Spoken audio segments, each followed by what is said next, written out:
The Count of Monte Cristo by Alexandre Dumas. Chapter 1. Marseille. The Arrival. On the 24th of February, 1815, the lookout at Notre-Dame de la Garde signaled the three masters of the Pharaon from Smyrna, Trieste, and Naples. As usual, a pilot put off immediately, and, rounding the Chateau de l'If, got on board the vessel between Cape Morgan and Rion Island. As usual, a pilot put off immediately, and rounding the Chateau de l'If, got on board the vessel between Cape Morgan and Rion Island. Immediately, and according to custom, the ramparts of Fort Saint-Jean were covered with spectators. It is always an event at Marseille for a ship to come into port, especially when this ship, like the Pharaon, has been built, rigged, and laden at the old Fosse docks, and belongs to an owner of the city. The ship drew on and had safely passed the strait, which some volcanic shock has made between the Caleraine and Jaros Islands, had doubled Pomègue, and approached the harbour under topsails, jib, and spanker, but so slowly and sedately that the idlers, with that instinct which is the forerunner of evil, asked one another what misfortune could have happened on board.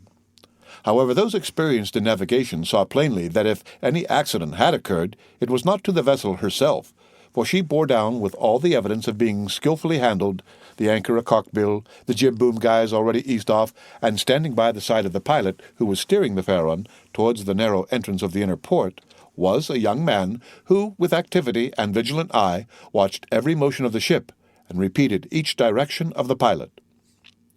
The vague disquietude which prevailed among the spectators had so much affected one of the crowd that he did not await the arrival of the vessel in harbour, but jumping into a small skiff, desired to be pulled alongside the Pharaon, which he reached as she rounded into La Reserve basin. When the young man on board saw this person approach, he left his station by the pilot, and, hat in hand, leaned over the ship's bulwarks. He was a fine, tall, slim young fellow of 18 or 20, with black eyes and hair as dark as a raven's wing, and his whole appearance bespoke that calmness and resolution peculiar to men accustomed from their cradle to contend with danger. "Ah, is it you, Dante?" cried the man in the skiff. "What's the matter, and why have you such an air of sadness aboard?"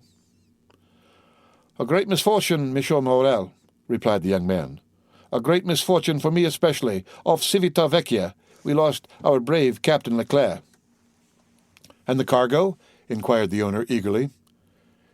"Is all safe, Monsieur Morel, and I think you will be satisfied on that head. But poor Captain Leclerc." "What happened to him?" asked the owner with an air of considerable resignation.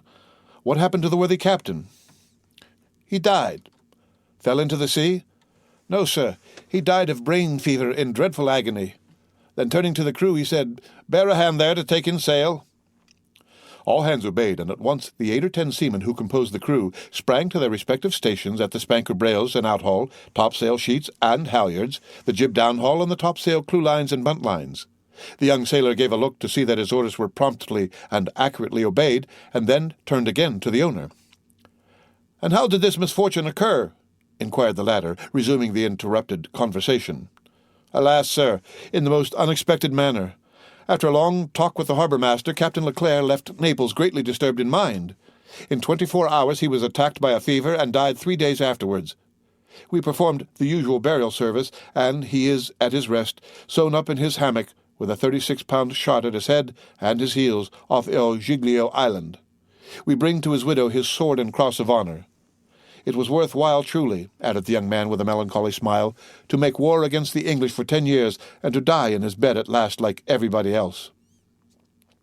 "Why, you see, Edmond," replied the owner, who appeared more comforted at every moment, "we are all mortal, and the old must make way for the young. If not, why, there would be no promotion.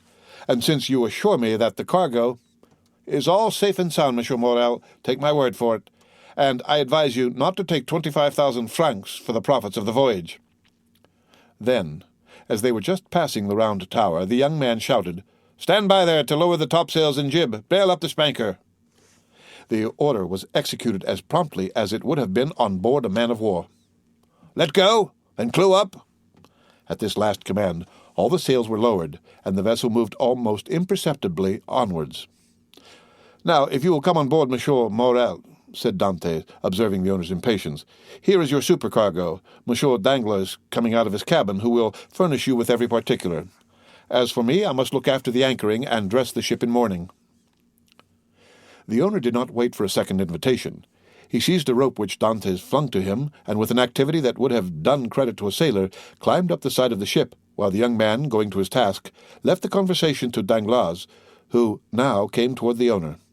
He was a man of 25 or 26 years of age, of unprepossessing countenance, obsequious to his superiors, insolent to his subordinates, and this, in addition to his position as responsible agent on board, which is always obnoxious to the sailors, made him as much disliked by the crew as Edmond Dantès was beloved by them. "Well, Monsieur Morrel," said Danglars, "you have heard of the misfortune that has befallen us?" "Yes." "Yes, poor Captain Leclerc. He was a brave and an honest man, and a first-rate seaman, one who had seen long and honourable service, as became a man charged with the interests of a house so important as that of Morrel and Sons," replied Danglars. "But," replied the owner, glancing after Dantès, who was watching the anchoring of his vessel, "it seems to me that a sailor need not be as old as you say, Danglars, to understand his business, for our friend Edmond seems to understand it thoroughly, and not to require instruction from anyone." "Yes," said Danglars, darting at Edmond a look gleaming with hate. "Yes, he is young, and youth is invariably self-confident." Scarcely was the captain's breath out of his body when he assumed the command without consulting anyone, and he caused us to lose a day and a half at the island of Elba instead of making for Marseille direct. "As to taking command of the vessel," replied Morrel, "that was his duty as captain's mate. As to losing a day and a half off the island of Elba, he was wrong, unless the vehicle needed repairs. The vessel was in as good condition as I am, and as, I hope, you are, Monsieur Morrel, and this day and a half was lost from pure whim for the pleasure of going ashore and nothing else." "Dantès," said the ship-owner, turning toward the young man, "come this way." "In a moment, sir," answered Dantès, "and I'm with you." Then, calling to the crew, he said, "Let go!" The anchor was instantly dropped, and the chain ran rattling through the porthole. Dantès continued at his post in spite of the presence of the pilot until this maneuver was completed, and then he added, "Half-mast the colours and square the yards." "You see," said Danglars, "he fancies himself captain already, upon my word." "And so in fact he is," said the owner, "except your signature and your partner's, Monsieur Morrel." "And why should he not have this?" asked the owner. "He is young, it is true, but he seems to me a thorough seaman and of full experience." A cloud passed over Danglars' brow. "Your pardon, Monsieur Morrel," said Dantès, approaching. "The vessel now rides at anchor, and I am at your service. You hailed me, I think?" Danglars retreated a step or two. "I wish to inquire why you stopped at the island of Elba." "I do not know, sir. It was to fulfill the last instructions of Captain Leclerc, who, when dying, gave me a packet for Marshal Bertrand." "Then did you see him, Edmond?" "Who?" "The Marshal." "Yes."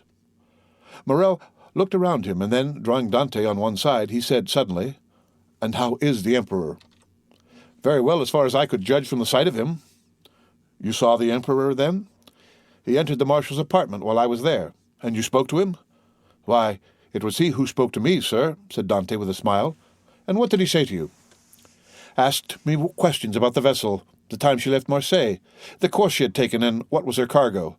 I believe if she had not been laden and I had been her master, he would have bought her, but I told him I was only mate and that she belonged to the firm of Morrel and Son." "Ah, yes," he said, "I know them. The Morrels have been ship-owners from father to son, and there was a Morrel who served in the same regiment with me when I was in garrison at Valence." "Pardieu, and that is true," cried the owner, greatly delighted, "and that was Policar Morrel, my uncle, who was afterwards a captain. Dantès, you must tell my uncle that the Emperor remembered him, and you will see it will bring tears into the old soldier's eyes. Come, come," continued he, patting Edmond's shoulder kindly, "you did very right, Dantès, to follow Captain Leclerc's instructions and touch at Elba, although if it were known that you had conveyed a packet to the Marshal and had conversed with the Emperor, it might bring you into trouble." "How could that bring me into trouble, sir?" asked Dantès, "for I did not even know of what I was the bearer, and the Emperor merely made such inquiries as he would of the first comer. But, pardon me, here are the health officers and the customs inspectors coming alongside." And the young man went to the gangway. As he departed, Danglars approached and said, "Well, It appears that he has given you satisfactory reasons for his landing at Porto. Yes, most satisfactory, my dear Danglars. Well, so much the better, said the supercargo, for it is not pleasant to think that a comrade has not done his duty. Dantès has done his, replied the owner, and that is not saying much. It was Captain Leclerc who gave orders for this delay. Talking of Captain Leclerc, has not Dantès given you a letter from him? To me? No. Was there one? I believe that, besides the packet, Captain Leclerc confided a letter to his care. Of what packet are you speaking, Danglars? Why, that which Dantès left at Porto. How do you know he had a packet to leave at Porto? Danglars turned very red. I was passing close to the door of the captain's cabin, which was half open, and I saw him give the packet and letter to Dantès. He did not speak to me of it, replied the ship-owner, but if there be any letter, he will give it to me. Danglars reflected for a moment. Then, Monsieur Morrel, I beg of you, said he, not to say a word to Dantès on the subject. I may have been mistaken. At this moment the young man returned. Danglars withdrew. Well, my dear Dantès, are you now free? Inquired the owner. Yes, sir. You have not been long detained. No, I gave the custom-house officers a copy of our bill of lading, and as to the other papers, they sent a man off with a pilot to whom I gave them. Then you have nothing more to do here? No. Everything is all right now. Then you can come and dine with me? I really must ask you to excuse me, Monsieur Morrel. My first visit is due to my father, though I am not the less grateful for the honor you have done me. Right, Dantès, quite right. I always knew you were a good son. And, inquired Dantès with some hesitation, do you know how my father is? Well, I believe, my dear Edmond, though I have not seen him lately. Yes, he likes to keep himself shut up in his little room. That proves at least that he has wanted for nothing during your absence. Dantès smiled. My father is proud, sir, and if he had not a meal left, I doubt if he would have asked anything from anyone except from heaven. Well, then, after this first visit has been made, we shall count on you. I must again excuse myself, Monsieur Morrel, for after this first visit has been paid, I have another which I am most anxious to pay. True, Dantès, I forgot that there was at the Catalan someone who expects you no less impatiently than your father, the lovely Mercedes. Dantès blushed. Ah, said the ship-owner, I am not in the least surprised, for she has been to me 3 times, inquiring if there was any news of the Pharaon. Peste, Edmond, you have a very handsome mistress.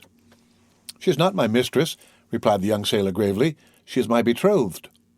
Sometimes one and the same thing, said Morrel with a smile. Not with us, sir, replied Dantès. Well, my dear Edmond, continued the owner, don't let me detain you. You have managed my affairs so well that I ought to allow you all the time you require for your own. Do you want any money? No, sir. I have all my pay to take, nearly 3 months' wages. You are a careful fellow, Edmond. Say I have a poor father, sir. Yes, I know how good a son you are, so now hasten away to see your father. I have a son, too, and I should be very wroth with those who detained him from me after a 3 months' voyage. Then I have your leave, sir? Yes, if you have nothing more to say to me. Nothing. Captain Leclerc did not, before he died, give you a letter for me? He was unable to write, sir, but that reminds me that I must ask your leave of absence for some days. To get married? Yes, first, and then to go to Paris. Very good. Have what time you require, Dantès. It will take quite 6 weeks to unload the cargo, and we cannot get you ready for sea until 3 months after that. Only be back again in 3 months, for the Pharaon, added the owner, patting the young sailor on the back, cannot sail without her captain. Without her captain? Cried Dantès, his eye sparkling with animation. Pray mind what you say, for you are touching on the most secret wishes of my heart. Is it really your intention to make me captain of the Pharaon? If I were sole owner, we'd shake hands on it now, my dear Dantès, and call it settled. But I have a partner, and you know the Italian proverb, Chi ha compagno ha padrone. He who has a partner has a master, but the thing is at least half done, as you have 1 out of 2 votes. Rely on me to procure you the other. I will do my best. Ah, Monsieur Morrel, exclaimed the young seaman with tears in his eyes, and grasping the owner's hand. Monsieur Morrel, I thank you in the name of my father and of Mercedes. That's all right, Edmond. There's a providence that watches over the deserving. Go to your father, go and see Mercedes, and afterwards come to me. Shall I row you ashore? No, thank you. I shall remain and look over the accounts with Danglars. Have you been satisfied with him this voyage? That is according to the sense you attach to the question, sir. Do you mean, is he a good comrade? No, for I think he never liked me since the day when I was silly enough, after a little quarrel we had, to propose to him to stop for 10 minutes at the island of Monte Cristo to settle the dispute, a proposition which I was wrong to suggest, and he quite right to refuse. If you mean as responsible agent when you ask me the question, I believe there is nothing to say against him, and that you will be content with the way in which he has performed his duty. But tell me, Dantès, if you had command of the Pharaon, should you be glad to see Danglars remain?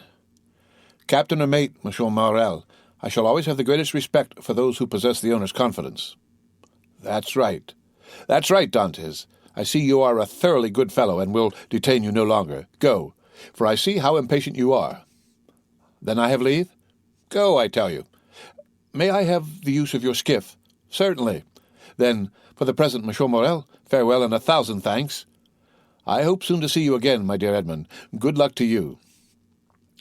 The young sailor jumped into the skiff and sat down on the stern sheets, with the order that he be put ashore at La Canebière.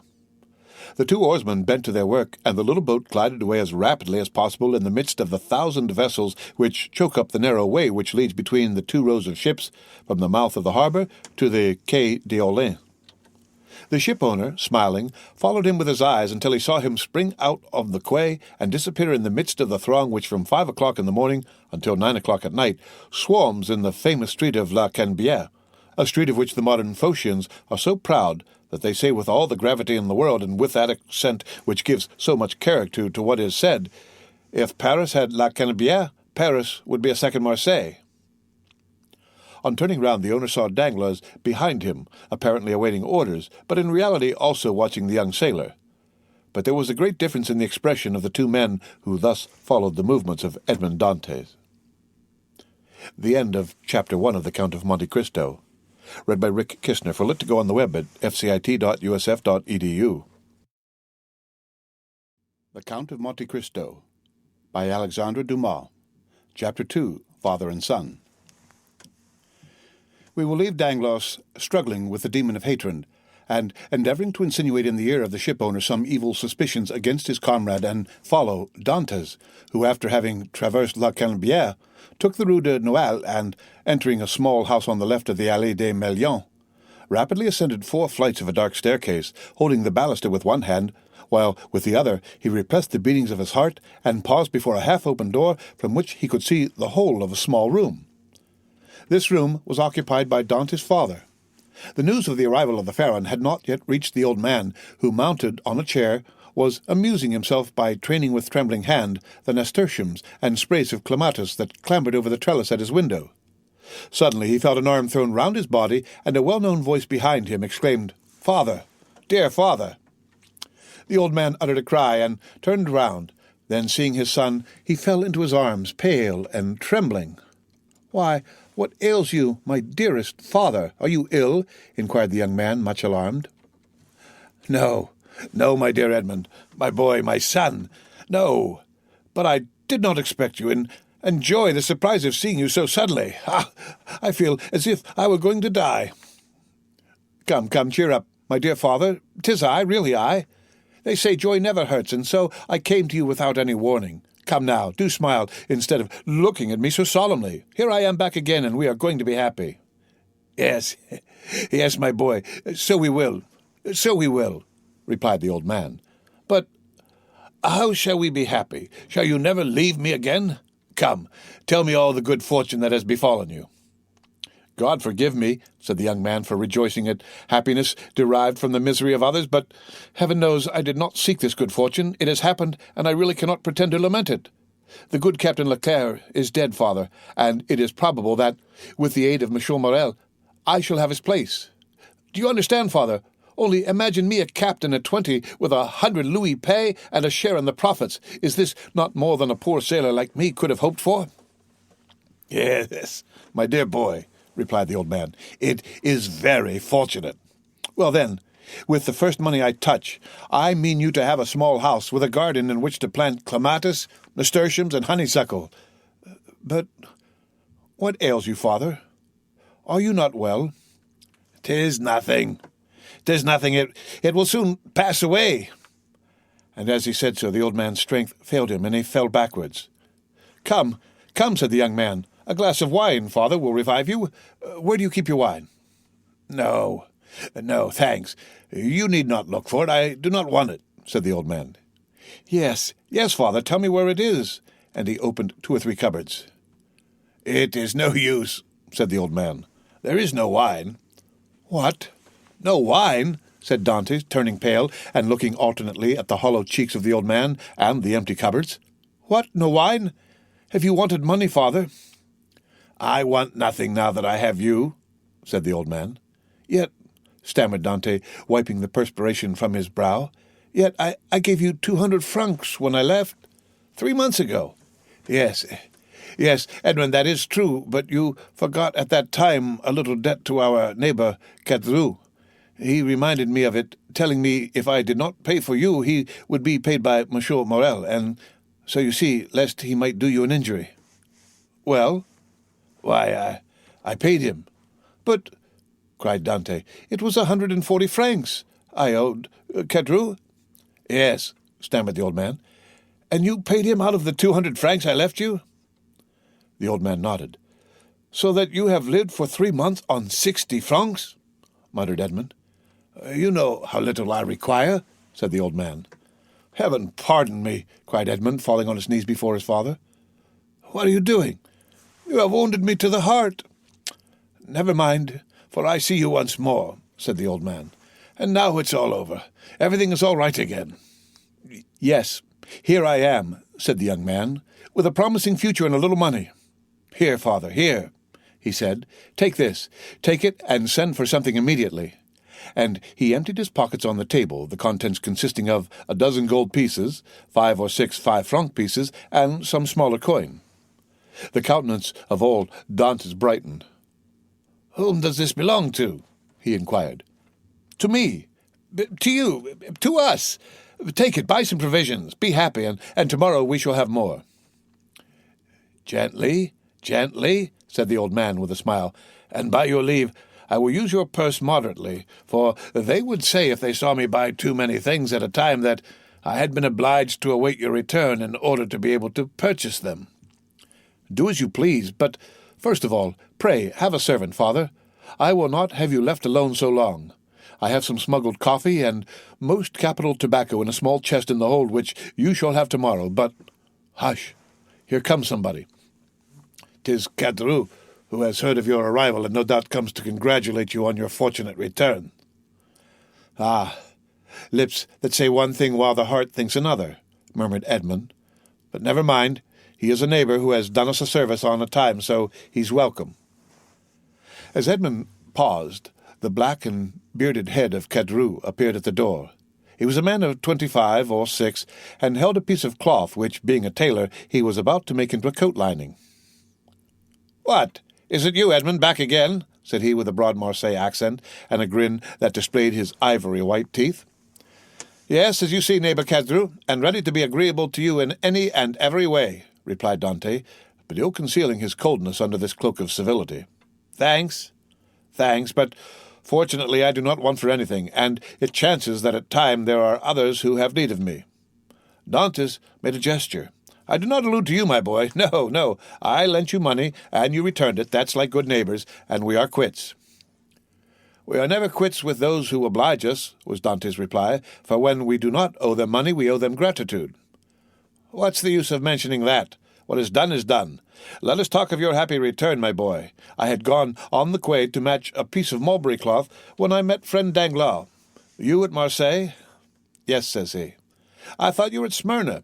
"I was, but am now back again." "And where is the dear boy, our little Edmond?" "Why, with his father, no doubt," replied Danglars. "And so I came," added Cadru, "as fast as I could, to have the pleasure of shaking hands with a friend." "Worthy Cadru," said the old man, "he is so much attached to us." "Yes, to be sure I am. I love and esteem you because honest folks are so rare. But it seems you have come back rich, my boy," continued the tailor, looking askance at the handful of gold and silver which Dantès had thrown on the table. The young man remarked the greedy glance which shone in the dark eyes of his neighbor. "Ah," he said negligently, "this money is not mine. I was expressing to my father my fears that he had wanted many things in my absence, and to convince me he emptied his purse on the table. Come, father, added Dante, put this money back in your box, unless neighbor Cadru wants anything, and in that case it is at his service. No, my boy, no, said Cadru. I am not in any want, thank God. My living is suited to my means. Keep your money. Keep it, I say. No, one never has too much, but at the same time, my boy, I am as much obliged by your offer as if I took advantage of it. It was offered with good will, said Dantès. No doubt, my boy, no doubt. Well, you stand well with Monsieur Morel, I hear, you insinuating dog, you. Monsieur Morel has always been exceedingly kind to me, replied Dantès. Then you are wrong to refuse to dine with him. What? Did you refuse to dine with him? Said old Dantès. And did he invite you to dine? Yes, my dear father, replied Edmond, smiling at his father's astonishment at the excessive honor paid to his son. And why did you refuse, my son? Inquired the old man. That I might the sooner see you again, my dear father, replied the young man. I was most anxious to see you. But it must have vexed Monsieur Morel, good worthy man, said Cadru, and when you are looking forward to be captain, it was wrong to annoy the owner. But I explained to him the cause of my refusal, replied Dantès, and I hope he fully understood it. Yes, but to be captain one must do a little flattery to one's patrons. I hope to be captain without that, said Dantès. So much the better, so much the better. Nothing will give greater pleasure to all your old friends, and I know one down there behind the St. Nicholas citadel who will not be sorry to hear it. Mercedes, said the old man. Yes, my dear father, and with your permission, now I have seen you, and know you are well, and have all you require, I will ask your consent to go and pay a visit to the Catalans. Go, my dear boy, said old Dantès, and heaven bless you and your wife, as it has blessed me and my son. His wife, said Cadru. Why, how fast you go on, Father Dantès. She is not his wife yet, as it seems to me. So, but according to all probability she soon will be, replied Edmond. Yes, yes, said Cadru, but you are right to return as soon as possible, my boy. And why? Because Mercedes is a very fine girl, and fine girls never lack followers. She particularly has them by dozens. Really? Answered Edmond, with a smile which had in it traces of slight uneasiness. Oh, yes, continued Cadru, and capital offers, too. But you know, you will be captain, and who could refuse you then? Meaning to say, replied Dantès, with a smile which but ill concealed his trouble, that if I were not a captain— Ah, ha! Said Cadru, shaking his head.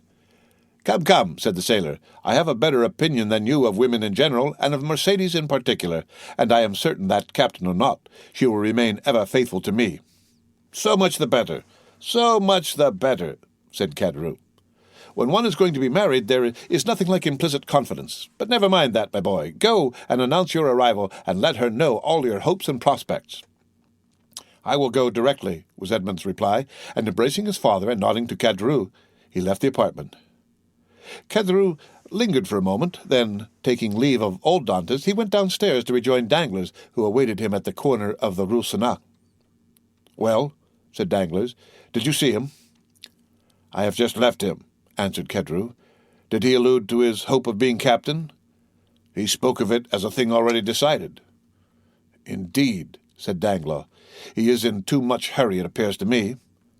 Why, it seems Monsieur Morel has promised him the thing. So that he is quite elated about it? Why, yes, he's actually insolent over the matter, has already offered me his patronage as if he were a grand personage, and proffered me a loan of money as though he were a banker. Which you refused? Most assuredly, although I might easily have accepted it, for it was I who put into his hands the first silver he ever earned. But now Monsieur Dantès has no longer any occasion for assistance. He is about to become a captain. Pooh, said Danglars, he is not one yet. Ma foi, it will be as well if he is not, answered Cadru, for if he should be, there will be really no speaking to him. If we choose, replied Danglars, he will remain what he is and perhaps become even less than he is. What do you mean? Nothing. I was speaking to myself. And is he still in love with the Catalane? Over head and ears, but unless I am much mistaken, there will be a storm in that quarter. Explain yourself. Why should I? It is more important than you think, perhaps. You do not like Dante? I never like upstarts. Then tell me all you know about the Catalan. I know nothing for certain, only I have seen things which induce me to believe, as I told you, that the future captain will find some annoyance in the vicinity of the Vieille Infirmerie. What? What have you seen? Come, tell me.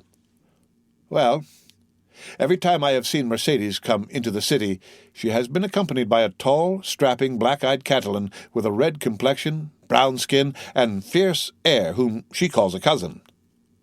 Really? And you think this cousin pays her attentions?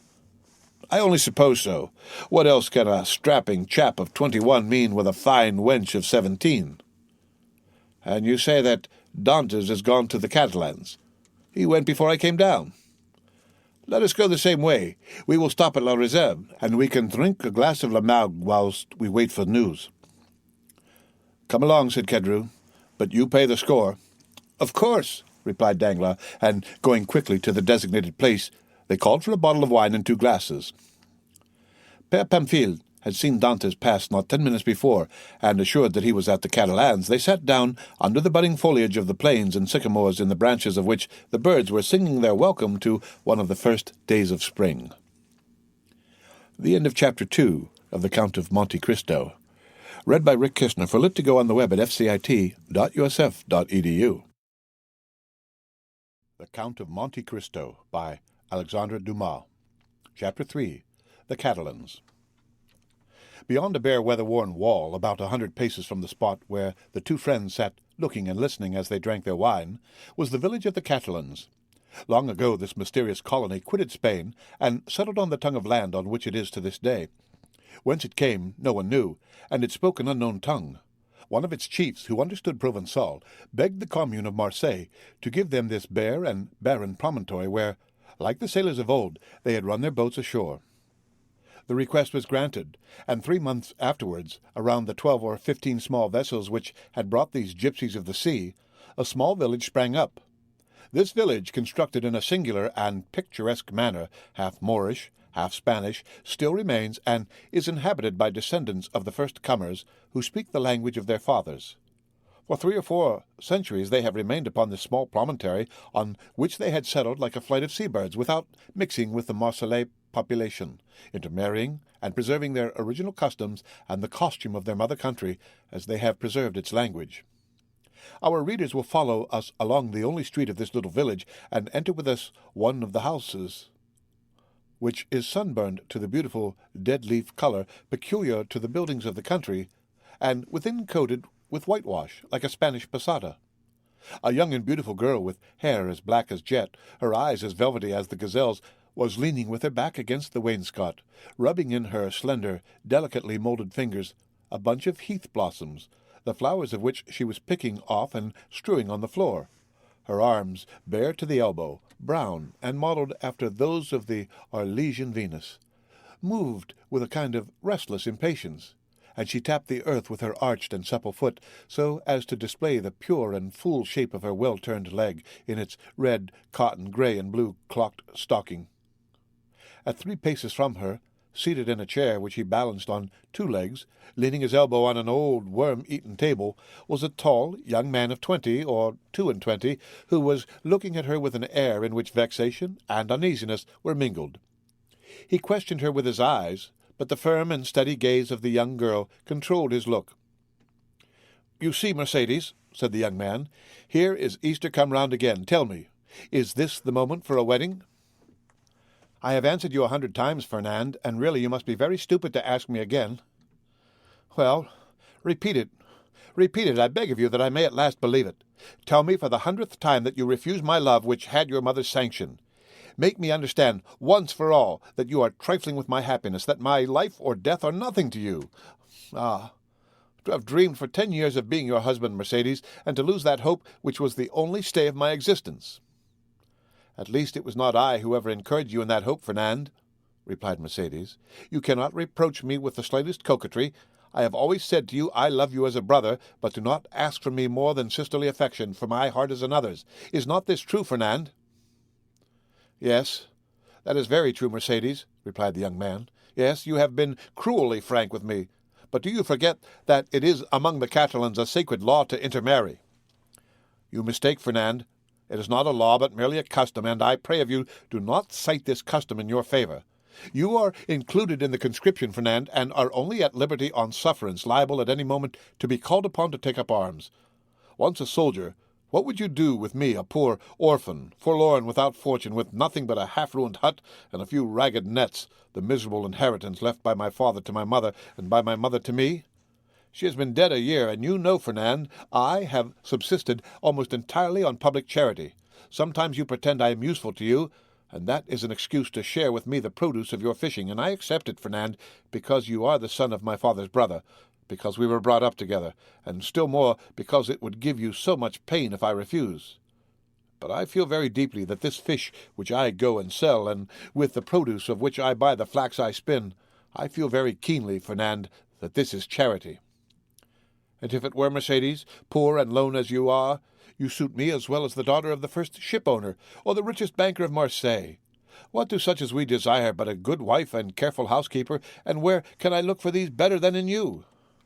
Fernand, answered Mercedes, shaking her head, a woman becomes a bad manager, and who shall say she will remain an honest woman when she loves another man better than her husband? Rest content with my friendship, for I say once more, that is all I can promise, and I will promise no more than I can bestow. I understand, replied Fernand. You can endure your own wretchedness patiently, but you are afraid to share mine. Well, Mercedes, beloved by you, I would tempt fortune. You would bring me good luck. I should become rich. I could extend my occupation as a fisherman, might get a place as clerk in a warehouse, and become in time a dealer myself. You could do no such thing, Fernand. You are a soldier, and if you remain at the Catalans, it is because there is no war. So remain a fisherman, and contented with my friendship, as I cannot give you more. Well, I will do better, Mercedes. I will be a sailor. Instead of the costume of our fathers which you despise, I will wear a varnished hat, a striped shirt, and a blue jacket, with an anchor on the buttons. Would not that dress please you? What do you mean? Asked Mercedes with an angry glance. What do you mean? I do not understand you. I mean, Mercedes, that you are thus harsh and cruel with me because you are expecting someone who is thus attired. But perhaps he whom you await is inconstant, or if he is not, the sea is so to him. Fernand, cried Mercedes, I believed you were good-hearted, and I was mistaken. Fernand, you are wicked to call to your aid jealousy and the anger of God. Yes, I will not deny it, I do await, and I do love him of whom you speak, and if he does not return, instead of accusing him of the inconstancy which you insinuate, I will tell you that he died loving me and me only. The young girl made a gesture of rage. I understand you, Fernand. You would be revenged on him because I do not love you. You would cross your Catalan knife with his dirk. What end would that answer? To lose you my friendship if he were conquered, and see that friendship changed into hate if you were victor? Believe me, to seek a quarrel with a man is a bad method of pleasing the woman who loves that man. No, Fernand, you will not thus give way to evil thoughts. Unable to have me for your wife, you will content yourself with having me for your friend and sister, and besides, she added, her eyes troubled and moistened with tears. Wait, Fernand. You said just now that the sea was treacherous, and he has been gone 4 months, and during these 4 months there have been some terrible storms. Fernand made no reply, nor did he attempt to check the tears which flowed down the cheeks of Mercedes, although for each of these tears he would have shed his heart's blood. But these tears flowed for another. He arose, paced a while up and down the hut, and then, suddenly stopping before Mercedes, with his eyes glowing and his hands clenched, "Say, Mercedes," he said, "once for all, is this your final determination?" "I love Edmond Dantès," the young girl calmly replied, "and none but Edmond shall ever be my husband." "And you will always love him?" "As long as I live." Fernand let fall his head like a defeated man, heaved a sigh that was like a groan, and then, suddenly looking her full in the face, with clenched teeth and expanded nostrils, said, "But if he is dead?" "If he is dead, I shall die too. If he has forgotten you." "Mercedes!" called a joyous voice from without. "Mercedes!" "Ah!"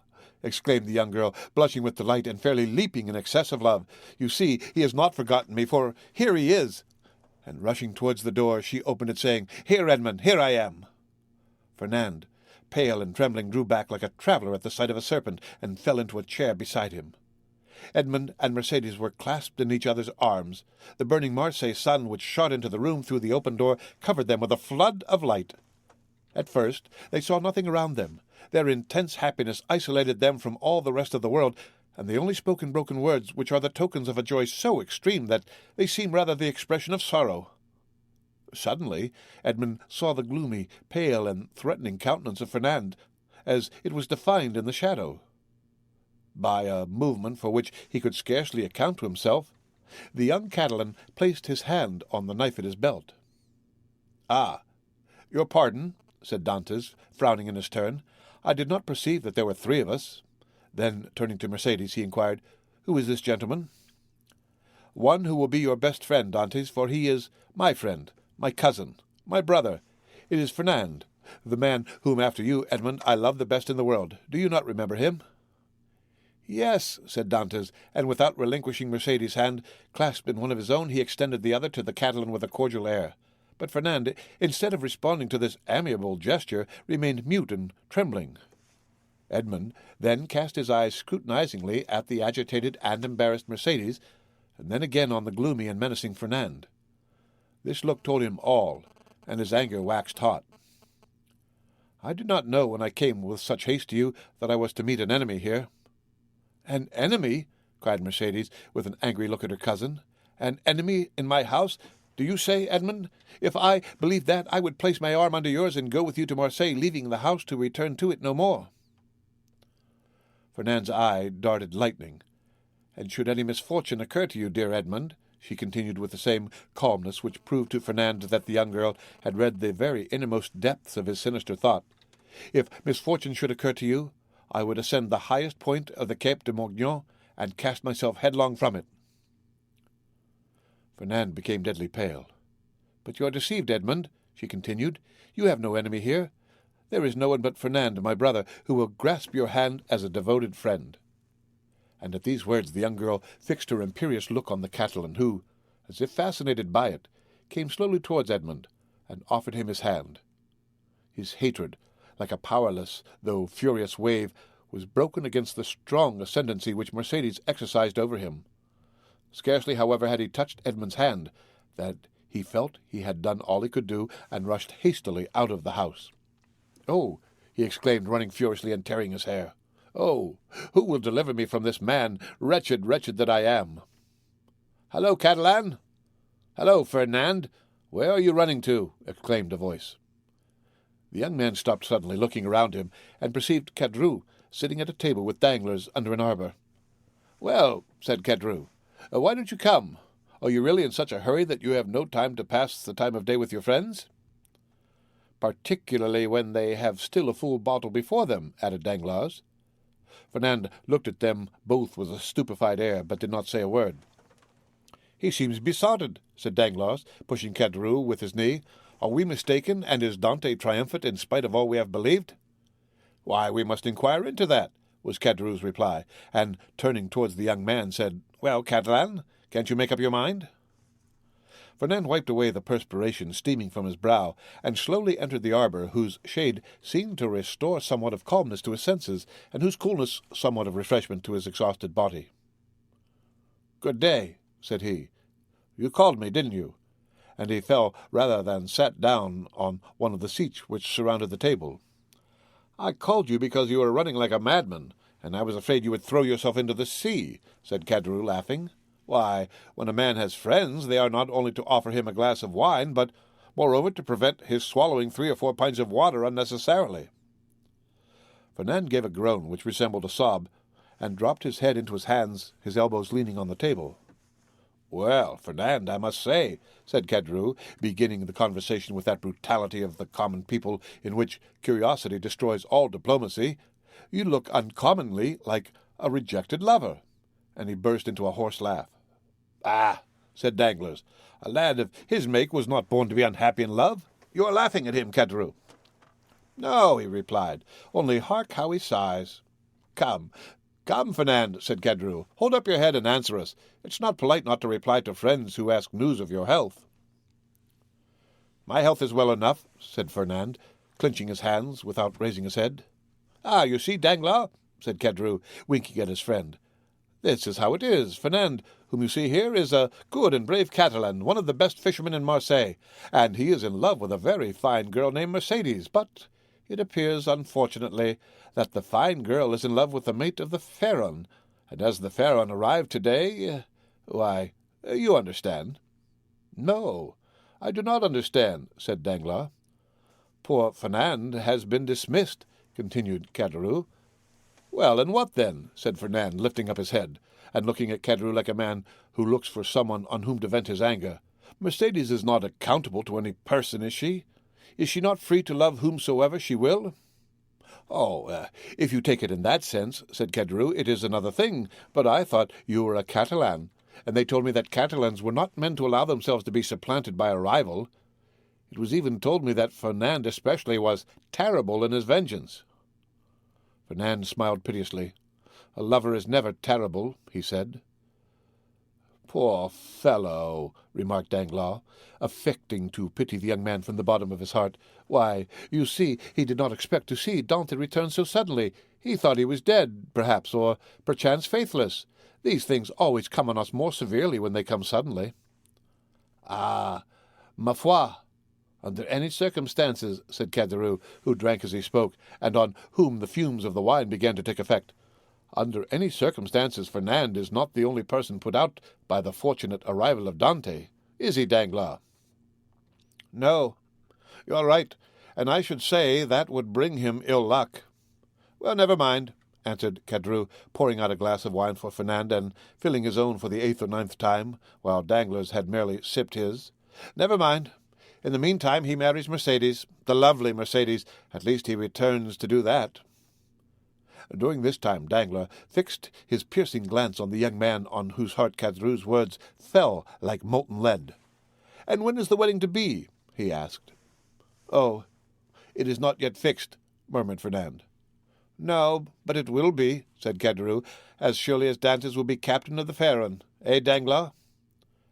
Danglars shuddered at this unexpected attack, and turned to Caderousse, whose countenance he scrutinized to try and detect whether the blow was premeditated. But he read nothing but envy in a countenance already rendered brutal and stupid by drunkenness. "Well," said he, filling the glasses, "let us drink to Captain Edmond Dantès, husband of the beautiful Catalane." Caderousse raised his glass to his mouth with unsteady hand, and swallowed the contents at a gulp.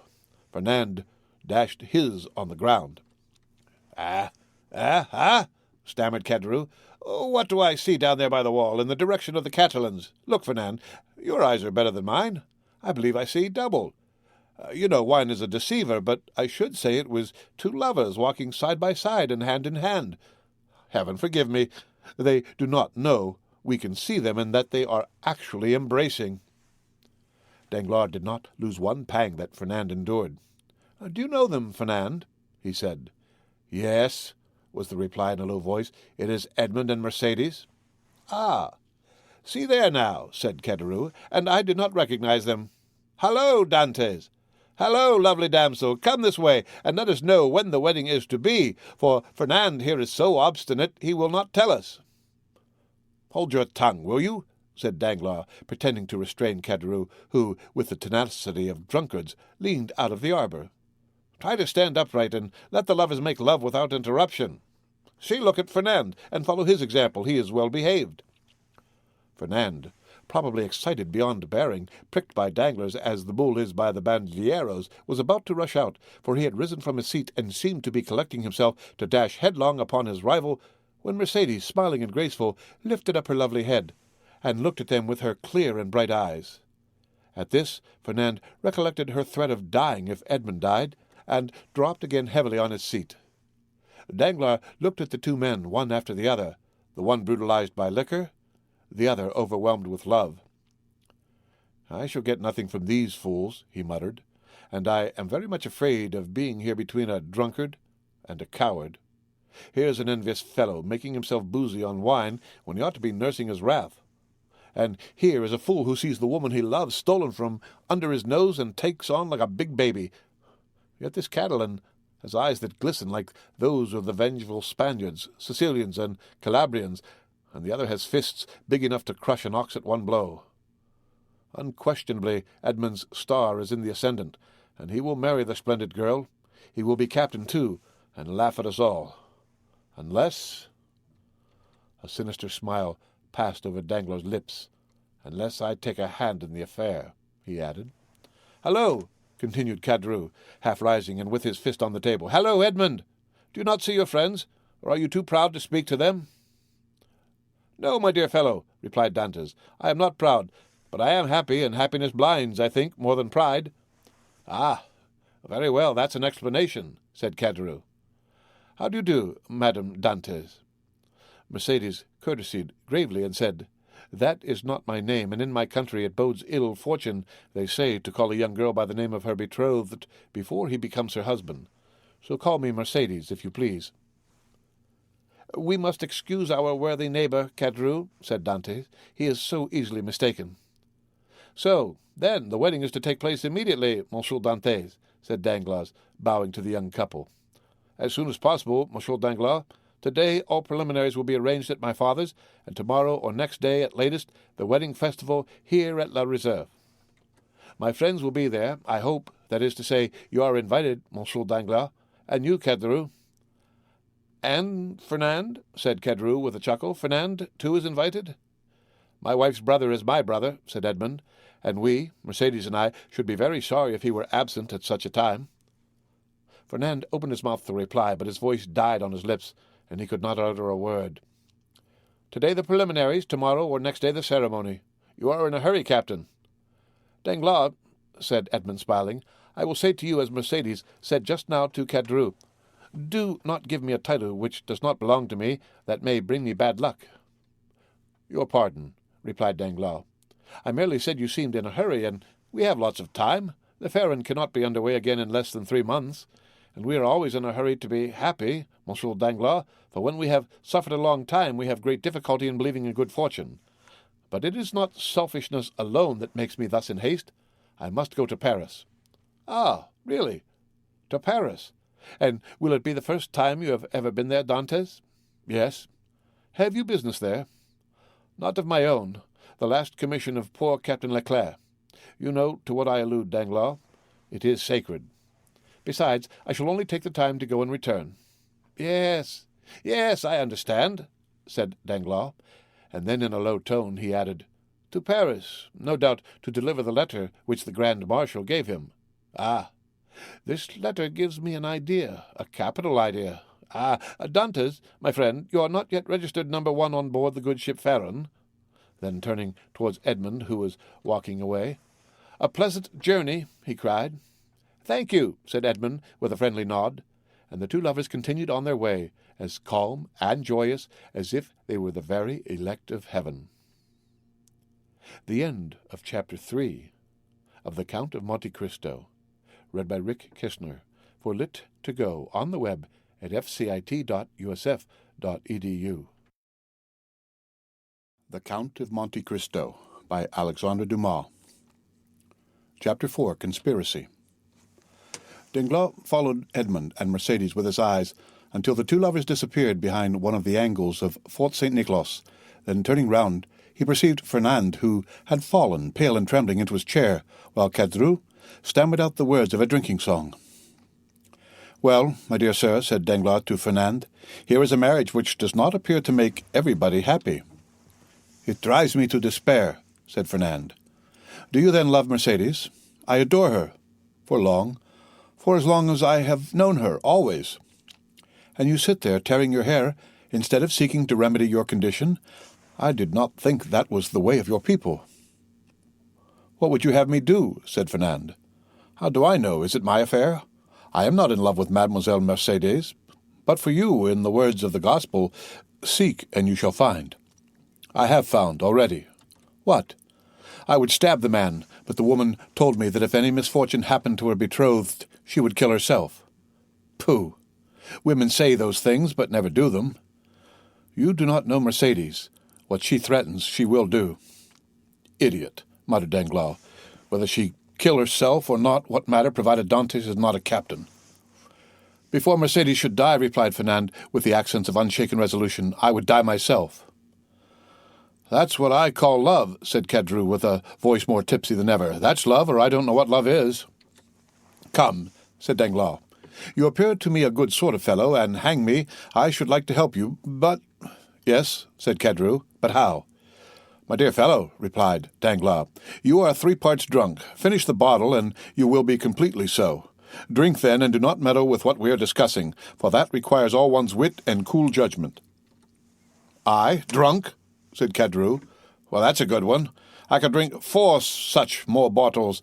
They are no bigger than cologne flasks. Père Pamphile, more wine." And Kedru rattled his glass upon the table.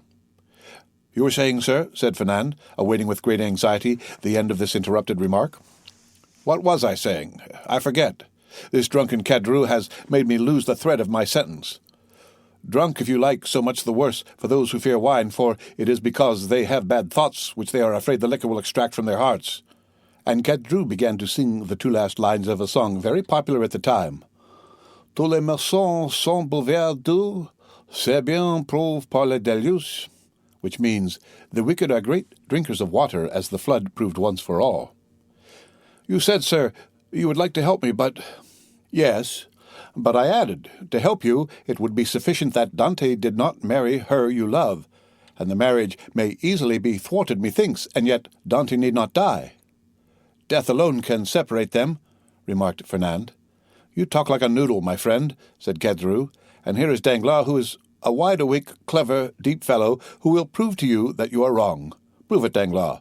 I have answered for you. Say there is no need why Dante should die. It would indeed be a pity he should. Dante is a good fellow. I like Dantes. Dantes, your health." Fernand rose impatiently. "Let him run on," said Danglars, restraining the young man. "Drunk as he is not much out in what he says.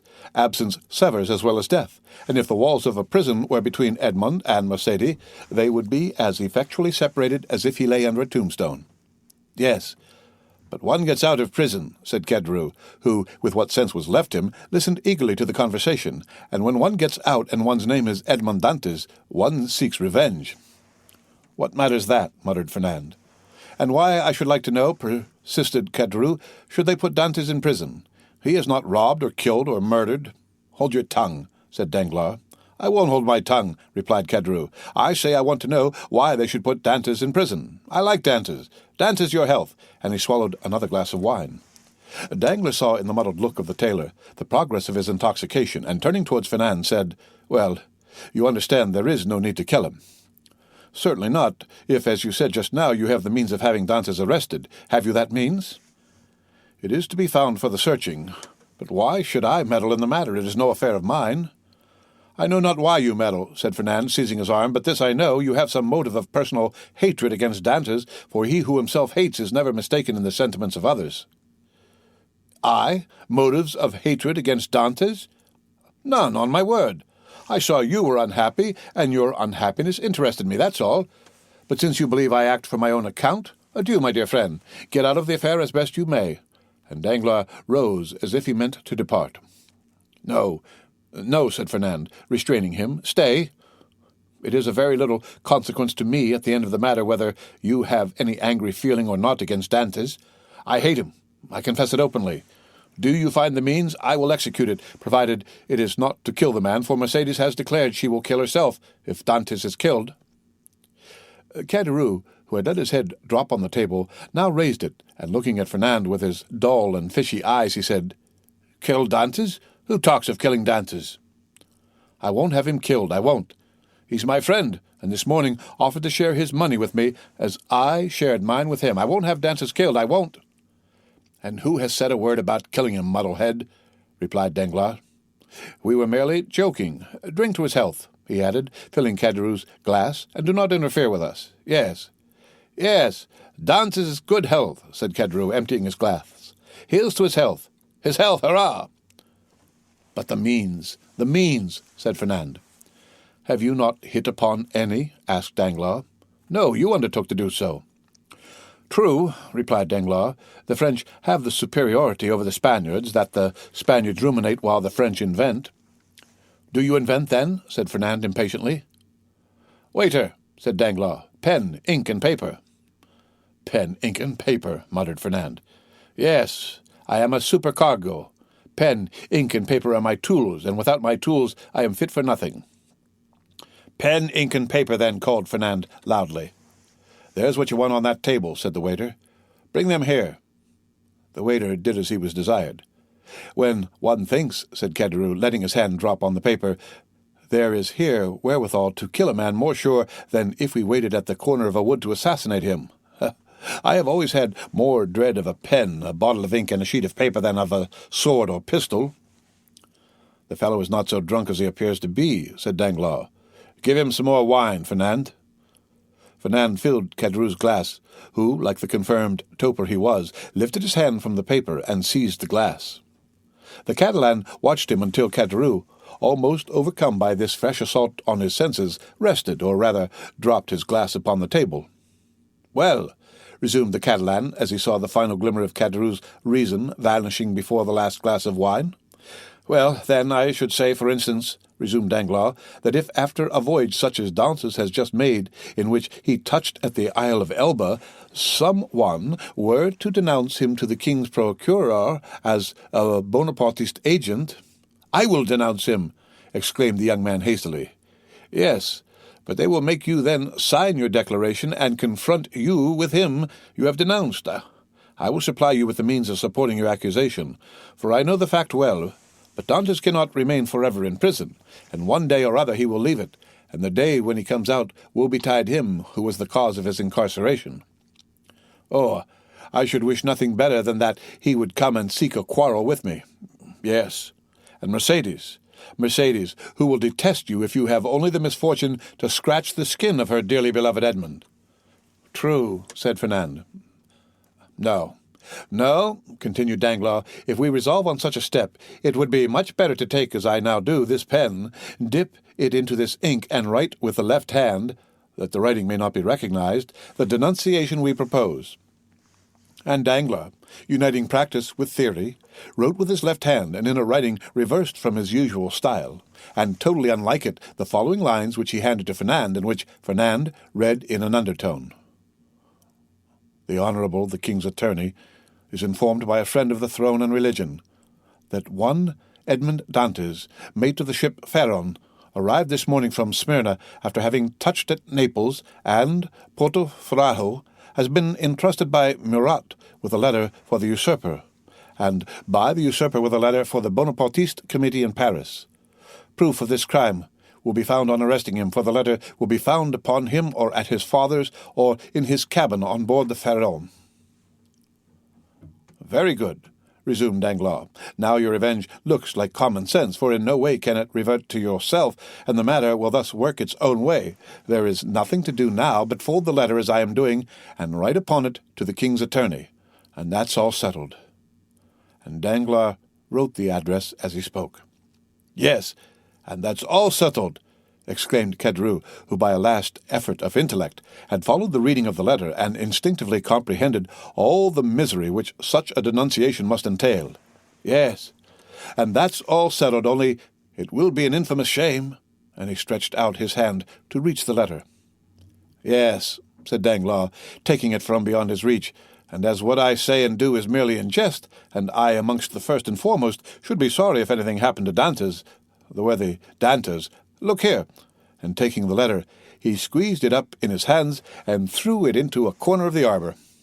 "All right," said Caderousse. "Dantès is my friend, and I won't have him ill-used." "And who thinks of using him ill? Certainly neither I nor Fernand," said Danglars, rising and looking at the young man, who still remained seated, but whose eye was fixed on the denunciatory sheet of paper flung into the corner. "In this case," replied Caderousse, "let's have some more wine. I wish to drink to the health of Edmond and the lovely Mercédès." "You have had too much already, drunkard," said Danglars, "and if you continue, you will be compelled to sleep here because unable to stand on your legs." "I?" said Caderousse, rising with all the offended dignity of a drunken man. "I can't keep on my legs? Why, I'll wager I can go up into the belfry of the Aquilette, and without staggering too." "Done," said Danglars. "I'll take your bet. But tomorrow. Today it is time to return. Give me your arm and let us go." "Very well, let us go," said Caderousse. "But I don't want your arm at all. Come, Fernand, won't you return to Marseille with us?" "No," said Fernand. "I shall return to the Catalans." "You're wrong. Come with us to Marseille. Come along." "I will not." "What do you mean you will not?" "Well, just as you like, my prince. There's liberty for all the world. Come along, Danglars, and let the young gentleman return to the Catalans if he chooses." Danglars took advantage of Caderousse's temper at the moment to take him off towards Marseille by the Porte Saint-Victor, staggering as he went. When they had advanced about 20 yards, Danglars looked back and saw Fernand stoop, pick up the crumpled paper, and, putting it into his pocket, then rush out of the arbour towards Pilon. "Well," said Caderousse, "why, what a lie he told. He said he was going to the Catalans, and he is going to the city. Hallo, Fernand!" "Oh, you don't see straight," said Danglars. "He's gone right enough." "Well," said Caderousse, "I should have said not how treacherous wine is."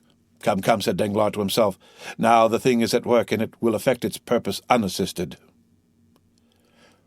The end of Chapter 4 of The Count of Monte Cristo. Read by Rick Kistner for Lit to Go on the web at fcit.usf.edu. The Count of Monte Cristo by Alexandre Dumas. Chapter 5. The Marriage Feast. The morning sun rose clear and resplendent, touching the foamy waves into a network of ruby-tinted light. The feast had been made ready on the second floor at La Réserve, with whose arbour the reader is already familiar. The apartment destined for the purpose was spacious and lighted by a number of windows, over each of which was written in golden letters for some inexplicable reason the name of one of the principal cities of France. Beneath these windows a wooden balcony extended the entire length of the house, and although the entertainment was fixed for 12 o'clock, an hour previous to that time the balcony was filled with impatient and expectant guests, consisting of the favoured part of the crew of the Pharaon and other personal friends of the bridegroom, the whole of whom had arrayed themselves in their choicest costumes in order to do great honour to the occasion. Various rumours were afloat to the effect that the owners of the Pharaon had promised to attend the nuptial feast, but all seemed unanimous in doubting that an act of such rare and exceeding condescension could possibly be intended. Danglars, however, who now made his appearance, accompanied by Caderousse, effectually confirmed the report, stating that he had recently conversed with Monsieur Morel, who had himself assured him of his intention to dine at La Réserve. In fact, a moment later, Monsieur Morel appeared and was saluted with an enthusiastic burst of applause from the crew of the Pharaon, who hailed the visit of the shipowner as a sure indication that the man whose wedding feast he thus delighted to honour would ere long be first in command of the ship. And, as Dantès was universally beloved on board his vessel, the sailors put no restraint on their tumultuous joy at finding that the opinion and choice of their superiors so exactly coincided with their own.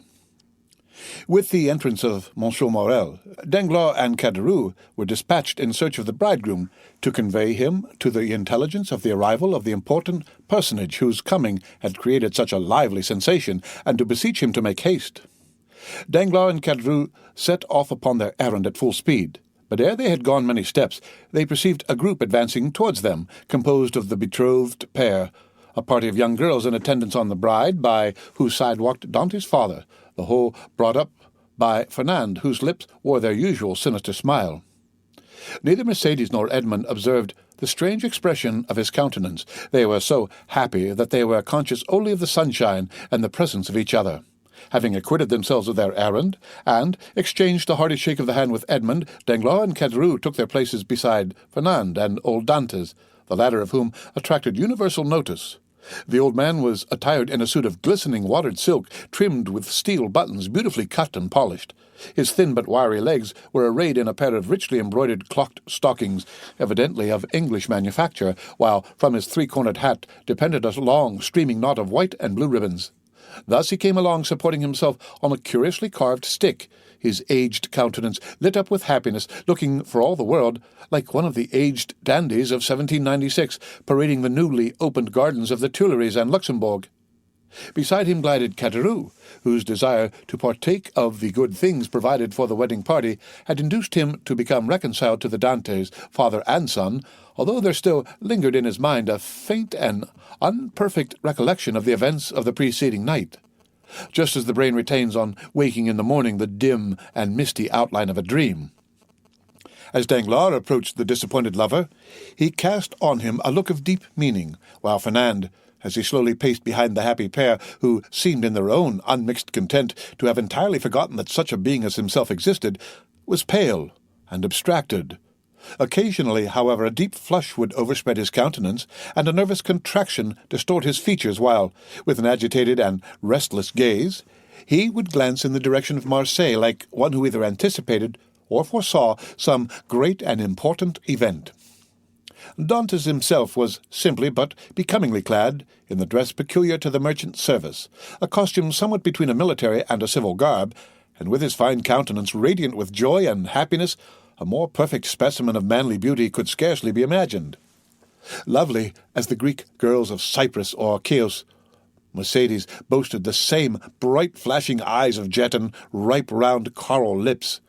She moved with the light free step of an Arlesian or an Andalusian. One more practised in the arts of great cities would have hid her blushes beneath a veil, or at least have cast down her thickly fringed lashes so as to have concealed the liquid lustre of her animated eyes. But, on the contrary, the delighted girl looked around her with a smile that seemed to say, "If you are my friends, rejoice with me, for I am very happy." As soon as the bridal party came in sight of La Réserve, Monsieur Morrel descended and came forth to meet it, followed by the soldiers and sailors there assembled, to whom he had repeated the promise already given, that Dantès should be the successor to the late Captain Leclerc. Edmond, at the approach of his patron, respectfully placed the arm of his affianced bride within that of Monsieur Morrel, who forthwith, conducting her up the flight of wooden steps leading to the chamber in which the feast was prepared, was gaily followed by the guests, beneath whose heavy tread the slight structure creaked and groaned for the space of several minutes. "Father," said Mercédès, stopping when she had reached the centre of the table, "sit, I pray you, on my right hand. On my left I will place him who has ever been as a brother to me," pointing with a soft and gentle smile to Fernand. But her words and look seemed to inflict the direst torture on him, for his lips became ghastly pale, and even beneath the dark hue of his complexion the blood might be seen retreating, as though some sudden pang drove it back to the heart. During this time, Dantès, at the opposite side of the table, had been occupied in similarly placing his most honoured guests. Monsieur Morrel was seated at his right hand, Danglars at his left, while, at a sign from Edmond, the rest of the company ranged themselves as they found it most agreeable. Then they began to pass around the dusky, piquant Arlesian sausages and lobsters in their dazzling red cuirasses, prawns of large size and brilliant colour, the echinus with its prickly outside and dainty morsel within, the clovis esteemed by the epicures of the South as more than rivaling the exquisite flavour of the oyster, all the delicacies, in fact, that are cast up by the wash of waters on the sandy beach, and styled by the grateful fishermen fruits of the sea. "A pretty silence, truly," said the old father of the bridegroom, as he carried to his lips a glass of wine of the hue and brightness of the topaz, and which had just been placed before Mercédès herself. "Now, would anybody think that this room contained a happy, merry party who desire nothing better than to laugh and dance the hours away?" "Ah," sighed Ketterou, "a man cannot always feel happy because he is about to be married." "The truth is," replied Dantès, "I am too happy for noisy mirth. If that is what you meant by your observation, my worthy friend, you are right. Joy takes a strange effect at times. It seems to oppress us almost the same as sorrow." Danglars looked towards Fernand, whose excitable nature received and betrayed each fresh impression. "Why, what ails you?" asked he of Edmond. "Do you fear any approaching evil? I should say that you are the happiest man alive at this instant." "And that is the very thing that alarms me," returned Dantès. "Man does not appear to me to be intended to enjoy felicity so unmixed. Happiness is like the enchanted palaces we read of in our childhood, where fierce, fiery dragons defend the entrance and approach, and monsters of all shapes and kinds requiring to be overcome ere victory is ours. I own that I am lost in wonder to find myself promoted to an honour of which I feel myself unworthy, that of being the husband of Mercédès." "Nay, nay," cried Ketterou, smiling, "you have not attained that honour yet. Mercédès is not yet your wife. Just assume the tone and manner of a husband, and see how she will remind you that your hour is not yet come." The bride blushed, while Fernand, restless and uneasy, seemed to start at every fresh sound. and from time to time wiped away the large drops of perspiration that gathered on his brow. "Well, never mind that, neighbour Caderousse. It is not worth while to contradict me for such a trifle as that. 'Tis true that Mercedes is not actually my wife, but," added he, drawing out his watch, "in an hour and a half she will be."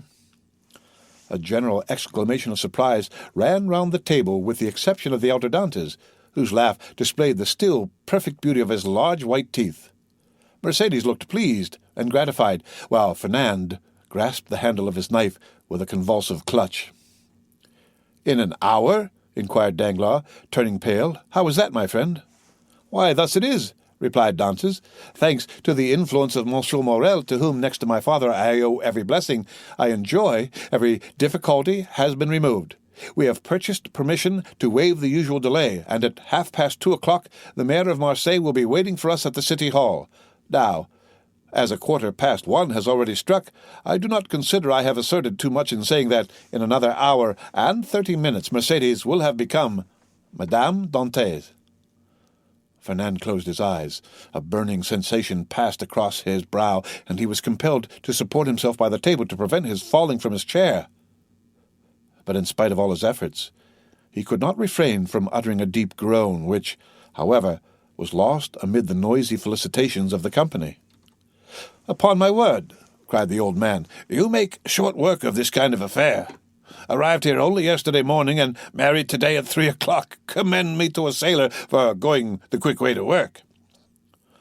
"But," asked Danglars in a timid tone, "how did you manage about the other formalities, the contract, the settlement?"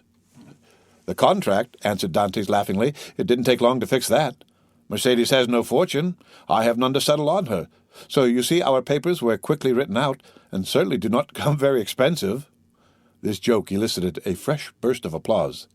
"So that what we presume to be merely the betrothal feast turns out to be the actual wedding dinner," said Danglars. No," answered Dantès.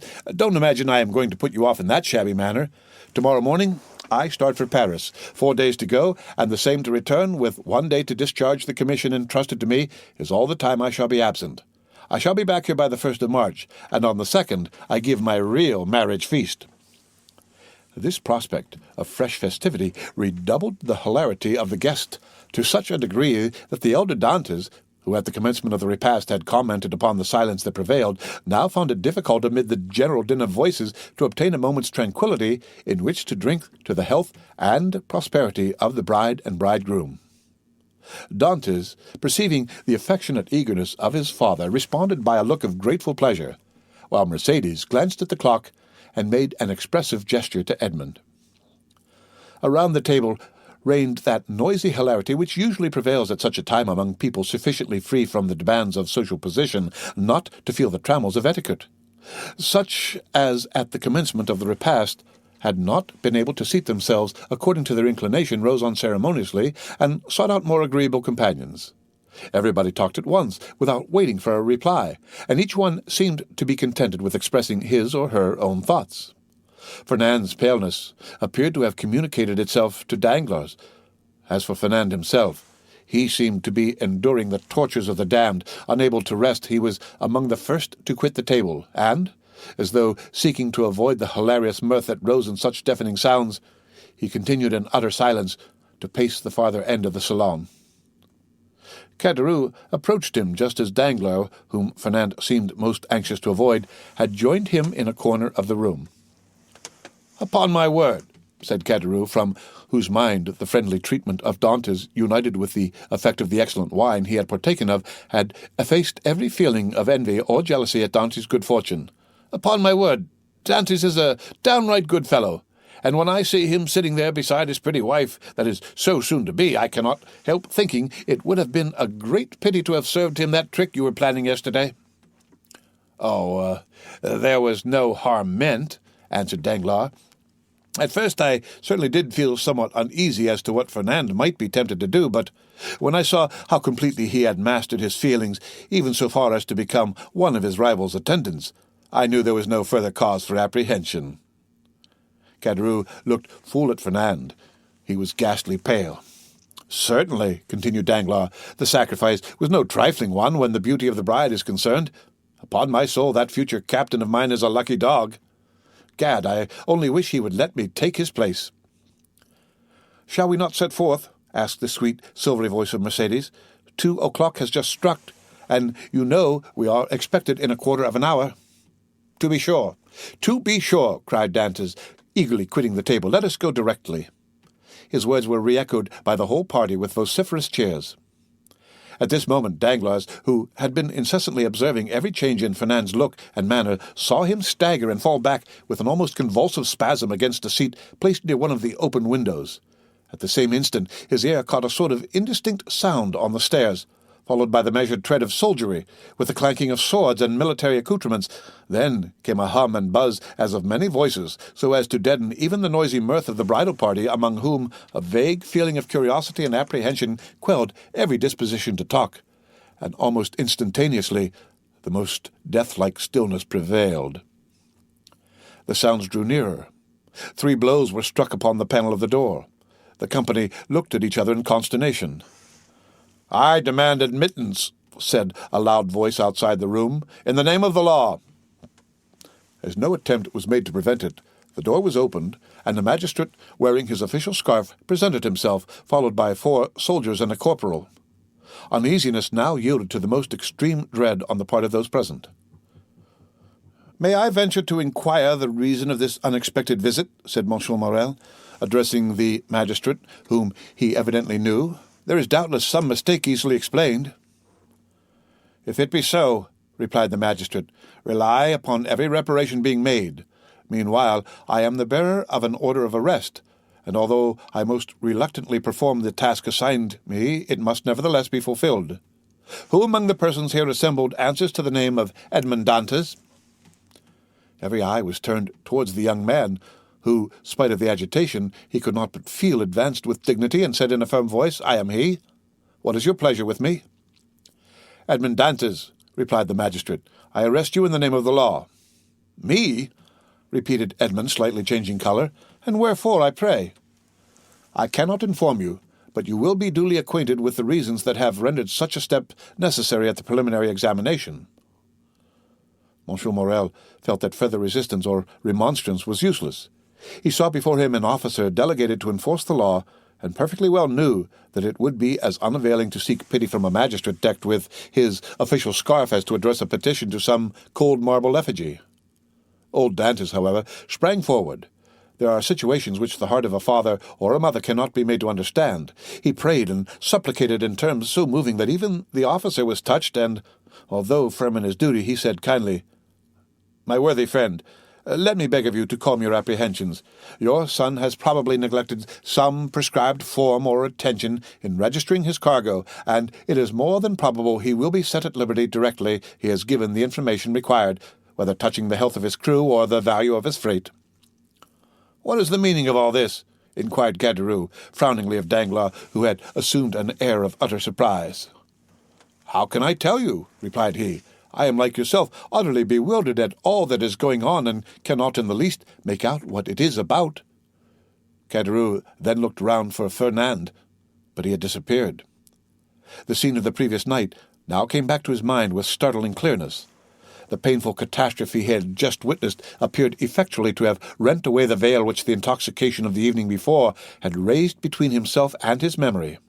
So, said he, in a hoarse and choking voice to Danglars, "this, then, I suppose, is a part of the trick you were concerting yesterday. All I can say is, that, if it be so, 'tis an ill turn, and well deserves to bring double evil on those who have projected it." "Nonsense," returned Danglars.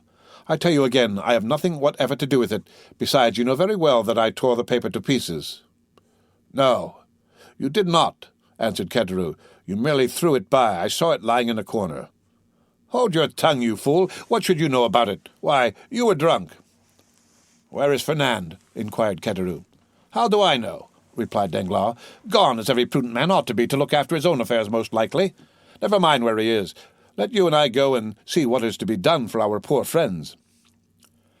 During this conversation, Dantès, after having exchanged a cheerful shake of the hand with all his sympathizing friends, had surrendered himself to the officer sent to arrest him, merely saying, Make yourselves quite easy, my good fellows. There is some little mistake to clear up, that's all, depend upon it, and very likely I may not have to go so far as the prison to effect that."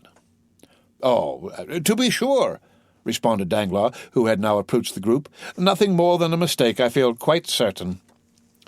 Dantès descended the staircase, preceded by the magistrate, and followed by the soldiers.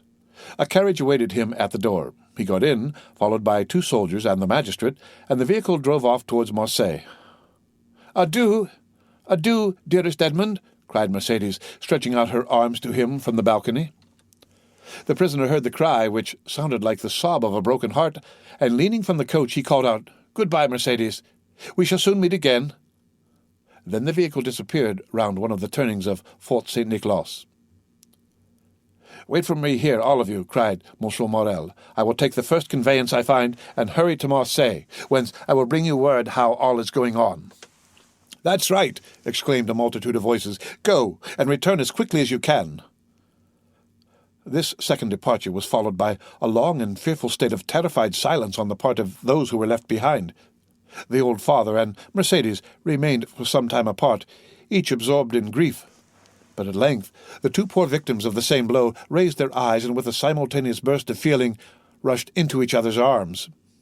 Meanwhile Fernand made his appearance, poured out for himself a glass of water with a trembling hand, then, hastily swallowing it, went to sit down at the first vacant place, and this was, by mere chance, placed next to the seat on which poor Mercédès had fallen half-fainting when released from the warm and affectionate embrace of old Dantès.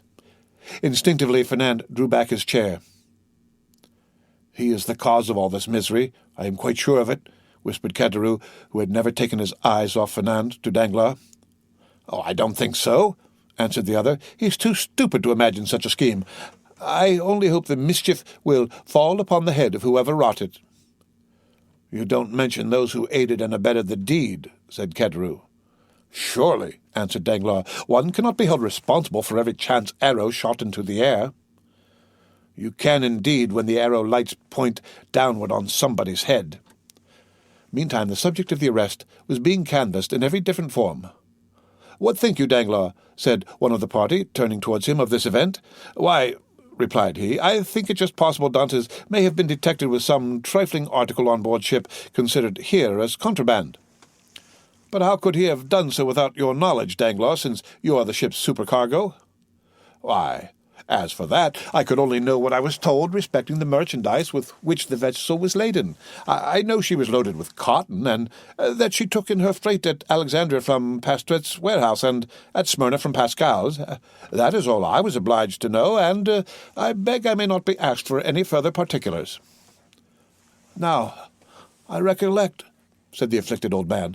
"My poor boy told me yesterday he had got a small case of coffee and another of tobacco for me." "There! You see," exclaimed Danglars, "now the mischief is out. Depend upon it the custom-house people went rummaging about the ship in our absence and discovered poor Dantès' hidden treasures."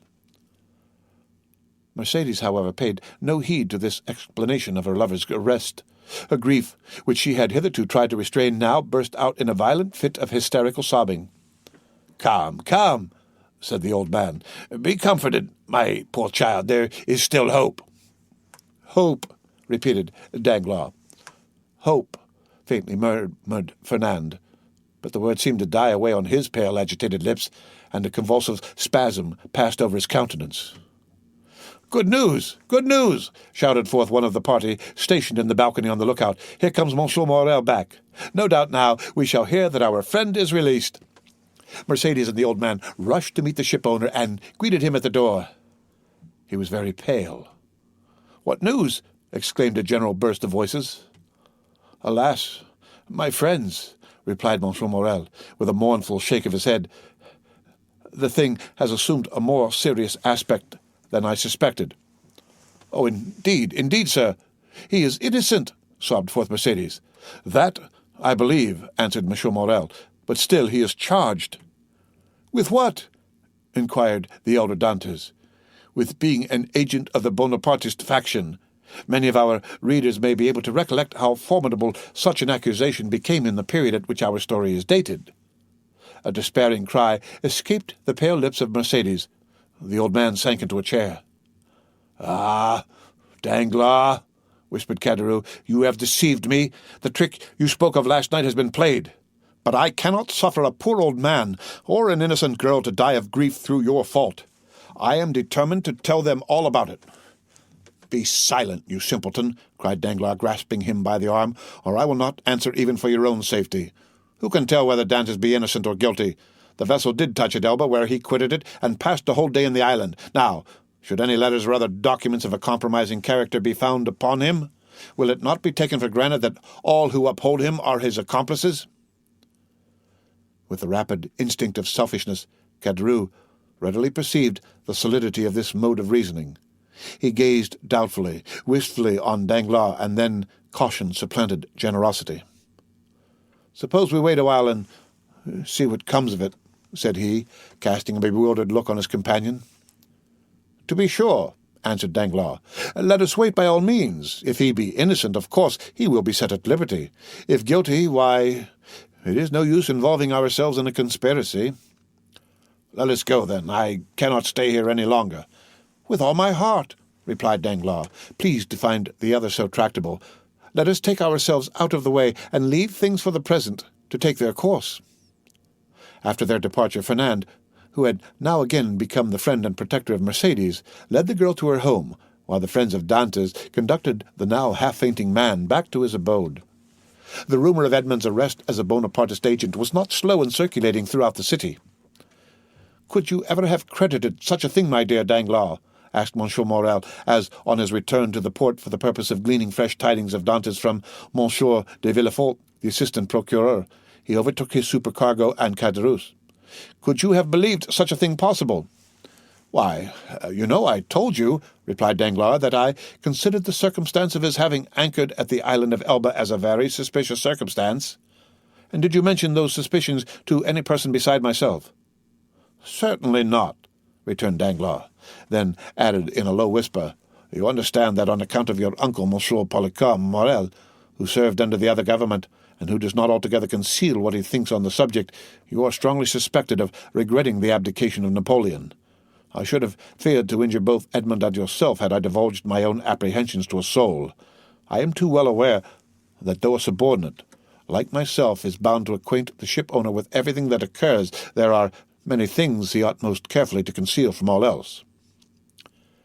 "'Tis well, Danglars, 'tis well," replied M. Morrel.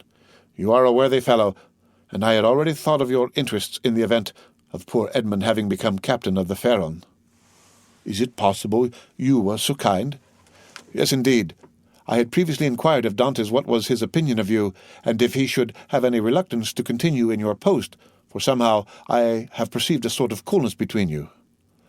"And what was his reply?" "That he certainly did think he had given you offence in an affair which he merely referred to without entering into particulars, but that whoever possessed the good opinion and confidence of the ship's owner would have his preference also." "The hypocrite!" murmured Danglars. "Poor Dantès," said Caderousse. "No one can deny his being a noble-hearted young fellow." "But meanwhile," continued M. Morrel, "here is the Pharaon without a captain." "Oh," replied Danglars, "since we cannot leave this port for the next 3 months, let us hope that ere the expiration of that period Dantès will be set at liberty." "No doubt. But in the meantime—" "I am entirely at your service, M. Morrel," answered Danglars.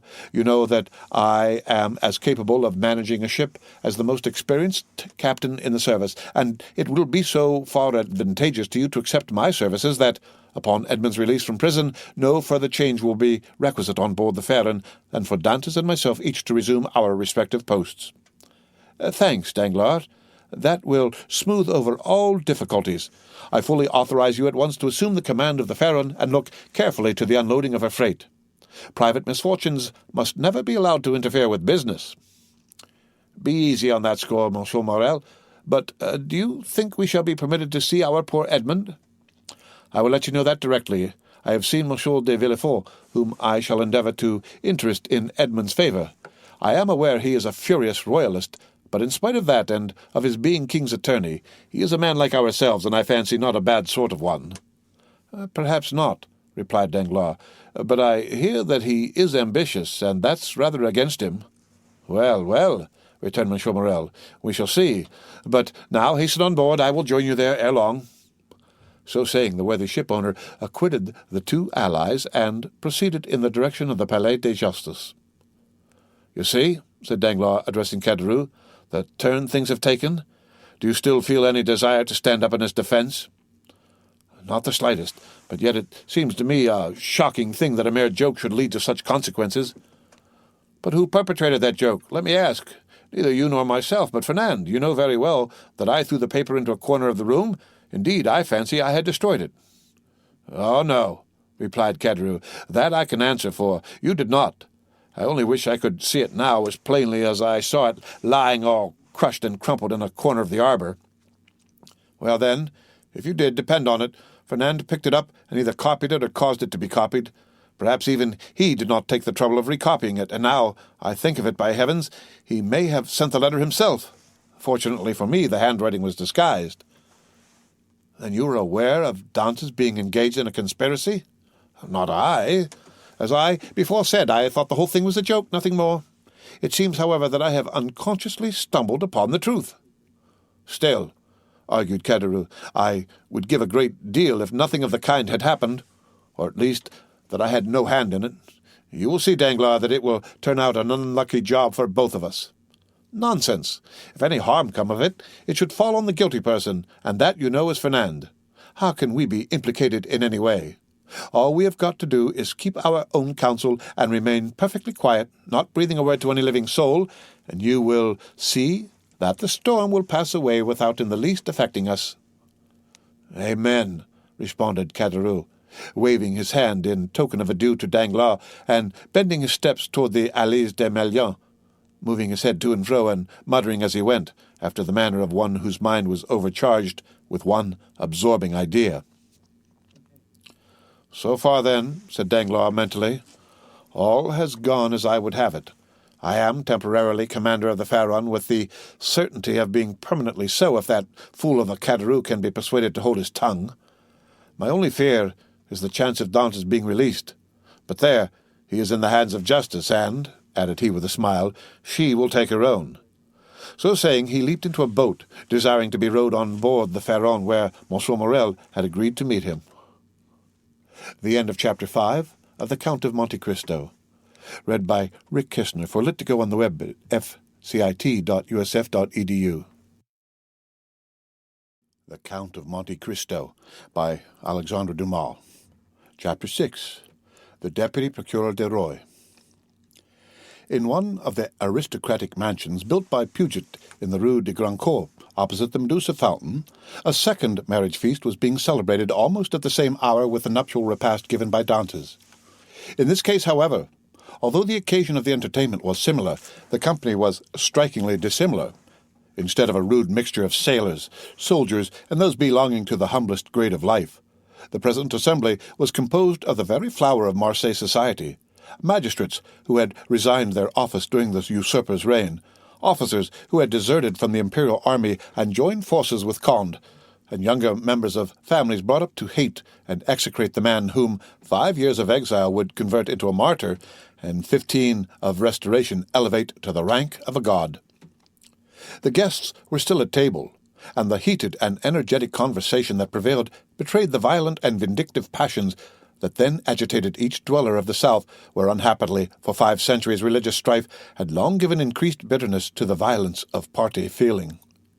The emperor, now king of the petty island of Elba, after having held sovereign sway over 1/2 of the world, counting as his subjects a small population of 5,000 or 6,000 souls, after having been accustomed to hear the Vive Napoleons of 120 millions of human beings, uttered in 10 different languages, was looked upon here as a ruined man, separated forever from any fresh connection with France or claim to her throne.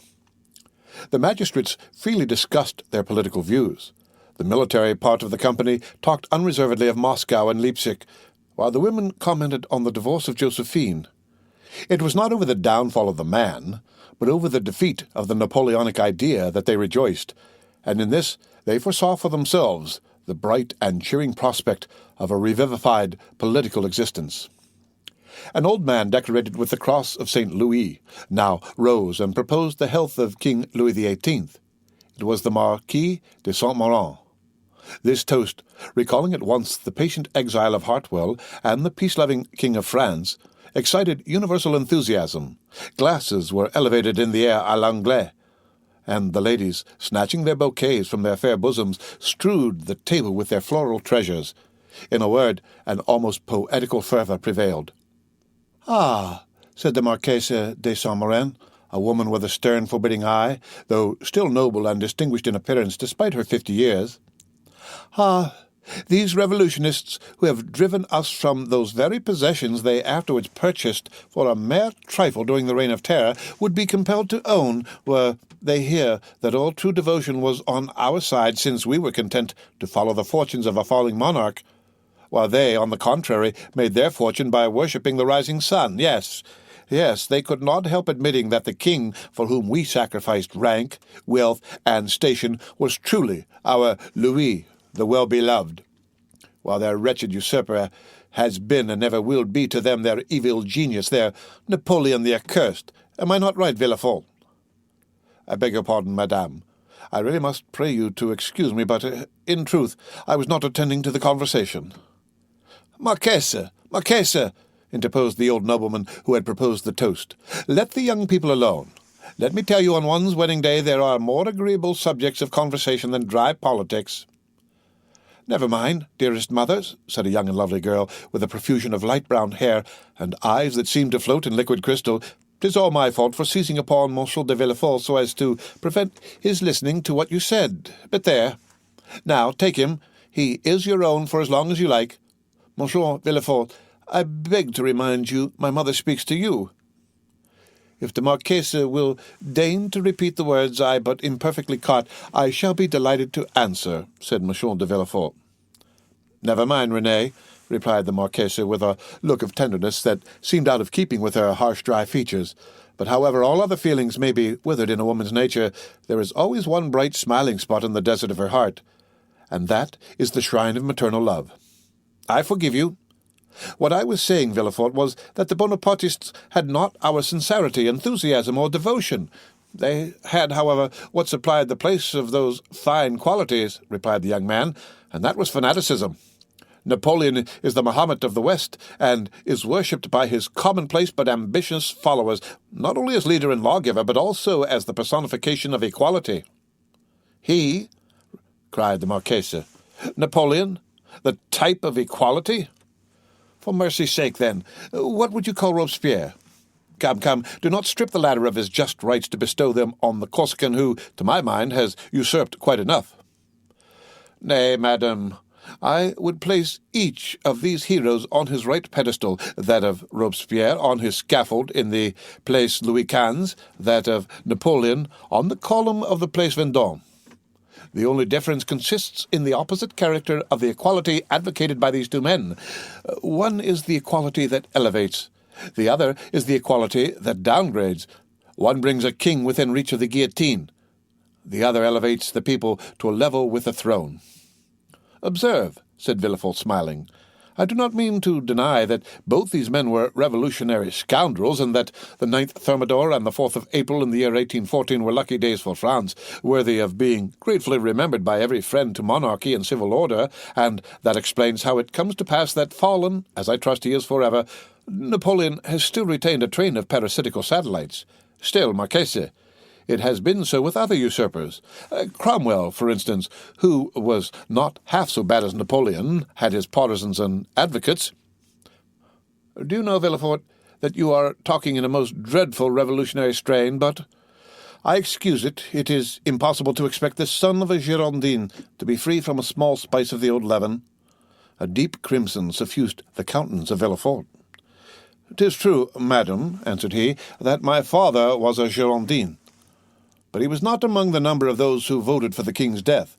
He was an equal sufferer with yourself during the Reign of Terror, and had well nigh lost his head on the same scaffold on which your father perished."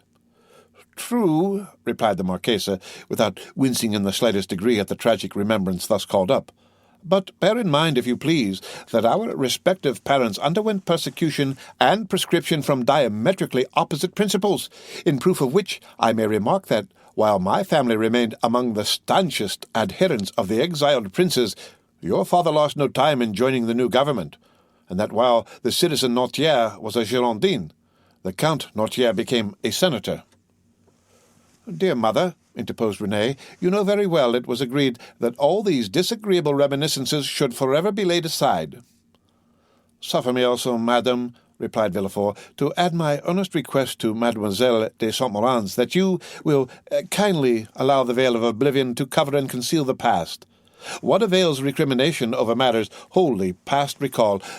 For my own part, I have laid aside even the name of my father, and altogether disown his political principles. He was, nay, probably may still be, a Bonapartist, and is called Noirtier. I, on the contrary, am a stanch royalist, and style myself de Villefort. Let what may remain of revolutionary sap exhaust itself and die away with the old trunk, and condescend only to regard the young shoot which has started up at a distance from the parent tree, without having the power any more than the wish to separate entirely from the stock from which it sprung." "Bravo, Villefort!" cried the Marquis. "Excellently well said. Come now, I have hopes of obtaining what I have been for years endeavouring to persuade the Marquess to promise, namely a perfect amnesty and forgetfulness of the past." "With all my heart," replied the Marquise. "Let the past be forever forgotten. I promise you it affords me as little pleasure to revive it as it does you. All I ask is that Villefort will be firm and inflexible for the future in his political principles. Remember also, Villefort, that we have pledged ourselves to His Majesty for your fealty and strict loyalty, and that, at our recommendation, the King consented to forget the past as I do." And here she extended to him her hand, "as I now do at your entreaty. But bear in mind that should there fall in your way any one guilty of conspiring against the government, you will be so much the more bound to visit the offence with rigorous punishment, as it is known you belong to a suspected family." "Alas, madam," returned Villefort, "my profession, as well as the times in which we live, compels me to be severe. I have already successfully conducted several public prosecutions, and brought the offenders to merited punishment. But we have not done with the thing yet." "Do you indeed think so?" inquired the Marquesse. "I am at least fearful of it. Napoleon, in the island of Elba, is too near France, and his proximity keeps up the hopes of his partisans. Marseille is filled with half-pay officers who are daily, under one frivolous pretext or other, getting up quarrels with the royalists. From hence arise continual and fatal duels among the higher classes of persons, and assassinations in the lower." "You have heard, perhaps," said the Comte de Salvieux, "one of Monsieur de Saint-Méran's oldest friends, and chamberlain to the Comte d'Artois, that the Holy Alliance purpose removing him from thence?" "Yes, they were talking about it when we left Paris," said Monsieur de Saint-Méran. "And where is it decided to transfer him?" "To St. Helena." "For heaven's sake, where is that?" asked the Marquesse. "An island situated on the other side of the equator at least 2,000 leagues from here," replied the Count. "So much the better. As Villefort observes, it is a great act of folly to have left such a man between Corsica, where he was born, and Naples, of which his brother-in-law is king, and face to face with Italy, the sovereignty of which he coveted for his son." "Unfortunately," said Villefort, "there are the treaties of 1814, and we cannot molest Napoleon without breaking those compacts." "Oh, well, we shall find some way out of it," responded Monsieur de Salvieux. "There wasn't any trouble over treaties when it was a question of shooting the poor Duc d'Angoulême."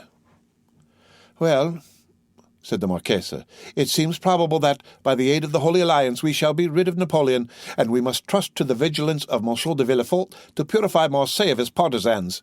The king is either a king or no king. If he be acknowledged as sovereign of France, he should be upheld in peace and tranquillity, and this can best be effected by employing the most inflexible agents to put down every attempt at conspiracy. 'Tis the best and surest means of preventing mischief." "Unfortunately, madam," answered Villefort, "the strong arm of the law is not called upon to interfere until the evil has taken place. Then all he has got to do is to endeavour to repair it." "Nay, madam, The law is frequently powerless to effect this. All it can do is avenge the wrong done. Oh, Monsieur de Villefort, cried a beautiful young creature, daughter to the Comte de Salvieux, and the cherished friend of Mademoiselle de Saint-Méran. Do try and get up some famous trial while we are at Marseille. I never was in a law court, and I am told it is so very amusing. Amusing, certainly, replied the young man, inasmuch as instead of shedding tears, as at the fictitious tale of woe produced at a theatre, you behold in a law court a case of real and genuine distress, a drama of life, the prisoner whom you there see, pale, agitated, and alarmed, instead of, as in the case when a curtain falls on a tragedy, going home to sup peacefully with his family, and then retiring to rest, that he may recommence his mimic woes on the morrow, is removed from your sight merely to be reconducted to his prison and delivered up to the executioner. I leave you to judge how far your nerves are calculated to bear you through such a scene. Of this, however, be assured, that should any favourable opportunity present itself, I will not fail to offer you the choice of being present. For shame, Monsieur de Villefort, said René, becoming quite pale. Don't you see how you are frightening us, and yet you laugh? What would you have? 'Tis like a duel. I have already recorded sentence of death 5 or 6 times against the movers of political conspiracies, and who can say how many daggers may be ready sharpened and only waiting a favourable opportunity to be buried in my heart? Gracious heavens, Monsieur de Villefort, said René, becoming more and more terrified, you surely are not in earnest? Indeed I am, replied the young magistrate with a smile, and in the interesting trial that young lady is anxious to witness, the case would only be still more aggravated. Suppose, for instance, the prisoner, as is more than probable, to have served under Napoleon. Well, can you expect for an instant that one accustomed at the word of his commander to rush fearlessly on the very bayonets of his foe will scruple more to drive a stiletto into the heart of one he knows to be his personal enemy than to slaughter his fellow creatures merely because bidden to do so by one he is bound to obey? Besides, one requires the excitement of being hateful in the eyes of the accused in order to lash one's self into a state of sufficient vehemence and power. I would not choose to see the man against whom I pleaded smile as though in mockery of my words. No, my pride is to see the accused pale, agitated, and as though beaten out of all composure by the fire of my eloquence. René uttered a smothered exclamation. "Bravo!" cried one of the guests. "That is what I call talking to some purpose." "Just the person we require at a time like the present," said a second. "What a splendid business that last case of yours was, my dear Villefort," remarked a third. "I mean the trial of the man for murdering his father. Upon my word, you killed him ere the executioner had laid his hand upon him." As for parricides and such dreadful people as that," interposed René, "it matters very little what is done to them, but as regards poor unfortunate creatures whose only crime consists in having mixed themselves up in political intrigues, why, that is the very worst offence they could possibly commit, for don't you see, René, the king is the father of his people, and he who shall plot or contrive aught against the life and safety of the parent of 32 millions of souls is a parricide upon a fearfully great scale." "I don't know anything about that," replied René. "But, Monsieur de Villefort, you have promised me, have you not, always to show mercy to those I plead for?" "Make yourself quite easy on that point," answered Villefort, with one of his sweetest smiles. "You and I will always consult upon our verdicts." "My love," said the Marquise, "attend to your doves, your lapdogs and embroidery, but do not meddle with what you do not understand. Nowadays the military profession is in abeyance, and the magisterial robe is the badge of honour. There is a wise Latin proverb that is very much in point. Sedent arma togae," said Villefort with a bow. "I cannot speak Latin," responded the Marquise.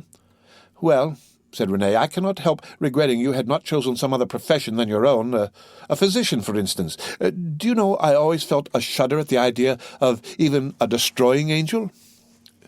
"Dear, good René," whispered Villefort, as he gazed with unutterable tenderness on the lovely speaker. "Let us hope, my child," cried the Marquis, "that Monsieur de Villefort may prove the moral and political physician of this province. If so, he will have achieved a noble work, and one which will go far to efface the recollection of his father's conduct," added the incorrigible Marquise. "Madam," replied Villefort with a mournful smile, "I have already had the honour to observe that my father has, at least I hope so, abjured his past errors, and that he is, at the present moment, a firm and zealous friend to religion and order, a better royalist possibly than his son, for he has to atone for past dereliction, while I have no other impulse than warm, decided preference and conviction." Having made this well-turned speech, Villefort looked carefully around to mark the effect of his oratory, much as he would have done had he been addressing the bench in open court. "Do you know, my dear Villefort," cried the Comte de Saville, "that is exactly what I myself said the other day at the Tuileries, when questioned by His Majesty's principal chamberlain touching the singularity of an alliance between the son of a Girondin and the daughter of an officer of the Duc de Condé, and I assure you he seemed fully to comprehend that this mode of reconciling political differences was based upon sound and excellent principles. Then the king, who, without our suspecting it, had overheard our conversation, interrupted us by saying, 'Villefort, observe that the king did not pronounce the word Noirtier, but, on the contrary, placed considerable emphasis on that of Villefort. Villefort, said His Majesty, is a young man of great judgment and discretion, who will be sure to make a figure in his profession. I like him much, and it gave me great pleasure to hear that he was about to become the son-in-law of the Marquis and Marquise de Saint-Méran. I should myself have recommended the match had not the noble Marquis anticipated my wishes by requesting my consent to it.' Is it possible the king could have condescended so far as to express himself so favourably of me?" asked the enraptured Villefort. "I give you his very words, and if the Marquis chooses to be candid, he will confess that they perfectly agree with what His Majesty said to him when he went 6 months ago to consult him upon the subject of your espousing his daughter." "That is true," answered the Marquis. "How much do I owe this gracious prince? What is there I would not do to evince my earnest gratitude?" "That is right," cried the Marchese. "I love to see you thus. Now then, were a conspirator to fall into your hands, he would be most welcome." "For my part, dear mother," interposed Renée, "I trust your wishes will not prosper, and that Providence will only permit petty offenders, poor debtors, and miserable cheats to fall into Monsieur de Villefort's hands. Then I shall be contented." "Just the same as though you prayed that a physician might only be called upon to prescribe for headaches, measles, and the sting of wasps, or any other slight affection of the epidermis. If you wish to see me, the king's attorney, you must desire for me some of those violent and dangerous diseases from the cure of which so much honour redounds to the physician." At this moment, and as though the utterance of Villefort's wish had sufficed to effect its accomplishment, a servant entered the room and whispered a few words in his ear. Villefort immediately rose from table and quitted the room upon the plea of urgent business. He soon, however, returned, his whole face beaming with delight. Renée regarded him with fond affection, and certainly his handsome features, lit up as they then were with more than usual fire and animation, seemed formed to excite the innocent admiration with which she gazed on her graceful and intelligent lover. "You were wishing just now," said Villefort, addressing her, "that I were a doctor instead of a lawyer. Well, I at least resemble the disciples of Aesculapius in one thing, that of not being able to call a day my own, not even that of my betrothal." "And wherefore were you called away just now?" asked Mademoiselle de Saint-Méran, with an air of deep interest. "For a very serious matter, which bids fair to make work for the executioner." "How dreadful!" exclaimed Renée, turning pale. "Is it possible?" burst simultaneously from all who were near enough to the magistrate to hear his words. "Why, if my information prove correct, a sort of Bonaparte conspiracy has just been discovered." "Can I believe my ears?" cried the Marquise. "I will read you the letter containing the accusation, at least," said Villefort.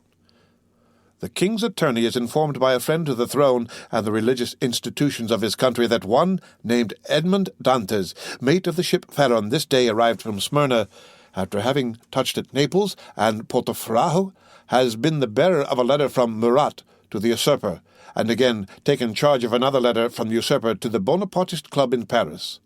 Ample corroboration of this statement may be obtained by arresting the above-mentioned Edmond Dantès, who either carries the letter for Paris about with him, or has it at his father's abode. Should it not be found in the possession of father or son, then it will assuredly be discovered in the cabin belonging to the said Dantès on board the Pharaon." "But," said Renée, "this letter, which after all is but an anonymous scrawl, is not even addressed to you, but to the king's attorney." "True, But that gentleman being absent, his secretary by his orders opened his letters, thinking this one of importance, he sent for me, but not finding me, took upon himself to give the necessary orders for arresting the accused party." "Then the guilty person is absolutely in custody?" said the Marchese. "Nay, dear mother, say the accused person. You know we cannot yet pronounce him guilty." "He is in safe custody," answered Villefort, "and rely upon it, if the letter is found, he will not be likely to be trusted abroad again, unless he goes forth under the especial protection of the headsman." "And where is the unfortunate being?" asked Renée. "He is at my house." "Come, my friend," interrupted the Marchese. "Do not neglect your duty to linger with us. You are the king's servant, and must go wherever that service calls you." "Oh, Villefort!" cried Renée, clasping her hands and looking towards her lover with piteous earnestness, "be merciful on this, the day of our betrothal." The young man passed round to the side of the table where the fair pleader sat, and leaning over her chair, said tenderly, "To give you pleasure, my sweet Renée, I promise to show all the lenity in my power, but if the charges brought against this Bonapartist hero prove correct, why then you really must give me leave to order his head to be cut off." Renée shuddered. "Never mind that foolish girl, Villefort," said the Marchese. "She will soon get over these things." So saying, Madame de Saint-Méran extended her dry, bony hand to Villefort, who, while imprinting her son-in-law's respectful salute on it, looked at Renée as much as to say, "I must try and fancy 'tis your dear hand I kiss, as it should have been." "These are mournful auspices to accompany a betrothal," sighed poor Renée. "Upon my word, child," exclaimed the angry Marchese, "your folly exceeds all bounds. I should be glad to know what connection there can possibly be between your sickly sentimentality and the affairs of the state." "Oh, mother," murmured Renée. "Nay, madam, I pray you, pardon this little traitor. I promise you that to make up for her want of loyalty I will be most inflexibly severe." Then casting an expressive glance at his betrothed, which seemed to say, "Fear not, for your dear sake my justice shall be tempered with mercy," and receiving a sweet and approving smile in return, Villefort quitted the room.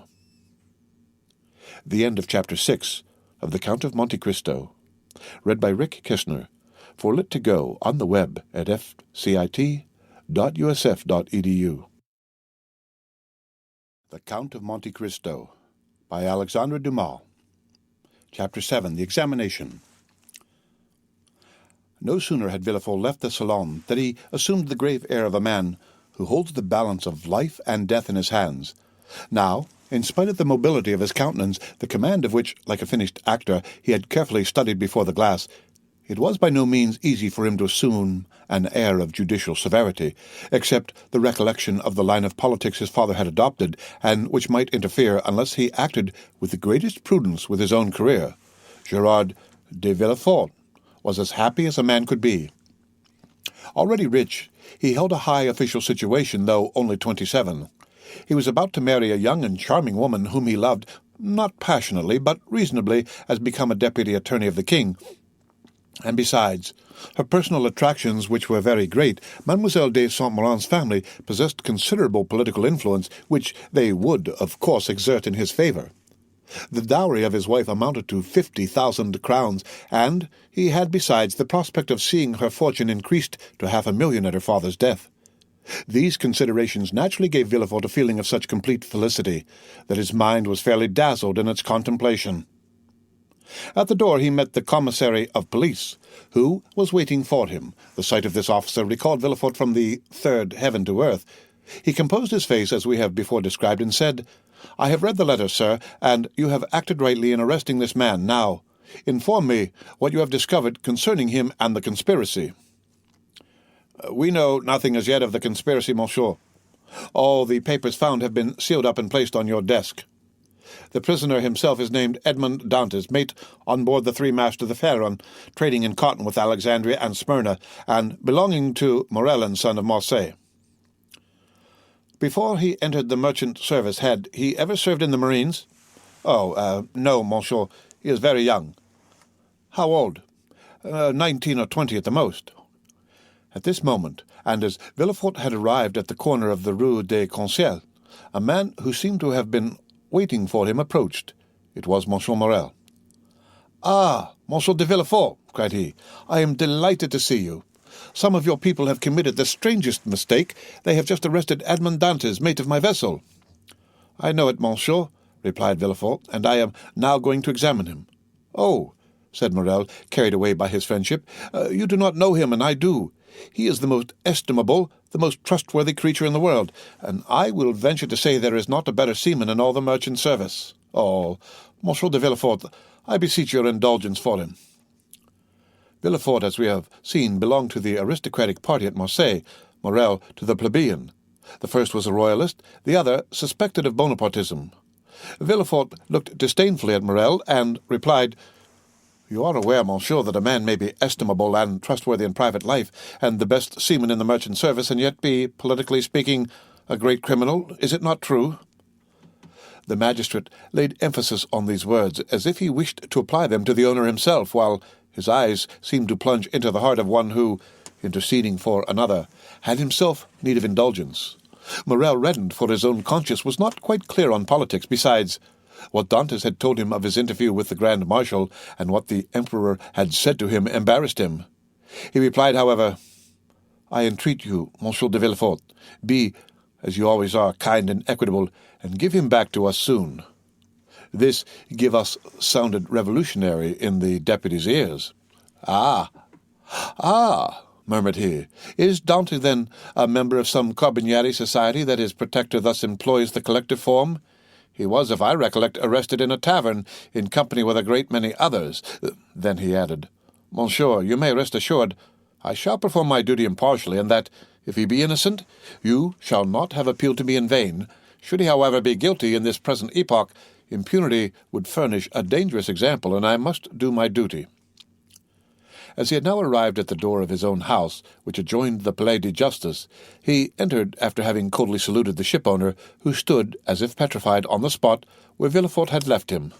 The antechamber was full of police agents and gendarmes, in the midst of whom, carefully watched, but calm and smiling, stood the prisoner. Villefort traversed the antechamber, cast a side glance at Dantès, and, taking a packet which a gendarme offered him, disappeared, saying, "Bring in the prisoner." Rapid as had been Villefort's glance, it had served to give him an idea of the man he was about to interrogate. He had recognized intelligence in the high forehead, courage in the dark eye and bent brow, and frankness in the thick lips that showed a set of pearly teeth. Villefort's first impression was favorable, but he had been so often warned to mistrust first impulses that he applied the maxim to the impression, forgetting the difference between the two words. He stifled, therefore, the feelings of compassion that were rising, composed his features, and sat down, grim and sombre, at his desk. An instant after Dantès entered, he was pale but calm and collected, and, saluting his judge with easy politeness, looked round for a seat, as if he had been in Monsieur Morrel's salon. It was then that he encountered for the first time Villefort's look, that look peculiar to the magistrate who, while seeming to read the thoughts of others, betrays nothing of his own. "Who and what are you?" demanded Villefort, turning over a pile of papers containing information relative to the prisoner that a police agent had given to him on his entry, and that, already in an hour's time, had swelled to voluminous proportions, thanks to the corrupt espionage of which the accused is always made the victim. "My name is Edmond Dantès," replied the young man calmly. "I am mate of the Pharaon belonging to Messieurs Morrel and Son." "Your age?" continued Villefort. 19, returned Dantès. "What were you doing at the moment you were arrested?"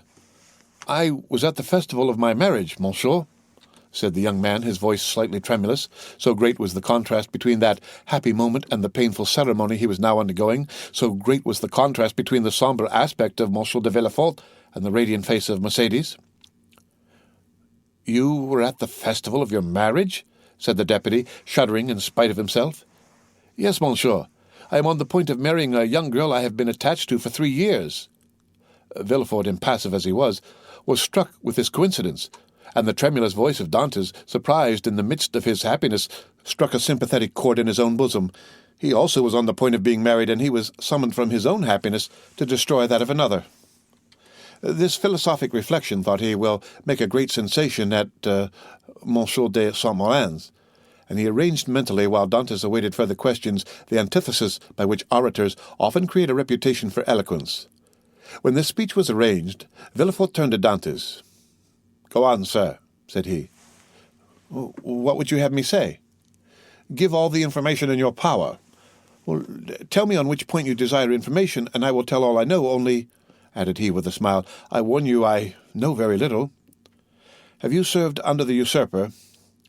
"I was about to be mustered into the Royal Marines when he fell." "It is reported your political opinions are extreme," said Villefort, who had never heard anything of the kind, but was not sorry to make this inquiry as if it were an accusation. "My political opinions?" replied Dantès. "Alas, sir, I never had any opinions. I am hardly 19. I know nothing. I have no part to play. If I obtain the situation I desire, I shall owe it to Monsieur Morrel. Thus, all my opinions, I will not say public, but private, are confined to these 3 sentiments. I love my father, I respect Monsieur Morrel, and I adore Mercédès. This, sir, is all I can tell you, and you see how uninteresting it is." As Dantès spoke, Villefort gazed at his ingenuous and open countenance, and recollected the words of Renée, who, without knowing who the culprit was, had besought his indulgence for him. With the deputy's knowledge of crime and criminals, every word the young man uttered convinced him more and more of his innocence. This lad, for he was scarcely a man, simple, natural, eloquent, with that eloquence of the heart never found when sought for, full of affection for everybody because he was happy, and because happiness renders even the wicked good, extended his affection even to his judge, in spite of Villefort's severe look and stern accent. Dantès seemed full of kindness. "Pardieu," said Villefort, "he is a noble fellow. I hope I shall gain Renée's favour easily by obeying the first command she ever imposed upon me. I shall have at least a pressure of the hand in public and a sweet kiss in private." Full of this idea, Villefort's face became so joyous that when he turned to Dantès, the latter, who had watched the change on his physiognomy, was smiling also. "Sir," said Villefort, "have you any enemies, at least that you know?" "I have enemies?" replied Dantès. "My position is not sufficiently elevated for that. As for my disposition, that is, perhaps, somewhat too hasty, but I have striven to repress it. I have had 10 or 12 sailors under me, and if you question them, they will tell you that they love and respect me, not as a father, for I am too young, but as an elder brother." "But you may have excited jealousy. You are about to become captain at 19, an elevated post.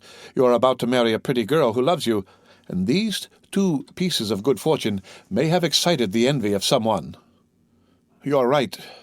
You know men better than I do, and what you say may possibly be the case, I confess, but if such persons are among my acquaintances, I prefer not to know it, because then I should be forced to hate them." "You are wrong. You should always strive to see clearly around you. You seem a worthy young man.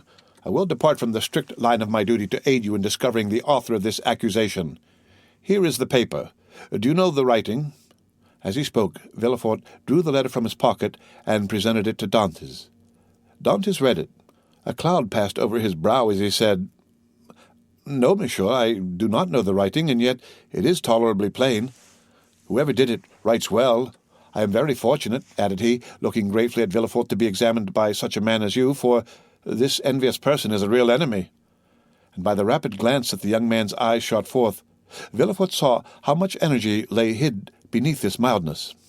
"Now," said the deputy, "answer me frankly, not as a prisoner to a judge, but as one man to another, who takes an interest in him. What truth is there in the accusation contained in this anonymous letter?" And Villefort threw disdainfully on his desk the letter Dantès had just given back to him. "None at all.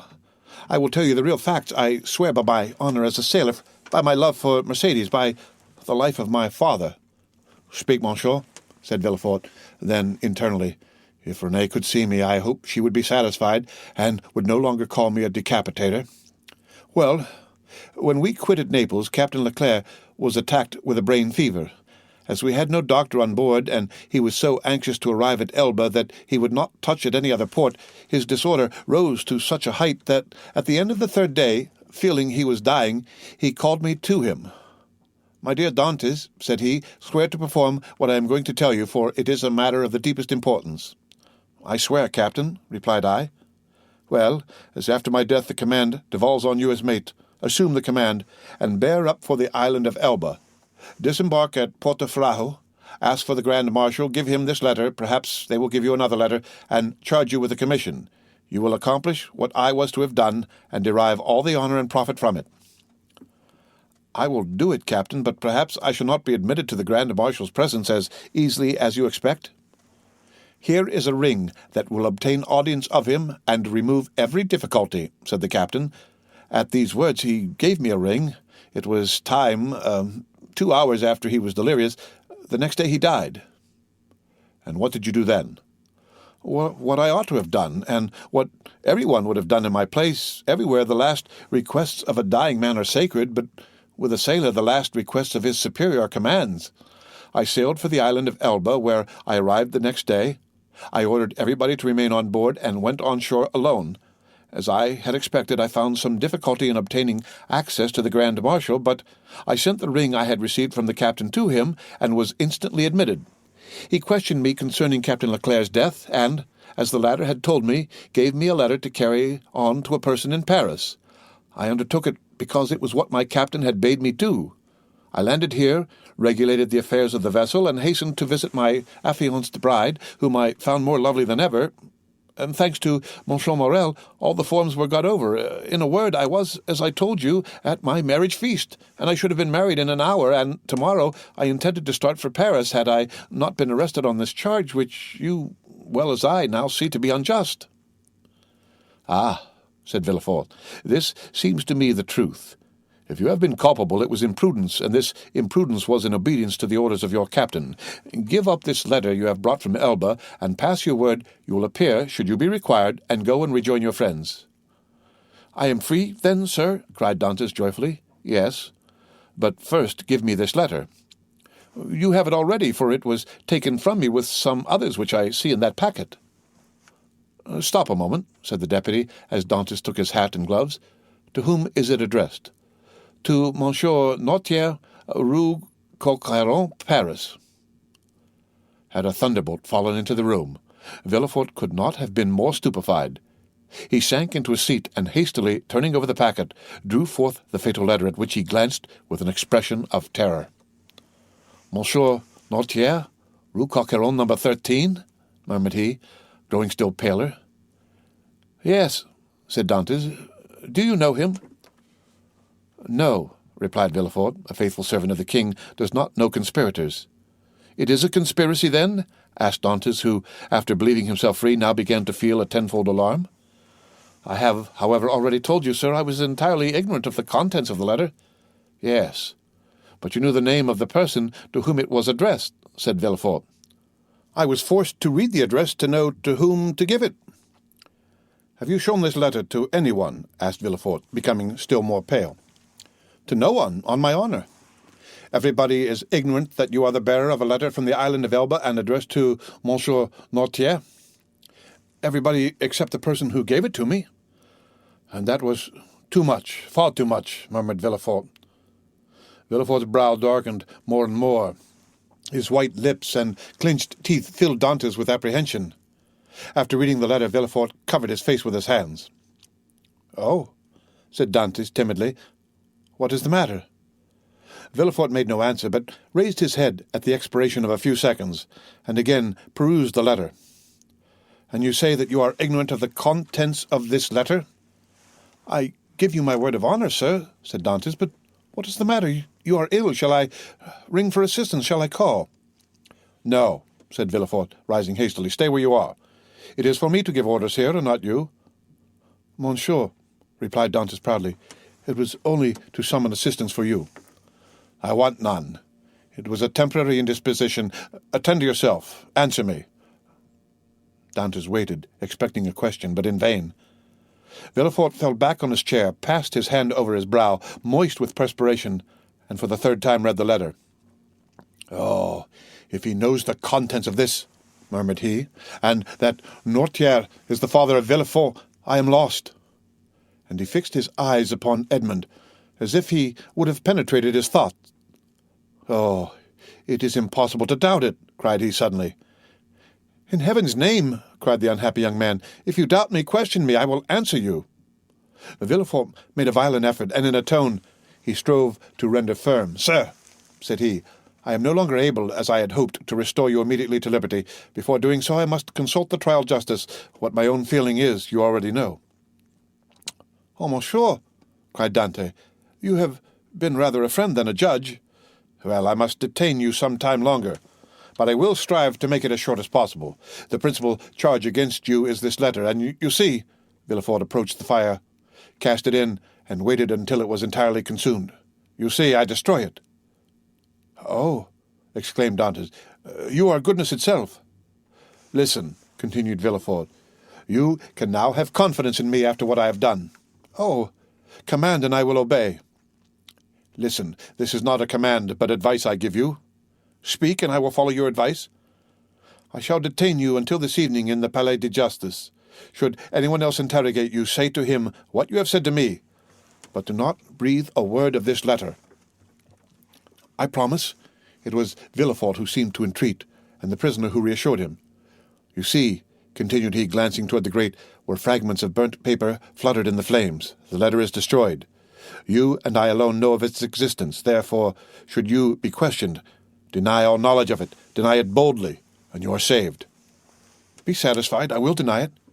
"It was the only letter you had?" "It was." "Swear it." "I swear it." Villefort rang. A police agent entered. Villefort whispered some words in his ear, to which the officer replied by a motion of his head. "Follow him," said Villefort to Dantès. Dantès saluted Villefort and retired. Hardly had the door closed when Villefort threw himself, half fainting, into a chair. "Alas, alas," murmured he, "if the procureur himself had been at Marseilles, I should have been ruined. This accursed letter would have destroyed all my hopes. Oh, my father, must your past career always interfere with my successes?" Suddenly, a light passed over his face, a smile played round his set mouth, and his haggard eyes were fixed in thought. "This will do," said he, "and from this letter, which might have ruined me, I will make my fortune. Now to the work I have in hand." And, after having assured himself that the prisoner was gone, the deputy procureur hastened to the house of his betrothed. The end of Chapter 7 of the Count of Monte Cristo. Read by Rick Kishner. Full it to go on the web at fcit.usf.edu. The Count of Monte Cristo by Alexandre Dumas. Chapter 8. The Château d'Elf. The commissary of police, as he traversed the antechamber, made a sign to two gendarmes, who placed themselves one on Dante's right and the other on his left. A door that communicated with the Palais de Justice was opened, and they went through a long range of gloomy corridors, whose appearance might have made even the boldest shudder. The Palais de Justice communicated with the prison, a sombre edifice that from its grated windows looks on the clock tower of the Accolade. After numberless windings, Dante saw a door with an iron wicket. The commissary took up an iron mallet and knocked thrice, every blow seeming to Dante as if struck on his heart.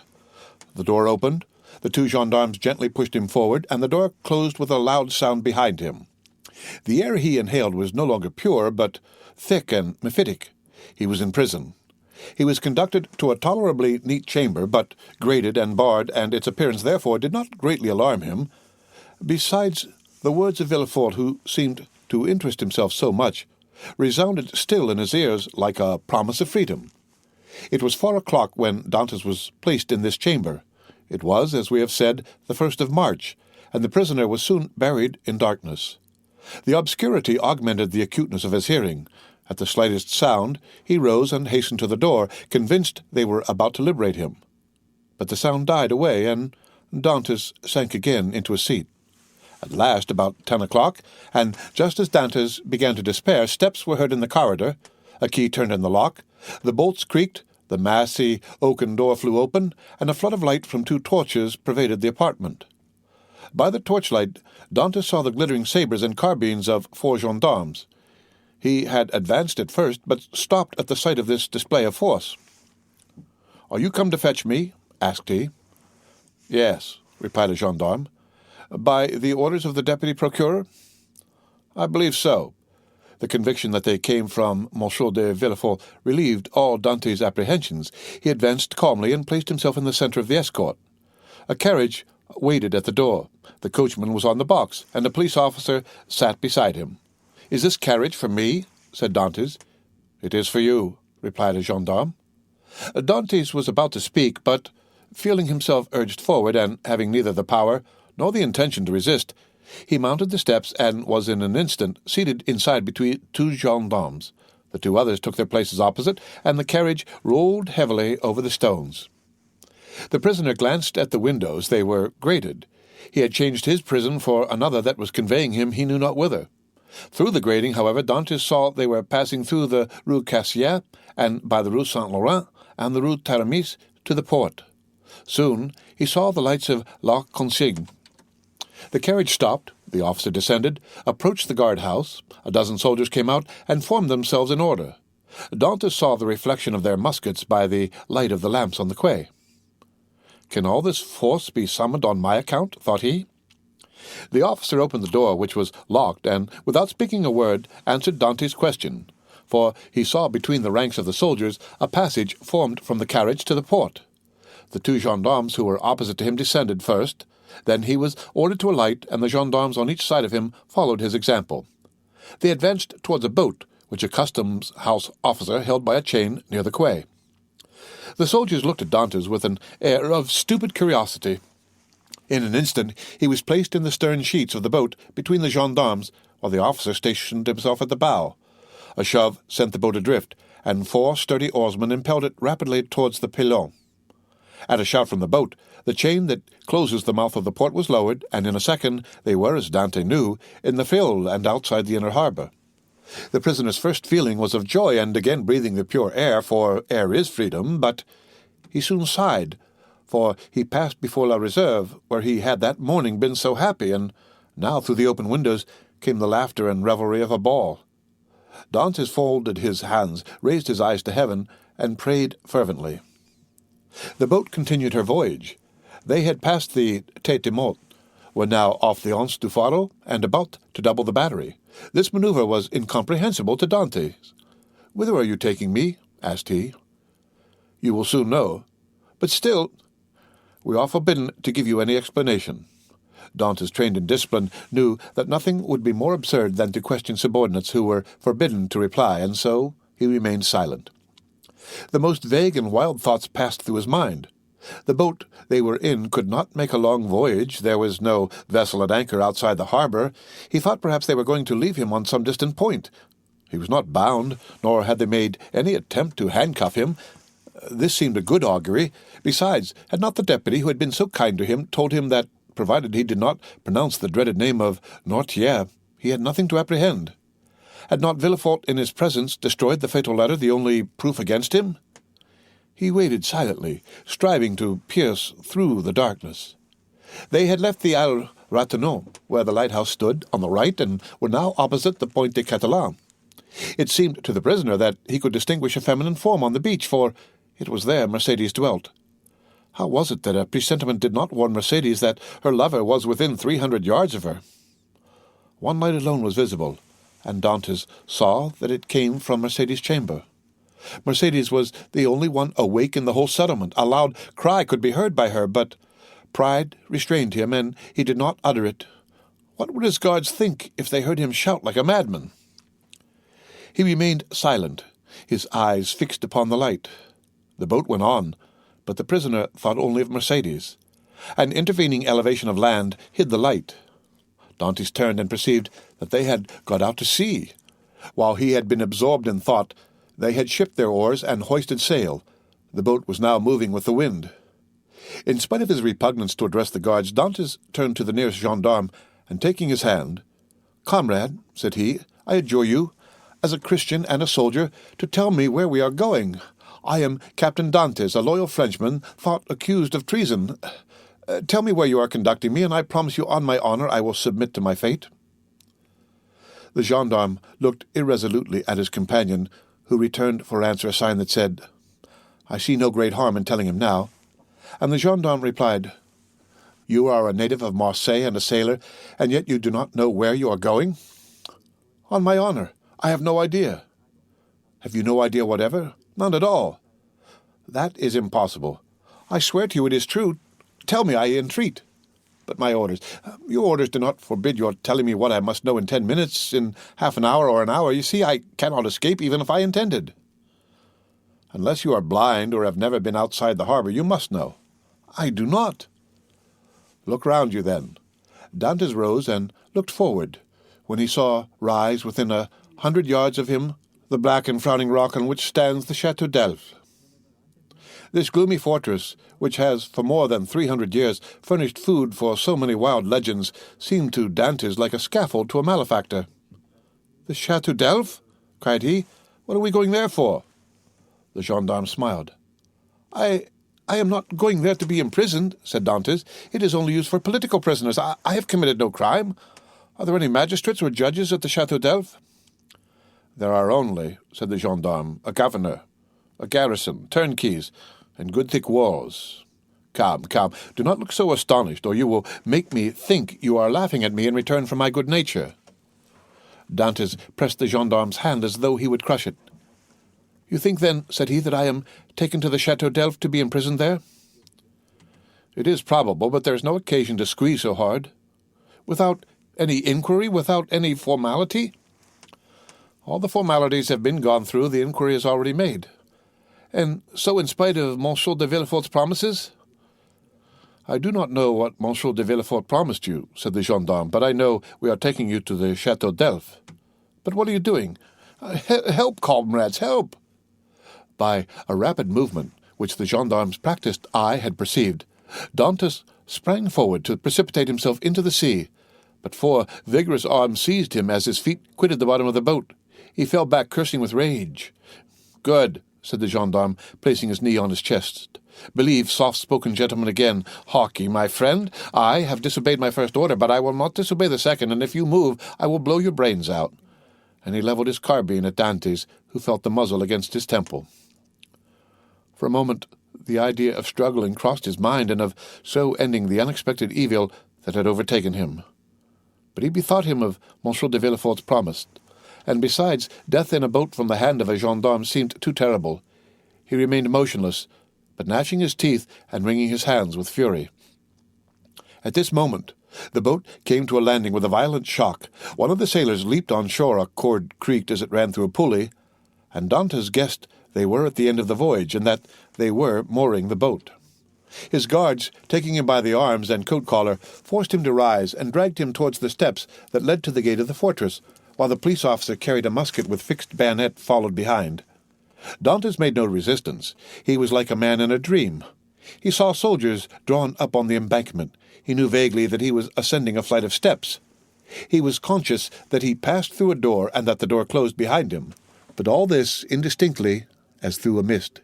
He did not even see the ocean, that terrible barrier against freedom which the prisoners look upon with utter despair. They halted for a minute, during which he strove to collect his thoughts.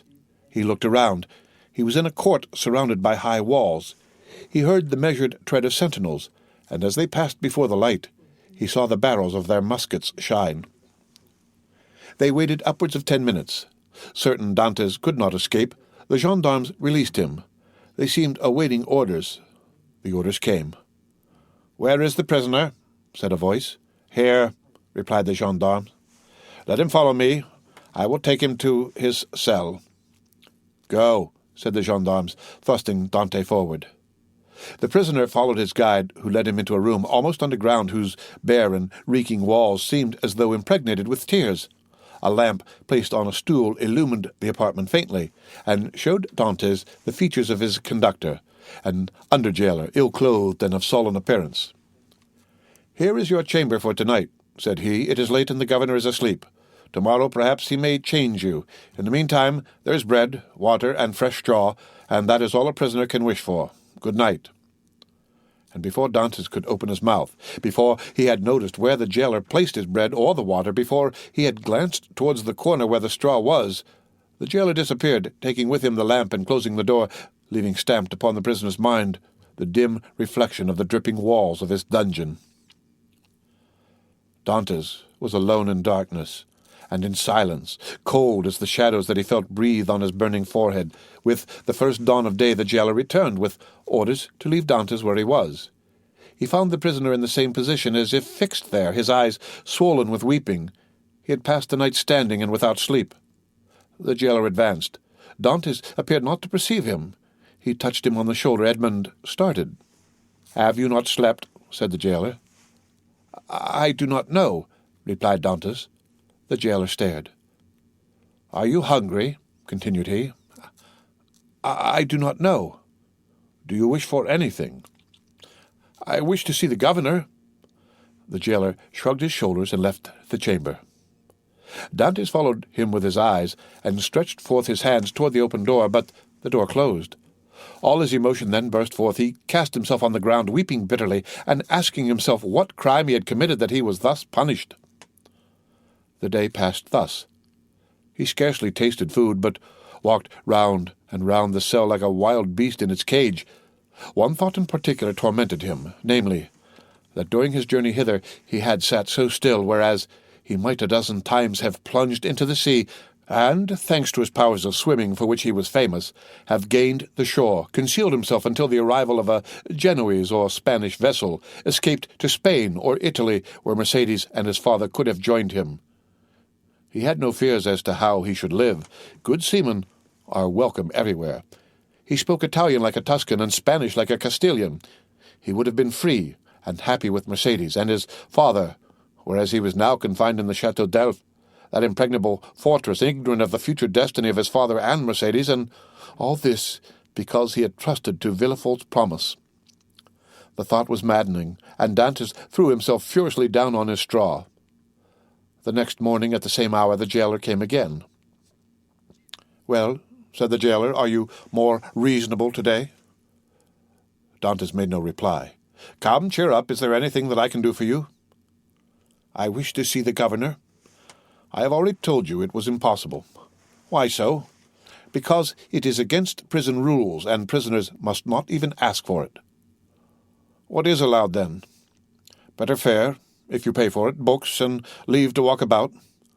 "I do not want books. I am satisfied with my food, and do not care to walk about, but I wish to see the governor." "If you worry me by repeating the same thing, I will not bring you any more to eat." "Well, then," said Edmond, "if you do not, I shall die of hunger, that is all." The jailer saw by his tone he would be happy to die, and, as every prisoner is worth 10 sous a day to his jailer, he replied in a more subdued tone, "What you ask is impossible, but if you are very well behaved, you will be allowed to walk about, and some day you will meet the governor, and if he chooses to reply, that is his affair." "But," asked Dantès, "how long shall I have to wait?" "A month, 6 months, a year." "It is too long a time. I wish to see him at once." "Ah," said the jailer, "do not always brood over what is impossible, or you will be mad in a fortnight. You think so?" "Yes, we have an instance here. It was by always offering 1,000,000 of francs to the governor for his liberty that an abbé became mad who was in this chamber before you." "How long has he left it?" 2 years. "Was he liberated then?" "No, he was put in a dungeon." "Listen," said Dantès, "I am not an abbé. I am not mad. Perhaps I shall be, but at present, unfortunately, I am not. I will make you another offer." "What is that?" "I do not offer you 1,000,000 because I have it not, but I will give you 100 crowns if the first time you go to Marseille you will seek out a young girl named Mercedes at the Catalans and give her 2 lines from me."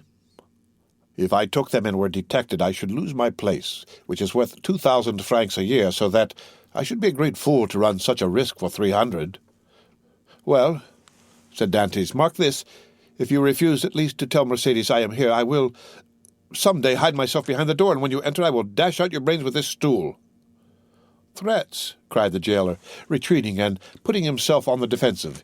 "You are certainly going mad. The abbé began like you, and in 3 days you will be like him, mad enough to tie up, but fortunately there are dungeons here." Dantès whirled the stool round his head. All right, said the jailer. "All right, since you will have it so, I will send word to the governor." "Very well," returned Dantès, dropping the stool and sitting on it as if he were in reality mad.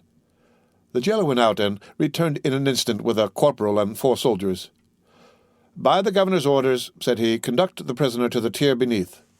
"To the dungeon, then," said the corporal. "Yes, we must put the madman with the madman." The soldiers seized Dantès, who followed passively.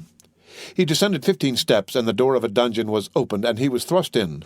The door closed, and Dantès advanced with outstretched hands until he touched the wall. He then sat down in the corner until his eyes became accustomed to the darkness. The jailer was right. Dantès wanted but little of being utterly mad. The end of Chapter 8 of The Count of Monte Cristo, read by Rick Kishner for Lit to Go on the web at fcit.usf.edu. The Count of Monte Cristo by Alexandre Dumas. Chapter 9. The Evening of the Betrothal. Villefort had, as we have said, hastened back to Madame de Saint-Méran in the Place du Grand Cause, and on entering the house found that the guests, whom he had left at table, were taking coffee in the salon. René was, with all the rest of the company, anxiously awaiting him, and his entrance was followed by a general exclamation.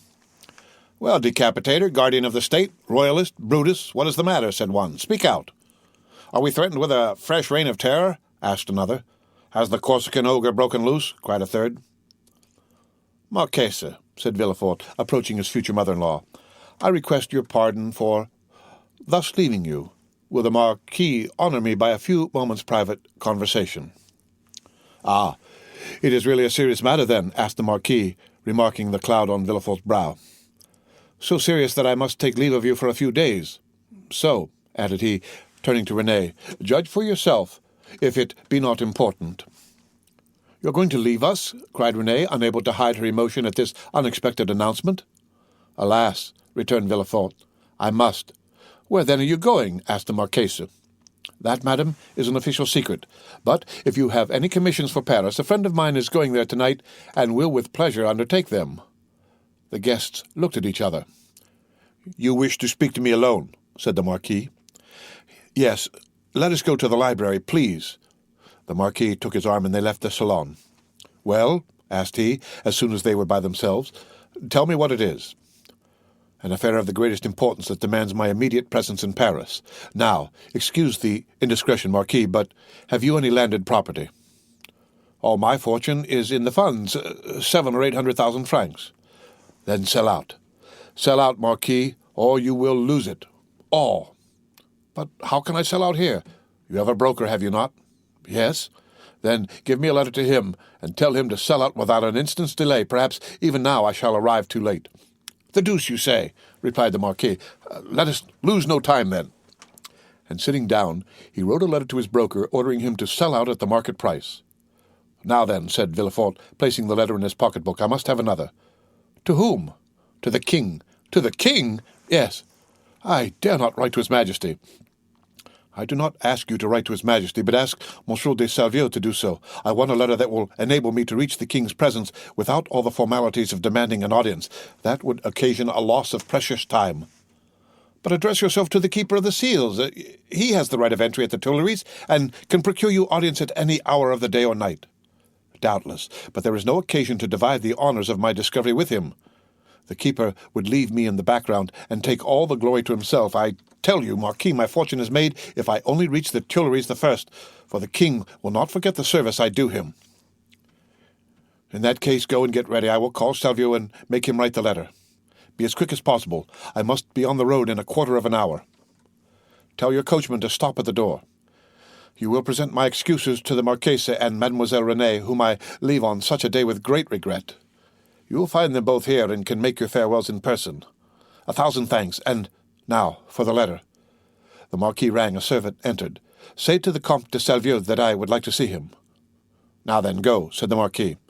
"I shall be gone only a few moments."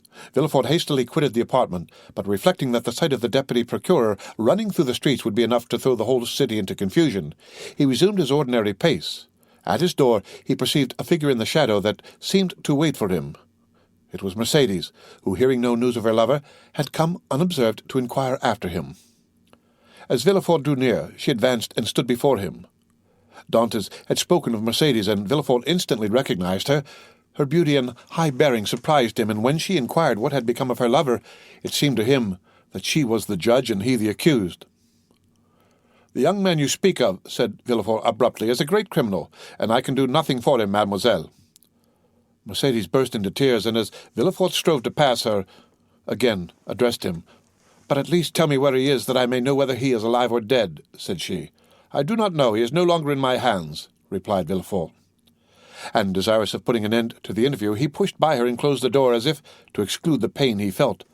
But remorse is not thus banished. Like Virgil's wounded hero, he carried the arrow in his wound, and arrived at the salon. Villefort uttered a sigh that was almost a sob, and sank into a chair. And then the first pangs of an unending torture seized upon his heart. The man he sacrificed to his ambition, that innocent victim immolated on the altar of his father's faults, appeared to him pale and threatening, leading his affianced bride by the hand, and bringing with him remorse, not such as the ancients figured, furious and terrible, but that slow and consuming agony whose pangs are intensified from hour to hour up to the very moment of death. Then he had a moment's hesitation. He had frequently called for capital punishment on criminals, and, owing to his irresistible eloquence, they had been condemned, and yet the slightest shadow of remorse had never clouded Villefort's brow, because they were guilty, at least he believed so, but here was an innocent man whose happiness he had destroyed. In this case he was not the judge, but the executioner. As he thus reflected, he felt the sensation we have described, and which had hitherto been unknown to him, arise in his bosom and fill him with vague apprehensions. It is thus that a wounded man trembles instinctively at the approach of the finger to his wound until it be healed. But Villefort's was one of those that never close, or, if they do, only close to reopen more agonizing than ever. If at this moment the sweet voice of Renée had sounded in his ears, pleading for mercy, or the fair Mercédès had entered and said, "In the name of God, I conjure you to restore me my affianced husband," his cold and trembling hands would have signed his release. But no voice broke the stillness of the chamber, and the door was opened only by Villefort's valet, who came to him to tell that the travelling carriage was in readiness. Villefort rose, or rather sprang from his chair hastily, opened one of the drawers of his desk, emptied all the gold it contained into his pocket, stood motionless an instant, his hand pressed to his head, muttered a few inarticulate sounds, and then, perceiving that his servant had placed his cloak on his shoulders, he sprang into the carriage, ordered the postilions to drive to Monsieur de Saint-Méran's. The hapless Dantès was doomed. As the Marquis had promised, Villefort found the Marchese and Renée in waiting. He started when he saw Renée, for he fancied she was again about to plead for Dantès. Alas, her emotions were wholly personal. She was thinking only of Villefort's departure. She loved Villefort, and he left her at the moment he was about to become her husband. Villefort knew not when he should return, and Renée, far from pleading for Dantès, hated the man whose crime separated her from her lover. Meanwhile, what of Mercédès? She had met Fernand at the corner of the Rue de la Loge. She had returned to the Catalans, and had despairingly cast herself on her couch. Fernand, kneeling by her side, took her hand and covered it with kisses that Mercédès did not even feel. She passed the night thus. The lamp went out for want of oil, but she paid no heed to the darkness, and dawn came, but she knew not that it was day. Grief had made her blind to all but one object, that was Edmond. "Ah, you are there," said she at length, turning towards Fernand. "I have not quitted you since yesterday," returned Fernand slowly. Monsieur Morel had not readily given up the fight. He had learned that Dantès had been taken to prison, and he had gone to all his friends and the influential persons of the city, but the report was already in circulation that Dantès was arrested as a Bonapartist agent, and as the most sanguine looked upon any attempt of Napoleon to remount the throne as impossible, he met with nothing but refusal, and had returned home in despair, declaring that the matter was serious and that nothing more could be done. Caderousse was equally restless and uneasy, but instead of seeking, like Monsieur Morel, to aid Dantès, he had shut himself up with 2 bottles of black currant brandy in the hope of drowning reflection. But he did not succeed, and became too intoxicated to fetch any more drink, and yet not so intoxicated as to forget what had happened. With his elbows on the table, he sat between the 2 empty bottles, while spectres danced in the light of the unsnuffed candle, spectres such as Hoffmann strews over his punch-drenched pages like black, fantastic dust. Danglars alone was content and joyous. He had got rid of an enemy, and made his own situation on the Pharaon secure. Danglars was one of those men born with a pen behind the ear and an inkstand in place of a heart. Everything with him was multiplication or subtraction. The life of a man was to him of far less value than a numeral, especially when by taking it away he could increase the sum total of his own desires. He went to bed at his usual hour, and slept in peace. Villefort, after having received Monsieur de Salvieux's letter, embraced Renée, kissed the Marquise's hand, and shaken that of the Marquis, started for Paris along the Aix road. Old Dantès was dying with anxiety to know what had become of Edmond, but we know very well what had become of Edmond. The end of Chapter 9. Read by Rick Kistner for Lit to Go on the web at fcit.usf.edu. The Count of Monte Cristo by Alexandre Dumas. Chapter 10. The King's Closet at the Tuileries. We will leave Villefort on the road to Paris, travelling, thanks to trebled fees, with all speed, and passing through 2 or 3 apartments, enter at the Tuileries, the little room with the arched window, so well known as having been the favourite closet of Napoleon and Louis XVIII, and now of Louis Philippe. There, seated before a walnut table he had brought with him from Hartwell, and to which, from one of those fancies not uncommon to great people, he was particularly attached, the King, Louis XVIII, was carelessly listening to a man of 50 or 52 years of age, with grey hair, aristocratic bearing, and exceedingly gentlemanly attire, and meanwhile making a marginal note in a volume of Gryphius's rather inaccurate but much sought-after edition of Horace, a work which was much indebted to the sagacious observations of the philosophical monarch. "You say, sir," said the King, "that I am exceedingly disquieted, sire. Really, have you had a vision of the 7 fat kine and the 7 lean kine?" "No, sire, for that would only betoken for us 7 years of plenty and 7 years of scarcity, and with a king as full of foresight as your majesty, scarcity is not a thing to be feared." "Then of what other scourge are you afraid, my dear Blackus?" "Sire, I have every reason to believe that a storm is brewing in the south."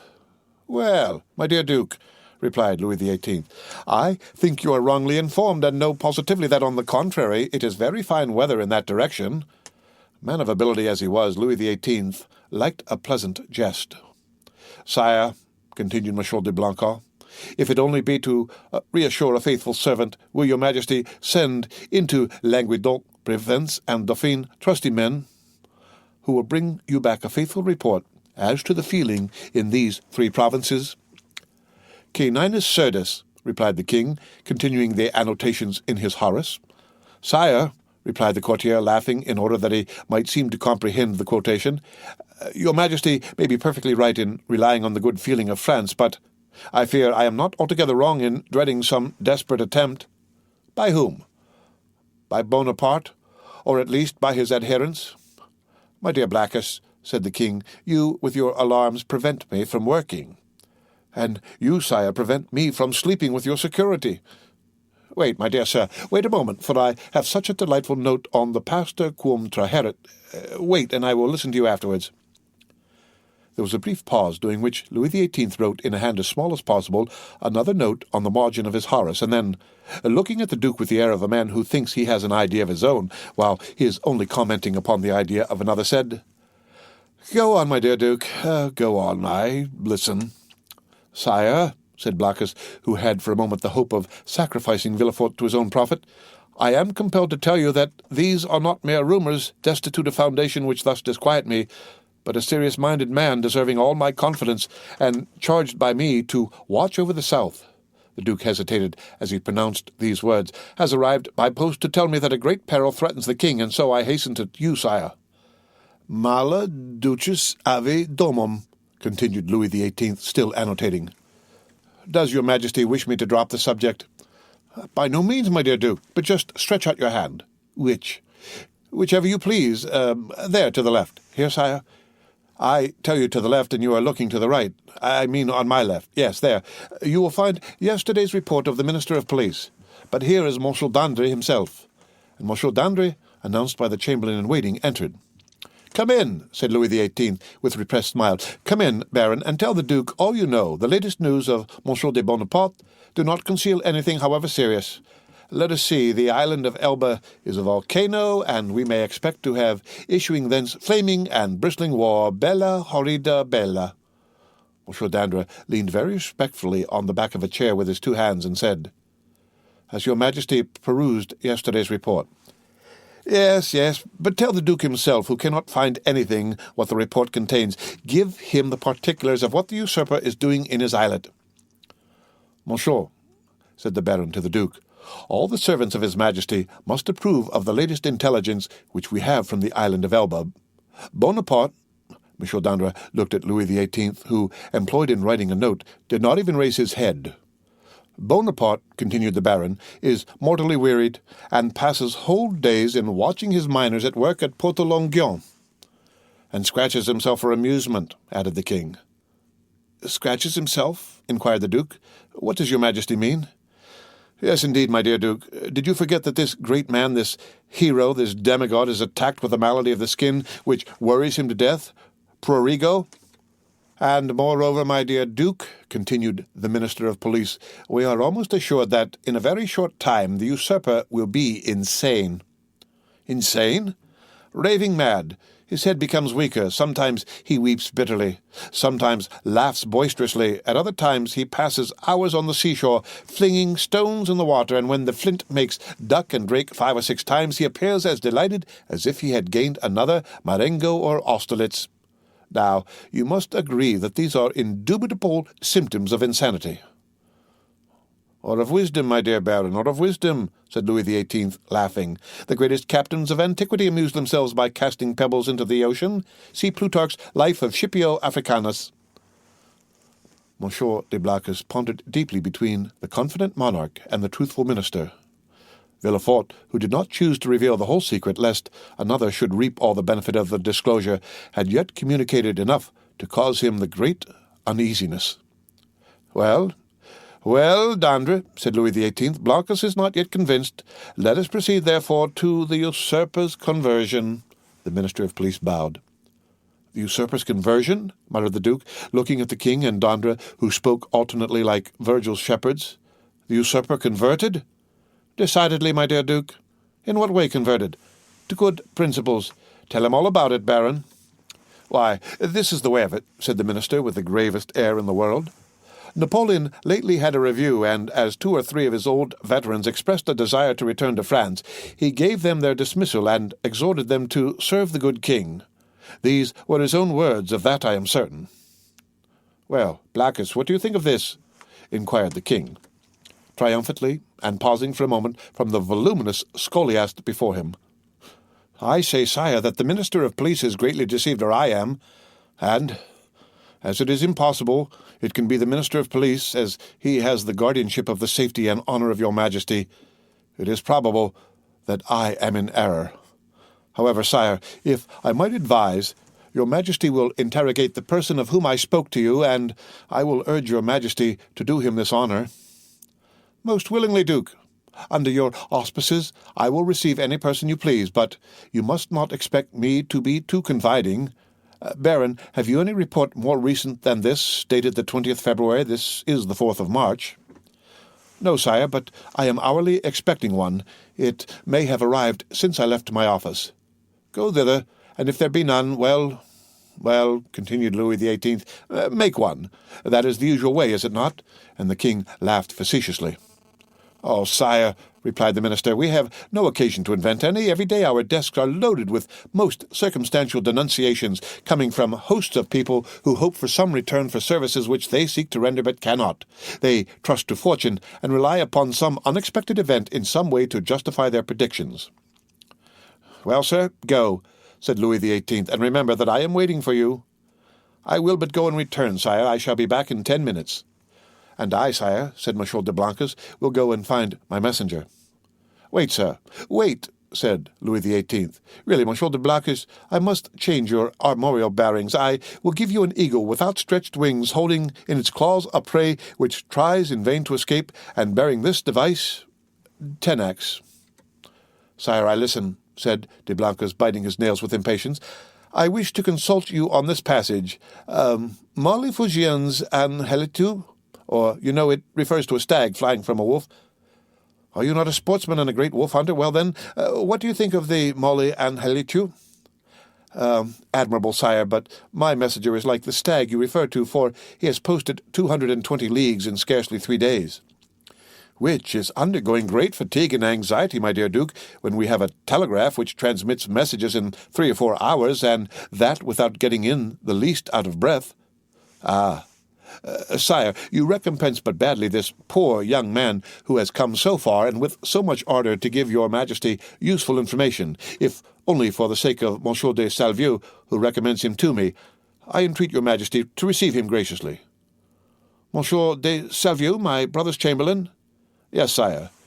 "He is at Marseille, and writes me thence. Does he speak to you of this conspiracy?" "No, but strongly recommends Monsieur de Villefort, and begs me to present him to your Majesty." "Monsieur de Villefort!" cried the king. "Is the messenger's name Monsieur de Villefort?" "Yes, sire." "And he comes from Marseille?" "In person." "Why did you not mention his name at once?" replied the king, betraying some uneasiness. "Sire, I thought his name was unknown to your Majesty." "No, no, Blackus. He is a man of strong and elevated understanding, ambitious too, and, pardieu, you know his father's name." "His father?" "Yes, Noirtier." "Noirtier, the Girondin? Noirtier, the senator?" "He himself. And your Majesty has employed the son of such a man?" "Blackus, my friend, you have but limited comprehension. I told you Villefort was ambitious, and to attain this ambition Villefort would sacrifice everything, even his father. Then, sire, may I present him?" "This instant, Duke. Where is he?" "Waiting below in my carriage." "Seek him at once." I hastened to do so. The Duke left the royal presence with the speed of a young man. His really sincere royalism made him youthful again. Louis XVIII remained alone, and, turning his eyes on his half-opened Horace, muttered, "Justum et tenacem proposici virum." Monsieur de Blacas returned as speedily as he had departed, but in the antechamber he was forced to appeal to the king's authority. Villefort's dusty garb, his costume, which was not of courtly cut, excited the susceptibility of Monsieur de Breze, who was all astonishment at finding that this young man had the audacity to enter before the king in such attire. The Duke, however, overcame all difficulties with a word, His Majesty's order, and, in spite of the protestations which the Master of Ceremonies made for the honour of his office and principles, Villefort was introduced. The king was seated in the same place where the Duke had left him. On opening the door, Villefort found himself facing him, and the young magistrate's first impulse was to pause. "Come in, Monsieur de Villefort," said the king. "Come in." Villefort bowed, and, advancing a few steps, waited until the king should interrogate him. "Monsieur de Villefort," said Louis XVIII, "the Duc de Blacas assures me you have some interesting information to communicate." "Sire, the Duke is right, and I believe your Majesty will think it equally important. In the first place, and before everything else, sir, is the news as bad in your opinion as I am asked to believe?" "Sire, I believe it to be most urgent, but I hope by the speed I have used that it is not irreparable." "Speak as fully as you please, sir," said the king, who began to give way to the emotion which had showed itself in Blacas's face and affected Villefort's voice. "Speak, sir, and pray, begin at the beginning. I like order in everything." "Sire," said Villefort, "I will render a faithful report to your Majesty, but I must entreat your forgiveness if my anxiety leads to some obscurity in my language." A glance at the king after this discreet and subtle exordium assured Villefort of the benignity of his august auditor, and he went on. "Sire, I have come as rapidly to Paris as possible to inform your Majesty that I have discovered in the exercise of my duties not a commonplace and insignificant plot, such as is every day got up in the lower ranks of the people and in the army, but an actual conspiracy, a storm which menaces no less than your Majesty's throne. Sire, the usurper is arming 3 ships. He meditates some project which, however mad, is yet perhaps terrible. At this moment he will have left Elba to go whither I know not, but assuredly to attempt a landing either at Naples or on the coast of Tuscany, or perhaps on the shores of France. Your Majesty is well aware that the sovereign of the island of Elba has maintained his relations with Italy and France?" "I am, sir," said the king, much agitated, "and recently we have had information that the Bonapartist clubs have had meetings in the Rue Saint-Jacques. But proceed, I beg of you. How did you obtain these details?" "Sire, they are the results of an examination which I made of a man of Marseille, whom I have watched for some time and arrested on the day of my departure. This person, a sailor of turbulent character, and whom I suspected of Bonapartism, has been secretly to the island of Elba. There he saw the Grand Marshal, who charged him with an oral message to a Bonapartist in Paris, whose name I could not extract from him, but this mission was to prepare men's minds for a return. It is the man who says this, sire, a return which will soon occur. And where is this man?" "In prison, sire. And the matter seems serious to you?" So serious, sire, that when the circumstance surprised me in the midst of a family festival on the very day of my betrothal, I left my bride and friends, postponing everything that I might hasten to lay at your Majesty's feet the fears which impressed me and the assurance of my devotion." "True," said Louis XVIII. "Was there not a marriage engagement between you and Mademoiselle de Saint-Marin, daughter of one of your Majesty's most faithful servants?" Yes. But let us talk of this plot, Monsieur de Villefort." "Sire, I fear it is more than a plot. I fear it is a conspiracy." "A conspiracy in these times," said Louis XVIII, smiling, "is a thing very easy to meditate, but more difficult to conduct to an end, inasmuch as, re-established so recently on the throne of our ancestors, we have our eyes open at once upon the past, the present, and the future. For the last 10 months my ministers have redoubled their vigilance in order to watch the shore of the Mediterranean. If Bonaparte landed at Naples, the whole coalition would be on foot before he could even reach Piemonte. If he landed in Tuscany, he will be in an unfriendly territory. If he land in France, it must be with a handful of men, and the result of that is easily foretold, execrated as he is by the population. Take courage, sir, but at the same time rely on our royal gratitude." Here is Monsieur d'Andre," cried de Blacas. At this instant the Minister of Police appeared at the door, pale, trembling, and as if ready to faint. Villefort was about to retire, but Monsieur de Blacas, taking his hand, restrained him. The end of Chapter 10 of The Count of Monte Cristo, read by Rick Kishner for Lit2Go on the web at fcit.usf.edu. The Count of Monte Cristo by Alexandre Dumas. Chapter 11. The Corsican Ogre. At the sight of this agitation, Louis XVIII pushed from him violently the table at which he was sitting. "What ails you, Baron?" he exclaimed. "You appear quite aghast. Has your uneasiness anything to do with what Monsieur de Blacas has told me and Monsieur de Villefort has just confirmed?" Monsieur de Blacas moved suddenly towards the Baron, but the fright of the courtier pleaded for the forbearance of the statesman, and besides, as matters were, it was much more to his advantage that the prefect of police should triumph over him than that he should humiliate the prefect. "Sire," stammered the Baron. "Well, what is it?" asked Louis XVIII. The Minister of Police, giving way to an impulse of despair, was about to throw himself at the feet of Louis XVIII, who retreated a step and frowned. "Will you speak?" he said.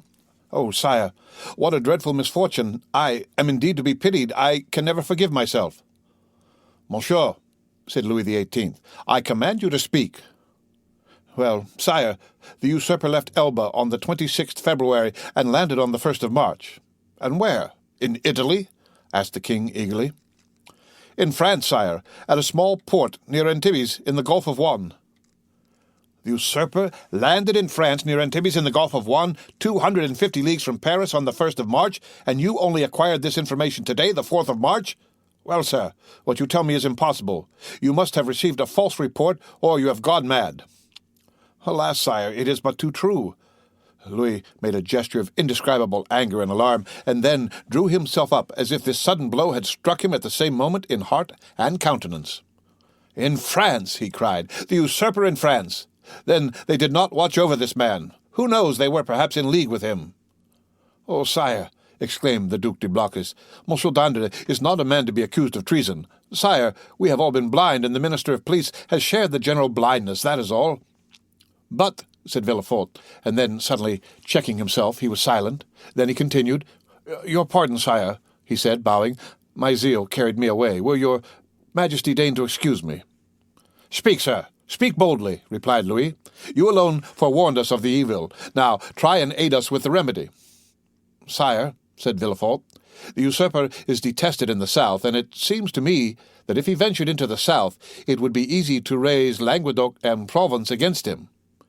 "Yes, assuredly," replied the minister, "but he is advancing by Gap and Sisteron." "Advancing?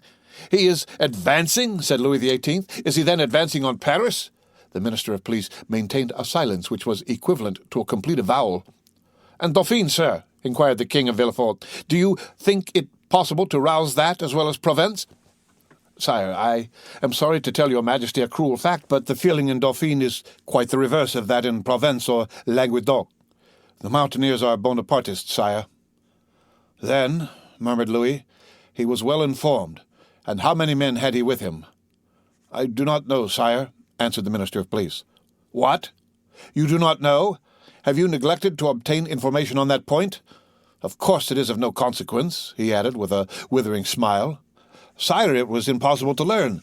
The dispatch simply stated the fact of the landing and the route taken by the usurper." "And how did this dispatch reach you?" inquired the king. The minister bowed his head, and while a deep color overspread his cheeks, he stammered out, "By the telegraph, sire." Louis XVIII advanced a step, and folded his arms over his chest as Napoleon would have done. "So then," he exclaimed, turning pale with anger, 7 conjoined and allied armies overthrew that man. A miracle of heaven replaced me on the throne of my fathers after 25 years of exile. I have, during those 25 years, spared no pains to understand the people of France and the interests which were confided to me. And now, when I see the fruition of my wishes almost within reach, the power I hold in my hands bursts and shatters me to atoms." "Sire, it is fatality," murmured the minister, feeling that the pressure of circumstances, however light a thing to destiny, was too much for any human strength to endure. "What our enemies say of us is then true. We have learnt nothing, forgotten nothing. If I were betrayed as he was, I would console myself, but to be in the midst of persons elevated by myself to places of honor who ought to watch over me more carefully than over themselves, for my fortune is theirs. Before me they were nothing, after me they will be nothing, and perish miserably from incapacity, ineptitude. Oh, yes, sir, you are right. It is fatality." The minister quailed before this outburst of sarcasm. M. de Blacas wiped the moisture from his brow. Villefort smiled within himself, for he felt his increased importance. "To fall," continued King Louis, who at the first glance had sounded the abyss on which the monarchy hung suspended. "To fall and learn of that fall by telegraph. Oh, I would rather mount the scaffold of my brother Louis XVI than thus descend the staircase at the Tuileries driven away by ridicule. Ridicule, sir? Why, you know not its power in France, and yet you ought to know it." "Sire, sire," murmured the minister, "for pity's—" "Approach, Monsieur de Villefort," resumed the king, addressing the young man who, motionless and breathless, was listening to a conversation on which depended the destiny of a kingdom. "Approach and tell Monsieur that it is possible to know beforehand all that he has not known." "Sire, it was really impossible to learn secrets which that man concealed from all the world." "Really impossible, yes, that is a great word, sir. Unfortunately, there are great words, as there are great men. I have measured them. Really impossible for a minister who has an office, agents, spies, and 1,500,000 francs for Secret Service money to know what is going on at 60 leagues from the coast of France. Well, then, see, here is a gentleman who had none of these resources at his disposal, a gentleman, only a simple magistrate, who learned more than you with all your police, and who would have saved my crown if, like you, he had the power of directing a telegraph." The look of the Minister of Police was turned with concentrated spite on Villefort, who bent his head in a modest triumph. "I do not mean that for you, Blacas," continued Louis XVIII, "for if you have discovered nothing, at least you have had the good sense to persevere in your suspicions. Any other than yourself would have considered the disclosure of M. de Villefort insignificant, or else dictated by venal ambition." These words were an allusion to the sentiments which the Minister of Police had uttered with so much confidence an hour before. Villefort understood the king's intent. Any other person would, perhaps, have been overcome by such an intoxicating draught of praise, but he feared to make for himself a mortal enemy of the police minister, although he saw that Dondre was irrevocably lost. In fact, the minister, who, in the plenitude of his power, had been unable to unearth Napoleon's secret, might, in despair at his own downfall, interrogate Dantès, and so lay bare the motives of Villefort's plot. Realizing this, Villefort came to the rescue of the crestfallen minister instead of aiding to crush him. "Sire," said Villefort, "the suddenness of this event must prove to your majesty that the issue is in the hands of Providence. What your majesty is pleased to attribute to me as profound perspicacity is simply owing to chance, and I have profited by that chance like a good and devoted servant. That's all. Do not attribute to me more than I deserve, sire, that your majesty may never have occasion to recall the first opinion you have been pleased to form of me." The Minister of Police thanked the young man by an eloquent look, and Villefort understood that he had succeeded in his design, that is to say, that without forfeiting the gratitude of the king, he had made a friend of one on whom, in case of necessity, he might rely. "'Tis well," resumed the king, And now, gentlemen," he continued, turning towards Monsieur de Blacas and the Minister of Police, "I have no further occasion for you, and you may retire. What now remains to do is in the department of the Minister of War." "Fortunately, sire," said Monsieur de Blacas, "we can rely on the army. Your Majesty knows how every report confirms their loyalty and attachment." "Do not mention reports, Duke, to me, for I know now what confidence to place in them. Yet, speaking of reports, Baron, what have you learned with regard to the affair in the Rue Saint-Jacques?" "The affair in the Rue Saint-Jacques?" exclaimed Villefort, unable to repress an exclamation. Then suddenly, pausing, he added, "Your pardon, sire, but my devotion to your Majesty has made me forget, not the respect I have, for that is too deeply engraved in my heart, but the rules of etiquette." Go on, sir," replied the king. "You have today earned the right to make inquiries here." "Sire," interposed the Minister of Police, "I came a moment ago to give your Majesty fresh information which I had obtained on this head when your Majesty's attention was attracted by the terrible event that has occurred in the Gulf, and now these facts will cease to interest your Majesty."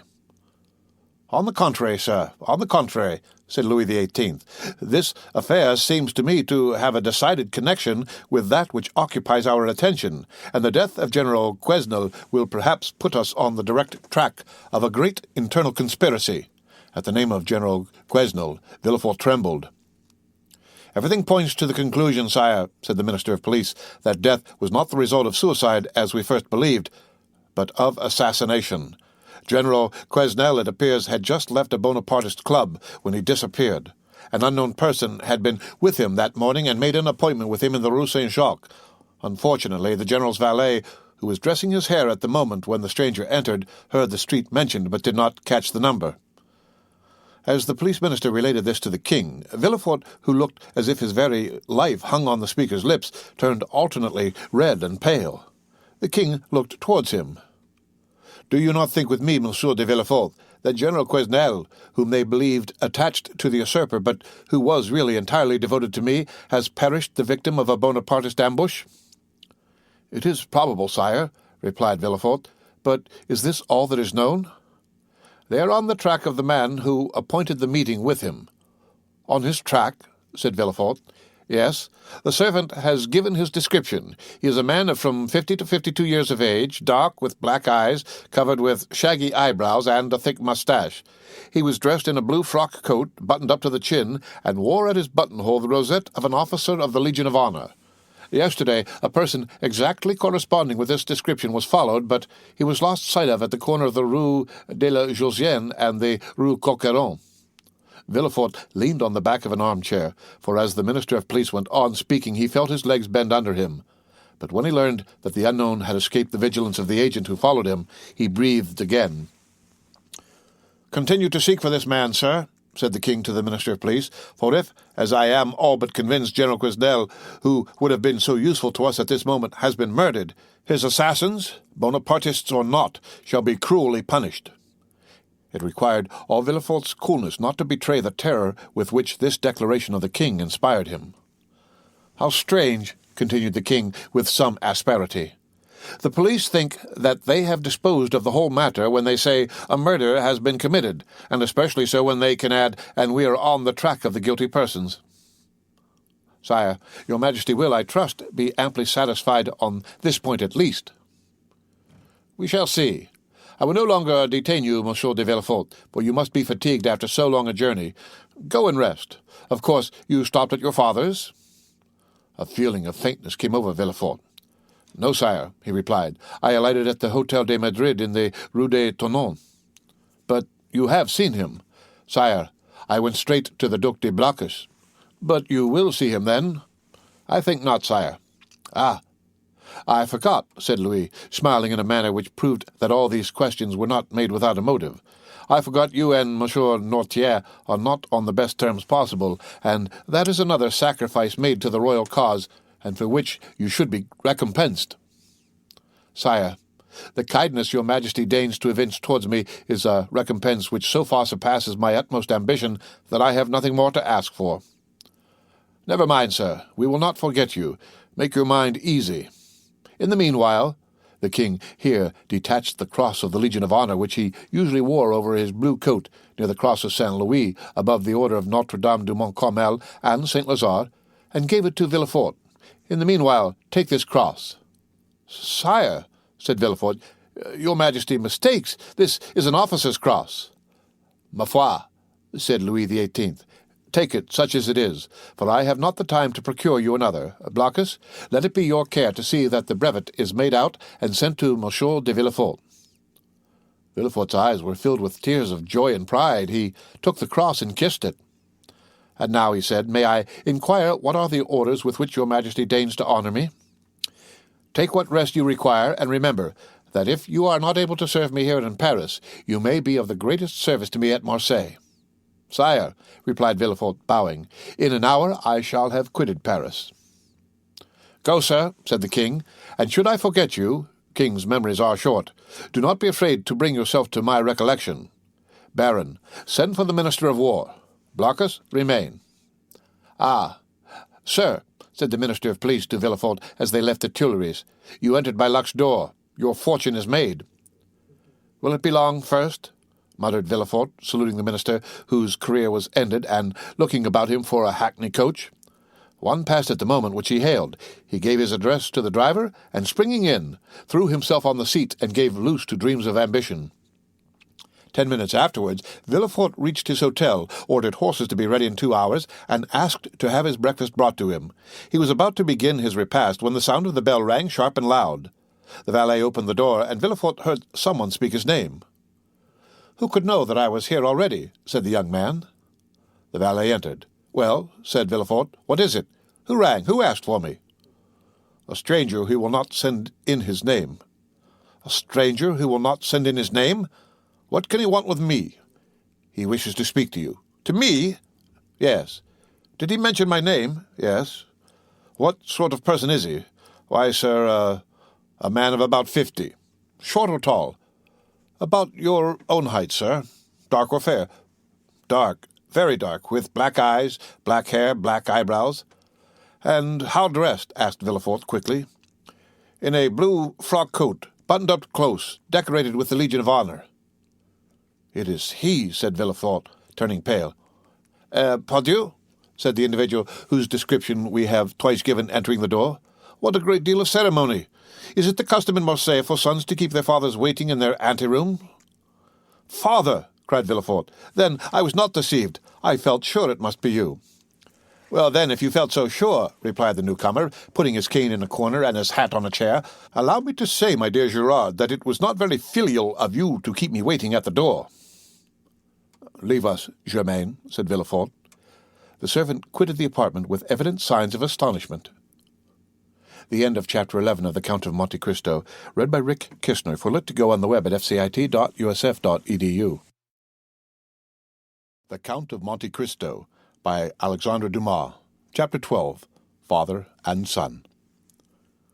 Monsieur Noirtier, for it was indeed he who entered, looked after the servant until the door was closed, and then, fearing no doubt that he might be overheard in the antechamber, he opened the door again. Nor was the precaution useless, as appeared from the rapid retreat of Germain, who proved that he was not exempt from the sin which ruined our first parents. Monsieur Noirtier then took the trouble to close and bolt the antechamber door, then that of the bedchamber, and then extended his hand to Villefort, who had followed all his motions with surprise which he could not conceal.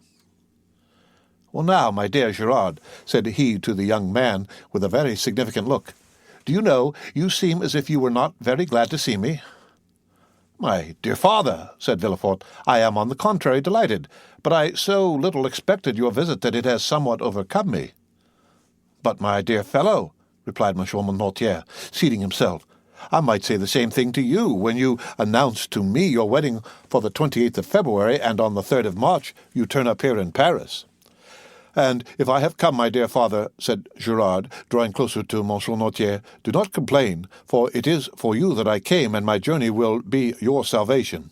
"Ah, indeed," said Monsieur Noirtier, stretching himself out at his ease in the chair. "Really?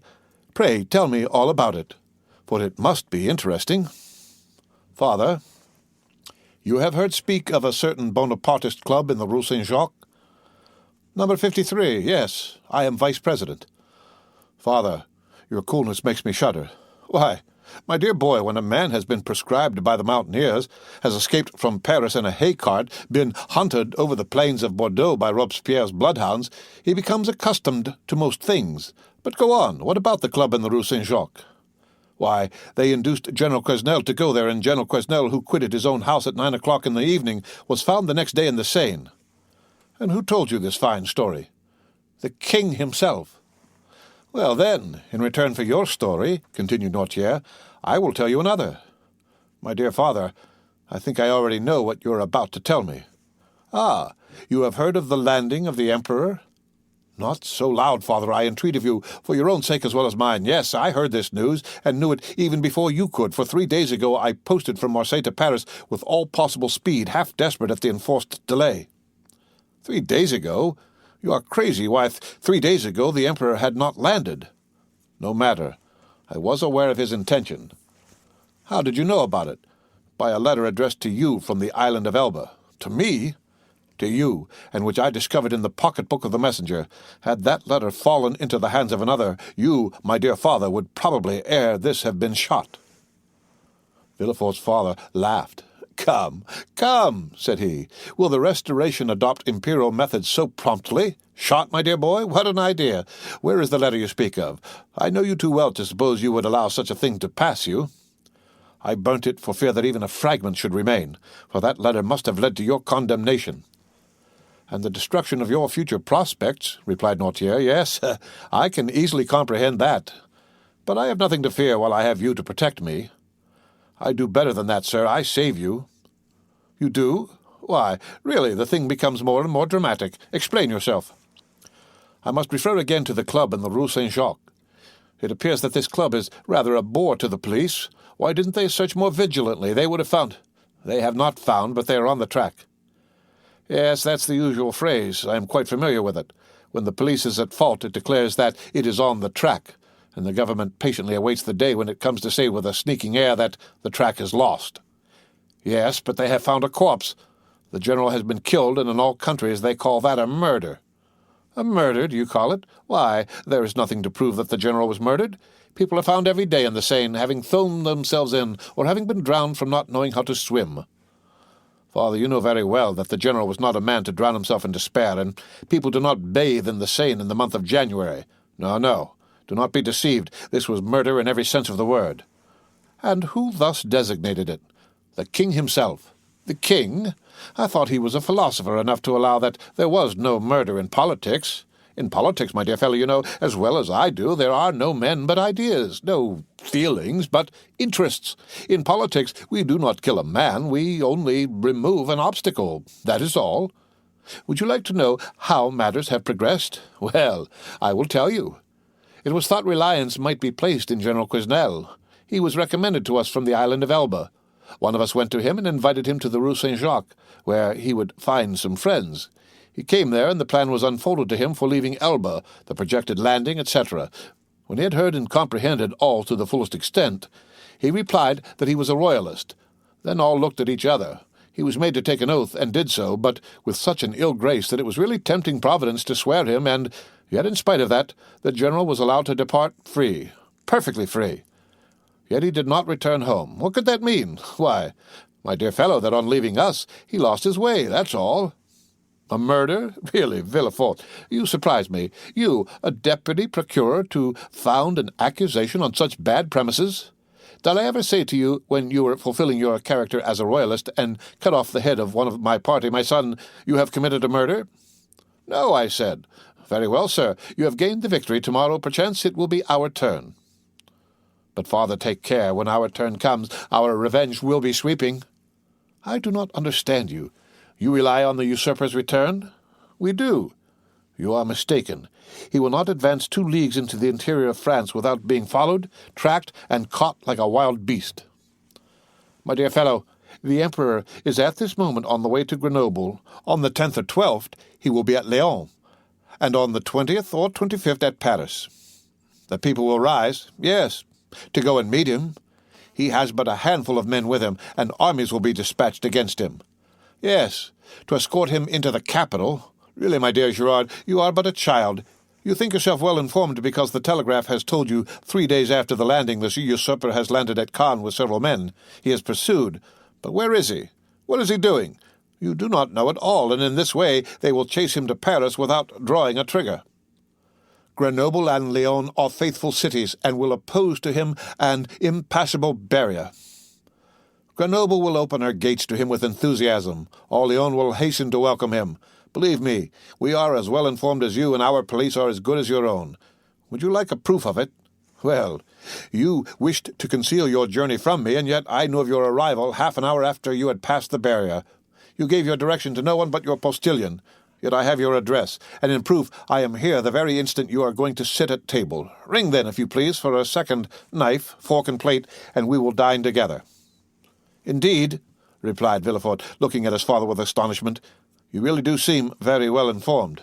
Oh, the thing is simple enough. You who are in power have only the means that money produces. We who are in expectation have those which devotion prompts. Devotion, said Villefort with a sneer. Yes, devotion, for that is, I believe, the phrase for hopeful ambition. And Villefort's father extended his hand to the bell-rope to summon the servant whom his son had not called. Villefort caught his arm. Wait, my dear father, said the young man. One word more. Say on. However stupid the royalist police may be, they do know one terrible thing. What is that? The description of the man who, on the morning of the day when General Quesnel disappeared, presented himself at his house. Oh, the admirable police have found that out, have they? And what may be that description? Dark complexion, hair, eyebrows and whiskers black, blue frock coat buttoned up to the chin, rosette of an officer of the Legion of Honor in his buttonhole, a hat with a wide brim and a cane. Aha! That's it, is it? Said Noirtier. And why then have they not laid hands on him? Because yesterday or the day before they lost sight of him at the corner of the Rue Coqueron. Didn't I say that your police were good for nothing? Yes, but they may catch him yet. True, said Noirtier, looking carelessly around him. True, if this person were not on his guard, as he is, and, he added with a smile, he will consequently make a few changes in his personal appearance. At these words he rose, and put off his frock coat and cravat, went towards a table on which lay his son's toilet articles, lathered his face, took a razor, and, with a firm hand, cut off the compromising whiskers. Villefort watched him with alarm, not devoid of admiration. His whiskers cut off, Noirtier gave another turn to his hair, took instead of his black cravat a coloured neckerchief which lay at the top of an open portmanteau, put on in lieu of his blue and high-buttoned frock coat a coat of Villefort's of dark brown, and cut away in front, tried on before the glass a narrow-brimmed hat of his son's, which appeared to fit him perfectly, and, leaving his cane in the corner where he had deposited it, he took up a small bamboo switch, cut the air with it once or twice, and walked about with that easy swagger which was one of his principal characteristics. Well, he said, turning towards his wandering son when this disguise was completed, well, do you think your police will recognize me now? No, father, stammered Villefort. At least I hope not. And now, my dear boy, continued Noirtier, I rely on your prudence to remove all the things which I leave in your care. Oh, rely on me, said Villefort. Yes, yes. And now I believe you are right, and that you have really saved my life. Be assured, I will return the favour hereafter. Villefort shook his head. You are not convinced yet? I hope at least that you may be mistaken. Shall you see the king again? Perhaps. Would you pass in his eyes for a prophet? Prophets of evil are not in favour at the court, father. True, but some day they do them justice, and supposing a second restoration, you would then pass for a great man. Well, what shall I say to the king? Say this to him. Sire, you are deceived as to the feeling in France, as to the opinions of the towns and the prejudices of the army. He whom in Paris you called the Corsican ogre, who at Nevers is styled the usurper, is already saluted as Bonaparte at Lyon and Emperor at Grenoble. You think he is tracked, pursued, captured. He is advancing as rapidly as his own eagles. The soldiers you believe to be dying with hunger, worn out with fatigue, ready to desert, gather like atoms of snow about the rolling ball as it hastens onward. Sire, go, Leave France to its real master, to him who acquired it, not by purchase but by right of conquest. Go, sire, not that you incur any risk, for your adversary is powerful enough to show you mercy, but because it would be humiliating for a grandson of Saint Louis to owe his life to the man of Arcola, Marengo, Austerlitz. Tell him this, Gerard, or rather, tell him nothing. Keep your journey a secret. Do not boast of what you have come to Paris to do, or have done. Return with all speed. Enter Marseille at night, and your house by the back door, and there remain quiet, submissive, secret, and above all inoffensive. For this time, I swear to you, we shall act like powerful men who know their enemies. Go, my son.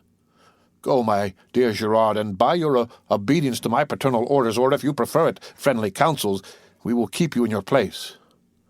This will be, added Noirtier with a smile, one means by which you may a second time save me, if the political balance should some day take another turn, and cast you aloft while hurling me down. Adieu, my dear Gerard, and at your next journey alight at my door. Noirtier left the room when he had finished, with the same calmness that had characterized him during the whole of this remarkable and trying conversation. Villefort, pale and agitated, ran to the window, put aside the curtain, and saw him pass, cool and collected, by 2 or 3 ill-looking men at the corner of the street, who were there perhaps to arrest a man with black whiskers and a blue frock coat and hat with broad brim. Villefort stood watching, breathless, until his father had disappeared at the Rue Bosset. Then he turned to the various articles he had left behind him, put the black cravat and blue frock coat at the bottom of the portmanteau, threw the hat into a dark closet, broke the cane into small bits and flung it into the fire, put on his travelling cap, and, calling his valet, checked with a look the 1,000 questions he was ready to ask, paid his bill, sprang into his carriage, which was ready, learned at Lyons that Bonaparte had entered Grenoble, and, in the midst of the tumult which prevailed along the road, at length reached Marseille, a prey to all the hopes and fears which enter into the heart of man with ambition and its first successes. The end of Chapter 12 of The Count of Monte Cristo, read by Rick Kistner for Lit to Go on the web at fcit.usf.edu. The Count of Monte Cristo, by Alexandre Dumas. Chapter 13, The 100 Days. Monsieur Noirtier was a true prophet, and things progressed rapidly as he had predicted. Everyone knows the history of the famous return from Elba, a return which was unprecedented in the past and will probably remain without a counterpart in the future. Louis XVIII made but a faint attempt to parry this unexpected blow. The monarchy he had scarcely reconstructed tottered on its precarious foundation, and at a sign from the emperor, the incongruous structure of ancient prejudices and new ideas fell to the ground. Villefort, therefore, gained nothing save the king's gratitude, which was rather likely to injure him at the present time, and the cross of the Legion of Honor, which he had the prudence not to wear, although Monsieur de Blacas had duly forwarded the brevet. Napoleon would doubtless have deprived Villefort of his office had it not been for Noirtier, who was all-powerful at court, and thus the Girondin of '93 and the senator of 1806 protected him who so lately had been his protector. All Villefort's influence barely enabled him to stifle the secret Dantès had so nearly divulged. The king's procureur alone was deprived of his office, being suspected of royalism. However, scarcely was the imperial power established, that is, scarcely had the emperor re-entered the Tuileries and begun to issue orders from the closet into which we have introduced our readers, he found on the table there Louis XVIII's half-filled snuff-box. Scarcely had this occurred when Marseille began, in spite of the authorities, to rekindle the flames of civil war, always smouldering in the south, and it required but little to excite the populace to acts of far greater violence than the shouts and insults with which they assailed the royalists whenever they ventured abroad. Owing to this change, the worthy shipowner became at that moment, we will not say all-powerful, because Morel was a prudent and rather a timid man, so much so that many of the most zealous partisans of Bonaparte accused him of moderation, but sufficiently influential to make a demand in favor of Dantès. Villefort retained his place, but his marriage was put off until a more favorable opportunity. If the emperor remained on the throne, Gerard required a different alliance to aid his career. If Louis XVIII returned, the influence of Monsieur Saint-Méran, like his own, could be vastly increased, and the marriage still be more suitable. The deputy procureur was, therefore, the first magistrate of Marseille when, one morning, his door opened and Monsieur Morel was announced. Anyone else would have hastened to receive him, but Villefort was a man of ability, and he knew this would be a sign of weakness. He made Morrel wait in the antechamber, although he had no one with him for the simple reason that the king's procureur always makes everyone wait, and after passing a quarter of an hour in reading the papers, he ordered Monsieur Morrel to be admitted. Morrel expected Villefort would be dejected. He found him as he had found him 6 weeks before, calm, firm, and full of that glacial politeness, that most insurmountable barrier which separates the well-bred from the vulgar man. He had entered Villefort's office, expecting that the magistrate would tremble at the sight of him. On the contrary, he felt a cold shudder all over him when he saw Villefort sitting there with his elbow on his desk and his head leaning on his hand. He stopped at the door. Villefort gazed at him as if he had some difficulty in recognizing him. Then, after a brief interval, during which the honest ship-owner turned his hat in his hands, "Monsieur Morrel, I believe?" said Villefort. "Yes, sir." "Come nearer," said the magistrate, with a patronizing wave of the hand, "and tell me to what circumstance I owe the honor of this visit." "Do you not guess, monsieur?" asked Morrel. "Not in the least, but if I can serve you in any way, I shall be delighted." "Everything depends on you." "Explain yourself, pray." "Monsieur," said Morrel, recovering his assurance as he proceeded, "do you recollect that a few days before the landing of His Majesty the Emperor, I came to intercede for a young man, the mate of my ship, who was accused of being concerned in correspondence with the island of Elba? What was the other day a crime is today a title to favour. You then served Louis XVIII, and you did not show any favour. It was your duty. Today you serve Napoleon, and you ought to protect him. It is equally your duty. I come, therefore, to ask what has become of him." Villefort, by a strong effort, sought to control himself. "What is his name?" said he. "Tell me his name." "Edmond Dantès." Villefort would probably have rather stood opposite the muzzle of a pistol at 25 paces than have heard this name spoken, but he did not blanch. "Dantès," repeated he. "Edmond Dantès." "Yes, monsieur." Villefort opened a large register, then went to a table. From the table turned to his registers, and then turning to Morrel. "Are you quite sure you're not mistaken, monsieur?" said he, in the most natural tone in the world. Had Morrel been a more quick-sighted man, or better versed in these matters, he would have been surprised at the king's procureur answering him on such a subject, instead of referring him to the governors of the prison or the prefect of the department. But Morrel, disappointed in his expectations of exciting fare, was conscious only of the other's condescension. Villefort had calculated rightly. "No," said Morrel, "I am not mistaken. I have known him for 10 years, the last 4 of which he was in my service. Do not you recollect? I came about 6 weeks ago to plead for clemency, as I come today to plead for justice. You received me very coldly. Oh, the Royalists were very severe with the Bonapartists in those days." "Monsieur," returned Villefort, "I was then a Royalist because I believed the Bourbons not only the heirs to the throne, but the chosen of the nation. The miraculous return of Napoleon has conquered me. The legitimate monarch is he who is loved by his people." "That's right," cried Morrel. "I like to hear you speak thus, and I augur well for Edmond from it." "Wait a moment," said Villefort, turning over the leaves of a register. "I have it. A sailor who was about to marry a young Catalan girl. I recollect now. It was a very serious charge." "How so?" "You know that when he left here he was taken to the Palais de Justice? Well, I made my report to the authorities at Paris, and a week after he was carried off." "Carried off?" said Morrel. "What can they have done with him?" "Oh, he has been taken to Fenestrelles, to Pignerol, or to the Sainte Marguerite Islands. Some fine morning he will return to take command of your vessel." "Come when he will, it shall be kept for him. But how is it he has not already returned? It seems to me the first care of government should be to set at liberty those who have suffered for their adherence to it." "Do not be too hasty, Monsieur Morrel," replied Villefort. "The order of imprisonment came from high authority, and the order for his liberation must proceed from the same source. And as Napoleon has scarcely been reinstated a fortnight, the letters have not yet been forwarded." "But," said Morrel, "is there no way of expediting all these formalities, of releasing him from arrest?" "There has been no arrest." "How?" "It is sometimes essential to government to cause a man's disappearance without leaving any traces, so that no written forms or documents may defeat their wishes. It might be so under the Bourbons, but at present it has always been so, my dear Morrel, since the reign of Louis XIV. The Emperor is more strict in prison discipline than even Louis himself, and the number of prisoners whose names are not on the register is incalculable. Had Morel even any suspicions, so much kindness would have dispelled them. "Well, Monsieur de Villefort, how would you advise me to act?" asked he. "Petition the minister." "Oh, I know what that is. The minister receives 200 petitions every day and does not read 3. "That is true, but he will read a petition countersigned and presented by me." "And will you undertake to deliver it?" "With the greatest pleasure. Dantès was then guilty, and now he is innocent, and it is as much my duty to free him as it was to condemn him." Villefort thus forestalled any danger of an inquiry, which, however improbable it might be, if it did take place, would leave him defenceless.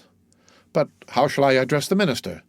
"Sit down there," said Villefort, giving up his place to Morel, "and write what I dictate." "Will you be so good?" "Certainly, but lose no time. We have lost too much already." "That is true. Only think what the poor fellow may even now be suffering." Villefort shuddered at the suggestion, but he had gone too far to draw back. Dantès must be crushed to gratify Villefort's ambition. Villefort dictated a petition in which, from an excellent intention, no doubt, Dantès' patriotic services were exaggerated, and he was made out one of the most active agents of Napoleon's return. It was evident that, at the sight of this document, the minister would instantly release him. The petition finished, Villefort read it aloud. "That will do," said he. "Leave the rest to me." "Will the petition go soon?" "Today." "Countersigned by you?" "The best thing I can do will be to certify the truth of the contents of your petition." And sitting down, Villefort wrote the certificate at the bottom. "What more is to be done?" "I will do whatever is necessary." This assurance delighted Morel, who took leave of Villefort and hastened to announce to old Dantès that he would soon see his son.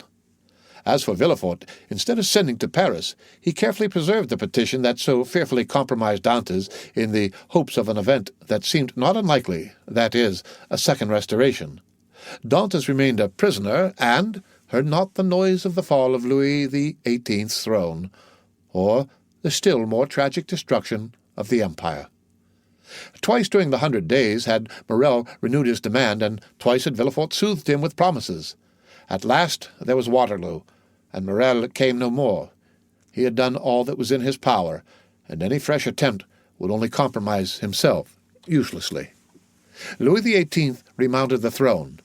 Villefort, to whom Marseille had become filled with remorseful memories, sought and obtained the situation of king's procureur at Toulouse, and a fortnight afterwards he married Mademoiselle de Saint-Méran, whose father now stood higher at court than ever. And so Dantès, after the 100 days, and after Waterloo, remained in his dungeon, forgotten of earth and heaven. Danglars comprehended the full extent of the wretched fate that overwhelmed Dantès, and when Napoleon returned to France, he, after the manner of mediocre minds, termed the coincidence a decree of Providence. But when Napoleon returned to Paris, Danglars' heart failed him, and he lived in constant fear of Dantès' return on a mission of vengeance. He therefore informed M. Morel of his wish to quit the sea, and obtained a recommendation from him to a Spanish merchant, into whose service he entered at the end of March, that is, 10 or 12 days after Napoleon's return. He then left for Madrid, and was no more heard of. Fernand understood nothing except that Dantès was absent. What had become of him he cared not to inquire.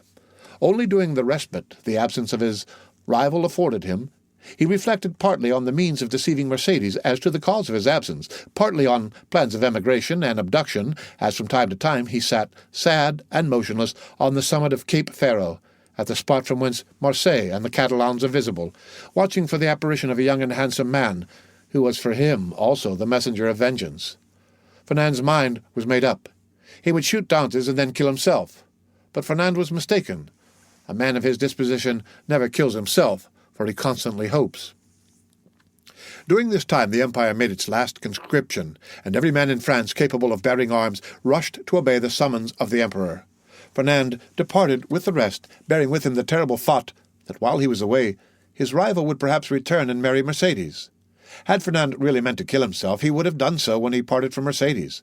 His devotion and compassion that he showed for her misfortunes produced the effect they always produce on noble minds. Mercédès had always had a sincere regard for Fernand, and this was now strengthened by gratitude. "My brother," said she, as she placed his knapsack on his shoulders. "Be careful of yourself, for if you are killed, I shall be alone in the world." These words carried a ray of hope into Fernand's heart. Should Dante not return, Mercedes might one day be his. Mercedes was left alone face to face with the vast plain that had never seemed so barren, and the sea that had never seemed so vast. Bathed in tears, she wandered about the Catalan village.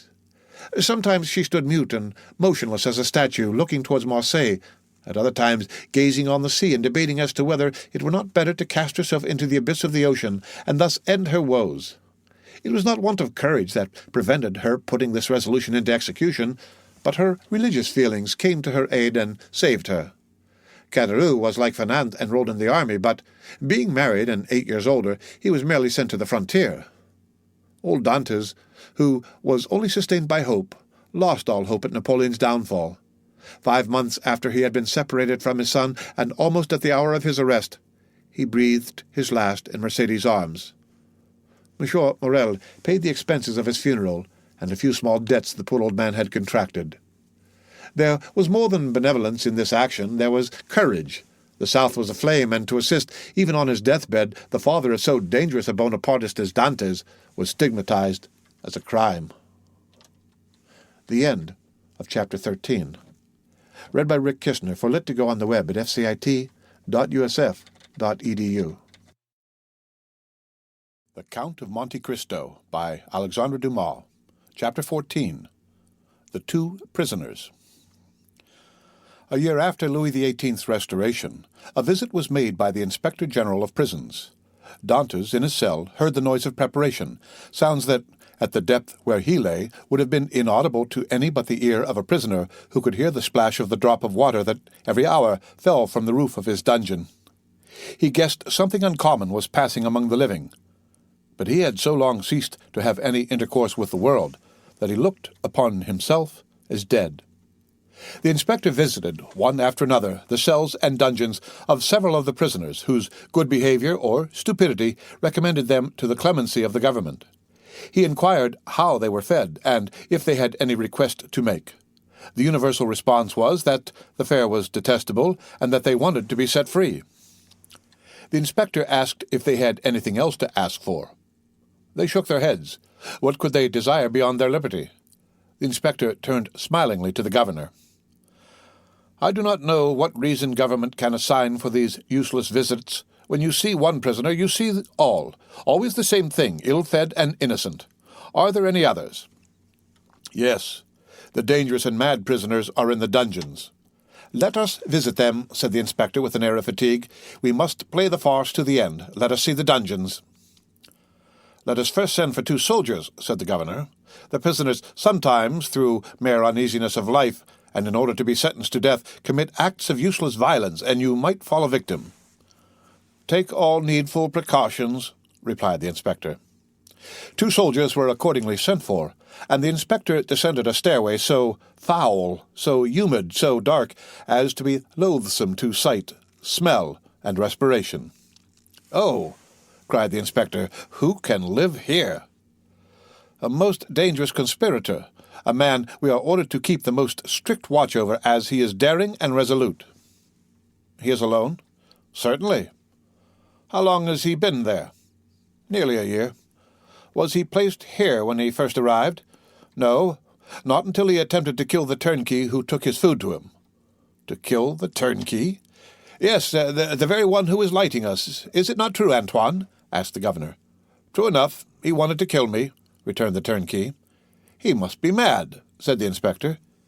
"He is worse than that. He is a devil," returned the turnkey. "Shall I complain of him?" demanded the inspector.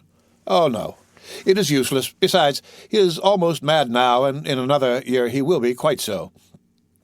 "So much the better for him. He will suffer less," said the inspector. He was, as this remark shows, a man full of philanthropy and in every way fit for his office. "You are right, sir," replied the governor, "and this remark proves that you have deeply considered the subject. Now, we have in a dungeon about 20 feet distant, and to which you descend by another stair, an abbé, formerly leader of a party in Italy, who has been here since 1811, and in 1813 he went mad. And the change is astonishing. He used to weep. He now laughs. He grew thin. He now grows fat. You had better see him, for his madness is amusing." "I will see them both," returned the inspector. "I must conscientiously perform my duty." This was the inspector's first visit. He wished to display his authority. "Let us visit this one first," added he. "By all means," replied the governor, and he signed to the turnkey to open the door. At the sound of the key turning in the lock, and the creaking of the hinges, Dantès, who was crouched in a corner of the dungeon whence he could see the ray of light that came through a narrow iron grating above, raised his head. Seeing a stranger, escorted by 2 turnkeys holding torches, and accompanied by 2 soldiers, and to whom the governor spoke bareheaded, Dantès, who guessed the truth, at that the moment to address himself to the superior authorities was come, sprang forward with clasped hands. The soldiers interposed their bayonets, for they thought that he was about to attack the inspector, and the latter recoiled 2 or 3 steps.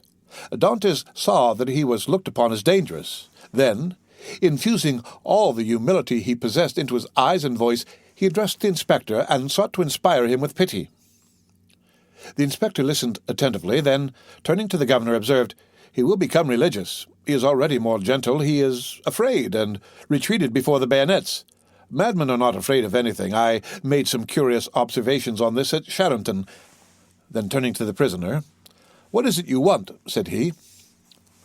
"I want to know what crime I have committed, to be tried, and if I am guilty, to be shot, if innocent, to be set at liberty." "Are you well fed?" said the inspector. "I believe so. I don't know. It's of no consequence. What matters, really, not only to me, but to officers of justice and the king, is that an innocent man should languish in prison, the victim of an infamous denunciation, to die here cursing his executioners." "You are very humble today," remarked the governor. "You are not so always. The other day, for instance, when you tried to kill the turnkey." "It is true, sir, and I beg his pardon, for he has always been very good to me, but I was mad." "And you are not so any longer?" "No. Captivity has subdued me. I have been here so long." "So long? When were you arrested, then?" asked the inspector. "The 28th of February, 1815, at 2:30 in the afternoon." "Today is the 30th of July, 1816. Why, it is but 17 months." "Only 17 months," replied Dantès. "Oh, you do not know what is 17 months in prison. 17 ages, rather, especially to a man who, like me, had arrived at the summit of his ambition, to a man who, like me, was on the point of marrying a woman he adored, who saw an honourable career open before him, and who loses all in an instant, who sees his prospects destroyed, and is ignorant of the fate of his affianced wife, and whether his aged father be still living. 17 months' captivity to a sailor accustomed to the boundless ocean is a worse punishment than human crime ever merited. Have pity on me, then, and ask for me not intelligence, but a trial. Not pardon, but a verdict, a trial, sir. I ask only for a trial. That surely cannot be denied to one who is accused." "We shall see," said the inspector. Then, turning to the governor, "On my word, the poor devil touches me. You must show me the proofs against him." "Certainly, but you will find terrible charges." "Monsieur," continued Dantès, "I know it is not in your power to release me, but you can plead for me. You can have me tried, and that is all I ask. Let me know my crime and the reason why I was condemned. Uncertainty is worse than all." "Go on with the lights," said the inspector. "Monsieur," cried Dantès, "I can tell by your voice you are touched with pity. Tell me at least to hope." "I cannot tell you that," replied the inspector. "I can only promise to examine into your case." "Oh, I am free, then. I am saved." "Who arrested you?" "Monsieur Villefort. See him, and hear what he says." "Monsieur Villefort is no longer at Marseille. He is now at Toulouse." "I am no longer surprised at my detention," murmured Dantès, "since my only protector is removed." "Had Monsieur de Villefort any cause of personal dislike to you?" "None. On the contrary, he was very kind to me." "I can, then, rely on the notes he has left concerning you?" "Entirely." "That is well. Wait patiently, then." Dantès fell on his knees and prayed earnestly. The door closed, but this time a fresh inmate was left with Dantès. Hope. "Will you see the register at once?" asked the governor, "or proceed to the other cell?" "Let us visit them all," said the inspector. "If I once went up those stairs, I should never have the courage to come down again." "Ah, this one is not like the other, and his madness is less affecting than this one's display of reason." "What is his folly?" He fancies he possesses an immense treasure. The first year he offered government 1,000,000 of francs for his release, the second 2, the third 3, and so on progressively. He is now in his 5th year of captivity. He will ask to speak to you in private and offer you 5 millions. "How curious! What is his name?" "The Abbé Faria." "Number 27, said the inspector. "It is here. Unlock the door, Antoine." The turnkey obeyed, and the inspector gazed curiously into the chamber of the mad abbé. In the centre of the cell, in a circle traced with a fragment of plaster detached from the wall, sat a man whose tattered garments scarcely covered him. He was drawing in this circle geometrical lines, and seemed as much absorbed in his problems as Archimedes was when the soldier of Marcellus slew him. He did not move at the sound of the door, and continued his calculations until the flash of the torches lighted up with an unwonted glare the sombre walls of his cell. Then, raising his head, he perceived with astonishment the number of persons present. He hastily seized the coverlet of his bed and wrapped it around him. "What is it you want?" said the inspector. "I, monsieur?" replied the abbé with an air of surprise. "I want nothing." "You do not understand," continued the inspector. "I am sent here by government to visit the prison and hear the requests of the prisoners." "Oh, that is different," cried the abbé, "and we shall understand each other, I hope." "There now," whispered the governor, "it is just as I told you." "Monsieur," continued the prisoner, "I am the Abbé Faria, born at Rome. I was for 20 years Cardinal Spada's secretary. I was arrested. Why, I know not. Toward the beginning of the year 1811. Since then I have demanded my liberty from the Italian and French government." "Why from the French government?" "Because I was arrested at Piombino, and I presume that, like Milan and Florence, Piombino has become the capital of some French department." "Ah," said the inspector, "you have not the latest news from Italy." "My information dates from the day on which I was arrested," returned the Abbé Faria, "and as the Emperor had created the kingdom of Rome for his infant son, I presume that he has realized the dream of Machiavelli and Cæsar Borgia, which was to make Italy a united kingdom." "Monsieur," returned the inspector, "Providence has changed this gigantic plan you advocate so warmly. It is the only means of rendering Italy strong, happy, and independent."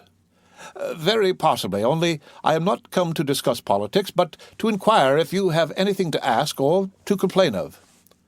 "The food is the same as in other prisons, that is, very bad. The lodging is very unhealthful, but on the whole passable for a dungeon. But it is not that which I wish to speak of, but a secret I have to reveal of the greatest importance." "We are coming to the point," whispered the governor. "It is for that reason I am delighted to see you," continued the abbé, "although you have disturbed me in a most important calculation which, if it succeeded, would possibly change Newton's system. Could you allow me a few words in private?" "What did I tell you?" said the governor. "You knew him," returned the inspector with a smile. "What you ask is impossible, monsieur," continued he, addressing Faria. "But," said the abbé, "I would speak to you of a large sum amounting to 5 millions. "The very sum you named," whispered the inspector in his turn. "However," continued Faria, seeing that the inspector was about to depart, "it is not absolutely necessary for us to be alone. The governor can be present." "Unfortunately," said the governor, "I know beforehand what you are about to say. It concerns your treasures, does it not?" Faria fixed his eyes on him with an expression that would have convinced anyone else of his sanity. "Of course," said he. "Of what else should I speak?" "Mr. Inspector," continued the governor, "I can tell you the story as well as he, for it has been dinned in my ears for the last 4 or 5 years." "That proves," returned the abbé, "that you are not like those of Holy Writ, who having ears hear not, and having eyes see not." "My dear sir, the government is rich and does not want your treasures," replied the inspector. "Keep them until you are liberated."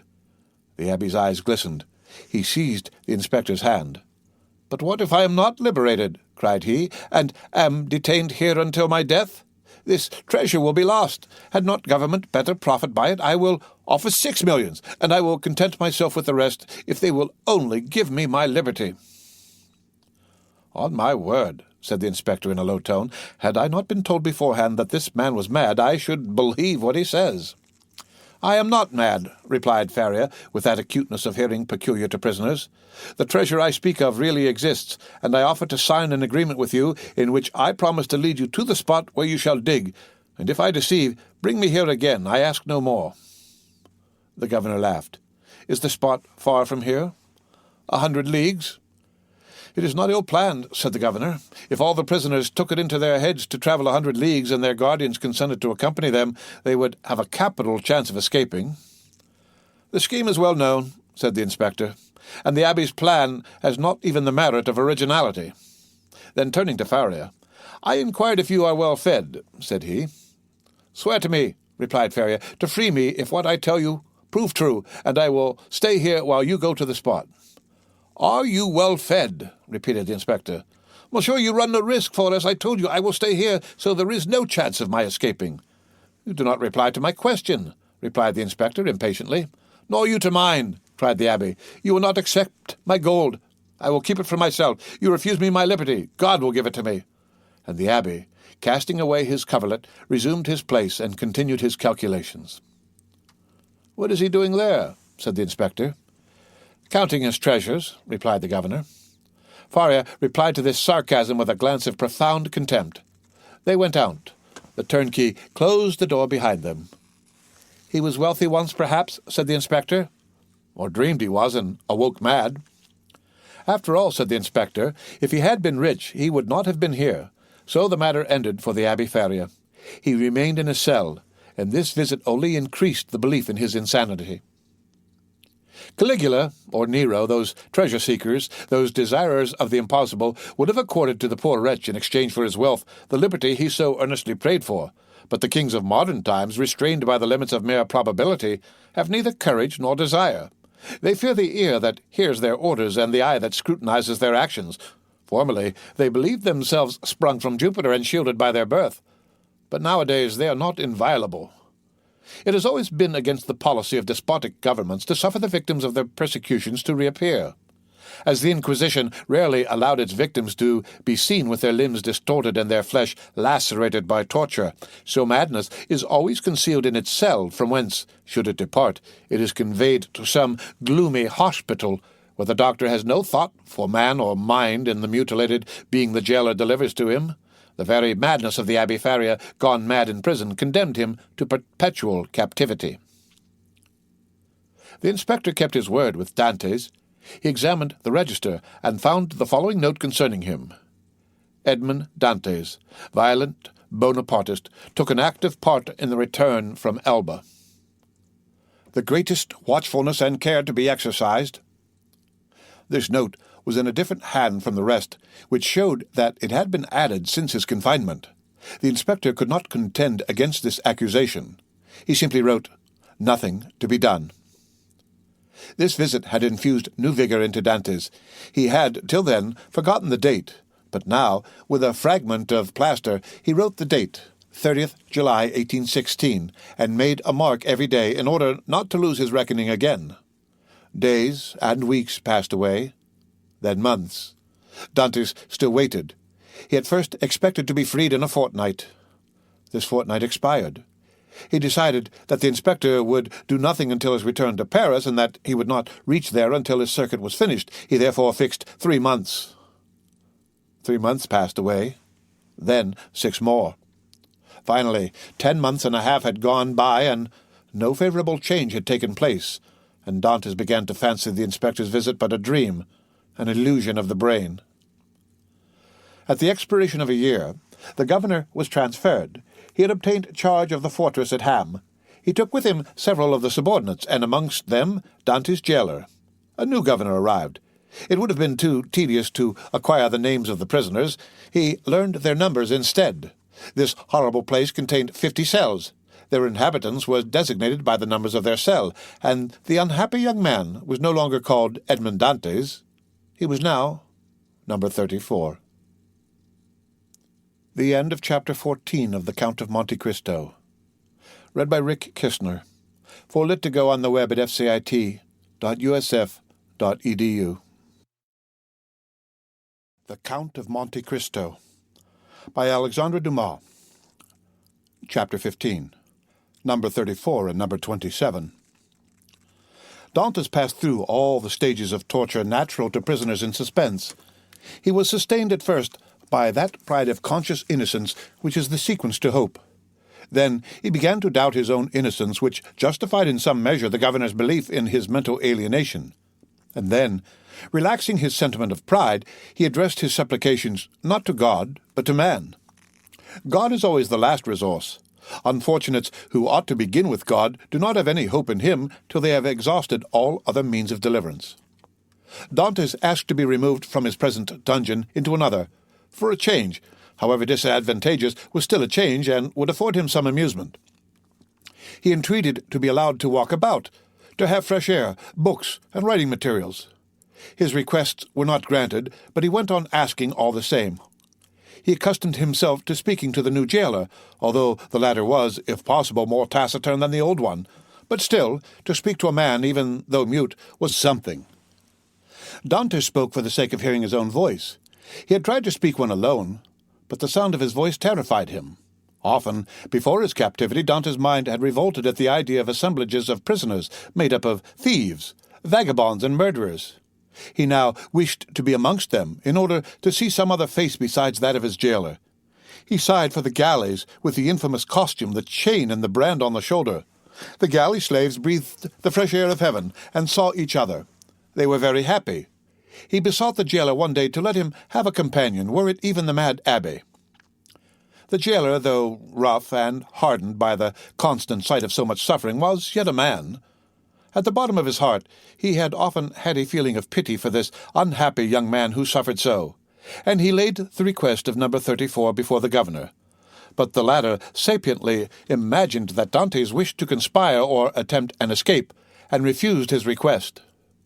Dantès had exhausted all human resources, and then he turned to God. All the pious ideas that had been so long forgotten returned. He recollected the prayers his mother had taught him, and he discovered a new meaning in every word. For in prosperity, prayers seem but a mere medley of words, until misfortune comes, and the unhappy sufferer first understands the meaning of the sublime language in which he invokes the pity of heaven. He prayed, and he prayed. He prayed aloud, no longer terrified at the sound of his own voice, for he fell into a sort of ecstasy. He laid every action of his life before the Almighty, proposed tasks to accomplish, and at the end of every prayer introduced the entreaty oftener addressed to man than to God. Forgive us our trespasses, as we forgive them that trespass against us.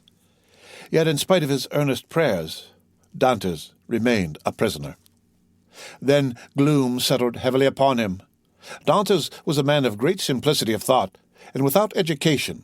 He could not, therefore, in the solitude of his dungeon, traverse in mental vision the history of the ages, bring to life the nations that had perished, and rebuild the ancient cities so vast and stupendous in the light of the imagination, and that passed before the eye, glowing with celestial colors in Martin's Babylonian pictures. He could not do this, he whose past life was so short, whose present so melancholy, and his future so doubtful. 19 years of light to reflect upon in eternal darkness. No distraction could come to his aid. His energetic spirit, that would have exulted in thus revisiting the past, was imprisoned like an eagle in a cage.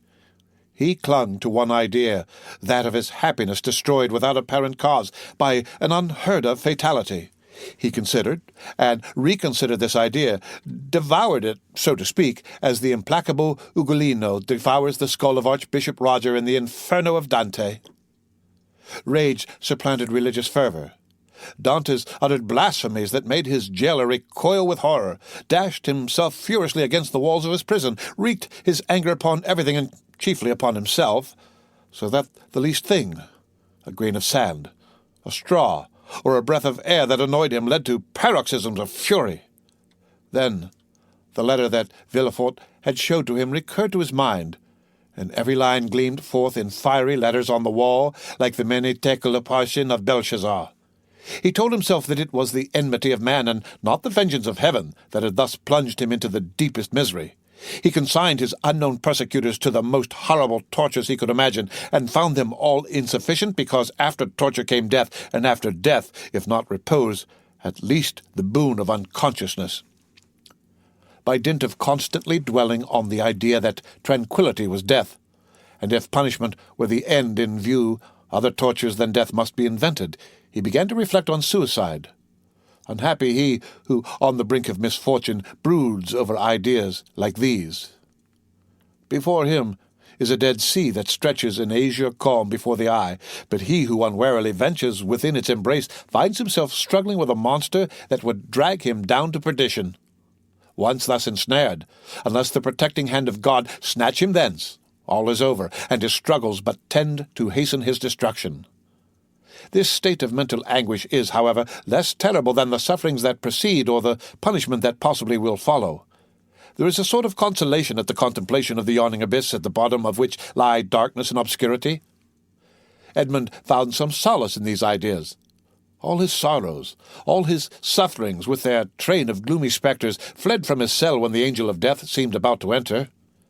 Dantès reviewed his past life with composure, and looking forward with terror to his future existence, chose that middle line that seemed to afford him a refuge. "Sometimes," said he, "in my voyages, when I was a man and commanded other men, I have seen the heavens overcast, the sea rage and foam, the storm arise, and like a monstrous bird beating the two horizons with its wings, then I felt that my vessel was a vain refuge, that trembled and shook before the tempest.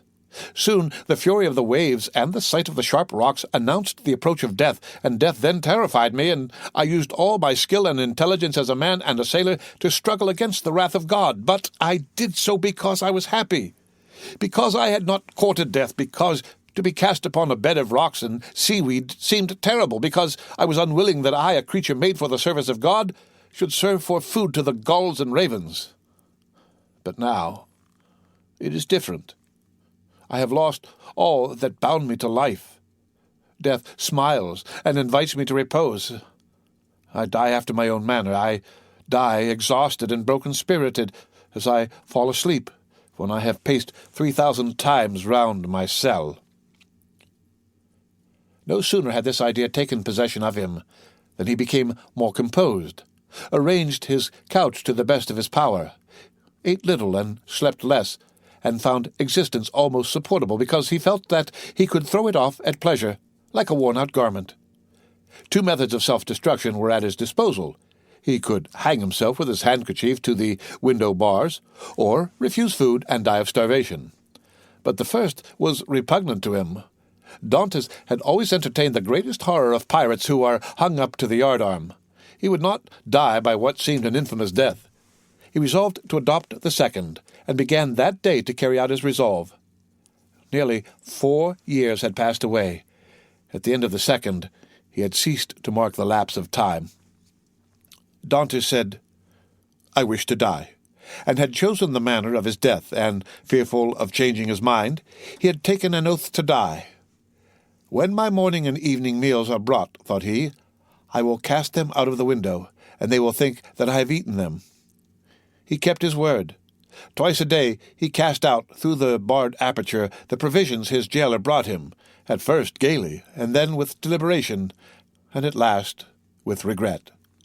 Nothing but the recollection of his oath gave him strength to proceed. Hunger made viands once repugnant, now acceptable. He held the plate in his hand for an hour at a time, and gazed thoughtfully at the morsel of bad meat, of tainted fish, of black and mouldy bread. It was the last yearning for life contending with the resolution of despair. Then his dungeon seemed less sombre, his prospects less desperate. He was still young. He was only 4 or 25. He had nearly 50 years to live. What unforeseen events might not open his prison door and restore him to liberty? Then he raised to his lips the repast that, like a voluntary Tantalus, he refused himself. But he thought of his oath, and he would not break it. He persisted until at last he had not sufficient strength to rise and cast his supper out of the loophole. The next morning he could not see or hear. The jailer feared he was dangerously ill. Edmond hoped he was dying. Thus the day passed away. Edmund felt a sort of stupor creeping over him, which brought with it a feeling almost of content. The gnawing pain at his stomach had ceased. His thirst had abated. When he closed his eyes, he saw myriads of lights dancing before them like the will-o'-the-wisps that played about the marshes. It was the twilight of that mysterious country called Death. Suddenly, about 9 o'clock in the evening, Edmund heard a hollow sound in the wall against which he was lying. So many loathsome animals inhabited the prison that their noise did not in general awake him, but whether abstinence had quickened his faculties, or whether the noise was really louder than usual, Edmund raised his head and listened. It was a continual scratching, as if made by a huge claw, a powerful tooth, or some iron instrument attacking the stones. Although weakened, the young man's brain instantly responded to the idea that haunts all prisoners: liberty. It seemed to him that heaven had at length taken pity on him, and had sent this noise to warn him on the very brink of the abyss. Perhaps one of those beloved ones he had so often thought of was thinking of him, and striving to diminish the distance that separated them. No, doubtless he was deceived, and it was but one of those dreams that forerun death. Edmund still heard the sound. It lasted nearly 3 hours. He then heard a noise of something falling, and all was silent. Some hours afterward it began again, nearer and more distinct. Edmund was intensely interested. Suddenly the jailer entered. For a week since he had resolved to die, and during the 4 days that he had been carrying out his purpose, Edmund had not spoken to the attendant, had not answered him when he inquired what was the matter with him, and turned his face to the wall when he looked too curiously at him. But now the jailer might hear the noise and put an end to it, and so destroy a ray of something like hope that soothed his last moments. The jailer brought him his breakfast. Dantès raised himself up and began to talk about everything, about the bad quality of the food, about the coldness of his dungeon, grumbling and complaining in order to have an excuse for speaking louder, and wearying the patience of his jailer, who, out of kindness of heart, had brought broth and white bread for his prisoner. Fortunately, he fancied that Dantès was delirious, and, placing the food on the rickety table, he withdrew. Edmund listened, and the sound became more and more distinct. "There can be no doubt about it," thought he. "It is some prisoner who is striving to obtain his freedom. Oh, if I were only there to help him!" Suddenly, another idea took possession of his mind, so used to misfortune that it was scarcely capable of hope, the idea that the noise was made by workmen the governor had ordered to repair the neighboring dungeon. It was easy to ascertain this, but how could he risk the question? It was easy to call his jailer's attention to the noise and watch his countenance as he listened, but might he not by this means destroy hopes far more important than the short-lived satisfaction of his own curiosity? Unfortunately, Edmund's brain was still so feeble that he could not bend his thoughts to anything in particular. He saw but one means of restoring lucidity and clearness to his judgment. He turned his eyes towards the soup which the jailer had brought, rose, staggered towards it, raised the vessel to his lips, and drank off the contents with a feeling of indescribable pleasure. He had often heard that shipwrecked persons had died through having eagerly devoured too much food. Edmund replaced on the table the bread he was about to devour, and returned to his couch. He did not wish to die. He soon felt that his ideas became again collected. He could think, and strengthen his thoughts by reasoning. Then he said to himself, "I must put this to the test, but without compromising anybody. If it is a workman, I need but knock against the wall, and he will cease to work in order to find out who is knocking and why he does so. But as his occupation is sanctioned by the governor, he will soon resume it. If, on the contrary, it is a prisoner, the noise I make will alarm him. He will cease and not begin again until he thinks everyone is asleep." Edmund arose again, but this time his legs did not tremble, and his sight was clear. He went to a corner of his dungeon, detached a stone, and with it knocked against the wall where the sound came. He struck thrice. At the first blow the sound ceased as if by magic. Edmund listened intently. An hour passed. 2 hours passed, and no sound was heard from the wall. All was silent there. Full of hope, Edmund swallowed a few mouthfuls of bread and water, and thanks to the vigor of his constitution, found himself well nigh recovered. The day passed away in utter silence. Night came without recurrence of the noise. "It is a prisoner," said Edmund joyfully. The night passed in perfect silence. Edmond did not close his eyes. In the morning the jailer brought him fresh provisions. He had already devoured those of the previous day. He ate these, listening anxiously for the sound, walking round and round his cell, shaking the iron bars of the loophole, restoring vigor and agility to his limbs by exercise, and so preparing himself for his future destiny. At intervals he listened to learn if the noise had not begun again, and grew impatient at the prudence of the prisoner, who did not guess he had been disturbed by a captive as anxious for liberty as himself. 3 days passed, 72 long, tedious hours, which he counted off by minutes. At length, one evening, as the jailer was visiting him for the last time that night, Dantès, with his ear for the 100th time at the wall, fancied he heard an almost imperceptible movement among the stones. He moved away, walked up and down his cell to collect his thoughts, and then went back and listened. The matter was no longer doubtful. Something was at work on the other side of the wall. The prisoner had discovered the danger, and had substituted a lever for a chisel. Encouraged by this discovery, Edmond determined to assist the indefatigable laborer. He began by moving his bed, and looked around for anything with which he could pierce the wall, penetrate the moist cement, and displace a stone. He saw nothing. He had no knife or sharp instrument. The window grating was of iron, but he had too often assured himself of its solidity. All his furniture consisted of a bed, a chair, a table, a pail, and a jug. The bed had iron clamps, but they were screwed to the wood, and it would have required a screwdriver to take them off. The table and chair had nothing. The pail had once possessed a handle, but that had been removed. Dantès had but one resource, which was to break the jug, and with one of the sharp fragments attack the wall. He let the jug fall on the floor, and it broke in pieces. Dantès concealed 2 or 3 of the sharpest fragments in his bed, leaving the rest on the floor. The breaking of his jug was too natural an accident to excite suspicion. Edmond had all the night to work in, but in the darkness he could not do much, and he soon felt that he was working against something very hard. He pushed back his bed and waited for day. All night he heard the subterranean workman, who continued to mine his way. Day came. The jailer entered. Dantès told him that the jug had fallen from his hands while he was drinking, and the jailer went grumblingly to fetch another, without giving himself the trouble to remove the fragments of the broken one. He returned speedily, advised the prisoner to be more careful, and departed. Dantès heard joyfully the key grate in the lock.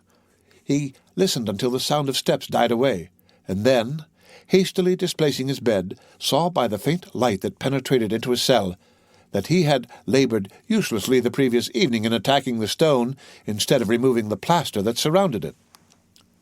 The damp had rendered it friable, and Dantès was able to break it off, in small morsels, it is true. But at the end of half an hour he had scraped off a handful. A mathematician might have calculated that, in 2 years, supposing that the rock was not encountered, a passage 20 feet long and 2 feet broad might be formed. The prisoner reproached himself with not having thus employed the hours he had passed in vain hopes, prayer, and despondency. During the 6 years that he had been imprisoned, what might he not have accomplished? In 3 days he had succeeded with the utmost precaution in removing the cement and exposing the stonework. The wall was built of rough stones, among which, to give strength to the structure, blocks of hewn stone were at intervals embedded. It was one of those he had uncovered, and which he must remove from its socket. Dantès strove to do this with his nails, but they were too weak. The fragments of the jug broke, and after an hour of useless toil he paused. Was he to be thus stopped at the beginning, and was he to wait inactive until his fellow workman had completed his task? Suddenly an idea occurred to him. He smiled, and the perspiration dried on his forehead. The jailer always brought Dantès soup in an iron saucepan. This saucepan contained soup for both prisoners, for Dantès had noticed that it was either quite full or half empty, according as the turnkey gave it to him or to his companion first. The handle of the saucepan was of iron. Dantès would have given 10 years of his life in exchange for it. The jailer was accustomed to pour the contents of the saucepan into Dantès' plate, and Dantès, after eating his soup with a wooden spoon, washed the plate, which thus served for every day. Now, when evening came, Dantès put his plate on the ground near the door. The jailer, as he entered, stepped on it and broke it. This time he could not blame Dantès. He was wrong to leave it there, but the jailer was wrong not to have looked before him. The jailer therefore only grumbled, then he looked about for something to pour the soup into. Dantès' entire dinner service consisted of one plate. There was no alternative. "Leave the saucepan," said Dantès. "You can take it away when you bring me my breakfast." This advice was to the jailer's taste, as it spared him the necessity of making another trip. He left the saucepan. Dantès was beside himself with joy. He rapidly devoured his food, and after waiting an hour, lest the jailer should change his mind and return, he removed his bed and took the handle of the saucepan, inserted the point between the hewn stone and rough stones of the wall, and employed it as a lever. A slight oscillation showed Dantès that all went well. At the end of an hour the stone was extricated from the wall, leaving a cavity 1.5 feet in diameter. Dantès carefully collected the plaster, carried it into the corner of his cell, and covered it with earth. Then, wishing to make the best use of his time while he had the means of labor, he continued to work without ceasing. At the dawn of day he replaced the stone, pushed his bed against the wall, and lay down. The breakfast consisted of a piece of bread. The jailer entered and placed the bread on the table. "Well, don't you intend to bring me another plate?" said Dantès. "No," replied the turnkey. "You destroy everything. First you break your jug, then you make me break your plate. If all the prisoners followed your example, the government would be ruined. I shall leave you the saucepan and pour your soup into that, so for the future I hope you will not be so destructive." Dantès raised his eyes to heaven and clasped his hands beneath the coverlet. He felt more gratitude for the possession of this piece of iron than he had ever felt for anything. He had noticed, however, that the prisoner on the other side had ceased to labor. No matter, this was a greater reason for proceeding. If his neighbor would not come to him, he would go to his neighbor. All day he toiled on untiringly, and by the evening he had succeeded in extracting 10 handfuls of plaster and fragments of stone. When the hour for his jailer's visit arrived, Dantès straightened the handle of the saucepan as well as he could, and placed it in its accustomed place. The turnkey poured his ration of soup into it together with the fish. For thrice a week the prisoners were deprived of meat. This would have been a method of reckoning time had not Dantès long ceased to do so. Having poured out the soup, the turnkey retired. Dantès wished to ascertain whether his neighbor had really ceased to work. He listened. All was silent, as it had been for the last 3 days. Dantès sighed. It was evident that his neighbor distrusted him. However, he toiled on all the night without being discouraged. But after 2 or 3 hours he encountered an obstacle. The iron made no impression, but met with a smooth surface. Dantès touched it, and found that it was a beam. This beam crossed, or rather blocked up, the hole Dantès had made. It was necessary, therefore, to dig above or under it. The unhappy young man had not thought of this.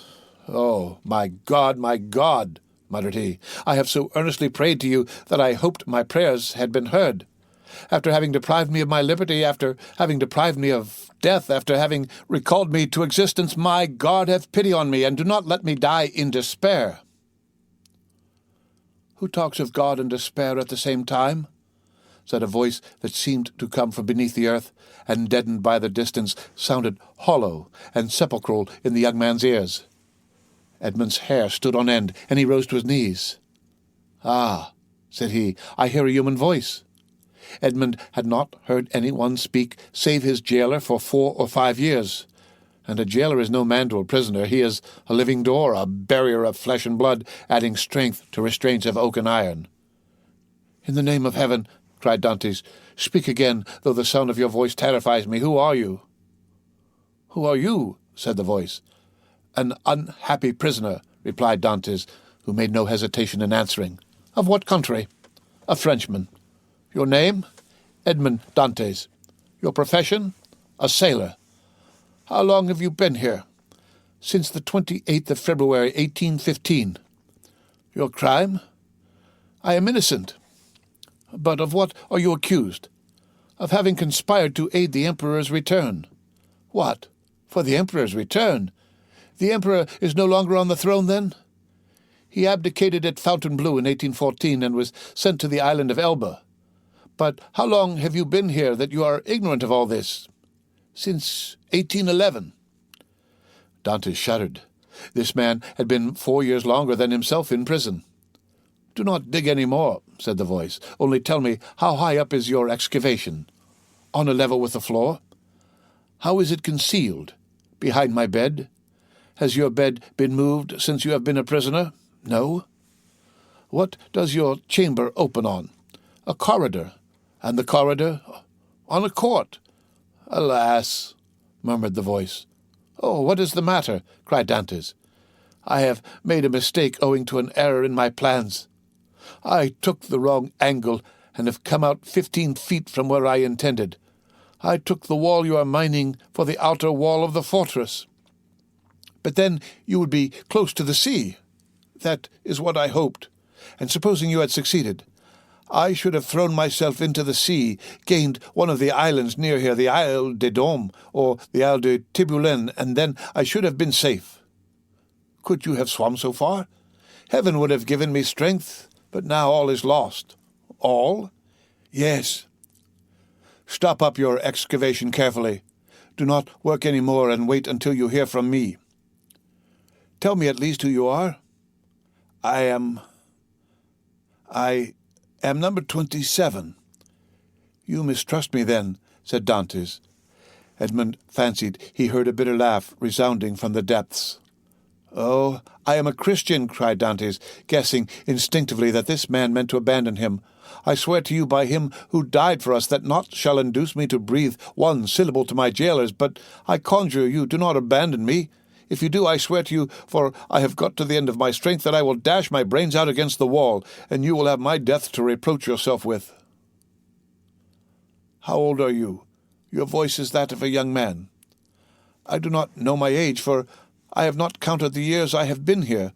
All I do know is that I was just 19 when I was arrested, the 28th of February, 1815. "Not quite 26, murmured the voice. "At that age he cannot be a traitor." "Oh, no, no," cried Dantès. "I swear to you again, rather than betray you, I would allow myself to be hacked in pieces." "You have done well to speak to me and ask for my assistance, for I was about to form another plan and leave you. But your age reassures me. I will not forget you. Wait." "How long?" "I must calculate our chances. I will give you the signal. But you will not leave me. You will come to me, or you will let me come to you. We will escape, and if we cannot escape, we will talk. You of those whom you love, and I of those whom I love. You must love somebody." "No, I am alone in the world." "Then you will love me. If you are young, I will be your comrade. If you are old, I will be your son. I have a father who is 70 if he yet lives. I only love him, and a young girl called Mercedes. My father has not yet forgotten me, I am sure, but God alone knows if she loves me still. I shall love you as I loved my father." "It is well," returned the voice. "Tomorrow." These few words were uttered with an accent that left no doubt of his sincerity. Dantès rose, dispersed the fragments with the same precaution as before, and pushed his bed back against the wall. He then gave himself up to his happiness. He would no longer be alone. He was, perhaps, about to regain his liberty. At the worst, he would have a companion, and captivity that is shared is but half captivity. Plaints made in common are almost prayers, and prayers where 2 or 3 are gathered together invoke the mercy of heaven. All day Dantès walked up and down his cell. He sat down occasionally on his bed, pressing his hand on his heart. At the slightest noise he bounded towards the door. Once or twice the thought crossed his mind that he might be separated from this unknown, whom he loved already, and then his mind was made up. When the jailer moved his bed and stooped to examine the opening, he would kill him with his water jug. He would be condemned to die, but he was about to die of grief and despair when this miraculous noise recalled him to life. The jailer came in the evening. Dantès was on his bed. It seemed to him that thus he better guarded the unfinished opening. Doubtless there was a strange expression in his eyes, for the jailer said, "Come, are you going mad again?" Dantès did not answer. He feared that the emotion of his voice would betray him. The jailer went away shaking his head. Night came. Dantès hoped that his neighbor would profit by the silence to address him, but he was mistaken. The next morning, however, just as he removed his bed from the wall, he heard 3 knocks. He threw himself on his knees. "Is it you?" said he. "I am here." "Is your jailer gone?" "Yes," said Dantès. "He will not return until the evening, so that we have 12 hours before us." "I can work, then?" said the voice. "Oh, yes, yes, this instant, I entreat you." In a moment, that part of the floor on which Dantès was resting his two hands as he knelt with his head in the opening suddenly gave way.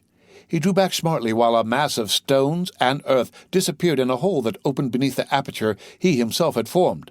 Then, from the bottom of this passage, the depth of which it was impossible to measure, he saw appear first the head, then the shoulders, and lastly the body of a man who sprang lightly into his cell.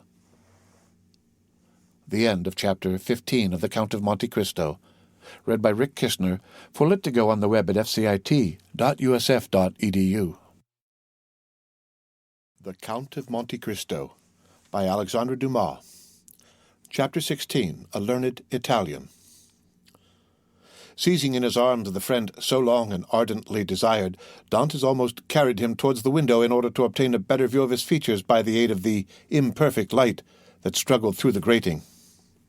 He was a man of small stature, with hair blanched rather by suffering and sorrow than by age. He had a deep-set, penetrating eye, almost buried beneath the thick grey eyebrow, and a long and still black beard, reaching down to his breast. His thin face, deeply furrowed by care, and the bold outline of his strongly marked features, betokened a man more accustomed to exercise his mental faculties than his physical strength. Large drops of perspiration were now standing on his brow, while the garments that hung about him were so ragged that one could only guess at the pattern upon which they had originally been fashioned. The stranger might have numbered 60 or 65 years, but a certain briskness and appearance of vigor in his movements made it probable that he was aged more from captivity than the course of time. He received the enthusiastic greeting of his young acquaintance with evident pleasure, as though his chilled affections were rekindled and invigorated by his contact with one so warm and ardent. He thanked him with grateful cordiality for his kindly welcome, although he must at that moment have been suffering bitterly to find another dungeon where he had fondly reckoned on discovering a means of regaining his liberty. "Let us first see," said he, "whether it is possible to remove the traces of my entrance here. Our future tranquillity depends upon our jailers being entirely ignorant of it." Advancing to the opening, he stooped and raised the stone easily in spite of its weight. Then, fitting it into its place, he said, "You removed this stone very carelessly, but I suppose you had no tools to aid you." "Why," exclaimed Dantès, with astonishment, "do you possess any?"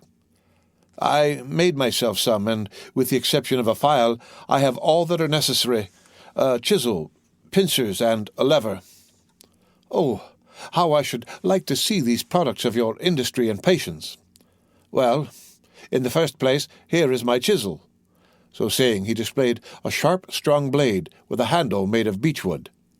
"And with what did you contrive to make that?" inquired Dantès. "With one of the clamps of my bedstead, and this very tool has sufficed me to hollow out the road by which I came hither, a distance of about 50 feet. 50 feet!" responded Dantès, almost terrified. "Do not speak so loud, young man. Don't speak so loud. It frequently occurs in a state prison like this that persons are stationed outside the doors of the cells purposely to overhear the conversation of the prisoners." "But they believe I am shut up alone here." "That makes no difference." "And you say that you dug your way a distance of 50 feet to get here?" "I do. That is about the distance that separates your chamber from mine, only, unfortunately, I did not curve aright for want of the necessary geometrical instruments to calculate my scale of proportion. Instead of taking an ellipsis of 40 feet, I made it 50. I expected, as I told you, to reach the outer wall, pierce through it, and throw myself into the sea. I have, however, kept along the corridor on which your chamber opens, instead of going beneath it. My labor is all in vain, for I find that the corridor looks into a courtyard filled with soldiers." "That's true," said Dantès, "but the corridor you speak of only bounds one side of my cell. There are 3 others. Do you know anything of their situation?" "This one is built against the solid rock, and it would take 10 experienced miners, duly furnished with the requisite tools, as many years to perforate it. This adjoins the lower part of the governor's apartments, and were we to work our way through, we should only get into some lock-up cellars where we must necessarily be recaptured. The fourth and last side of your cell faces on... oh, stop a minute now. Where does it face? The wall of which he spoke was the one in which was fixed the loophole by which light was admitted to the chamber. This loophole, which gradually diminished in size as it approached the outside to an opening through which a child could not have passed, was, for better security, furnished with 3 iron bars so as to quiet all apprehensions, even in the mind of the most suspicious jailer, as to the possibility of a prisoner's escape. As the stranger asked the question, he dragged the table beneath the window. "Climb up," said he to Dantès. The young man obeyed, mounted on the table, and, divining the wishes of his companion, placed his back securely against the wall and held out both hands. The stranger, whom as yet Dantès knew only by the number of his cell, sprang up with an agility by no means to be expected in a person of his years, and light and steady on his feet as a cat or a lizard, climbed from the table to the outstretched hands of Dantès, and from them to his shoulders. Then, bending double, for the ceiling of the dungeon prevented him from holding himself erect, he managed to slip his head between the upper bars of the window so as to be able to command a perfect view from top to bottom. An instant afterwards he hastily withdrew back his head, saying, "I thought so," and sliding from the shoulders of Dantès as dexterously as he had ascended, he nimbly leaped from the table to the ground. "What was it that you thought?" asked the young man, anxiously, in his turn descending from the table. The older prisoner pondered the matter. "Yes," he said at length, "it is so. This side of your chamber looks out upon a kind of open gallery where patrols are continually passing, and sentries keep watch day and night." "Are you quite sure of that?" "Certain. I saw the soldier's shape on the top of his musket. That made me draw in my head so quickly, for I was fearful he might also see me." "Well?" inquired Dantès. "You perceive, then, the utter impossibility of escaping through your dungeon?" "Then," pursued the young man eagerly. "Then," answered the elder prisoner, "the will of God be done." And as the old man slowly pronounced those words, an air of profound resignation spread itself over his careworn countenance. Dantès gazed on the man who could thus philosophically resign hopes so long and ardently nourished with an astonishment mingled with admiration. "Tell me, I entreat of you, who and what you are," said he, at length. "Never have I met with so remarkable a person as yourself." "Willingly," answered the stranger, "if indeed you feel any curiosity respecting one now, alas, powerless to aid you in any way." "Say not so. You can console and support me by the strength of your own powerful mind. Pray, let me know who you really are." The stranger smiled a melancholy smile. "Then listen," said he. "I am the Abbé Faria, and have been imprisoned, as you know, in this Château d'Elf since the year 1811, previously to which I had been confined for 3 years in the fortress of Fenestrelle. In the year 1811 I was transferred to Piedmont in France. It was at this period I learned that the destiny which seemed subservient to every wish formed by Napoleon had bestowed on him a son named King of Rome, even in his cradle. I was very far then from expecting the change you have just informed me of, namely that 4 years afterwards this colossus of power would be overthrown. Then who reigns in France at this moment? Napoleon II? No, Louis XVIII. The brother of Louis XVI. How inscrutable are the ways of Providence! For what great and mysterious purpose has it pleased heaven to abase the man once so elevated, and raise up him who was so abased?" Dante's whole attention was riveted on a man who could thus forget his own misfortunes while occupying himself with the destinies of others. "Yes, yes," continued he, "'twill be the same as it was in England. After Charles I, Cromwell. After Cromwell, Charles II, and then James II, and then some son-in-law or relation, some Prince of Orange, a stadtholder who becomes a king. Then new concessions to the people, then a constitution, then liberty. Ah, my friend," said the abbé, turning towards Dantès and surveying him with the kindling gaze of a prophet, "you are young. You will see all this come to pass." "Probably, if I ever get out of prison." "True," replied Faria, "we are prisoners, but I forget this sometimes, and there are even moments when my mental vision transport me beyond these walls, and I fancy myself at liberty." But wherefore are you here?" "Because in 1807 I dreamed of the very plan Napoleon tried to realize in 1811. Because, like Machiavelli, I desired to alter the political face of Italy, and instead of allowing it to be split up into a quantity of petty principalities, each held by some weak or tyrannical ruler, I sought to form one large, compact, and powerful empire. And lastly, because I fancied I had found my Caesar Borgia in a crowned simpleton who feigned to enter into my views only to betray me. It was the plan of Alexander VI and Clement VII, but it will never succeed now, for they attempted it fruitlessly, and Napoleon was unable to complete his work. Italy seems fated to misfortune." And the old man bowed his head. Dantès could not understand a man risking his life for such matters. Napoleon certainly he knew something of, inasmuch as he had seen and spoken with him, but of Clement VII and Alexander VI he knew nothing. "Are you not," he asked, "the priest who here in the Château d'Elf is generally thought to be ill? Mad, you mean, don't you?" "I did not like to say so," answered Dantès, smiling. "Well, then," resumed Faria with a bitter smile, "let me answer your question in full by acknowledging that I am the poor mad prisoner of the Château d'Elf, for many years permitted to amuse the different visitors with what is said to be my insanity, and in all probability I should be promoted to the honor of making sport for the children, if such innocent beings could be found in an abode devoted like this to suffering and despair." Dantès remained for a short time mute and motionless. At length he said, "Then you abandon all hope of escape?" "I perceive its utter impossibility, and I consider it impious to attempt that which the Almighty evidently does not approve." Nay, be not discouraged. Would it not be expecting too much to hope to succeed at your first attempt? Why not try to find an opening in another direction from that which has so unfortunately failed?" "Alas! It shows how little notion you can have of all it has cost me to effect a purpose so unexpectedly frustrated that you talk of beginning over again. In the first place, I was 4 years making the tools I possess, and have been 2 years scraping and digging out earth hard as granite itself. Then, what toil and fatigue has it not been to remove huge stones I should once have deemed impossible to loosen?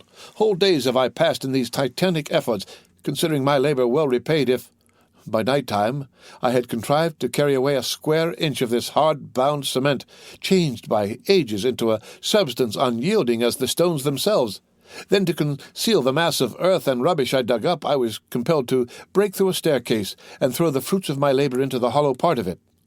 But the well is now so completely choked up that I scarcely think it would be possible to add another handful of dust without leading to discovery. Consider also that I fully believed I had accomplished the end and aim of my undertaking, for which I had so exactly husbanded my strength as to make it just hold out to the termination of my enterprise, and now, at the moment when I reckoned upon success, my hopes are forever dashed from me. No, I repeat again that nothing shall induce me to renew attempts evidently at variance with the Almighty's pleasure." Dantès held down his head, that the other might not see how joy at the thought of having a companion outweighed the sympathy he felt for the failure of the abbé's plans. The abbé sank upon Edmond's bed, while Edmond himself remained standing.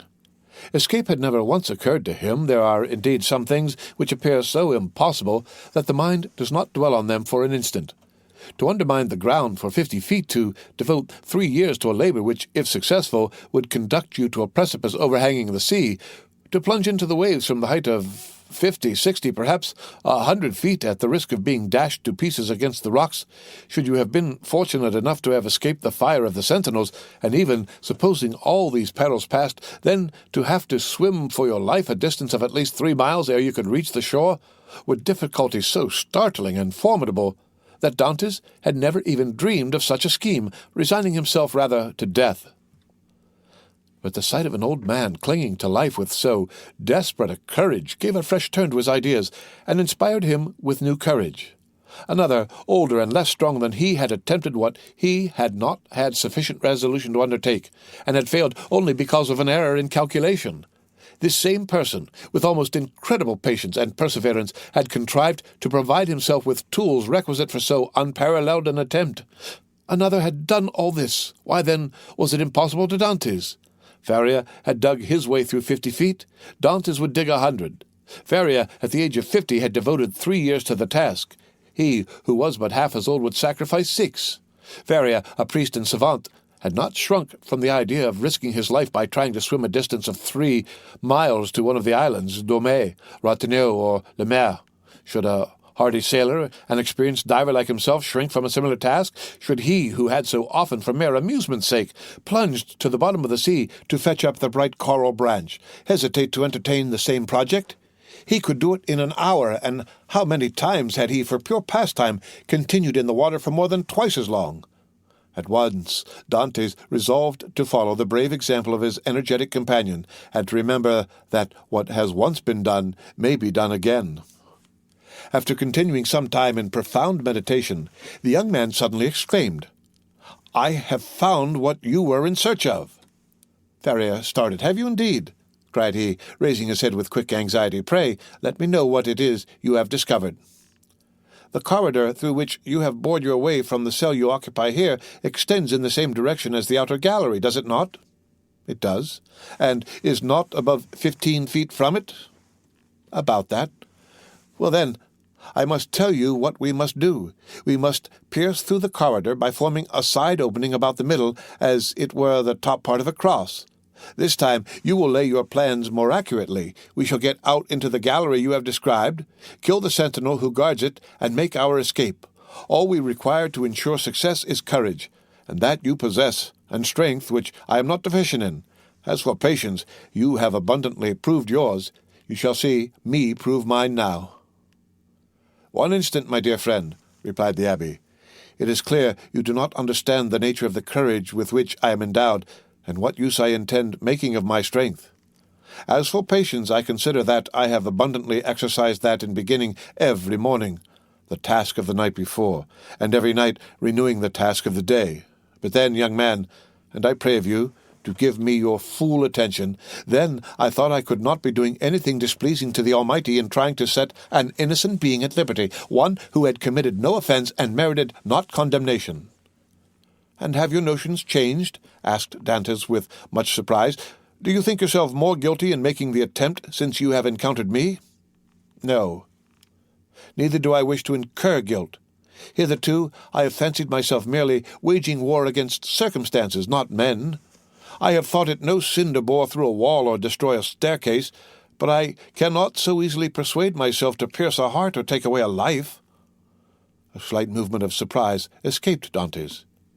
"Is it possible," said he, "that, where your liberty is at stake, you can allow any such scruple to deter you from obtaining it?" "Tell me," replied Faria, "what has hindered you from knocking down your jailer with a piece of wood torn from your bedstead, dressing yourself in his clothes, and endeavoring to escape?" "Simply the fact that the idea never occurred to me," answered Dantès. "Because," said the old man, "the natural repugnance to the commission of such a crime prevented you from thinking of it.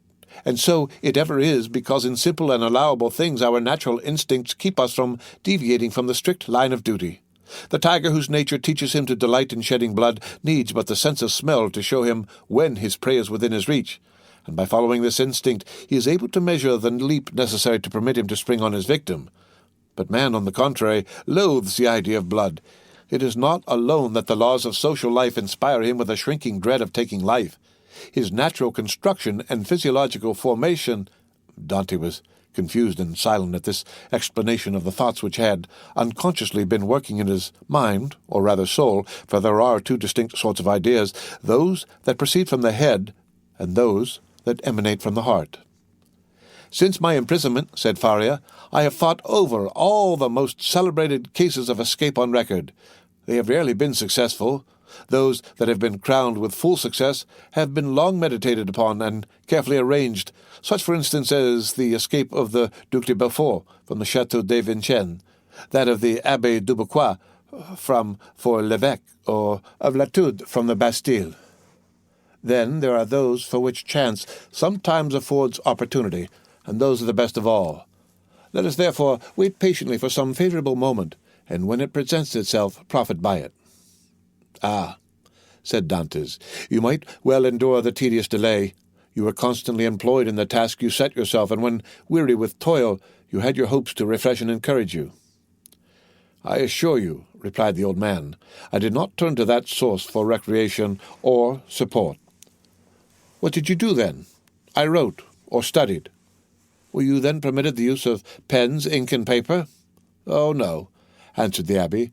"I had none but what I made for myself." "You made paper, pens, and ink?"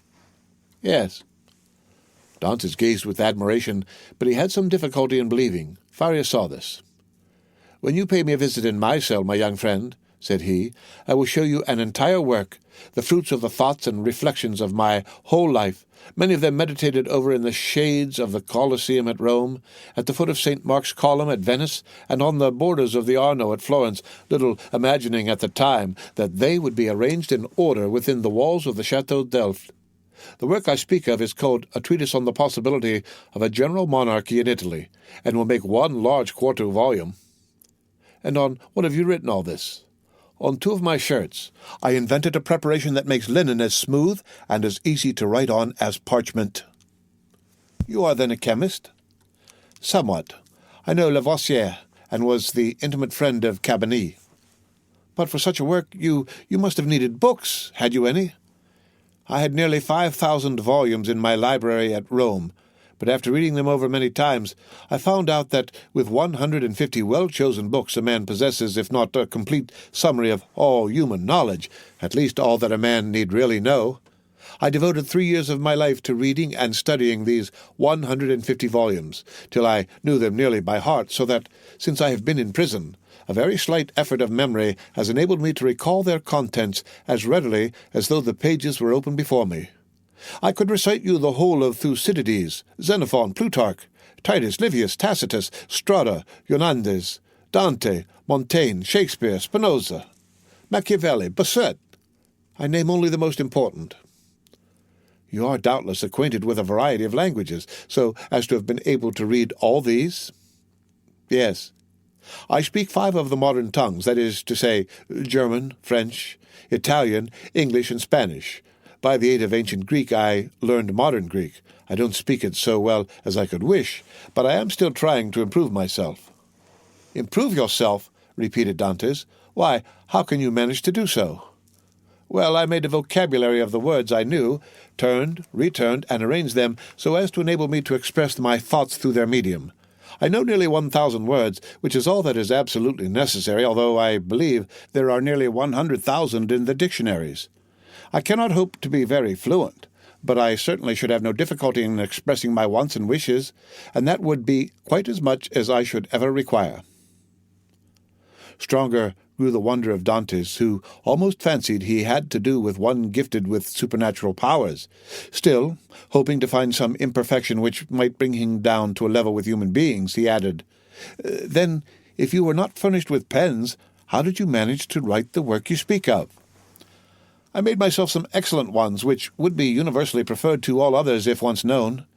You are aware what huge whitings are served to us on Maigre days?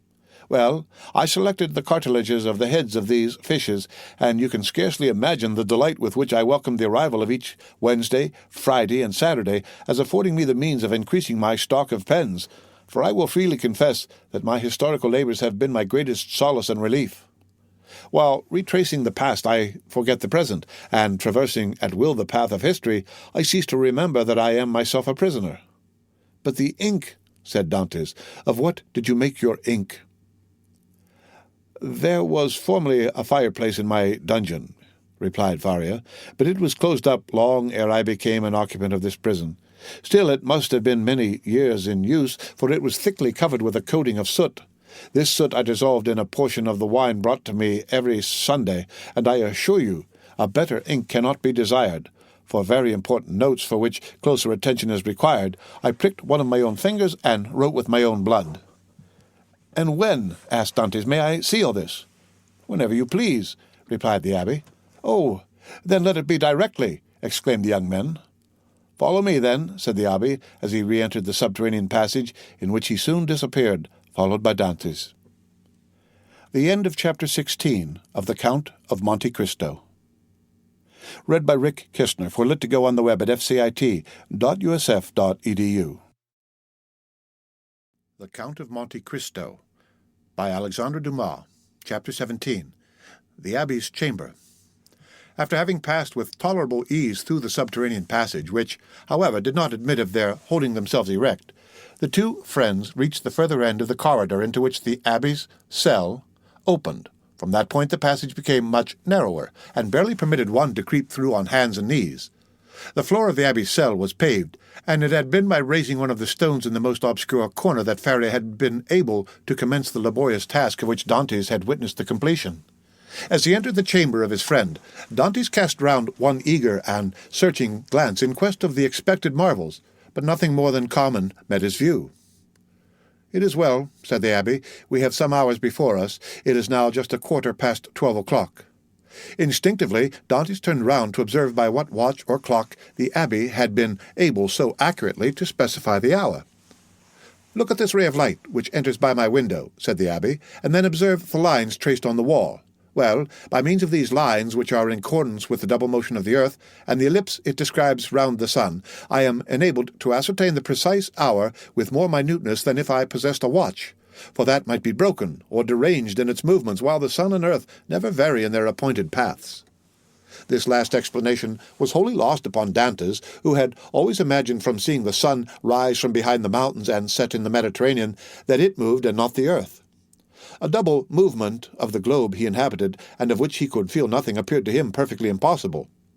Each word that fell from his companion's lips seemed fraught with the mysteries of science, as worthy of digging out as the gold and diamonds in the mines of Guzerat and Golconda, which he could just recollect having visited during a voyage made in his earliest youth.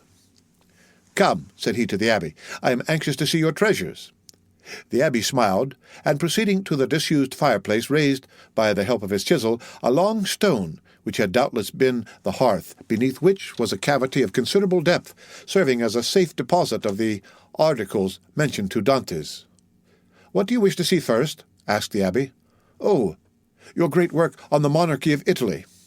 Faria then drew forth from his hiding-place 3 or 4 rolls of linen, laid one over the other like folds of papyrus. These rolls consisted of slips of cloth about 4 inches wide and 18 long. They were all carefully numbered and closely covered with writing so legible that Dantès could easily read it as well as make out the sense, it being in Italian, a language he, as a Provençal, perfectly understood. "There," said he, "there is the work complete. I wrote the word finis at the end of the 68th strip about a week ago. I have torn up 2 of my shirts and as many handkerchiefs as I was master of to complete the precious pages. Should I ever get out of prison and find in all Italy a printer courageous enough to publish what I have composed, my literary reputation is forever secured." "I see," answered Dantès. "Now let me behold the curious pens with which you have written your work." "Look," said Faria, showing to the young man a slender stick about 6 inches long and much resembling the size of the handle of a fine painting-brush, to the end of which was tied by a piece of thread one of those cartilages of which the abbé had before spoken to Dantès. It was pointed and divided at the nib like an ordinary pen. Dantès examined it with intense admiration, then looked around to see the instrument with which it had been shaped so correctly into form. "Aha! Yes," said Faria, "the penknife. That's my masterpiece. I made it, as well as this larger knife, out of an old iron candlestick. The penknife was sharp and keen as razor.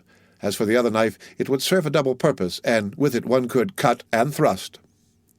Dantès examined the various articles shown to him with the same attention that he had bestowed on the curiosities and strange tools exhibited in the shops at Marseilles as the works of the savages in the South Seas, from whence they had been brought by the different trading vessels. "As for the ink," said Faria, "I told you how I managed to obtain that, and I only just make it from time to time as I require it." "One thing still puzzles me," observed Dantès, "and that is how you managed to do all this by daylight." "I worked at night also," replied Faria. "Night? Why, for heaven's sake, are your eyes like cats that you can see to work in the dark?" "Indeed, they are not. But God has supplied man with the intelligence that enables him to overcome the limitations of natural conditions. I furnished myself with a light." "You did? Pray, tell me how." "I separated the fat from the meat served to me, melted it, and so made oil. Here is my lamp." So saying, the abbé exhibited a sort of torch very similar to those used in public illuminations. "But light? Here are 2 flints and a piece of burnt linen." "And matches?" "I pretended that I had a disorder of the skin, and asked for a little sulphur, which was readily supplied." Dantès laid the different things he had been looking at on the table, and stood with his head drooping on his breast as though overwhelmed by the perseverance and strength of Faria's mind. "You have not seen all yet," continued Faria, "for I did not think it wise to trust all my treasures in the same hiding-place. Let us shut this one up." They put the stone back in its place. The abbé sprinkled a little dust over it to conceal the traces of its having been removed, rubbed his foot well on it to make it assume the same appearance as the other, and then, going towards his bed, he removed it from the spot it stood in.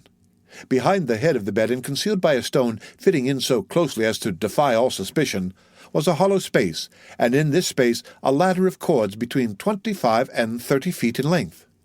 Dantès closely and eagerly examined it. He found it firm, solid, and compact enough to bear any weight. "Who supplied you with the materials for making this wonderful work?" "I tore up several of my shirts and ripped out the seams in the sheets of my bed during my 3 years' imprisonment at Fenestrelle, and when I was removed to the Château d'Elf, I managed to bring the ravelings with me so that I have been able to finish my work here." "And was it not discovered that your sheets were unhemmed?" "Oh, no, for when I had taken out the thread I required, I hemmed the edges over again." "With what?" "With this needle," said the abbé, as, opening his ragged vestments, he showed Dantès a long, sharp fish-bone, with a small perforated eye for the thread, a small portion of which still remained in it. "I once thought," continued Faria, "of removing these iron bars and letting myself down from the window, which, as you see, is somewhat wider than yours, although I should have enlarged it still more preparatory to my flight. However, I discovered that I should merely have dropped into a sort of inner court, and I therefore renounced the project altogether as too full of risk and danger. Nevertheless, I carefully preserved my ladder against one of those unforeseen opportunities of which I spoke just now, and which sudden chance frequently brings about." While affecting to be deeply engaged in examining the ladder, the mind of Dantès was, in fact, busily occupied by the idea that a person so intelligent, ingenious, and clear-sighted as the abbé might probably be able to solve the dark mystery of his own misfortunes, where he himself could see nothing. "What are you thinking of?" asked the abbé, smilingly, imputing the deep abstraction in which his visitor was plunged to the excess of his awe and wonder. "I was reflecting, in the first place," replied Dantès, "upon the enormous degree of intelligence and ability you must have employed to reach the high perfection to which you have attained. What would you not have accomplished if you had been free?" "Possibly nothing at all. The overflow of my brain would probably, in a state of freedom, have evaporated in 1,000 follies. Misfortune is needed to bring to light the treasures of the human intellect.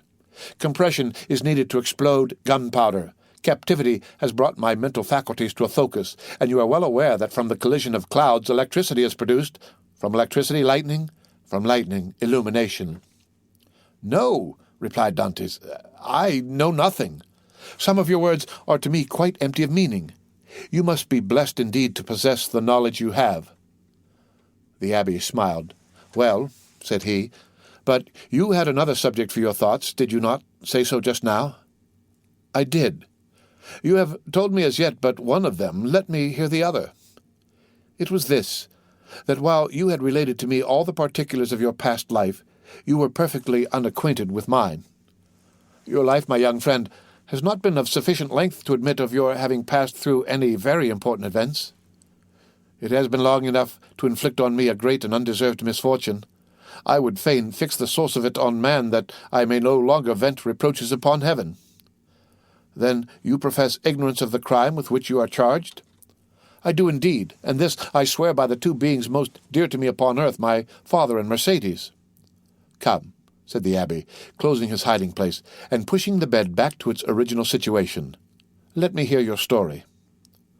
Dantès obeyed, and commenced what he called his history, but which consisted only of the account of a voyage to India and 2 or 3 voyages to the Levant, until he arrived at the recital of his last cruise, with the death of Captain Leclerc, and the receipt of a packet to be delivered by himself to the Grand Marshal, his interview with that personage, and his receiving, in place of the packet brought, a letter addressed to a Monsieur Nortier, his arrival at Marseille, and interview with his father, his affection for Mercedes, and their nuptial feast, his arrest and subsequent examination, his temporary detention at the Palais de Justice, and his final imprisonment in the Château d'Elf. From this point everything was a blank to Dantès. He knew nothing more, not even the length of time he had been imprisoned. His recital finished, the abbé reflected long and earnestly. "There is," said he, at the end of his meditations, "a clever maxim which bears upon what I was saying to you some little while ago, and that is, that unless wicked ideas take root in a naturally depraved mind, human nature, in a right and wholesome state, revolts at crime. Still, from an artificial civilization have originated wants, vices, and false tastes which occasionally become so powerful as to stifle within us all good feelings, and ultimately to lead us into guilt and wickedness. From this view of things, then, comes the axiom that if you visit to discover the author of any bad action, seek first to discover the person to whom the perpetration of that bad action could be in any way advantageous. Now, to apply it in your case, to whom could your disappearance have been serviceable? To no one. By heaven, I was a very insignificant person. Do not speak thus, for your reply evinces neither logic nor philosophy. Everything is relative, my dear young friend, from the king who stands in the way of his successor to the employee who keeps his rival out of a place. Now, in the event of the king's death, his successor inherits a crown. When the employee dies, the supernumerary steps into his shoes and receives his salary of 12,000 livres. Well, these 12,000 livres are his civil list and are as essential to him as the 12 millions of a king. Everyone from the highest to the lowest degree has his place on the social ladder, and is beset by stormy passions and conflicting interests, as in Descartes' theory of pressure and impulsion. But these forces increase as we go higher, so that we have a spiral which, in defiance of reason, rests upon the apex and not on the base. Now, let us return to your particular world. You say you're on the point of being made captain of the Pharaon. Yes. And about to become the husband of a young and lovely girl. Yes? Now, could anyone have had any interest in preventing the accomplishment of these two things? But let us first settle the question as to its being the interest of anyone to hinder you from being captain of the Pharaon. What say you? I cannot believe such was the case. I was generally liked on board, and had the sailors possessed the right of selecting a captain themselves, I feel convinced their choice would have fallen on me. There was only one among the crew who had any feeling of ill will toward me. I had quarrelled with him some time previously, and had even challenged him to fight me, but he refused. Now we are getting on. And what was this man's name? Danglars. What rank did he hold on board? He was supercargo. And had you been captain, should you have retained him in his employment? Not if the choice had remained with me, for I had frequently observed inaccuracies in his accounts. Good again. Now then, tell me, was any person present during your last conversation with Captain Leclerc? No, we were quite alone. Could your conversation have been overheard by anyone? Oh, it might, for the cabin door was open, and— Stay. Now I recollect. Danglars himself passed by just as Captain Leclerc was giving me the packet for the Grand Marshal. That's better, cried the abbé. Now we are on the right scent. Did you take anybody with you when you put into the port of Elba? Nobody. Somebody there received your packet and gave you a letter in place of it, I think? Yes, the Grand Marshal did. And what did you do with that letter? Put it into my portfolio. You had your portfolio with you then? Now, how could a sailor find room in his pocket for a portfolio large enough to contain an official letter? You're right, it was left on board. Then it was not till your return to the ship that you put the letter in the portfolio? No. And what did you do with this same letter while returning from Porto Ferrajo to the vessel? I carried it in my hand, so that when you went on board the Pharaon, everybody could see that you held a letter in your hand. Yes. Danglars as well as the rest? Danglars as well as the others. Now listen to me, and try to recall every circumstance attending your arrest. Do you recollect the words in which the information against you was formulated? Oh, yes, I read it over 3 times, and the words sank deeply into my memory. Repeat it to me. Dantès paused a moment, then said, This is it. word for word. The king's attorney is informed by a friend to the throne and religion that one Edmond Dantès, mate on board the Pharaon this day, arrived from Smyrna after having touched at Naples, and Porto has been entrusted by Murat with a packet for the usurper, again by the usurper with a letter for the Bonapartist club in Paris. This proof of his guilt may be procured by his immediate arrest, as the letter will be found either about his person, at his father's residence, or in his cabin on board the Pharaon. The abbé shrugged his shoulders. "The thing is clear as day," said he, "and you must have had a very confiding nature, as well as a good heart, not to have suspected the origin of the whole affair." "Do you really think so?" "Ah, that would indeed be infamous.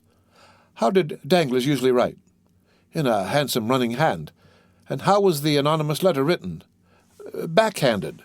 Again the abbé smiled. "Disguised." "It was very boldly written, if disguised." "Stop a bit," said the abbé, taking up what he called his pen, and after dipping it into the ink, he wrote on a piece of prepared linen with his left hand the first 2 or 3 words of the accusation. Dantès drew back and gazed on the abbé with a sensation almost amounting to terror. "How very astonishing!" cried he at length. "Why, your writing exactly resembles that of the accusation." "Simply because that accusation had been written with the left hand, and I have noticed that—" "What?" "That, while the writing of different persons done with the right hand varies, that performed with the left hand is invariably uniform." "You have evidently seen and observed everything." "Let us proceed." "Oh, yes, yes. Now, as regards the second question, was there any person whose interest it was to prevent your marriage with Mercédès?" "Yes, a young man who loved her, and his name was Fernand." "That is a Spanish name, I think. He was a Catalan. You imagine him capable of writing the letter?" "Oh, no. He would more likely have got rid of me by sticking a knife into me." "That is in strict accordance with the Spanish character. An assassination they will unhesitatingly commit, but an act of cowardice never."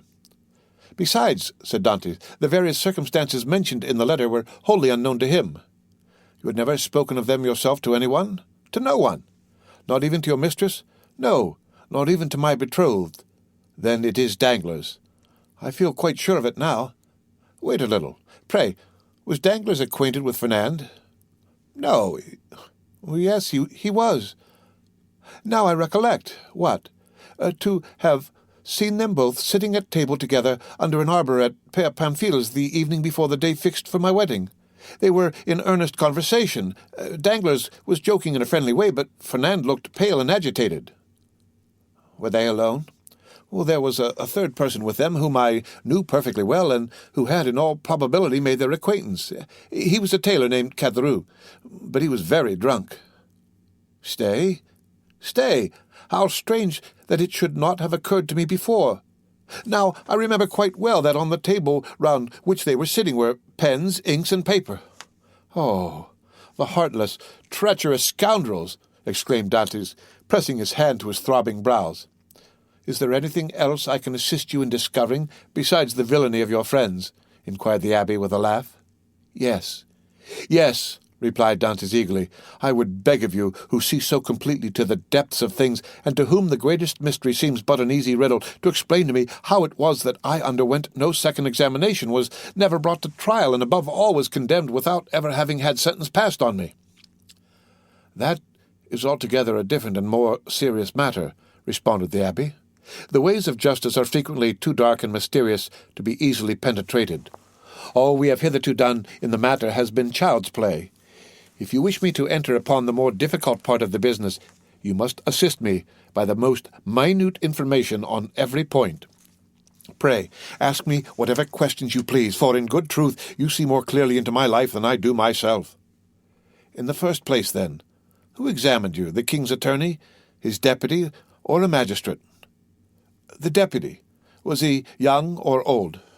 "About 6 or 27 years of age, I should say." "So," answered the abbé, "old enough to be ambitious, but too young to be corrupt. And how did he treat you?" "Well, with more of mildness than severity." "Did you tell him your whole story?" "I did." "And did his conduct change at all in the course of your examination?" "He did appear much disturbed when he read the letter that had brought me into this scrape, He seemed quite overcome by my misfortune." "By your misfortune?" "Yes." "Then you feel quite sure that it was your misfortune he deplored?" "Well, he gave me one great proof of his sympathy at any rate." "And that?" "He burnt the sole evidence that could at all have criminated me." "What, the accusation?" "No, the letter." "Are you sure?" "I saw it done." "That alters the case. This man might after all be a greater scoundrel than you have thought possible." "Upon my word," said Dantès, "you make me shudder. Is the world filled with tigers and crocodiles?" "Yes. And remember that two-legged tigers and crocodiles are more dangerous than the others." "Never mind. Let us go on." "With all my heart. You tell me he burned the letter." "He did, saying at the same time, 'You see, I thus destroy the only proof existing against you.' This action is somewhat too sublime to be natural." "You think so?" "I am sure of it. To whom was this letter addressed?" "To Monsieur Noirtier, number 13, Coquelin, Paris." Now, can you conceive of any interest that your heroic deputy could possibly have had in the destruction of that letter?"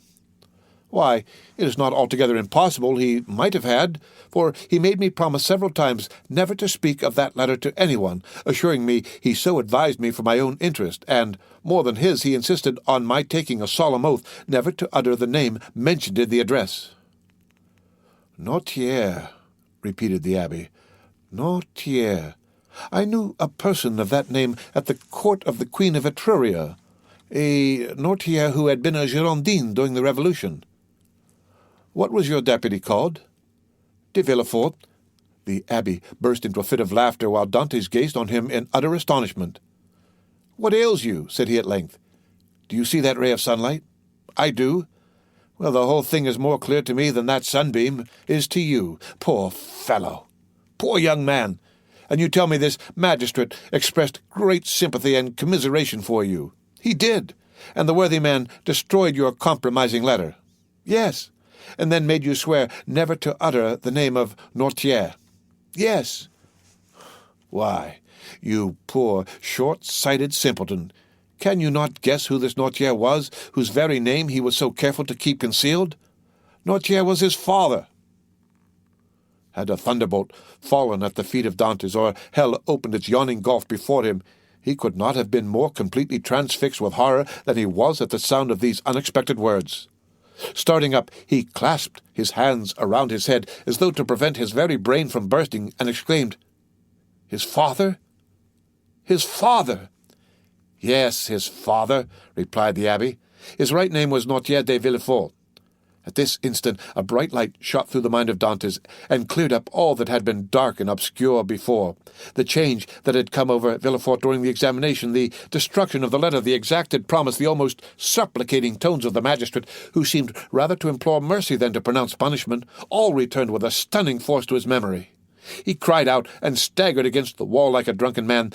Then he hurried to the opening that led from the abbey's cell to his own, and he said, "I must be alone to think over all this."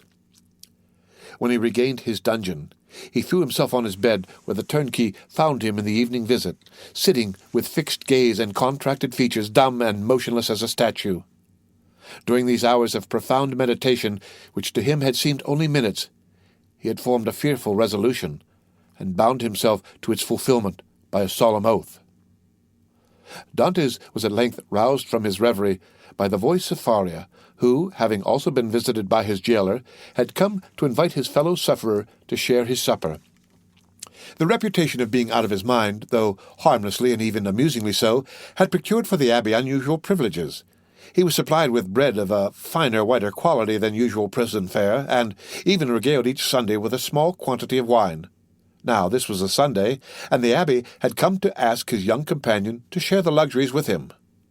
Dantès followed. His features were no longer contracted, and now wore their usual expression, but there was that in his whole appearance that bespoke one who had come to a fixed and desperate resolve. Faria bent on him his penetrating eye. "I regret now," said he, "having helped you in your late inquiries, or having given you the information I did." "Why so?" inquired Dantès. "Because it has instilled a new passion in your heart, that of vengeance." Dantès smiled. "Let us talk of something else," said he. Again the abbé looked at him, then mournfully shook his head, but, in accordance with Dante's request, he began to speak of other matters. The elder prisoner was one of those persons whose conversation, like that of all who have experienced many trials, contained many useful and important hints, as well as sound information, but it was never egotistical, for the unfortunate man never alluded to his own sorrows. Dantès listened with admiring attention to all he said. Some of his remarks corresponded with what he already knew, or applied to the sort of knowledge his nautical life had enabled him to acquire. A part of the good abbé's words, however, were wholly incomprehensible to him, but like the aurora, which guides the navigator in northern latitudes, opened new vistas to the inquiring mind of the listener, and gave fantastic glimpses of new horizons, enabling him justly to estimate the delight of an intellectual mind would have in following one so richly gifted as Faria along the heights of truth, where he was so much at home. "You must teach me a small part of what you know," said Dantès, "if only to prevent your growing weary of me. I can well believe that so learned a person as yourself would prefer absolute solitude to being tormented with the company of one as ignorant and uninformed as myself. If you will only agree to my request, I promise you never to mention another word about escaping." The abbé smiled. "Alas, my boy," said he, "human knowledge is confined within very narrow limits, and when I have taught you mathematics, physics, history, and the 3 or 4 modern languages with which I am acquainted, you will know as much as I do myself. Now, it will scarcely require 2 years for me to communicate to you the stock of learning I possess." "2 years?" exclaimed Dantès. "Do you really believe I can acquire all these things in so short a time?" "Not their application, certainly, but their principles you may. To learn is not to know. There are the learners and the learned. Memory makes the one, philosophy the other." "But cannot one learn philosophy?" "Philosophy cannot be taught. It is the application of the sciences to truth. It is like the golden cloud in which the Messiah went up into heaven." "Well, then," said Dantès, "what shall you teach me first? I am in a hurry to begin. I want to learn." "Everything," said the abbé. And that very evening the prisoners sketched a plan of education to be entered upon the following day. Dantès possessed a prodigious memory, combined with an astonishing quickness and readiness of conception. The mathematical turn of his mind rendered him apt at all kinds of calculation, while his naturally poetical feelings threw a light and pleasing veil over the dry reality of arithmetical computation or the rigid severity of geometry. He already knew Italian, and had also picked up a little of the Romaic dialect during voyages to the East, and by the aid of these 2 languages he easily comprehended the construction of all the others, so that, at the end of 6 months, he began to speak Spanish, English, and German. In strict accordance with the promise made to the abbé, Dante spoke no more of escape. Perhaps the delight his studies afforded him left no room for such thoughts. Perhaps the recollection that he had pledged his word, on which his sense of honor was keen, kept him from referring in any way to the possibilities of flight. Days, even months, passed by unheeded in one rapid and instructive course. At the end of a year, Dantès was a new man. Dantès observed, however, that Faria, in spite of the relief his society afforded, daily grew sadder. One thought seemed incessantly to harass and distract his mind. Sometimes he would fall into long reveries, sigh heavily and involuntarily, then suddenly rise and with folded arms begin pacing the confined space of his dungeon. One day he stopped all at once and exclaimed, "Ah, if there were no sentinel!" "There shall not be one a minute longer than you please," said Dantès, who had followed the working of his thoughts as accurately as though his brain were enclosed in crystal so clear as to display its minutest operations. "I have already told you," answered the abbé, "that I loathe the shedding of blood. And yet the murder, if you choose to call it so, would be simply a measure of self-preservation. No matter, I could never agree to it.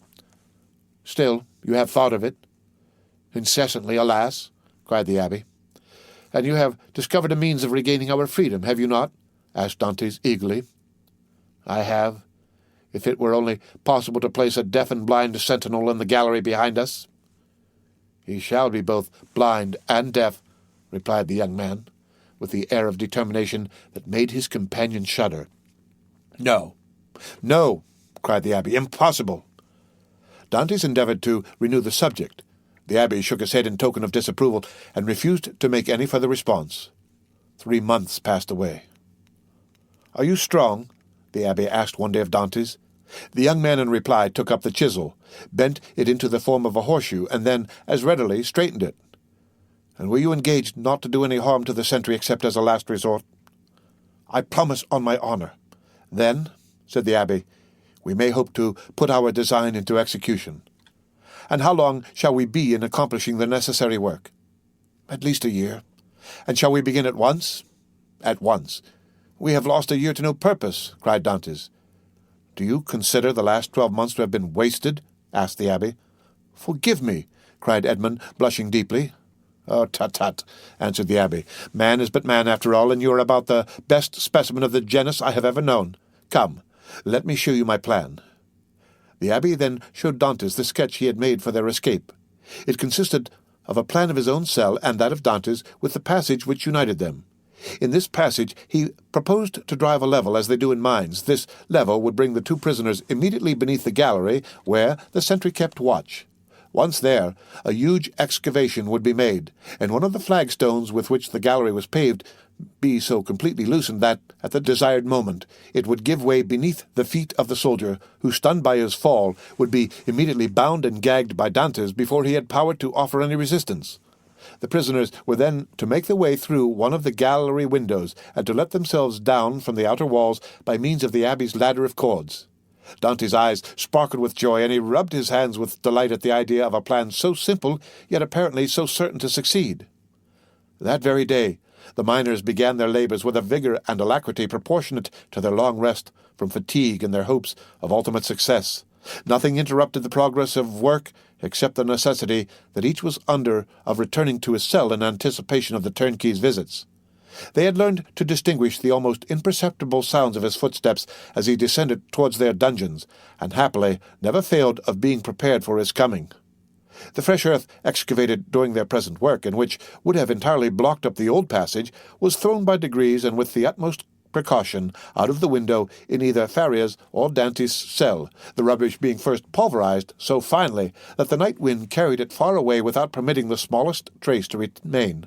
More than a year had been consumed in this undertaking, the only tools for which had been a chisel, a knife, and a wooden lever.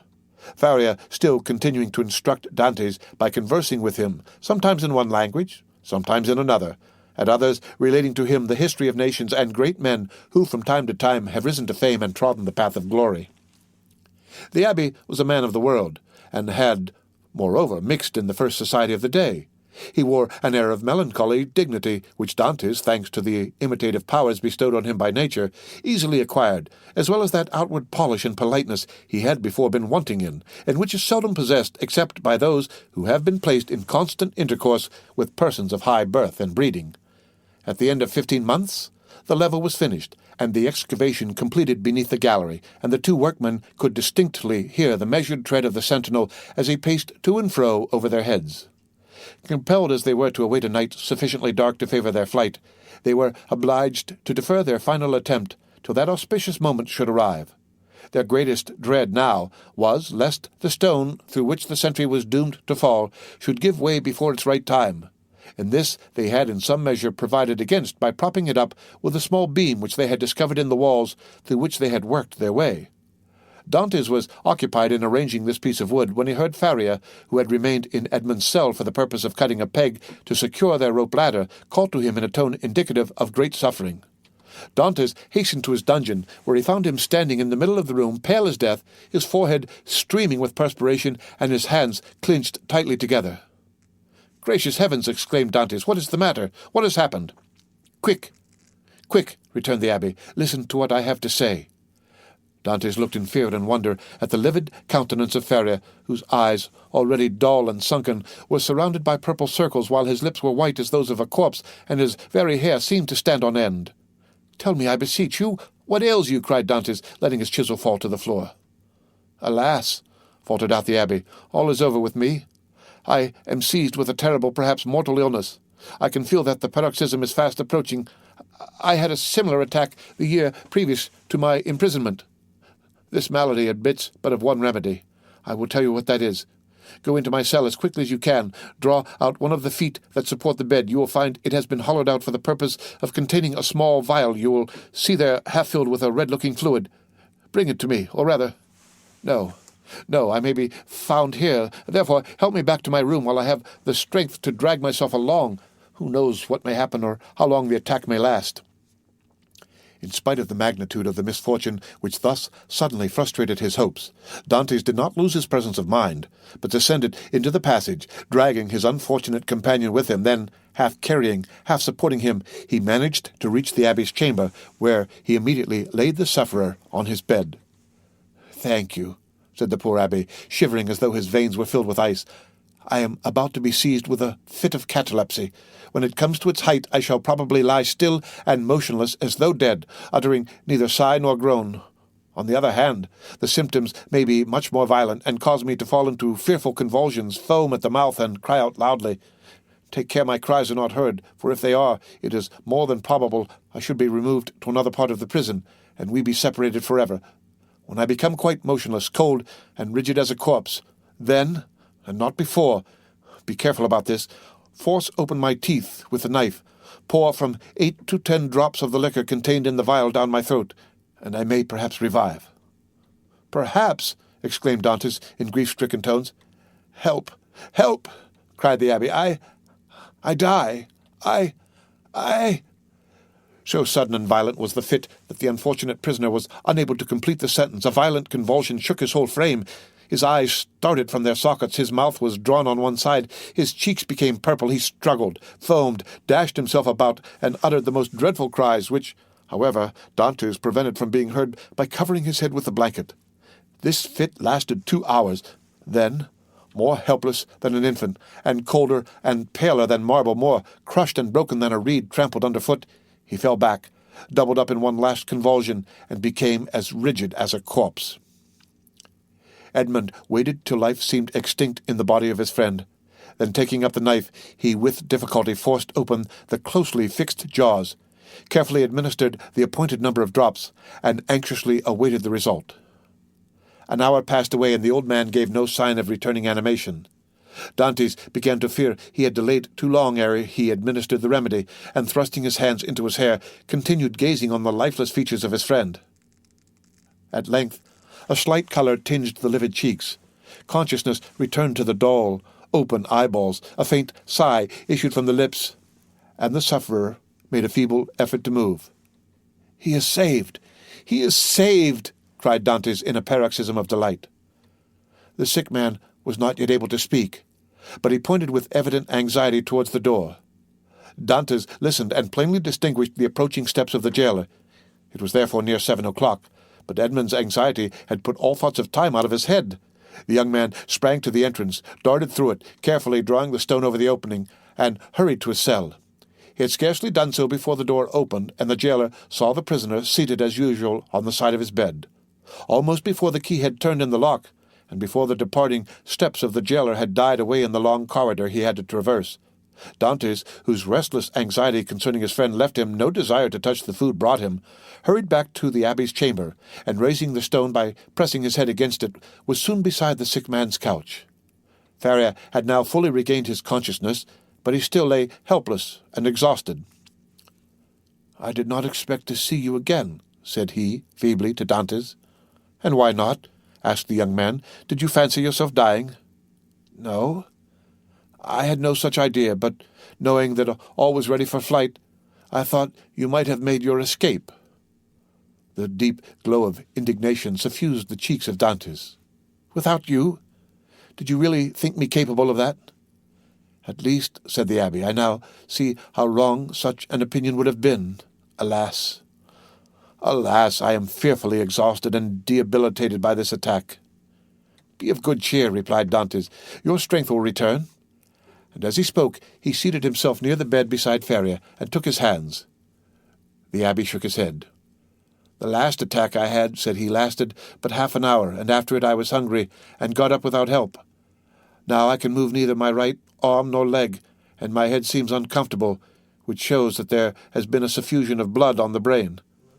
The third attack will either carry me off, or leave me paralyzed for life." "No, no," cried Dantès. "You are mistaken. You will not die, and your third attack, if indeed you should have another, will find you at liberty. We shall save you another time as we have done this, only with a better chance of success because we shall be able to command every requisite assistance." "My good Edmond," answered the abbé, "be not deceived. The attack which has just passed away condemns me forever to the walls of a prison. None can fly from a dungeon who cannot walk." "Well, we will wait a week, a month, 2 months if need be, and meanwhile your strength will return. Everything is in readiness for our flight, and we can select any time we choose. As soon as you feel able to swim, we will go." "I shall never swim again," replied Faria. "This arm is paralyzed, not for a time, but forever. Lift it, and judge if I am mistaken." The young man raised the arm, which fell back by its own weight, perfectly inanimate and helpless. A sigh escaped him. "You are convinced now, Edmond, are you not?" asked the abbé. "Depend upon it. I know what I say. Since the first attack I experienced of this malady, I have continually reflected on it. Indeed, I expected it, for it is a family inheritance. Both my father and grandfather died of it in a third attack. The physician who prepared for me the remedy I have twice successfully taken was no other than the celebrated Cabanis, and he predicted a similar end for me." "The physician may be mistaken," exclaimed Dantès, "and as for your poor arm, what difference will that make? I can take you on my shoulders and swim for both of us." "My son," said the abbé, "you are a sailor and a swimmer, and you must know as well as I do that a man so loaded would sink before he had done 50 strokes. Cease then to allow yourself to be duped by vain hope, that even your own excellent heart refuses to believe in. Here I shall remain till the hour of my deliverance arrives, and that, in all human probability, will be the hour of my death. As for you who are young and active, delay not on my account, but fly. Go. I give you back your promise." "It is well," said Dantès. "Then I shall also remain." Then rising, and extending his hand with an air of solemnity over the old man's head, he slowly added, "By the blood of Christ I swear never to leave you while you live." Faria gazed fondly on his noble-minded, single-hearted, high-principled young friend, and read in his countenance ample confirmation of the sincerity of his devotion and the loyalty of his purpose. "Thanks," murmured the invalid, extending one hand. "I accept. You may one of these days reap the reward of your disinterested devotion, but as I cannot, and you will not, quit this place, it becomes necessary to fill up the excavation beneath the soldier's gallery. He might by chance hear the hollow sound of his footsteps, and call the attention of his officer to the circumstance.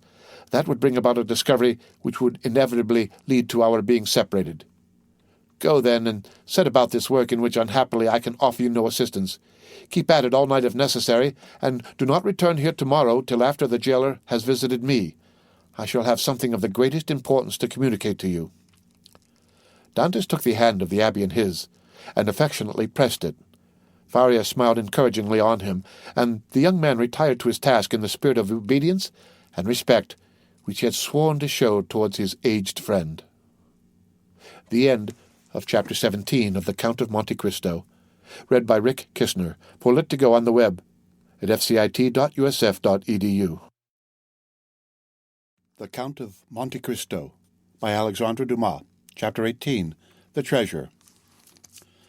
When Dantès returned next morning to the chamber of his companion in captivity, he found Faria seated and looking composed. In the ray of light which entered by the narrow window of his cell, he held open in his left hand, of which alone it will be recollected he retained the use, a sheet of paper, which, from being constantly rolled into a small compass, had the form of a cylinder, and was not easily kept open. He did not speak, but showed the paper to Dantès. "What is that?" he inquired. "Look at it," said the abbé with a smile. "I have looked at it with all possible attention," said Dantès, "and I only see a half-burnt paper on which are traces of Gothic characters inscribed with a peculiar kind of ink."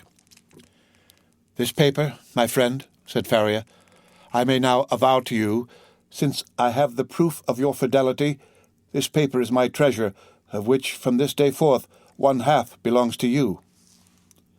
The sweat started forth on Dante's brow. Until this day, and for how long a time, he had refrained from talking of the treasure which had brought upon the abbé the accusation of madness. With his instinctive delicacy, Edmond had preferred avoiding any touch on this painful chord, and Faria had been equally silent. He had taken the silence of the old man for a return to reason, And now these few words uttered by Faria after so painful a crisis seemed to indicate a serious relapse into mental alienation. "Your treasure?" stammered Dantès. Faria smiled. "Yes," said he, "you have indeed a noble nature, Edmond, and I see by your paleness and agitation what is passing in your heart at this moment. No. Be assured I am not mad. This treasure exists, Dantès, and if I have not been allowed to possess it, you will. Yes, you. No one would listen or believe me because everyone thought me mad, but you, who must know that I am not, listen to me and believe me, so afterwards, if you will." "Alas," murmured Edmond to himself, "this is a terrible relapse. There was only this blow wanting." Then he said aloud, "My dear friend, your attack has perhaps fatigued you. Had you not better repose a while? Tomorrow, if you will, I will hear your narrative, but today I wish to nurse you carefully. Besides," he said, "a treasure is not a thing we need hurry about." "On the contrary, it is a matter of the utmost importance, Edmond," replied the old man.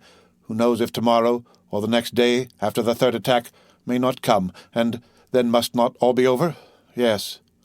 Indeed, I have often thought with a bitter joy that these riches which would make the wealth of a dozen families will be forever lost to those men who persecute me. This idea was one of vengeance to me, and I tasted it slowly in the night of my dungeon and the despair of my captivity. But now I have forgiven the world for the love of you. Now that I see you, young and with a promising future, now that I think of all that may result to you in the good fortune of such a disclosure, I shudder at any delay, and tremble lest I should not assure to one as worthy as yourself the possession of so vast an amount of hidden wealth." Edmond turned away his head with a sigh. "You persist in your incredulity, Edmond," continued Faria. "My words have not convinced you. I see you require proofs. Well then, read this paper, which I have never shown to anyone." "Tomorrow, my dear friend," said Edmond, desirous of not yielding to the old man's madness. "I thought it was understood that we should not talk of that until tomorrow." "Then we will not talk of it until tomorrow, but read this paper today." I will not irritate him, thought Edmond, and taking the paper, of which half was wanting, having been burnt, no doubt, by some accident, he read, "This treasure, which may amount to 2 of Roman crowns in the most distant of the second opening were declared to belong to him Allah, heir, 25th April, 1409. "Well," said Faria, when the young man had finished reading it. "Why," replied Dantès, "I see nothing but broken lines and unconnected words which are rendered illegible by fire." "Yes, to you, my friend, who read them for the first time, but not for me, who have grown pale over them by many nights' study, and have reconstructed every phrase, completed every thought. And do you believe you have discovered the hidden meaning? I am sure I have, and you shall judge for yourself, but first listen to the history of this paper." "Silence!" exclaimed Dantès. "Steps approach. I go. Adieu." And Dantès, happy to escape the history and explanation which would be sure to confirm his belief in his friend's mental instability, glided like a snake along the narrow passage, while Faria, restored by his alarm to a certain amount of activity, pushed the stone into place with his foot, and covered it with a mat in order the more effectually to avoid discovery. It was the governor, who, hearing of Faria's illness from the jailer, had come in person to see him.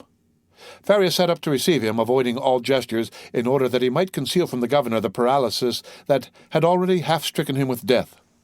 His fear was lest the governor, touched with pity, might order him to be removed to better quarters, and thus separate him from his young companion. But fortunately this was not the case, and the governor left him, convinced that the poor madman, for whom in his heart he felt a kind of affection, was only troubled with a slight indisposition.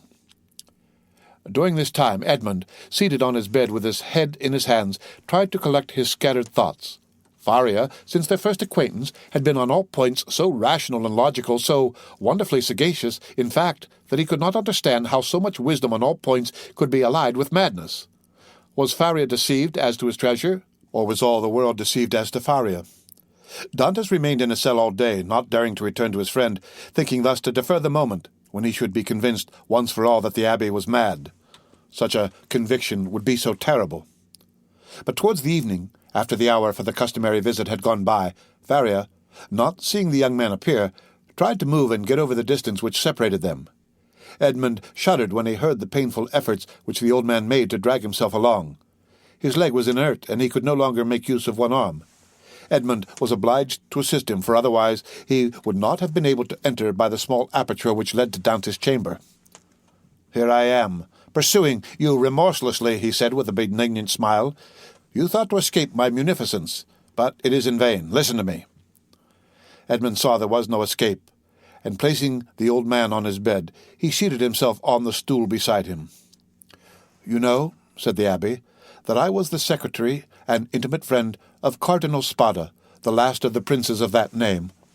I owe to this worthy lord all the happiness I ever knew.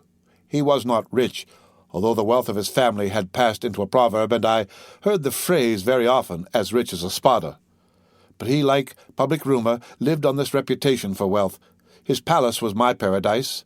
I was tutor to his nephews, who are dead, and when he was alone in the world, I tried by absolute devotion to his will to make up to him all he had done for me during 10 years of unremitting kindness.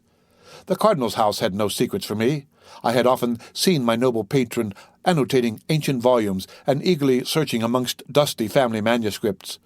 One day, when I was reproaching him for his unavailing searches and deploring the prostration of mind that followed them, he looked at me and, smiling bitterly, opened a volume relating to the history of the city of Rome.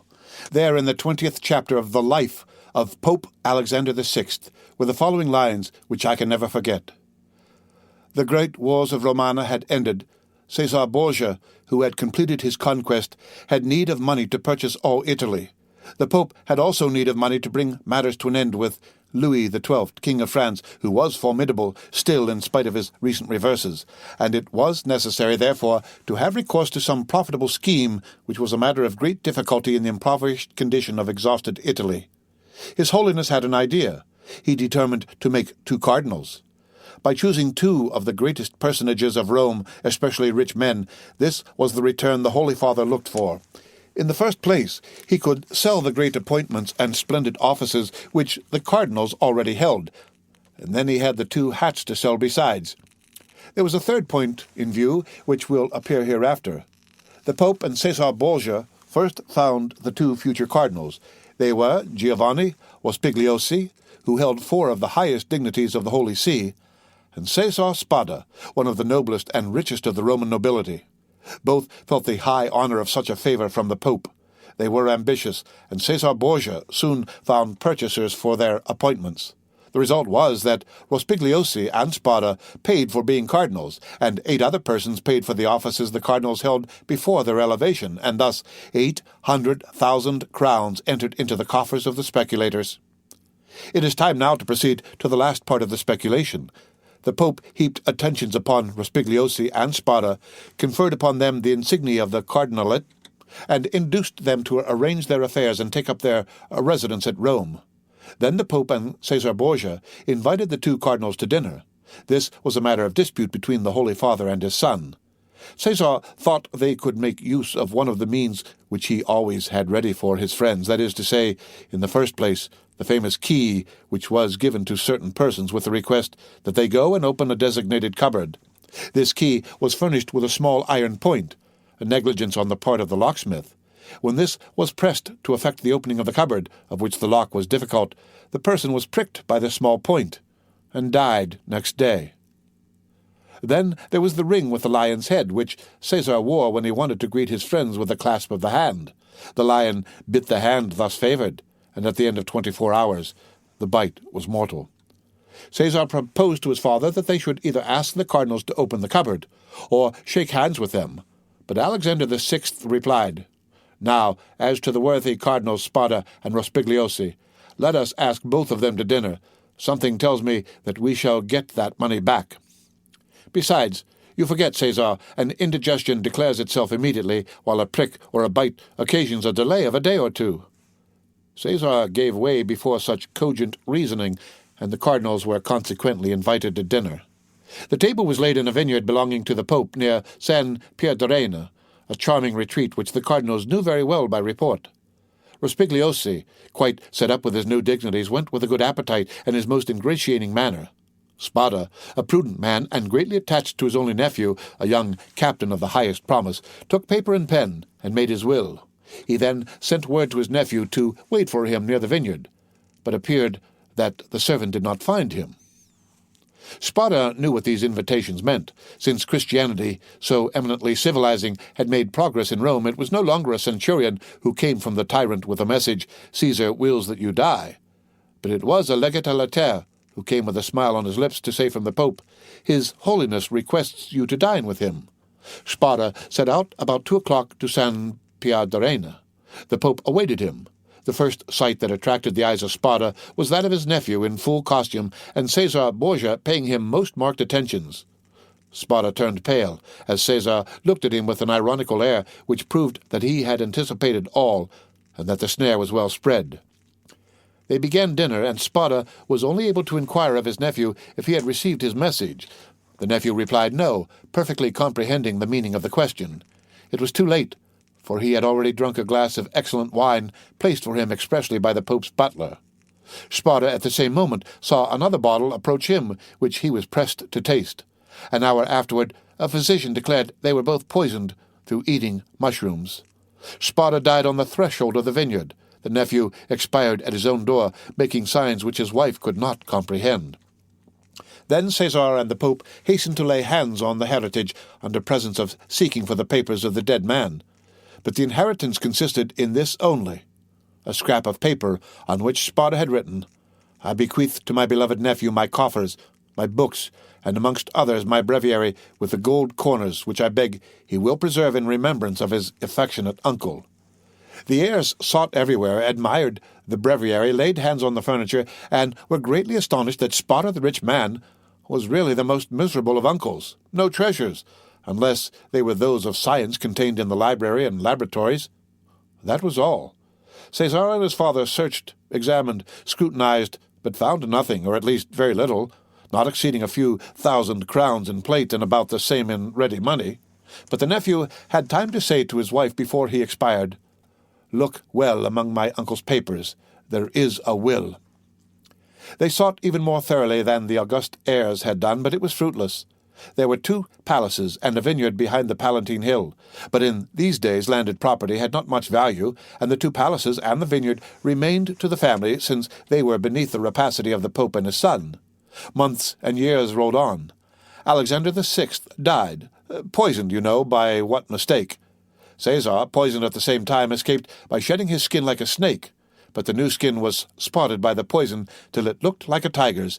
Then, compelled to quit Rome, he went and got himself obscurely killed in a night skirmish scarcely noticed in history.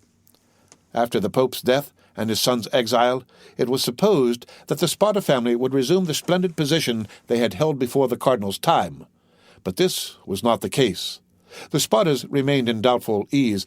A mystery hung over this dark affair, and the public rumor was that Caesar, a better politician than his father, had carried off from the Pope the fortune of the 2 cardinals. I say the 2 because Cardinal Rospigliosi, who had not taken any precaution, was completely despoiled. "Up to this point," said Faria, interrupting the thread of his narrative, "this seems to you very meaningless, no doubt, eh?" "Oh, my friend," cried Dantès, "on the contrary, it seems as if I were reading a most interesting narrative. Go on, I beg of you." "I will." The family began to get accustomed to their obscurity.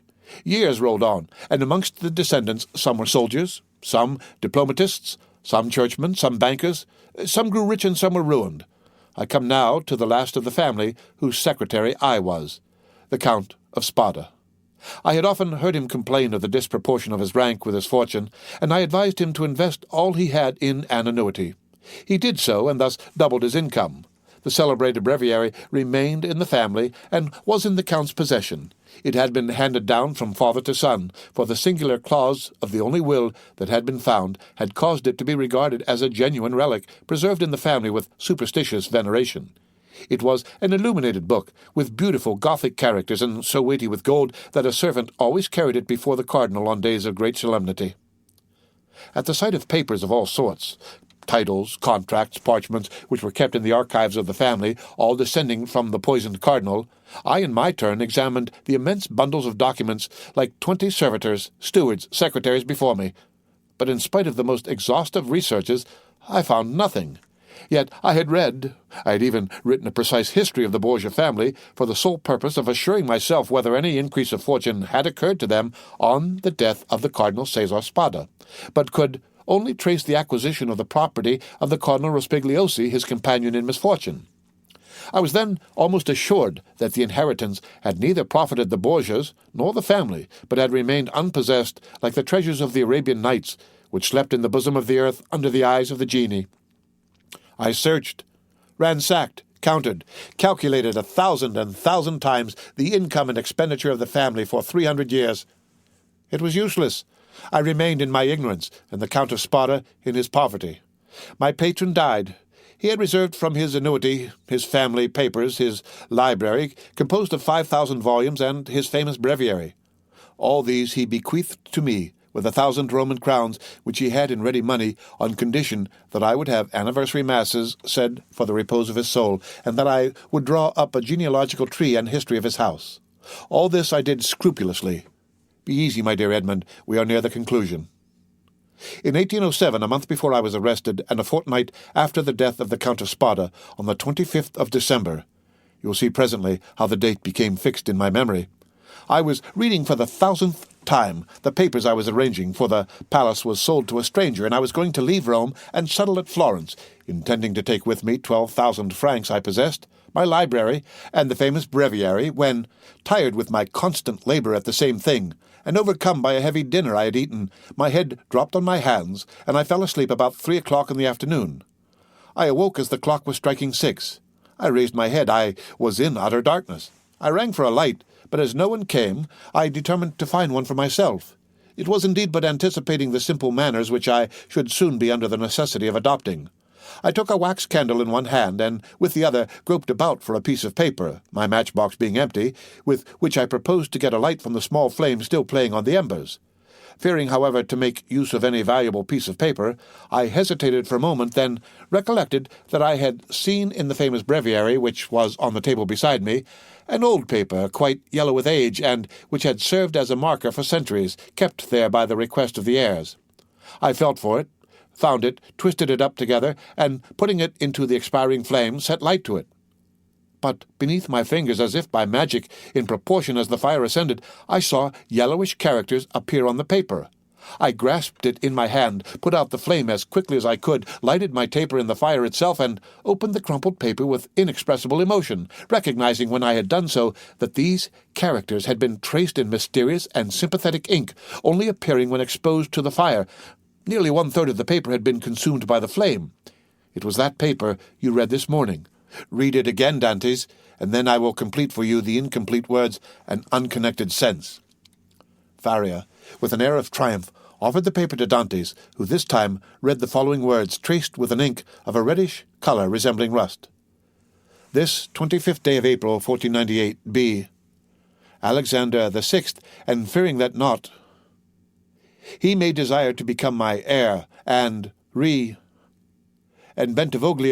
who were poisoned, my sole heir, that I have and has visited with me, that is in island of Monte Cristo, all I jewels, diamonds, gems, that I alone may amount to nearly 2 mil, will find on raising the 20th row, quick to the east in a right line, 2 open. In these caves the treasure is in the furthest, which treasure I bequeath and leave, and as my sole heir. 25th April, 1498, says... And now, said the abbé, read this other paper. And he presented to Dantès a second leaf, with fragments of lines written on it, which Edmond read as follows. Ing, invited to dine by his holiness, content with making me pay for my hat, serves for me the fate of Cardinals Caprara. I declare to my nephew, Guido Spada, read in a place he knows, the caves of the small, est of ingots, gold, money. Know of the existence of this treasure, which lions of Roman crowns, in which he, sick from the small, ings have been made, England II, tired to him, our Spada. Faria followed him with an excited look. And now, he said, when he saw that Dantès had read the last line, put the 2 fragments together and judge for yourself. Dantès obeyed, and the conjointed pieces gave the following. This 25th day of April 1498, being invited to dine by His Holiness Alexander VI, and fearing that, not content with making me pay for my hat, he may desire to become my heir, and reserves for me the fate of Cardinals Caprara and Bentivoglio, who were poisoned. I declare to my nephew Guido Spada, my sole heir, that I have buried in a place he knows and has visited with me, that is, in the caves of the small island of Monte Cristo, all I possessed of ingots, gold, money, jewels, diamonds, gems, that I alone know of the existence of this treasure, which may amount to nearly 2 millions of Roman crowns, and which he will find on raising the 20th rock from the small creek to the east in a right line. 2 openings have been made in these caves. The treasure is in the furthest angle in the second, which treasure I bequeath and leave entire to him as my sole heir. 25th April 1498, Cesar Spada. "Well, do you comprehend now?" inquired Faria. "It is the declaration of Cardinal Spada, and the will so long sought for," replied Edmond, still incredulous. "Yes, 1,000 times yes. And who completed it as it is now?" "I did. Aided by the remaining fragment, I guessed the rest, measuring the length of the lines by those of the paper, and divining the hidden meaning by means of what was in part revealed, as we are guided in a cavern by the small ray of light above us." "And what did you do when you arrived at this conclusion?" "I resolved to set out, and did set out at that very instant, carrying with me the beginning of my great work, the unity of the Italian kingdom. But for some time the imperial police, who at this period, quite contrary to what Napoleon desired, so soon as he had a son born to him, wished for a partition of provinces, had their eyes on me, and my hasty departure, the cause of which they were unable to guess, having aroused their suspicions, I was arrested at the very moment I was leaving Piombino. Now," continued Faria, addressing Dantès with an almost paternal expression, "now, my dear fellow, you know as much as I do myself. If we ever escape together, half this treasure is yours. If I die here, and you escape alone, the whole belongs to you." "But," inquired Dantès, hesitating, "has this treasure no more legitimate possessor in the world than ourselves?" No, be easy on that score. The family is extinct. The last Count of Spada, moreover, made me his heir. Bequeathing to me this symbolic breviary, he bequeathed to me all it contained. No, make your mind satisfied on that point. If we lay hands on this fortune, we may enjoy it without remorse."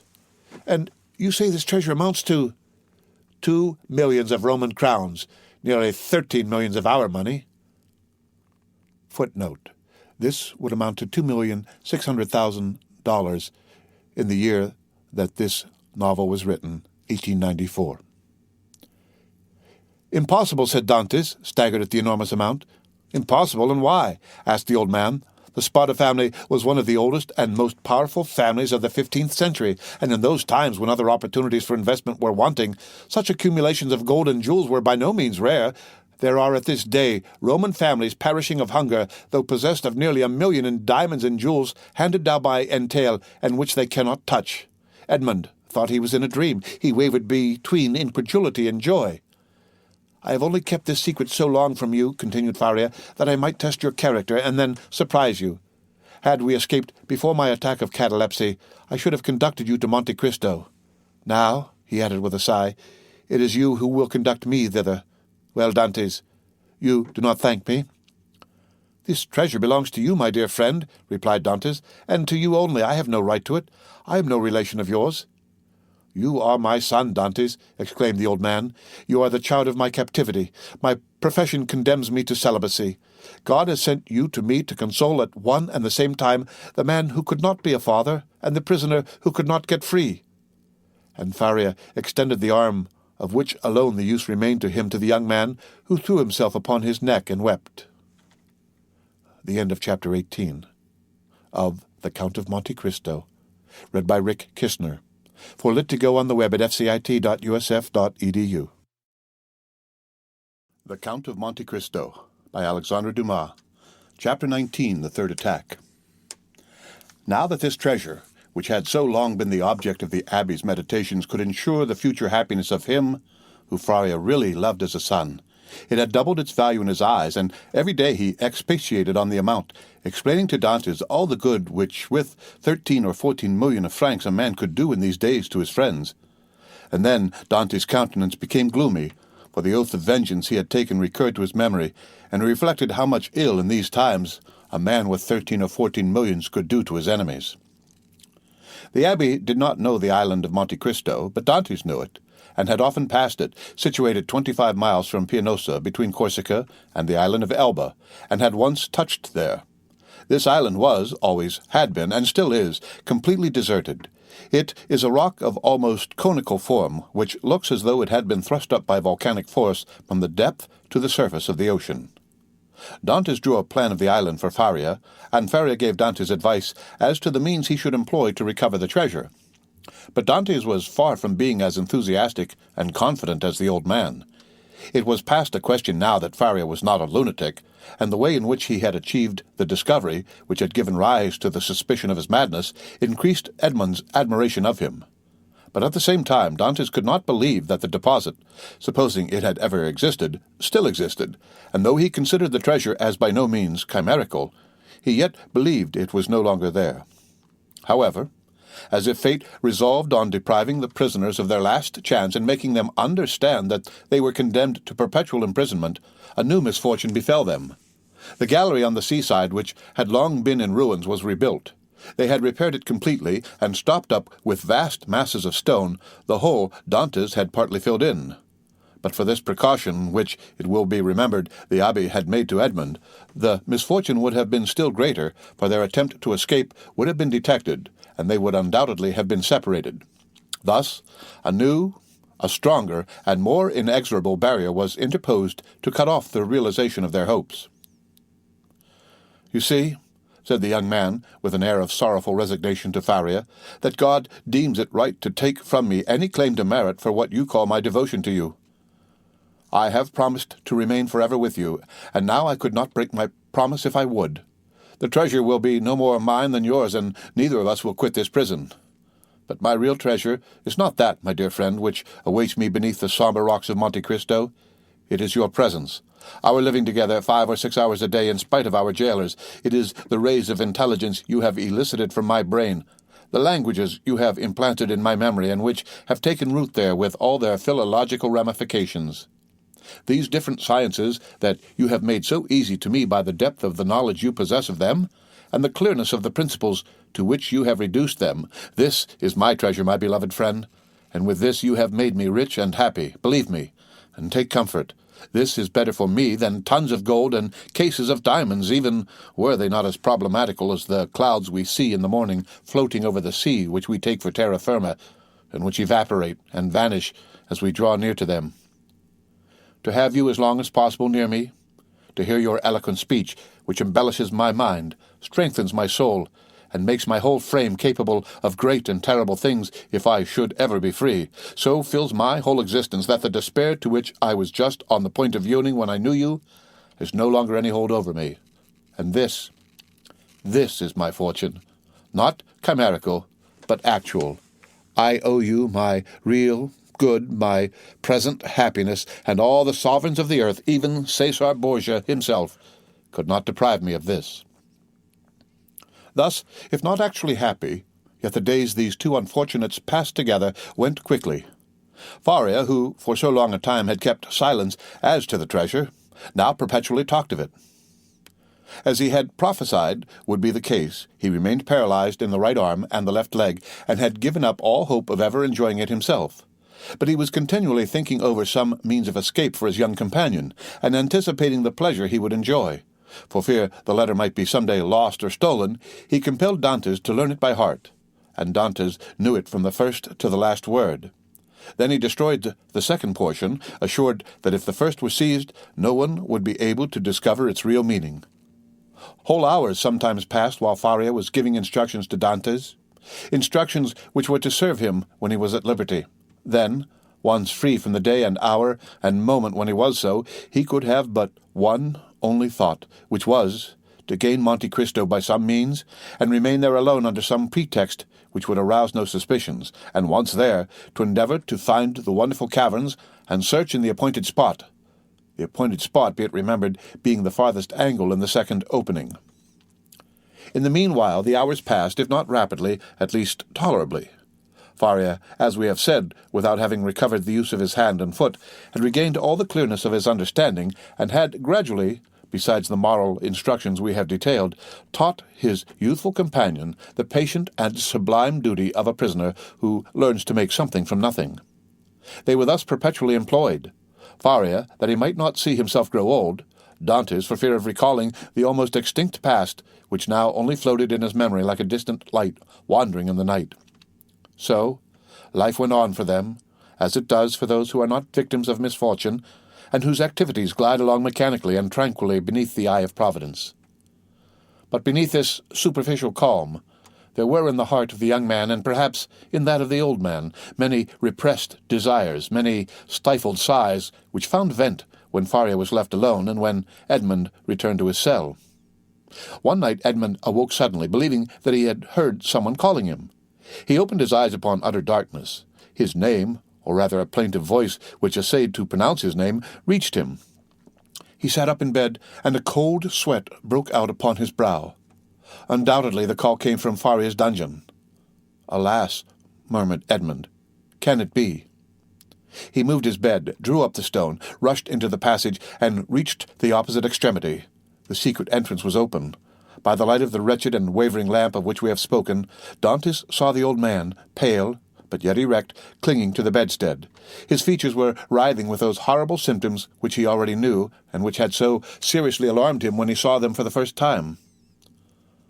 "Alas, my dear friend," said Faria in a resigned tone, "you understand, do you not? And I need not attempt to explain to you?"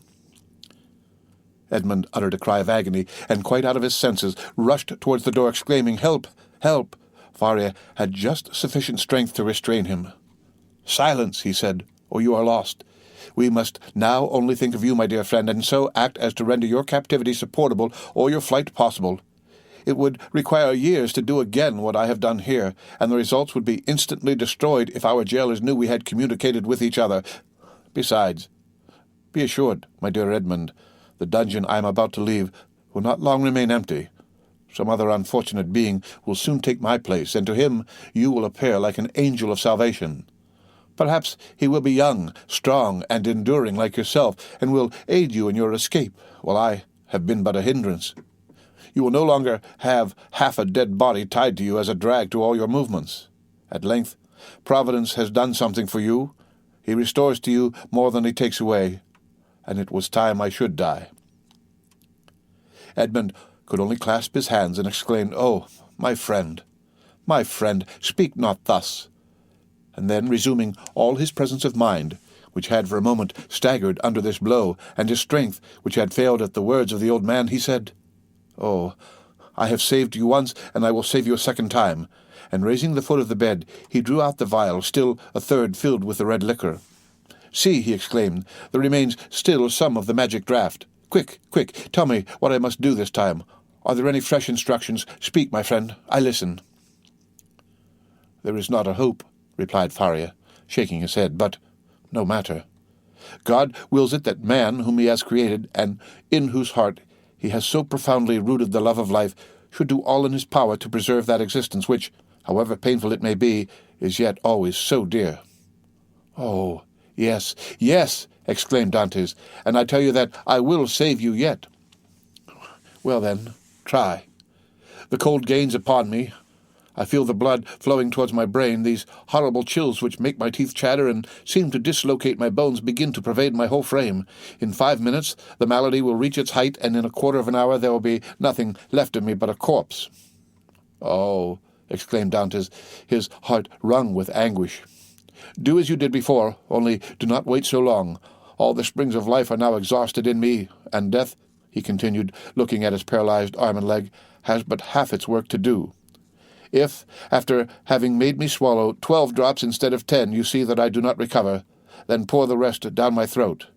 Now lift me on my bed, for I can no longer support myself." Edmond took the old man in his arms and laid him on the bed.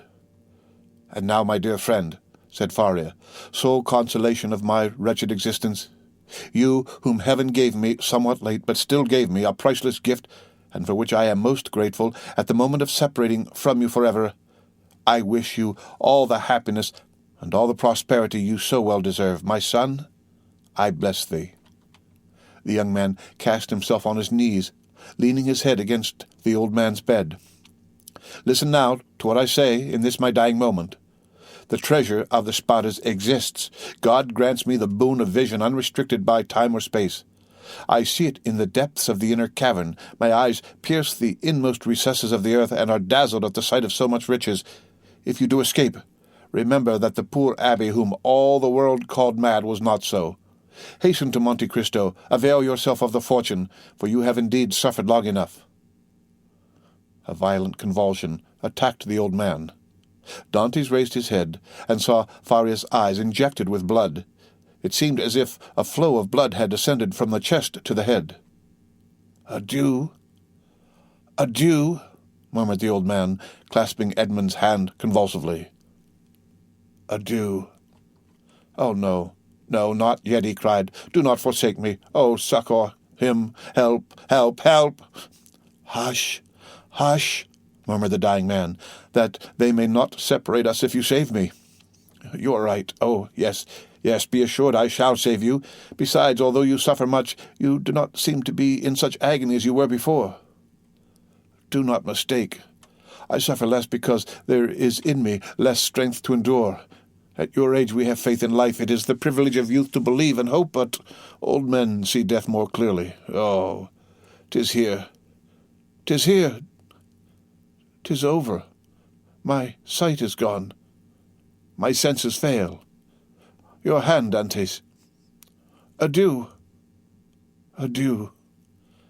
And raising himself by a final effort, in which he summoned all his faculties, he said, "Monte Cristo! Forget not Monte Cristo!" And he fell back on the bed. The crisis was terrible, and a rigid form with twisted limbs, swollen eyelids, and lips flecked with bloody foam lay on the bed of torture in place of the intellectual being who so lately rested there. Dantès took the lamp, placed it on a projecting stone above the bed, whence its tremulous light fell with strange and fantastic ray on the distorted countenance and motionless, stiffened body. With steady gaze, he waited confidently the moment for administering the restorative. When he believed that the right moment had arrived, he took the knife, pried open the teeth which offered less resistance than before, counted one after the other 12 drops, and watched. The vial contained perhaps twice as much more. He waited 10 minutes, a quarter of an hour, half an hour. No change took place. Trembling, his hair erect, his brow bathed with perspiration, he counted the seconds by the beating of his heart. Then he thought it was time to make the last trial, and he put the vial to the purple lips of Faria, and, without having occasion to force open his jaws, which had remained extended, he poured the whole of the liquid down his throat.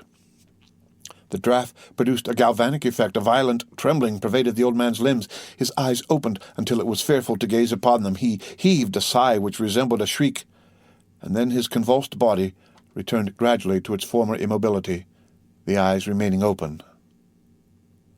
Half an hour, an hour and a half elapsed, and during this period of anguish Edmond leaned over his friend, his hand applied to his heart, and felt the body gradually grow cold, and the heart's pulsation become more and more deep and dull, until at length it stopped. The last movement of the heart ceased. The face became livid. The eyes remained open, but the eyeballs were glazed. It was 6 o'clock in the morning. The dawn was just breaking, and its feeble ray came into the dungeon and paled the ineffectual light of the lamp. Strange shadows passed over the countenance of the dead man, and at times gave it the appearance of life. While the struggle between day and night lasted, Dantès still doubted. But as soon as the daylight gained the preeminence, he saw that he was alone with a corpse. Then an invincible and extreme terror seized upon him, and he dared not again press the hand that hung out of bed. He dared no longer to gaze on those fixed and vacant eyes which he tried many times to close, but in vain. They opened again as soon as shut. He extinguished the lamp, carefully concealed it, and then went away, closing as well as he could the entrance to the secret passage by the large stone as he descended. It was time, for the jailer was coming.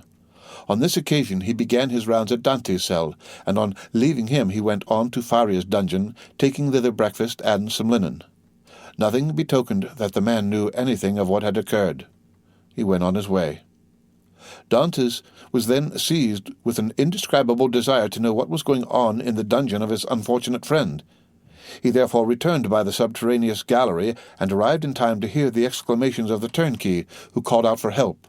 Other turnkeys came, and then was heard the regular tramp of soldiers. Last of all came the governor.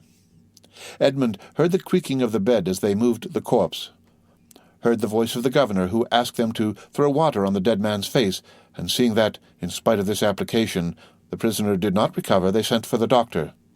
The governor then went out, and words of pity fell on Dante's listening ears, mingled with brutal laughter. "Well, well," said one, "the madman has gone to look after his treasure. Good journey to him. With all his millions he will not have enough to pay for his shroud," said another. "Oh," added a third voice, "the shrouds of the Chateau d'Elf are not dear." "Perhaps," said one of the previous speakers, "as he was a churchman, they may go to some expense in his behalf. They may give him the honours of the sack." Edmond did not lose a word, but comprehended a very little of what was said. The voices soon ceased, and it seemed to him as if everyone had left the cell. Still he dared not to enter, as they might have left some turnkey to watch the dead. He remained therefore mute and motionless, hardly venturing to breathe. At the end of an hour he heard a faint noise, which increased. It was the governor, who returned, followed by the doctor and other attendants. There was a moment's silence. It was evident that the doctor was examining the dead body. The inquiries soon commenced. The doctor analyzed the symptoms of the malady to which the prisoner had succumbed, and declared that he was dead. Questions and answers followed in a nonchalant manner that made Dantès indignant, for he felt that all the world should have for the poor abbé a love and respect equal to his own. "I am very sorry for what you tell me," said the governor, replying to the assurance of the doctor, "that the old man is really dead, for he was a quiet, inoffensive prisoner, happy in his folly, and required no watching." "Ah," added the turnkey, "there was no occasion for watching him. He would have stayed here 50 years, I'll answer for it, without any attempt to escape." "Still," said the governor, "I believe it will be requisite, notwithstanding your certainty, and not that I doubt your science, but in discharge of my official duty, that we should be perfectly assured that the prisoner is dead." There was a moment of complete silence, during which Dantès, still listening, knew that the doctor was examining the corpse a second time. "You may make your mind easy," said the doctor. "He is dead. I will answer for that."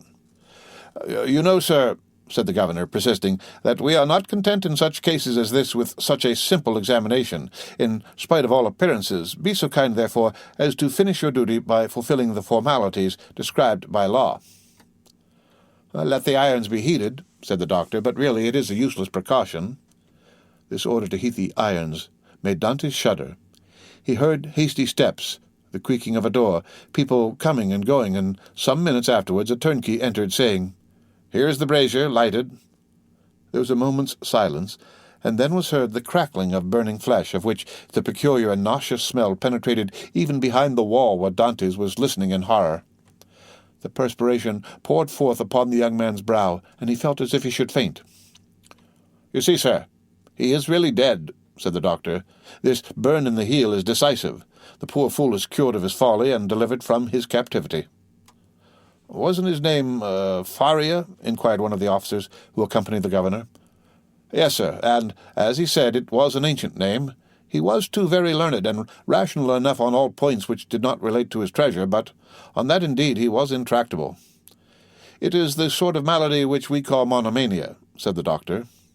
"You had never anything to complain of?" said the governor to the jailer who had charge of the abbey. "Never, sir," replied the jailer, "never. On the contrary, he sometimes amused me very much by telling me stories. One day, too, when my wife was ill, he gave me a prescription which cured her." "Aha!" said the doctor. "I did not know that I had a rival. But I hope, governor, that you will show him all proper respect." Yes, make your mind easy. He shall be decently interred in the newest sack we can find. Will that satisfy you?" "Must this last formality take place in your presence, sir?" inquired a turnkey. "Certainly, but make haste. I cannot stay here all day." Other footsteps going and coming were now heard, and a moment afterwards the noise of rustling canvas reached Dante's ears. The bed creaked, and the heavy footfall of a man who lifts a weight sounded on the floor. Then the bed again creaked under the weight deposited upon it. "This evening," said the governor. "Will there be any mass?" asked one of the attendants. "That is impossible," replied the governor. "The chaplain of the chateau came to me yesterday to beg for leave of absence in order to take a trip to Harry's for a week. I told him I would attend to the prisoners in his absence. If the poor abbé had not been in such a hurry, he might have had his requiem." "Pooh-pooh," said the doctor, with the impiety usual in persons of his profession. "He is a churchman. God will respect his profession, and not give the devil the wicked delight of sending him a priest." A shout of laughter followed this brutal jest. Meanwhile, the operation of putting the body in the sack was going on. "This evening," said the governor when the task was ended. "At what hour?" inquired a turnkey. "Why, about 10 or 11 o'clock." "Shall we watch by the corpse?" "Of what use would it be?" "Shut the dungeon as if he were alive, that is all." Then the steps retreated, and the voices died away in the distance. The noise of the door with its creaking hinges and bolts ceased, and a silence more sombre than that of solitude ensued, the silence of death, which was all-pervasive, and stuck its icy chill to the very soul of Dantès. Then he raised the flagstone cautiously with his head, and looked carefully around the chamber. It was empty, and Dantès emerged from the tunnel. The end of Chapter 19 of The Count of Monte Cristo, read by Rick Kistner for Lit2Go, on the web at fcit.usf.edu. The Count of Monte Cristo, by Alexandre Dumas, Chapter 20, The Cemetery of the Château d'Elf. On the bed at full length and faintly illuminated by the pale light that came from the window lay a sack of canvas, and under its rude folds was stretched a long and stiffened form. It was Faria's last winding-sheet, a winding-sheet which, as the turnkey said, cost so little. Everything was in readiness. A barrier had been placed between Dantès and his old friend. No longer could Edmond look into those wide-open eyes which had seemed to be penetrating the mysteries of death. No longer could he clasp the hand which had done so much to make his existence blessed. Faria, the beneficent and cheerful companion with whom he was accustomed to live so intimately, no longer breathed. He seated himself on the edge of that terrible bed and fell into melancholy and gloomy reverie. Alone. He was alone, again. Again condemned to silence, again face to face with nothingness, alone. Never again to see the face, never again to hear the voice of the only human being who united him to earth. Was not Faria's fate the better, after all, to solve the problem of life at its source, even at the risk of horrible suffering? The idea of suicide, which his friend had driven away and kept away by his cheerful presence, now hovered like a phantom over the abbé's dead body.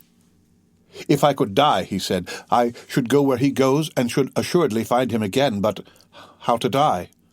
"It is very easy," he said on with a smile. "I will remain here, rush on the first person that opens the door, strangle him, and then they will guillotine me."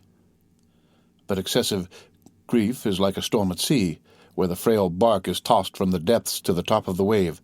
Dantès recoiled from the idea of so infamous a death, and passed suddenly from despair to an ardent desire for life and liberty. "Die? Oh, no," he exclaimed. "Not die now, after having lived and suffered so long and so much. Die? Yes, had I died years ago, but now to die would be indeed to give way to the sarcasm of destiny. No, I want to live. I shall struggle to the very last. I will yet win back the happiness of which I have been deprived, but before I die I must not forget that I have my executioners to punish, and perhaps, too, who knows, some friends to reward.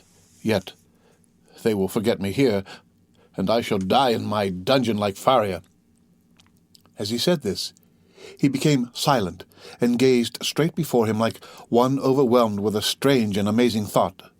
Suddenly he arose, lifted his hand to his brow, as if his brain wore giddy, paced twice or thrice round the dungeon, and then paused abruptly by the bed. "Just God," he muttered, "whence comes this thought? Is it from thee? Since none but the dead pass freely from this dungeon, let me take the place of the dead."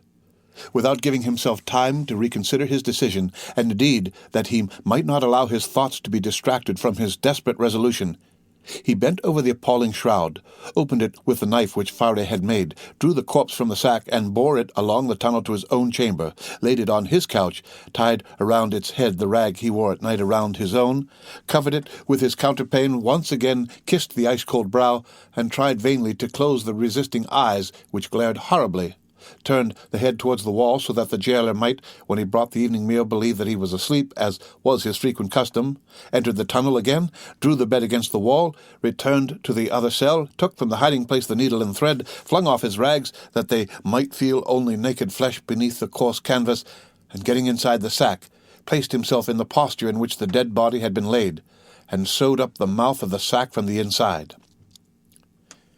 He would have been discovered by the beating of his heart if, by any mischance, the jailers had entered at that moment. Dantès might have waited until the evening visit was over, but he was afraid that the governor would change his mind and order the dead body to be removed earlier. In that case, his last hope would have been destroyed. Now his plans were fully made, and this is what he intended to do. If while he was being carried out the gravediggers should discover that they were burying alive instead of a dead body, Dantès did not intend to give them time to recognize him, but with a sudden cut of the knife he meant to open the sack from top to bottom and, profiting by their alarm, escape. If they tried to catch him, he would use his knife to better purpose. If they took him to the cemetery and laid him in a grave, he would allow himself to be covered with earth, and then, as it was night, the gravediggers could scarcely have turned their backs before he would have worked his way through the yielding soil and escaped. He hoped that the weight of the earth would not be so great that he could not overcome it. If he was detected in this, and the earth proved too heavy, he would be stifled, and then, so much the better, all would be over. Dantès had not eaten since the preceding evening, but he thought not of hunger, nor did he think of it now. His situation was too precarious to allow him even time to reflect on any thought but one. The first risk that Dantès ran was that the jailer, when he brought him his supper at 7 o'clock, might perceive the change that had been made. Fortunately, 20 times at least from misanthropy or fatigue, Dantès had received his jailer in bed, and then the man placed his bread and soup on the table and went away without saying a word. This time the jailer might not be as silent as usual, but speak to Dantès, and, seeing that he received no reply, go to the bed and thus discover all. When 7 o'clock came, Dantès' agony really began. His hand, placed upon his heart, was unable to redress its throbbings, while with the other he wiped the perspiration from his temples. From time to time chills ran through his whole body and clutched his heart in a grasp of ice. Then he thought he was going to die. Yet the hours passed on without any unusual disturbance, and Dantès knew that he had escaped the first peril. It was a good augury. At length, about the hour the governor had appointed, footsteps were heard on the stairs. Edmond felt that the moment had arrived, summoned up all his courage, held his breath, and would have been happy if at the same time he could have repressed the throbbing of his veins. The footsteps, they were double, paused at the door, and Dantès guessed that the two gravediggers had come to seek him. This idea was soon converted into certainty when he heard the noise they made in putting down the hand-bier. The door opened, and a dim light reached Dantès' eyes through the coarse sack that covered him. He saw two shadows approach his bed, a third remaining at the door with a torch in its hand. The two men, approaching the ends of the bed, took the sack by its extremities. "He's heavy enough for an old and thin man," said one as he raised the head. "They say every year adds 1/2 pound to the weight of the bones," said another, lifting the feet. "Have you tied the knot?" inquired the first speaker. "What would be the use of carrying so much more weight?" was the reply. "I can do that when we get there." "Yes, you're right," replied the companion. "What's the knot for?" thought Dantès. They deposited the supposed corpse on the bier. Edmond stiffened himself in order to play the part of a dead man, and then the party, lighted by the man with the torch who went first, ascended the stairs. Suddenly he felt the fresh and sharp night air, and Dantès knew that the mistral was blowing. It was a sensation in which pleasure and pain were strangely mingled. The bearers went on for 20 paces, then stopped, putting the bier down on the ground. One of them went away, and Dantès heard his shoes striking on the pavement. "Where am I?" he asked himself. "Really, he is by no means a light load," said the other bearer, sitting on the edge of the hand-barrow. Dantès' first impulse was to escape, but fortunately he did not attempt it. "Give us a light," said the other bearer, "or I shall never find what I am looking for." The man with the torch complied, although not asked in the most polite terms. "What can he be looking for?" thought Edmond. "The spade, perhaps." An exclamation of satisfaction indicated that the gravedigger had found the object of his search. "Here it is, at last," he said, "not without some trouble, though." "Yes," was the answer, "but it has lost nothing by waiting." As he said this, the man came towards Edmond, who heard a heavy metallic substance laid down beside him, and at the same moment a cord was fastened round his feet with a sudden and painful violence. "Well, have you tied the knot?" inquired the gravedigger, who was looking on. "Yes, and pretty tight too, I can tell you," was the answer. "Move on, then." And the bier was lifted once more, and they proceeded. They advanced 50 paces farther, and then stopped to open a door, and then went forward again. The noise of the waves dashing against the rocks on which the chateau is built reached Dante's ear distinctly as they went forward. "Bad weather," observed one of the bearers. "Not a pleasant night for a dip in the sea." "Why, yes, the abbey runs a chance of being wet," said the other, and then there was a burst of brutal laughter. Dantès did not comprehend the jest, but his hair stood erect on his head. "Well, here we are at last," said one of them. "A little further." "A little further," said the other.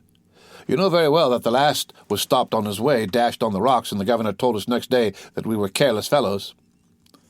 They ascended 5 or 6 more steps, and then Dantès felt that they took him, one by the head and the other by the heels, and swung him to and fro. "1," said the gravediggers.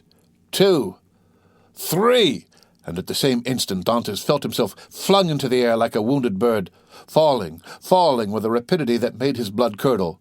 Although drawn downwards by the heavy weight which hastened his rapid descent, it seemed to him as if the fall lasted for a century. At last, with a horrible splash, he darted like an arrow into the ice-cold water, and as he did so, he uttered a shrill cry, stifled in a moment by his immersion beneath the waves. Dantès had been flung into the sea, and was dragged into its depths by a 36-pound shot tied to his feet. The sea is the cemetery of the Château d'Elf. The end of Chapter 20 of The Count of Monte Cristo, read by Rick Kishner for Lit to Go on the web at fcit.usf.edu. The Count of Monte Cristo by Alexandre Dumas. Chapter 21. The Island of Tiburon. Dantès, although stunned and almost suffocated, had sufficient presence of mind to hold his breath, and as his right hand, prepared as he was for every chance, held his knife open, he rapidly ripped up the sack, extricated his arm and then his body, but in spite of all his efforts to free himself from the shot, he felt it dragging him down still lower. He then bent his body and by a desperate effort severed the cord that bound his legs at the moment when it seemed as if he were actually strangled. With a mighty leap he rose to the surface of the sea while the shot dragged down to the depths the sack that had so nearly become his shroud. Dantès waited only to get a breath and then dived in order to avoid being seen. When he arose a second time, he was 50 paces from where he had first sunk. He saw overhead a black and tempestuous sky across which the wind was driving clouds that occasionally suffered a twinkling star to appear. Before him was the vast expanse of waters, sombre and terrible, whose waves foamed and roared as if before the approach of a storm. Behind him, blacker than the sea, blacker than the sky, rose phantom-like the vast stone structure, whose projecting crags seemed like arms extended to seize their prey, and on the highest rock was a torch lighting 2 figures. He fancied that these 2 forms were looking at the sea. Doubtless these strange grave-diggers had heard his cry. Dantès dived again, and remained a long time beneath the water. This was an easy feat to him, for he usually attracted a crowd of spectators in the bay before the lighthouse at Marseille when he swam there, and was unanimously declared to be the best swimmer in the port. When he came up again, the light had disappeared. He must now get his bearings. Ratonneau and Pomègue are the nearest islands of all those that surround the Château d'Elf, but Ratonneau and Pomègue are inhabited, as is also the islet of Domé. Tiburon and Le Maire were therefore the safest for Dantès' venture. The islands of Tiburon and Le Maire are a league from the Château d'Elf. Dantès nevertheless determined to make for them, but how could he find his way in the darkness of the night? At this moment he saw the light of Panier gleaming in front of him like a star. By leaving this light on the right, he kept the island of Tiburon a little on the left. By turning to the left, therefore, he would find it. But as we have said, it was at least a league from the Château d'Elf to this island. Often in prison, Faria had said to him when he saw him idle and inactive, "Dantès, you must not give way to this listlessness. You will be drowned if you seek to escape, and your strength has not been properly exercised and prepared for exertion." These words rang in Dantès' ears even beneath the waves. He hastened to cleave his way through them to see if he had not lost his strength. He found with pleasure that his captivity had taken away nothing of his power, and that he was still master of that element on whose bosom he had so often sported as a boy. Fear, that relentless pursuer, clogged Dante's efforts. He listened for any sound that might be audible, and every time that he rose to the top of a wave, he scanned the horizon and strove to penetrate the darkness. He fancied that every wave behind him was a pursuing boat, and he redoubled his exertions, increasing rapidly his distance from the chateau, but exhausting his strength. He swam on still, and already the terrible chateau had disappeared in the darkness. He could not see it, but he felt its presence. An hour passed, during which Dantès, excited by the feeling of freedom, continued to cleave the waves. "Let us see," said he. "I have swum above an hour, but as the wind is against me, that has retarded my speed. However, if I am not mistaken, I must be close to Tiboulen. But what if I were mistaken?" A shudder passed over him. He sought to tread water in order to rest himself, but the sea was too violent, and he felt that he could not make use of this means of recuperation. "Well," said he, "I will swim on until I am worn out, or the cramp seizes me, and then I shall sink." And he struck out with the energy of despair. Suddenly, the sky seemed to him to become still darker and more dense, and heavy clouds seemed to sweep down towards him. At the same time, he felt a sharp pain in his knee.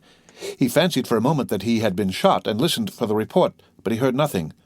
Then he put out his hand and encountered an obstacle, and with another stroke knew that he had gained the shore. Before him rose a grotesque mass of rocks that resembled nothing so much as a vast fire petrified at the moment of its most fervent combustion. It was the island of Tiboulen. Dantès rose, advanced a few steps, and with a fervent prayer of gratitude stretched himself on the granite, which seemed to him softer than down. Then, in spite of the wind and rain, he fell into the deep, sweet sleep of utter exhaustion. At the expiration of an hour, Edmond was awakened by the roar of thunder. The tempest was let loose and beating the atmosphere with its mighty wings. From time to time a flash of lightning stretched across the heavens like a fiery serpent, lighting up the clouds that rolled on in vast chaotic waves.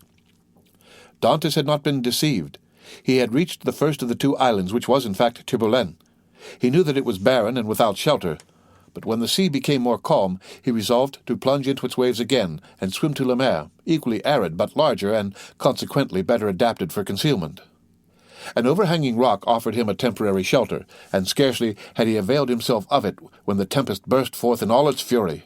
Edmond felt the trembling of the rock beneath which he lay. The waves dashing themselves against it wetted him with their spray. He was safely sheltered, and yet he felt dizzy in the midst of the warring of the elements and the dazzling brightness of the lightning. It seemed to him that the island trembled to its base, and that it would, like a vessel at anchor, break moorings and bear him off into the center of the storm. He then recollected that he had not eaten or drunk for 24 hours. He extended his hands and drank greedily of the rainwater that had lodged in a hollow of the rock. As he rose, a flash of lightning that seemed to rival the remotest heights of heaven illumined the darkness. By its light, between the island of Le Maire and Cape Croissel, a quarter of a league distant, Dante saw a fishing boat driven rapidly like a spectre before the power of winds and waves. A second after he saw it again, approaching with frightful rapidity. Dantès cried at the top of his voice to warn them of the danger, but they saw it themselves. Another flash showed him 4 men clinging to the shattered mast and the rigging, while a 5th clung to the broken rudder. The men he beheld him saw him undoubtedly, for their cries were carried to his ears by the wind. Above the splintered mast, a sail rent to tatters was waving. Suddenly, the ropes that still held it gave way, and it disappeared in the darkness of the night like a vast sea-bird. At the same moment, a violent crash was heard and cries of distress. Dantès, from his rocky perch, saw the shattered vessel, and among the fragments, the floating forms of the hapless sailors. Then all was dark again.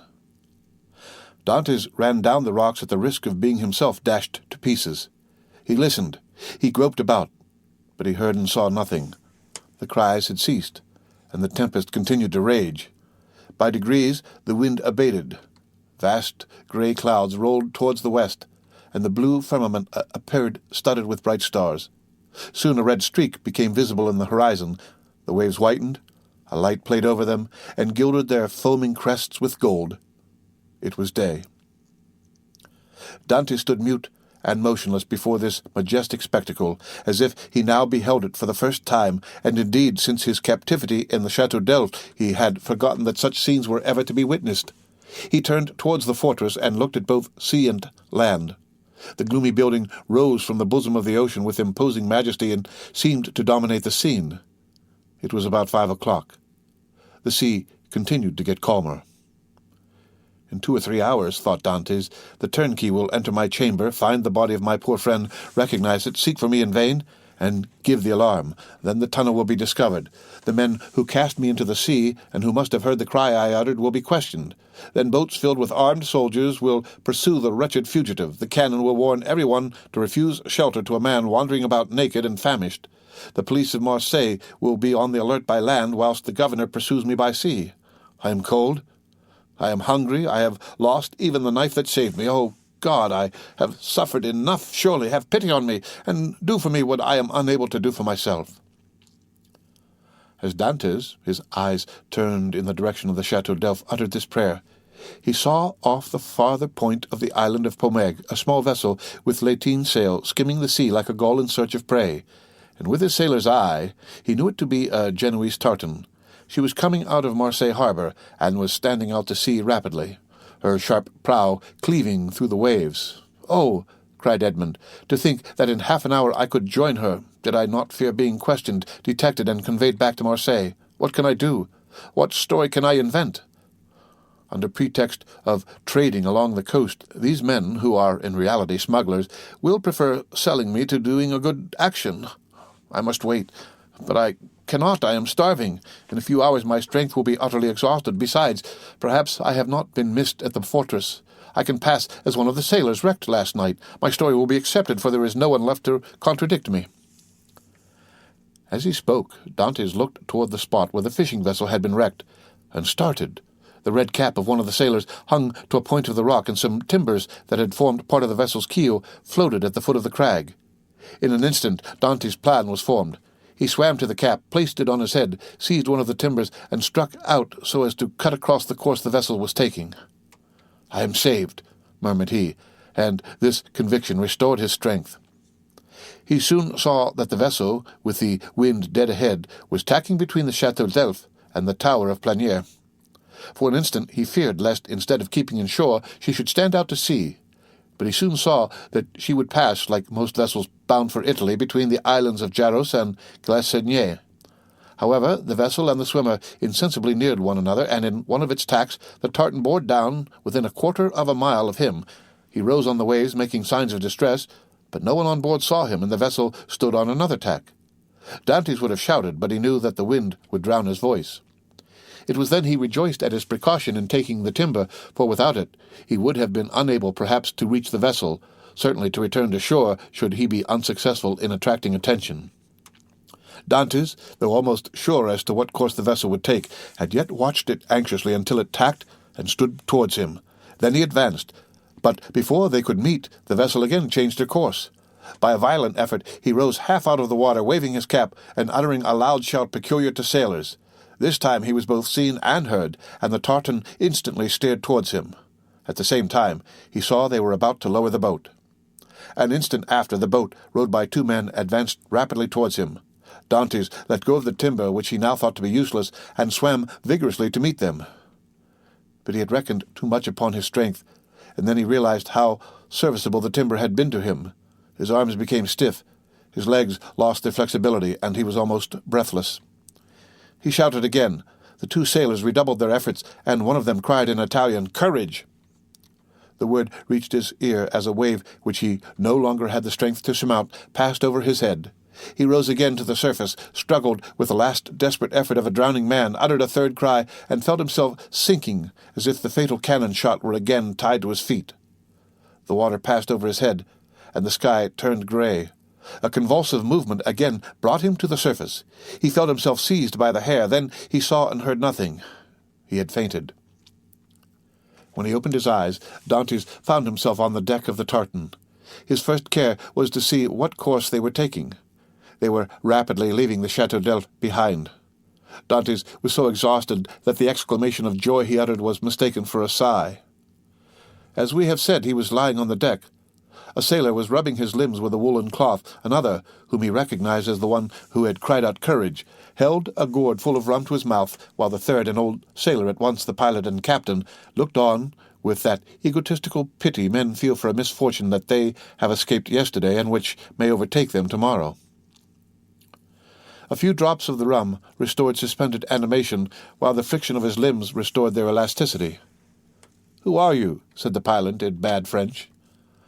"I am," replied Dantès in bad Italian, "a Maltese sailor. We were coming from Syracuse laden with grain. The storm of last night overtook us at Cape Mognon, and we were wrecked on these rocks."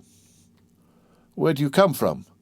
"From those rocks that I had the good luck to cling to while our captain and the rest of the crew were all lost. I saw your vessel, and fearful of being left to perish on the desolate island, I swam off on a piece of wreckage to try and intercept your course. You have saved my life, and I thank you," continued Dantès. "I was lost when one of your sailors cut hold of my hair." "It was I," said a sailor of a frank and manly appearance, "and it was time, for you were sinking." "Yes," returned Dantès, holding out his hand. "I thank you again." "I almost hesitated, though," replied the sailor. "You looked more like a brigand than an honest man, with your beard 6 inches and your hair a foot long." Dantès recollected that his hair and beard had not been cut all the time he was at the Château d'Elf. "Yes," said he, "I made a vow to Our Lady of the Grotto not to cut my hair or beard for 10 years if I were saved in a moment of danger. But today the vow expires." "Now, what are we to do with you?" said the captain. "Alas, anything you please. My captain is dead, I have barely escaped, but I am a good sailor. Leave me at the first port you make. I shall be sure to find employment." "Do you know the Mediterranean?" "I have sailed over it since my childhood." "You know the best harbors?" "There are few ports that I could not enter or leave with a bandage over my eyes."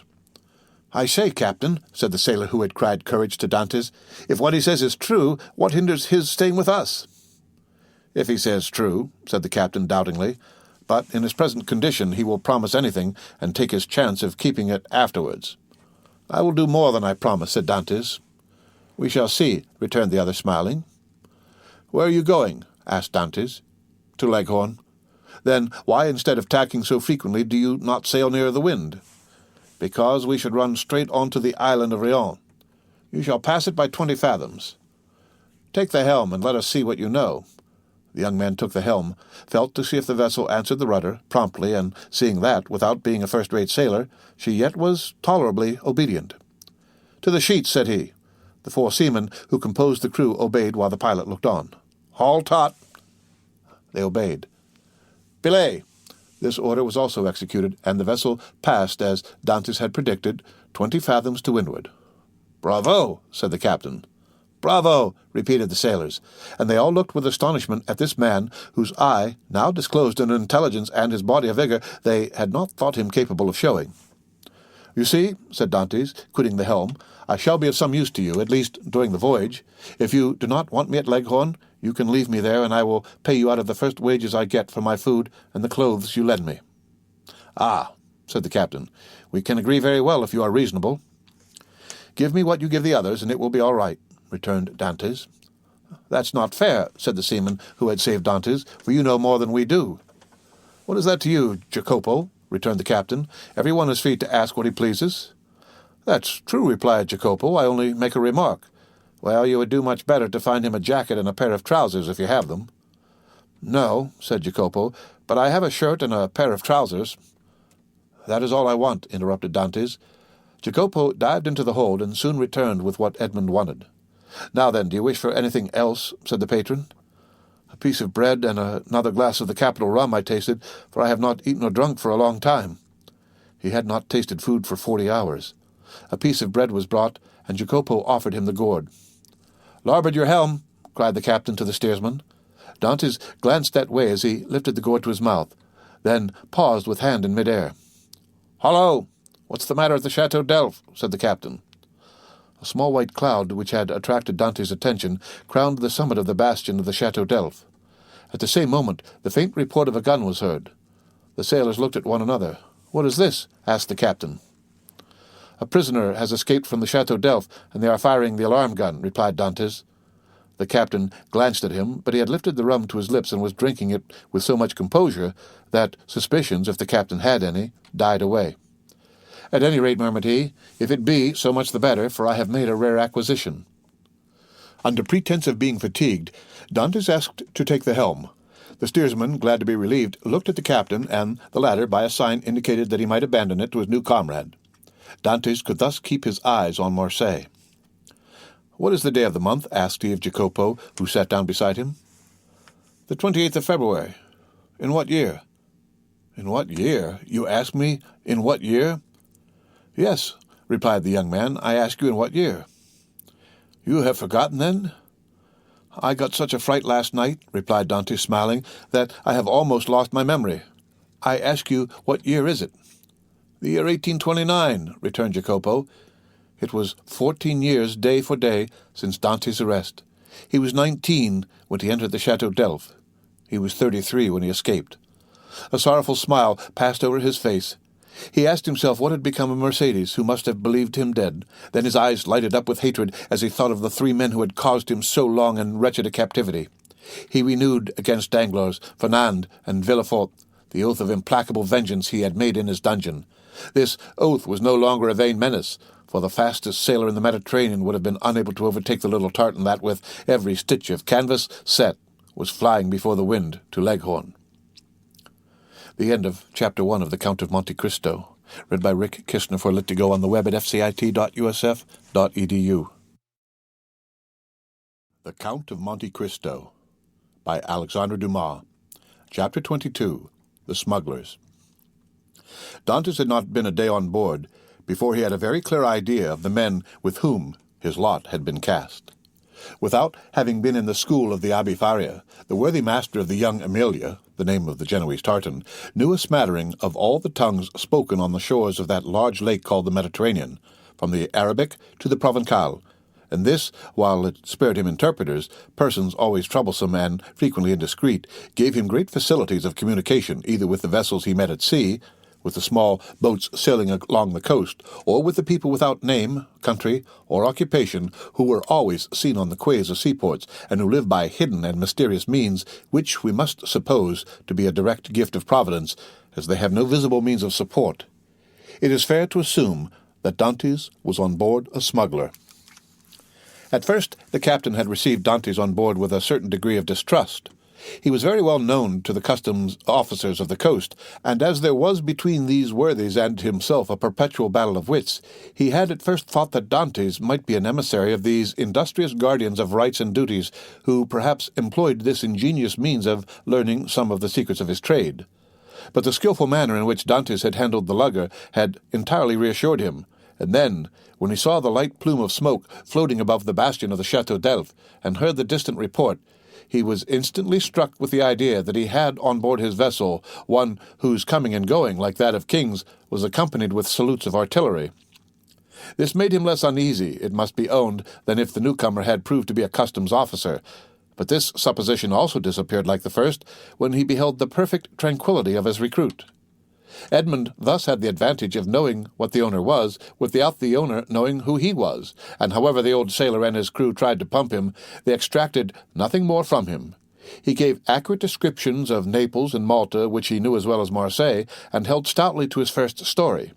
Thus the Genoese, subtle as he was duped by Edmond, in whose favour his mild demeanour, his nautical skill, and his admirable dissimulation pleaded. Moreover, it is possible that the Genoese was one of those shrewd persons who know nothing but what they should know, and believe nothing but what they should believe. In this state of mutual understanding they reached Leghorn. Here Edmond was to undergo another trial. He was to find out whether he could recognize himself, as he had not seen his own face for 14 years.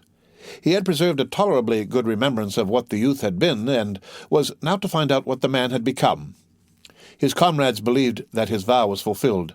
As he had 20 times touched at Leghorn, he remembered a barber in St. Ferdinand Street. He went there to have his beard and hair cut. The barber gazed in amazement at this man with the long, thick, and black hair and beard, which gave his head the appearance of one of Titian's portraits. At this period it was not the fashion to wear so large a beard and hair so long. Now, a barber would only be surprised if a man gifted with such advantages should consent voluntarily to deprive himself of them. The Leghorn barber said nothing, and went to work. When the operation was concluded, and Edmond felt that his chin was completely smooth, and his hair reduced to its usual length, he asked for a hand-glass. He was now, as we have said, 33 years of age, and his 14 years' imprisonment had produced a great transformation in his appearance. Dantès had entered the Château d'Elf with the round, open, smiling face of a young and happy man with whom the early paths of life have been smooth, and who anticipates a future corresponding with his past. This was now all changed. The oval face was lengthened. His smiling mouth had assumed the firm and marked lines which betoken resolution. His eyebrows were arched beneath a brow furrowed with thought. His eyes were full of melancholy, and from their depths occasionally sparkled gloomy fires of misanthropy and hatred. His complexion, so long kept from the sun, had now that pale colour which produces, when the features are encircled with black hair, the aristocratic beauty of the man of the north.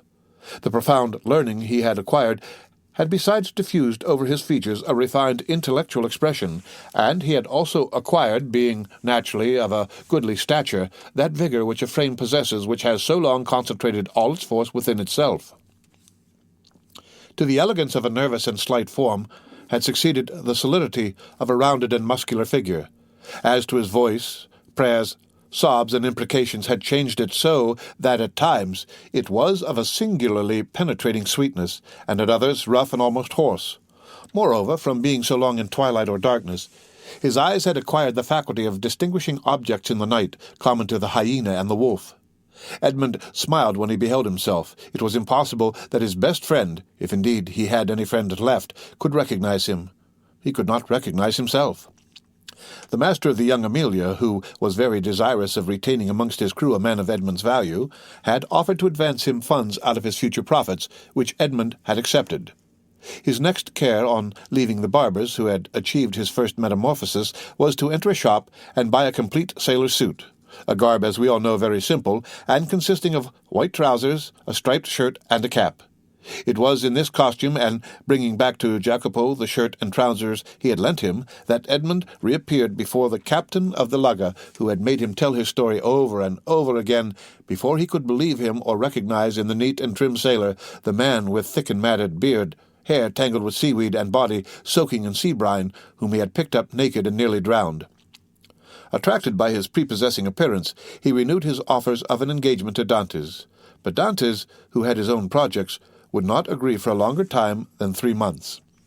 The young Amelia had a very active crew, very obedient to their captain, who lost as little time as possible. He had scarcely been a week at Leghorn before the hold of his vessel was filled with printed muslins, contraband cottons, English powder, and tobacco on which the excise had forgotten to put its mark. The master was to get all this out of Leghorn free of duties and land it on the shores of Corsica, where certain speculators undertook to forward the cargo to France. They sailed. Edmund was again cleaving the Azure Sea, which had been the first horizon of his youth, and which he had so often dreamed of in prison. He left Gorgone on his right and La Pianosa on his left, and went towards the port of Paoli and Napoleon. The next morning, going on deck as he always did at an early hour, the patron found Dantès leaning against the bulwarks, gazing with intense earnestness at a pile of granite rocks which the rising sun tinged with rosy light. It was the island of Monte Cristo. The young Amelia left it 3/4 of a league to the larboard and kept on for Corsica. Dantès thought, as they passed so closely to the island, whose name was so interesting to him, that he had only to leap into the sea and in half an hour be at the promised land. But then, what could he do without instruments to discover his treasure, without arms to defend himself? Besides, what would the sailors say? What would the patron think? He must wait. Fortunately, Dantès had learned how to wait. He had waited 14 years for his liberty, and now he was free. He could wait at least 6 months or a year for wealth. Would he not have accepted liberty without riches if it had been offered to him? Besides, were not those riches chimerical, offspring of the brain of the poor Abbé Faria? Had they not died with him? It is true the letter of the Cardinal Spada was singularly circumstantial, and Dantès repeated it to himself from one end to the other, for he had not forgotten a word. Evening came, and Edmund saw the island tinged with the shades of twilight, and then disappear in the darkness from all eyes but his own, for he, with vision accustomed to the gloom of a prison, continued to behold it last of all, for he remained alone upon deck. The next morn broke off the coast of Valeria. All day they coasted, and in the evening saw fires lighted on land. The position of these was no doubt a signal for landing, for a ship's lantern was hung up at the masthead instead of the streamer, and they came to within a gunshot of the shore.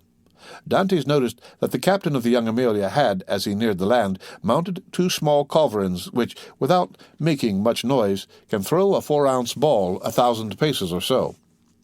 But on this occasion the precaution was superfluous, and everything proceeded with the utmost smoothness and politeness. 4 shallops came off with very little noise alongside the lugger, which, no doubt, in acknowledgment of the compliment, lowered her own shallop into the sea, and the 5 boats worked so well that by 2 o'clock in the morning all the cargo was out of the Young Amelia and on terra firma. The same night, such a man of regularity was the patron of the Young Amelia, the profits were divided, and each man had 100 Tuscan livres, or about 80 francs. But the voyage was not ended. They turned the bowsprit toward Sardinia, where they intended to take in a cargo which was to replace what had been discharged. The second operation was as successful as the first. The Young Amelia was in luck. This new cargo was destined for the coast of the Duchy of Lucca, and consisted almost entirely of Havana cigars, sherry, and Malaga wines. There they had a bit of a skirmish in getting rid of the duties. The excise was, in truth, the everlasting enemy of the patron of the Young Amelia. A customs officer was laid low, and 2 sailors wounded. Dantès was one of the latter, a ball having touched him in the left shoulder. Dantès was almost glad of this affray, and almost pleased at being wounded, for they were rude lessons which taught him with what eye he could view danger, and with what endurance he could bear suffering. He had contemplated danger with a smile, and, when wounded, had exclaimed with the great philosopher, "Pain, thou art not an evil." He had, moreover, looked upon the customs officer wounded to death, and whether from heat of blood produced by the encounter, or the chill of human sentiment, this sight had made but slight impression upon him. Dantès was on the way he desired to follow, and was moving towards the end he wished to achieve. His heart was in a fair way of petrifying in his bosom. Jacopo, seeing him fall, had believed him killed, and rushing towards him, raised him up, and then attended to him with all the kindness of a devoted comrade. This world was not then so good as Dr. Pangloss believed it. Neither was it so wicked as Dantès thought it, since this man, who had nothing to expect from his comrade but the inheritance of his share of the prize money, manifested so much sorrow when he saw him fall. Fortunately, as we have said, Edmond was only wounded, and with certain herbs, and gathered at certain seasons, and sold to the smugglers by the old Sardinian woman, the wound soon closed. Edmond then resolved to try Jacopo, and offered him, in return for his attention, a share of his prize money, but Jacopo refused it indignantly. As a result of the sympathetic devotion which Jacopo had from the first bestowed on Edmond, the latter was moved to a certain degree of affection. But this sufficed for Jacopo, who instinctively felt that Edmond had a right to superiority of position, a superiority which Edmond had concealed from all others. And from this time the kindness which Edmond showed him was enough for the brave seaman. Then in the long days on board ship, when the vessel, gliding on with security over the azure sea, required no care but the hand of the helmsman, thanks to the favourable winds that swelled her sails, Edmond, with a chart in his hand, became the instructor of Jacopo, as the poor Abbé Faria had been his tutor. He pointed out to him the bearings of the coast, explained to him the variations of the compass, and taught him to read in that vast book opened over our heads, which they call heaven, and where God writes in azure with letters of diamonds. And when Jacopo inquired of him, "What is the use of teaching all these things to a poor sailor like me?" Edmond replied, "Who knows? You may one day be the captain of a vessel. Your fellow countryman Bonaparte became emperor." We had forgotten to say that Jacopo was a Corsican. 2 months and a half elapsed in those trips, and Edmond had become as skilful a coaster as he had been a hardy seaman. He had formed an acquaintance with all the smugglers on the coast, and learned all the Masonic signs by which these half-pirates recognize each other. He had passed and repassed his island of Monte Cristo 20 times, but not once had he found an opportunity of landing there. He then formed a resolution. As soon as his engagement with the patron of the Young Amelia ended, he would hire a small vessel on his own account, for in his several voyages he had amassed 100 piastres, and under some pretext land at the island of Monte Cristo. Then he would be freed to make his researches, not perhaps entirely at liberty, for he would be doubtless watched by those who accompanied him.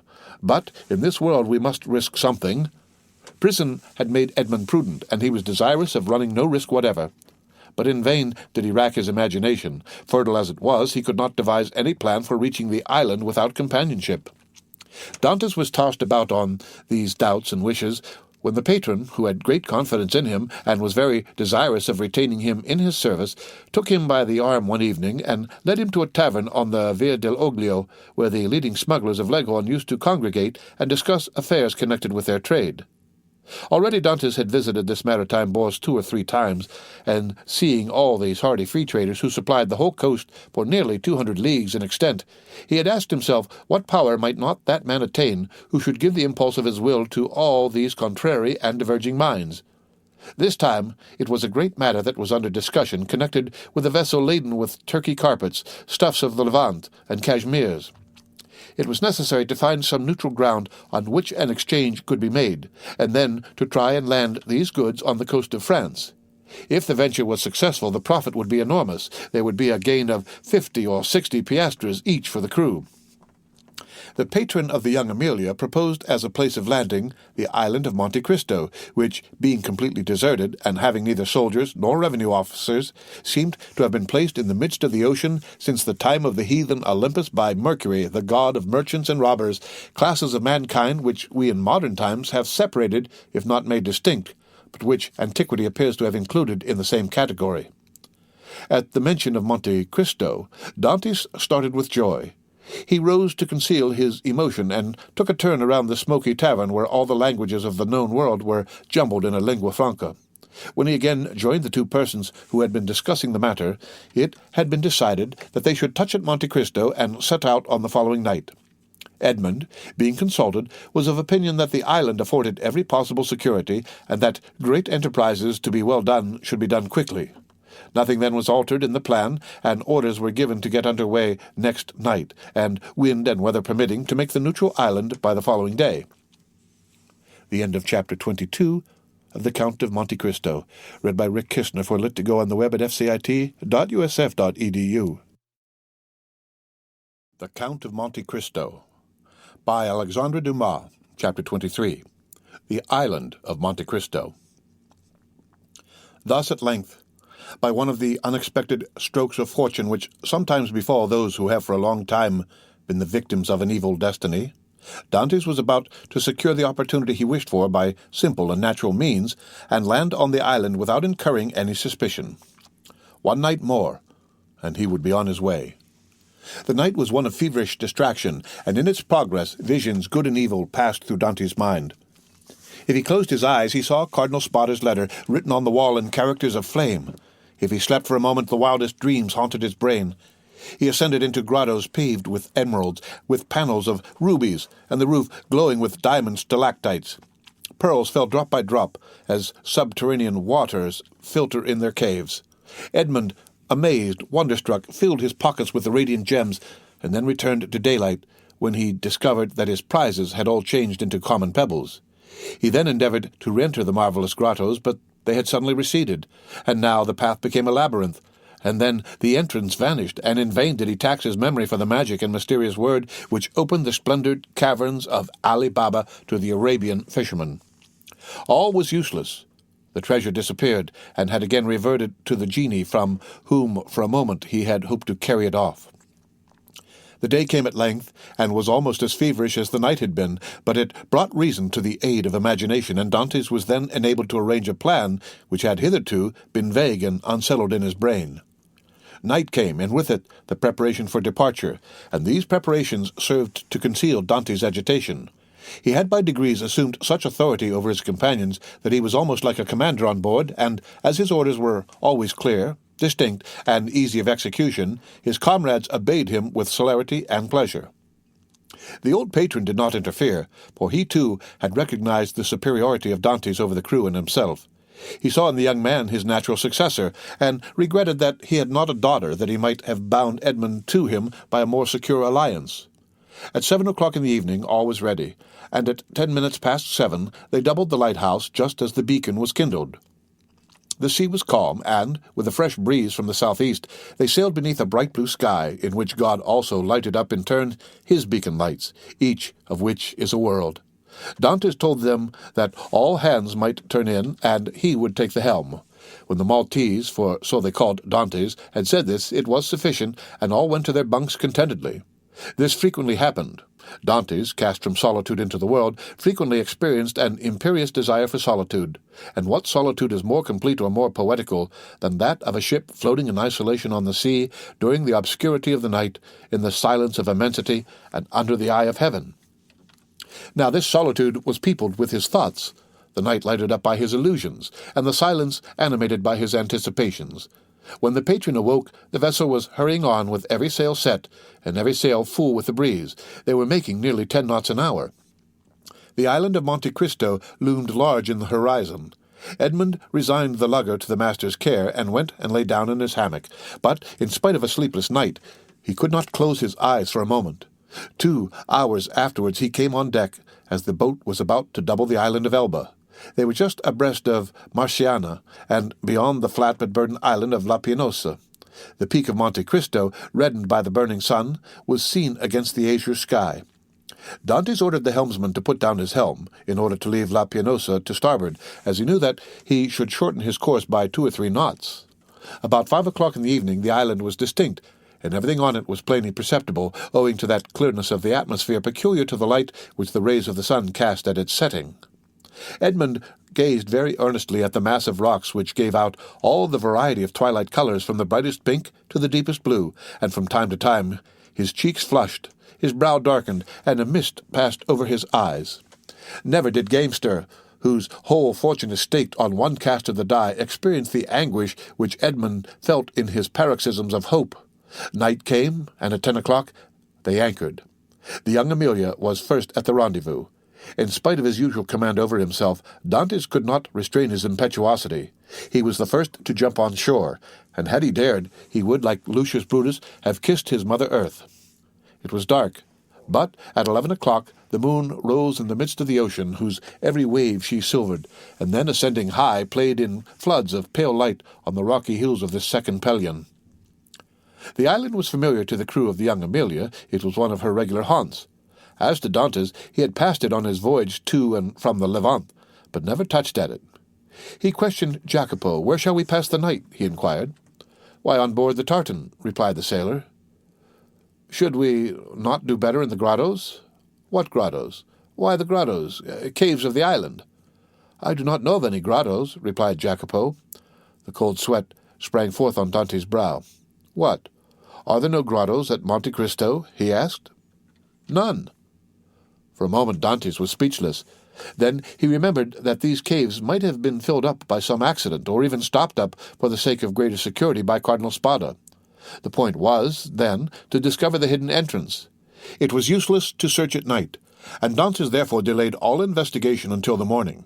Besides, a signal made half a league out at sea, and to which the young Amelia replied by a similar signal, indicated that the moment for business had come.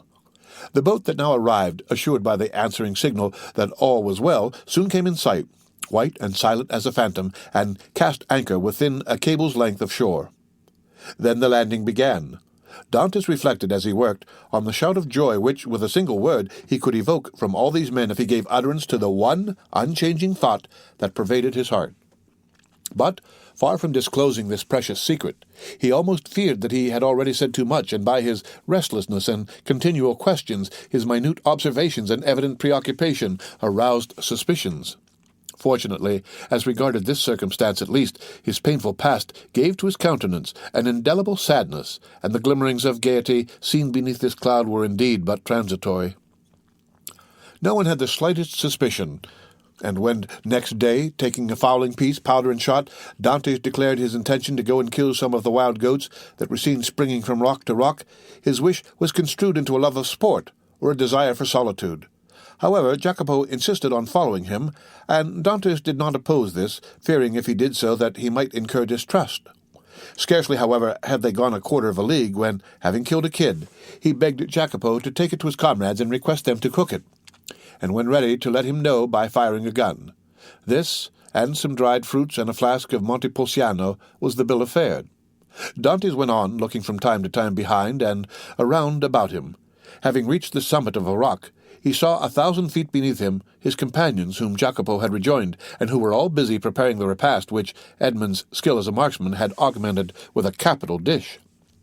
Edmund looked at them for a moment with the sad and gentle smile of a man superior to his fellows. "In 2 hours' time," said he, "these persons will depart richer by 50 piastres each to go and risk their lives again by endeavouring to gain 50 more.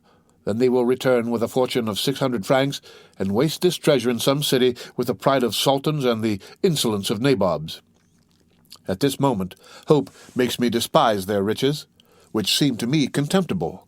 Yet perchance tomorrow deception will so act on me that I shall on compulsion consider such a contemptible possession as the utmost happiness." "Oh, no," exclaimed Edmund, "that will not be. The wise, unerring Faria could not be mistaken in this one thing. Besides, it were better to die than to continue to lead this low and wretched life." Thus, Dantès, who but 3 months before had no desire but liberty, had now not liberty enough, and panted for wealth. The cause was not in Dantès, but in Providence, who, while limiting the power of man, has filled him with boundless desires. Meanwhile, by a cleft between 2 walls of rock, following a path worn by a torrent, and which in all human probability human foot had never before trod, Dantès approached the spot where he supposed the grottos must have existed. Keeping along the shore and examining the smallest object with serious attention, he thought he could trace on certain rocks marks made by the hand of man. Time, which encrusts all physical substances with its mossy mantle, as it invests all things of the mind with forgetfulness, seems to have respected these signs, which apparently had been made with some degree of regularity, and probably with a definite purpose. Occasionally the marks were hidden under tufts of myrtle, which spread into large bushes laden with blossoms, or beneath parasitical lichen. So Edmund had to separate the branches or brush away the moss to know where the guide marks were. The sight of marks renewed Edmund's fondest hopes. Might it not have been the cardinal himself who had first traced them, in order that they might serve as a guide for his nephew in the event of a catastrophe which he could not foresee would have been so complete? This solitary place was precisely suited to the requirements of a man desirous of burying treasure. Only, might not these betraying marks have attracted other eyes than those for whom they were made? And had the dark and wondrous island indeed faithfully guarded its precious secret? It seemed, however, to Edmund, who was hidden from his comrades by the inequalities of the ground, that at 60 paces from the harbour the marks ceased, nor did they terminate at any grotto. A large round rock, placed solidly on its base, was the only spot to which they seemed to lead. Edmund concluded that perhaps instead of having reached the end of the route, he had only explored its beginning, and he therefore turned round and retraced his steps. Meanwhile, his comrades had prepared the repast, had got some water from a spring, spread out the fruit and bread, and cooked the kid. Just at the moment when they were taking the dainty animal from the spit, they saw Edmund springing with the boldness of a chamois from rock to rock, and they fired the signal agreed upon. The sportsman instantly changed his direction and ran quickly towards them. But even while they watched his daring progress, Edmund's foot slipped, and they saw him stagger on the edge of a rock and disappear. They all rushed towards him, for all loved Edmund in spite of his superiority, yet Jacopo reached him first. He found Edmund lying prone, bleeding and almost senseless. He had rolled down a declivity of 12 or 15 feet. They poured a little rum down his throat, and this remedy, which had before been so beneficial to him, produced the same effect as formerly. Edmund opened his eyes, complained of great pain in his knee, a feeling of heaviness in his head, and severe pains in his loins. They wished to carry him to the shore, but when they touched him, although under Jacopo's direction, he declared with heavy groans that he could not bear to be moved. It may be supposed that Dantès did not now think of his dinner, but he insisted that his comrades, who had not his reasons for fasting, should have their meal. As for himself, he declared that he had only need of a little rest, and that when they returned he should be easier. The sailors did not require much urging. They were hungry, and the smell of the roasted kid was very savory, and your tars are not very ceremonious. An hour afterwards they returned. All that Edmund had been able to do was to drag himself about a dozen paces forward to lean against a moss-grown rock. But instead of growing easier, Dante's pains appeared to increase in violence. The old patron, who was obliged to sail in the morning in order to land his cargo on the frontiers of Piedmont and France between Nice and Fréjus, urged Dante to try and rise. Edmond made great exertions in order to comply, but at each effort he fell back, moaning and turning pale. "He has broken his ribs," said the commander in a low voice. "No matter. He is an excellent fellow, and we must not leave him. We will try and carry him on board the tartan." Dantès declared, however, that he would rather die where he was than undergo the agony which the slightest movement cost him. "Well," said the patron, "let what may happen, it shall never be said that we deserted a good comrade like you. We will not go till evening." This very much astonished the sailors, although not one opposed it. The patron was so strict that this was the first time they had ever seen him give up an enterprise or even delay in its execution. Dantès would not allow that any such infraction of regular and proper rules should be made in his favor. "No, no," he said to the patron, "I was awkward, and it is just that I pay the penalty of my clumsiness. Leave me a small supply of biscuit, a gun, powder, and balls to kill the kids or defend myself at need, and a pickaxe that I may build a shelter if you delay in coming back for me." "But you'll die of hunger," said the patron. "I would rather do so," was Edmond's reply, "than suffer the inexpressible agonies which the slightest movement causes me." The patron turned towards his vessel, which was rolling on the swell in the little harbor, and with sails partly set, would be ready for sea when her toilet should be completed. "What are we to do, Maltese?" asked the captain. "We cannot leave you here so, and yet we cannot stay." "Go! Go!" exclaimed Dantès. "We shall be absent at least a week," said the patron, "and then we must run out of our course to come here and take you up again." "Why," said Dantès, "if in 2 or 3 days you hail any fishing boat, desire them to come back here to me, I will pay 25 piastres for my passage back to Leghorn. If you do not come across one, return for me." The patron shook his head. "Listen, Captain Baldy, there's one way of settling this," said Jacopo. "Do you go, and I will stay and take care of the wounded man." "And give up your share of the venture," said Edmond, "to remain with me?" "Yes," said Jacopo, and without any hesitation. "You are a good fellow and a kind-hearted messmate," replied Edmond, "and heaven will recompense you for your generous intentions, but I do not wish anyone to stay with me. A day or 2 of rest will set me up, and I hope I shall find among the rocks certain herbs most excellent for bruises." A peculiar smile passed over Dante's lips. He squeezed Jacopo's hand warmly, but nothing could shake his determination to remain, and remain alone. The smugglers left with Edmond what he had requested, and set sail, but not without turning about several times, and each time making signs of a cordial farewell, to which Edmond replied with his hand only, as if he could not move the rest of his body. Then, when they had disappeared, he said with a smile, "'Tis strange that it should be among such men that we find proofs of friendship and devotion." Then he dragged himself cautiously to the top of a rock, from which he had a full view of the sea, and thence he saw the tartan complete her preparations for sailing, weigh anchor, and, balancing herself as gracefully as a waterfowl ere it takes to the wing, set sail. At the end of an hour she was completely out of sight. At least it was impossible for the wounded man to see her any longer from the spot where he was. Then Dantès rose, more agile and light than the kid among the myrtles and shrubs of these wild rocks, took his gun in one hand, his pickaxe in the other, and hastened towards the rock on which the marks he had noted terminated. "And now," he exclaimed, remembering the tale of the Arabian fisherman which Faria had related to him, "now, open sesame." The end of Chapter 23 of The Count of Monte Cristo.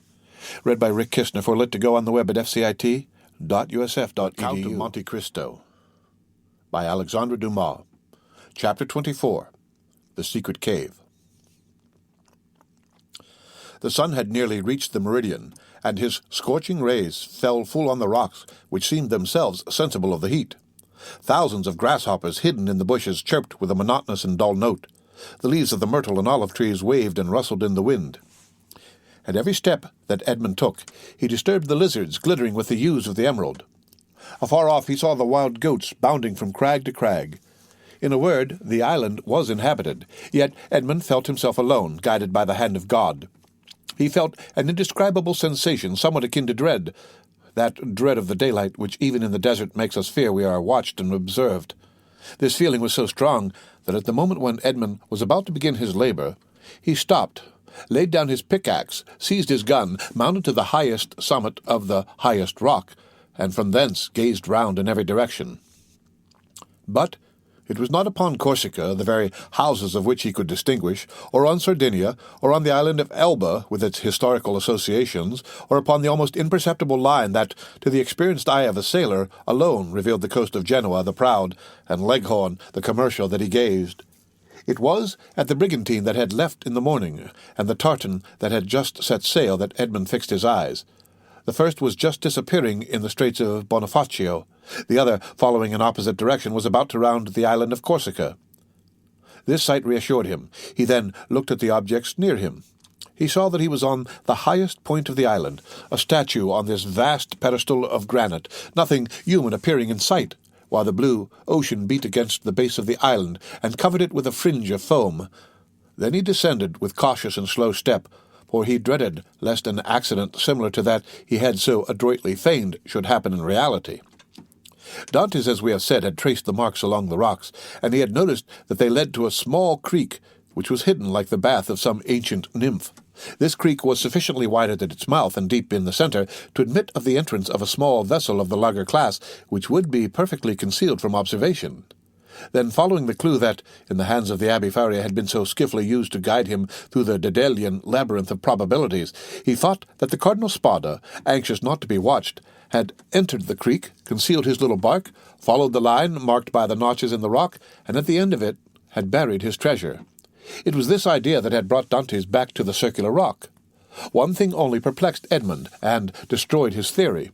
How could this rock, which weighed several tons, have been lifted to this spot without the aid of many men? Suddenly, an idea flashed across his mind. Instead of raising it, thought he, they have lowered it, and he sprang from the rock in order to inspect the base on which it had formerly stood. He soon perceived that a slope had been formed, and the rock had slid along this until it stopped at the spot it now occupied. A large stone had served as a wedge. Flints and pebbles had been inserted around it so as to conceal the orifice. This species of masonry had been covered with earth, and grass and weeds had grown there. Moss had clung to the stones. Myrtle bushes had taken root, and the old rock seemed fixed to the earth. Dantès dug away the earth carefully, and detected, or fancied he detected, the ingenious artifice. He attacked this wall, cemented by the hand of time, with his pickaxe. After 10 minutes' labor, the wall gave way, and a hole large enough to insert the arm was opened. Dantès went and cut the strongest olive tree he could find, stripped off its branches, inserted it in the hole, and used it as a lever. But the rock was too heavy and too firmly wedged to be moved by any one man, were he Hercules himself. Dantès saw that he must attack the wedge, but how? He cast his eyes around and saw the horn full of powder which his friend Jacopo had left him. He smiled. The infernal invention would serve him for this purpose. With the aid of his pickaxe, Dantès, after the manner of a labor-saving pioneer, dug a mine between the upper rock and the one that supported it, filled it with powder, then made a match by rolling his handkerchief in saltpetre. He lighted it and retired. The explosion soon followed. The upper rock was lifted from its base by the terrific force of the powder. The lower one flew into pieces. Thousands of insects escaped from the aperture Dantès had previously formed, and a huge snake, like the guardian demon of the treasure, rolled himself along in darkening coils and disappeared. Dantès approached the upper rock, which now, without any support, leaned towards the sea. The intrepid treasure-seeker walked round it, and, selecting the spot from whence it appeared most susceptible to attack, placed his lever in one of the crevices and strained every nerve to move the mass. The rock, already shaken by the explosion, tottered on its base.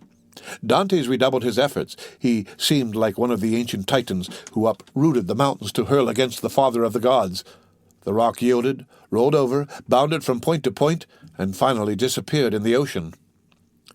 On the spot it had occupied was a circular space, exposing an iron ring let into a square flagstone. Dantès uttered a cry of joy and surprise. Never had a first attempt been crowned with more perfect success. He would fain have continued, but his knees trembled, and his heart beat so violently, and his sight became so dim, that he was forced to pause. This feeling lasted but for a moment. Edmund inserted his lever in the ring and exerted all his strength. The flagstone yielded and disclosed steps that descended until they were lost in the obscurity of a subterraneous grotto. Anyone else would have rushed on with a cry of joy. Dantès turned pale, hesitated, and reflected. "Come," said he to himself, "be a man. I am accustomed to adversity. I must not be cast down by the discovery that I have been deceived. What, then, would be the use of all I have suffered? The heart breaks when, after having been elated by flattering hopes, it sees all its illusions destroyed. Faria has dreamed this. The Cardinal Spada buried no treasure here. Perhaps he never came here, or if he did, Cesar Borgia, the intrepid adventurer, the stealthy and indefatigable plunderer, has followed him, discovered his traces, pursued them as I have done, raised the stone, and, descending before me, has left me nothing. He remained motionless and pensive, his eyes fixed on the gloomy aperture that was open at his feet. Now that I expect nothing, now that I no longer entertain the slightest hopes, the end of this adventure becomes simply a matter of curiosity. And he remained again motionless and thoughtful. Yes, this is an adventure worthy, a place in the varied career of that royal bandit. This fabulous event formed but a link in a long chain of marvels. Yes, Borgia has been here, a torch in one hand, a sword in the other, and within 20 paces at the foot of this rock, perhaps 2 guards kept watch on land and sea while their master descended, as I am about to descend, dispelling the darkness before his awe-inspiring progress. But what was the fate of the guards who thus possessed his secret? Asked Dantès of himself. The fate, replied he, smiling, of those who buried Alaric. Yet had he come, thought Dantès, he would have found the treasure, and Borgia, he who compared Italy to an artichoke which he would devour leaf by leaf, knew too well the value of time to waste it in replacing this rock. I will go down. Then he descended, a smile on his lips, and murmuring that last word of human philosophy, perhaps. But instead of the darkness and the thick and mephitic atmosphere he had expected to find, Dante saw a dim and bluish light, which, as well as the air, entered not merely by the aperture he had just formed, but by the interstices and crevices of the rock which were visible from without, and through which he could distinguish the blue sky and the waving branches of the evergreen oaks and the tendrils of the creepers that grew from the rocks. After having stood a few minutes in the cavern, the atmosphere of which was rather warm than damp, Dante's eye, habituated as it was to darkness, could pierce even to the remotest angles of the cavern, which was of granite that sparkled like diamonds. Alas, said Edmond, smiling, these are the treasures the cardinal has left, and the good abbé, seeing in a dream these glittering walls, has indulged in fallacious hopes. But he called to mind the words of the will which he knew by heart. In the farthest angle of the second opening, said the cardinal's will. He had only found the first grotto.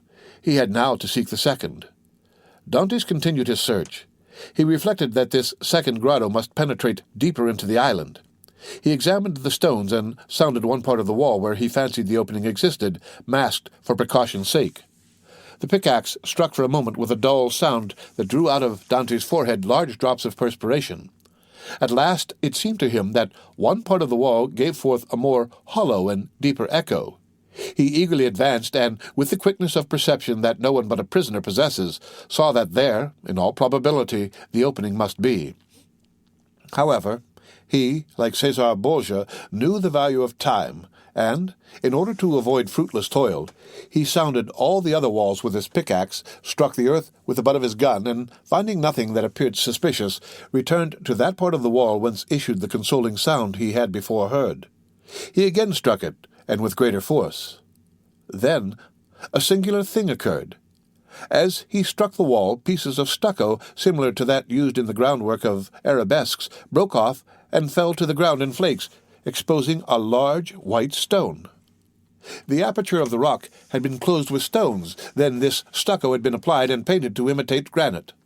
Dantès struck with the sharp end of his pickaxe, which entered some way between the interstices.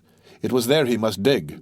But by some strange play of emotion, in proportion as the proofs that Faria had not been deceived became stronger, so did his heart give way, and a feeling of discouragement stole over him. This last proof, instead of giving him fresh strength, deprived him of it. The pickaxe descended, or rather fell.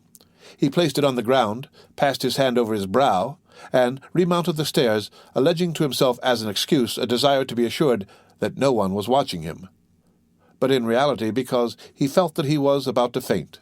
The island was deserted, and the sun seemed to cover it with its fiery glance afar off. A few small fishing boats studded the bosom of the blue ocean. Dantès had tasted nothing, but he thought not of hunger at such a moment. He hastily swallowed a few drops of rum, and again entered the cavern. The pickaxe that had seemed so heavy was now like a feather in his hand. He seized it and attacked the wall. After several blows he perceived that the stones were not cemented, but had been merely placed one upon the other and covered with stucco. He inserted the point of his pickaxe, and using the handle as a lever, with joy soon saw the stone turn as if on hinges and fall at his feet. He had nothing more to do now but with the iron tooth of the pickaxe to draw the stones towards him one by one. The aperture was already sufficiently large for him to enter, but by waiting he could still cling to hope and retard the certainty of deception. At last, after renewed hesitation, Dantès entered the second grotto. The second grotto was lower and more gloomy than the first. The air that could only enter by the newly formed opening had the mephitic smell Dantès was surprised not to find in the outer cavern. He waited in order to allow pure air to displace the foul atmosphere, and then went on. At the left of the opening was a dark and deep angle, but to Dantès' eye there was no darkness. He glanced around this second grotto. It was, like the first, empty. The treasure, if it existed, was buried in this corner. The time had at length arrived.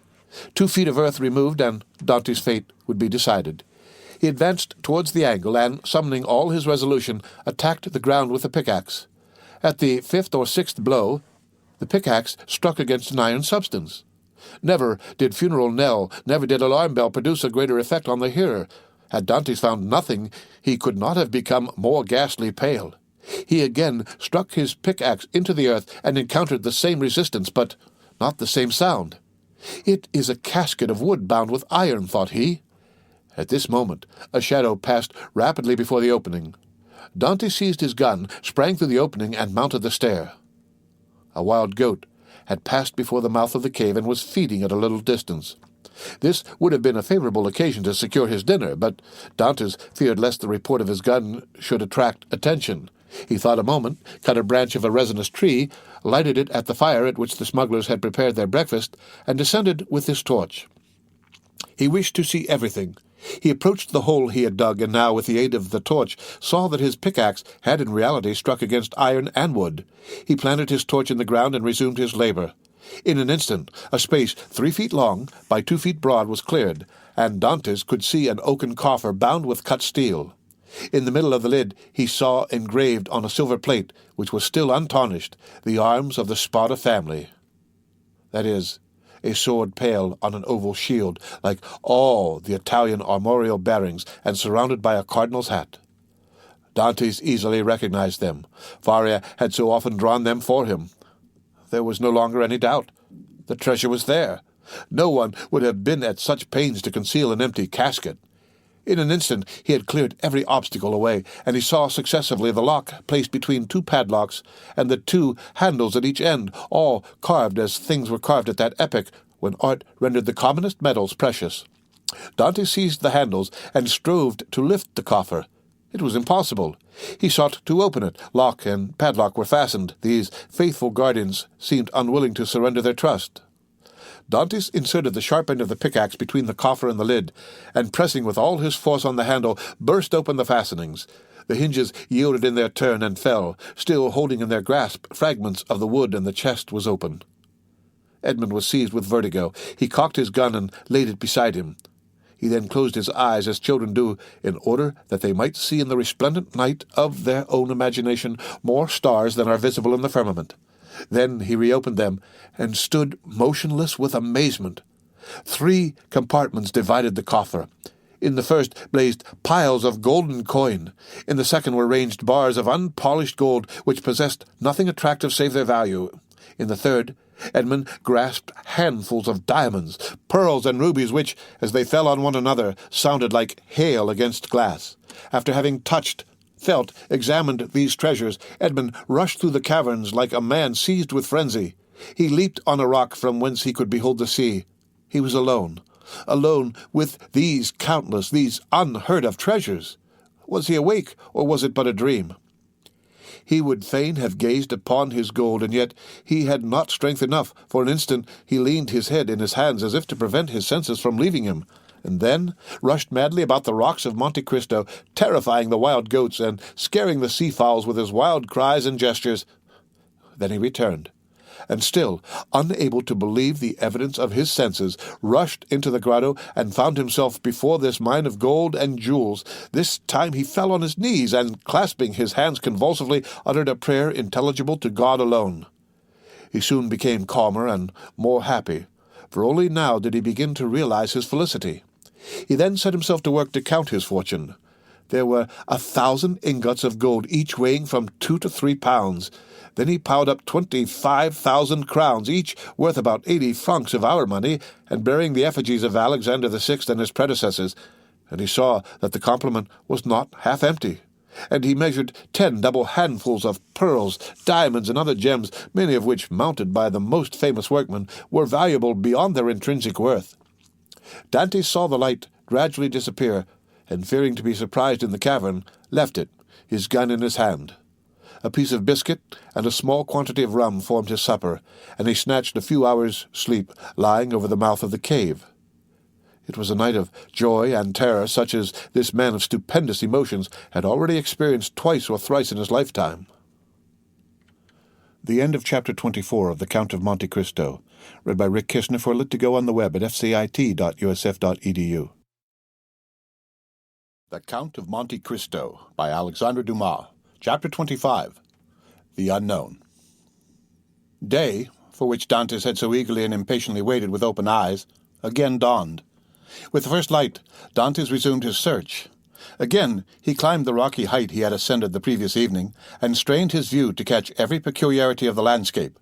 But it wore the same wild, barren aspect when seen by the rays of the morning sun, which it had done when surveyed by the fading glimmer of eve. Descending into the grotto, he lifted the stone, filled his pockets with gems, put the box together as well and securely as he could, sprinkled fresh sand over the spot from which it had been taken, and then carefully trod down the earth to give it everywhere a uniform appearance. Then, quitting the grotto, he replaced the stone, heaping on it broken masses of rocks and rough fragments of crumbling granite, filling the interstices with earth into which he deftly inserted rapidly growing plants, such as the wild myrtle and flowering thorn. Then, carefully watering these new plantations, he scrupulously effaced every trace of footsteps, leaving the approach to the cavern as savage-looking and untrodden as he had found it. This done, he impatiently awaited the return of his companions. To wait at Monte Cristo for the purpose of watching like a dragon over the almost incalculable riches that had thus fallen into his possession satisfied not the cravings of his heart, which yearned to return to dwell among mankind and to assume the rank, power, and influence which are always accorded to wealth, that first and greatest of all the forces within the grasp of man. On the 6th day, the smugglers returned. From a distance, Dantès recognized the rig and handling of the young Amelia, and dragging himself with affected difficulty towards the landing-place, he met his companions with an assurance that, although considerably better than when they quitted him, he still suffered acutely from his late accident. He then inquired how they had fared in their trip. To this question, the smugglers replied that, although successful in landing their cargo in safety, they had scarcely done so when they received intelligence that a guard-ship had just quitted the port of Toulon, and was crowding all sail towards them. This obliged them to make all the speed they could to evade the enemy when they could, but lament the absence of Dantès, whose superior skill in the management of a vessel would have availed them so materially. In fact, the pursuing vessel had almost overtaken them when, fortunately, night came on, and enabled them to double the Cape of Corsica, and so elude all further pursuit. Upon the whole, however, the trip had been sufficiently successful to satisfy all concerned. While the crew, and particularly Jacopo, expressed great regrets that Dantès had not been an equal share with themselves in the profits, which amounted to no less a sum than 50 piastres each. Edmond preserved the most admirable self-command, not suffering the faintest indication of a smile to escape him at the enumeration of all the benefits he would have reaped had he been able to quit the island. But as the young Amelia had merely come to Monte Cristo to fetch him away, he embarked that same evening, and proceeded with the captain to Leghorn. Arrived at Leghorn, he repaired to the house of a Jew, a dealer in precious stones, to whom he disposed of 4 of his smallest diamonds for 5,000 francs each. Dantès half feared that such valuable jewels in the hands of a poor sailor like himself might excite suspicion, but the cunning purchaser asked no troublesome questions concerning a bargain by which he gained a round profit of at least 80%. The following day, Dantès presented Jacopo with an entirely new vessel, accompanying the gift by a donation of 100 piastres that he might provide himself with a suitable crew and other requisites for his outfit, upon condition that he would go at once to Marseille for the purpose of inquiring after an old man named Louis Dantès, residing in the Allée des Melians, and also a young woman called Mercedes, an inhabitant of the Catalan village. Jacopo could scarcely believe his senses at receiving this magnificent present, which Dantès hastened to account for by saying that he had merely been a sailor from whim and a desire to spite his family, who did not allow him as much money as he liked to spend, but that on his arrival at Leghorn he had come into possession of a large fortune left him by an uncle whose sole heir he was. The superior education of Dantès gave an air of such extreme probability to this statement that it never once occurred to Jacopo to doubt its accuracy. The term for which Edmond had engaged to serve on board the young Amelia having expired, Dantès took leave of the captain, who at first tried all his powers of persuasion to induce him to remain as one of the crew. But having been told the history of the legacy, he ceased to importune him further. The following morning, Jacopo set sail for Marseille, with directions from Dantès to join him at the island of Monte Cristo. Having seen Jacopo fairly out of the harbor, Dantès proceeded to make his final adieus on board, the young Amelia distributing so liberal a gratuity among her crew as to secure for him the good wishes of all and expressions of cordial interest in all that concerned him. To the captain he promised to write when he had made up his mind as to his future plans. Then Dantès departed for Genoa. At the moment of his arrival, a small yacht was under trial in the bay. This yacht had been built by order of an Englishman who, having heard that the Genoese excelled all other builders along the shores of the Mediterranean in the construction of fast sailing vessels, was desirous of possessing a specimen of their skill. The price agreed upon between the Englishman and the Genoese builder was 40,000 francs. Dantès, struck with the beauty and capability of the little vessel, applied to its owner to transfer it to him, offering 60,000 francs upon condition that he should be allowed to take immediate possession. The proposal was too advantageous to be refused, the more so as the person for whom the yacht was intended had gone upon a tour through Switzerland and was not expected back in less than 3 weeks or a month, by which time the builder reckoned upon being able to complete another. A bargain was therefore struck. Dantès led the owner of the yacht to the dwelling of a Jew, retired with the latter for a few minutes to a small back parlour, and upon their return the Jew counted out to the shipbuilder the sum of 60,000 francs in bright gold pieces.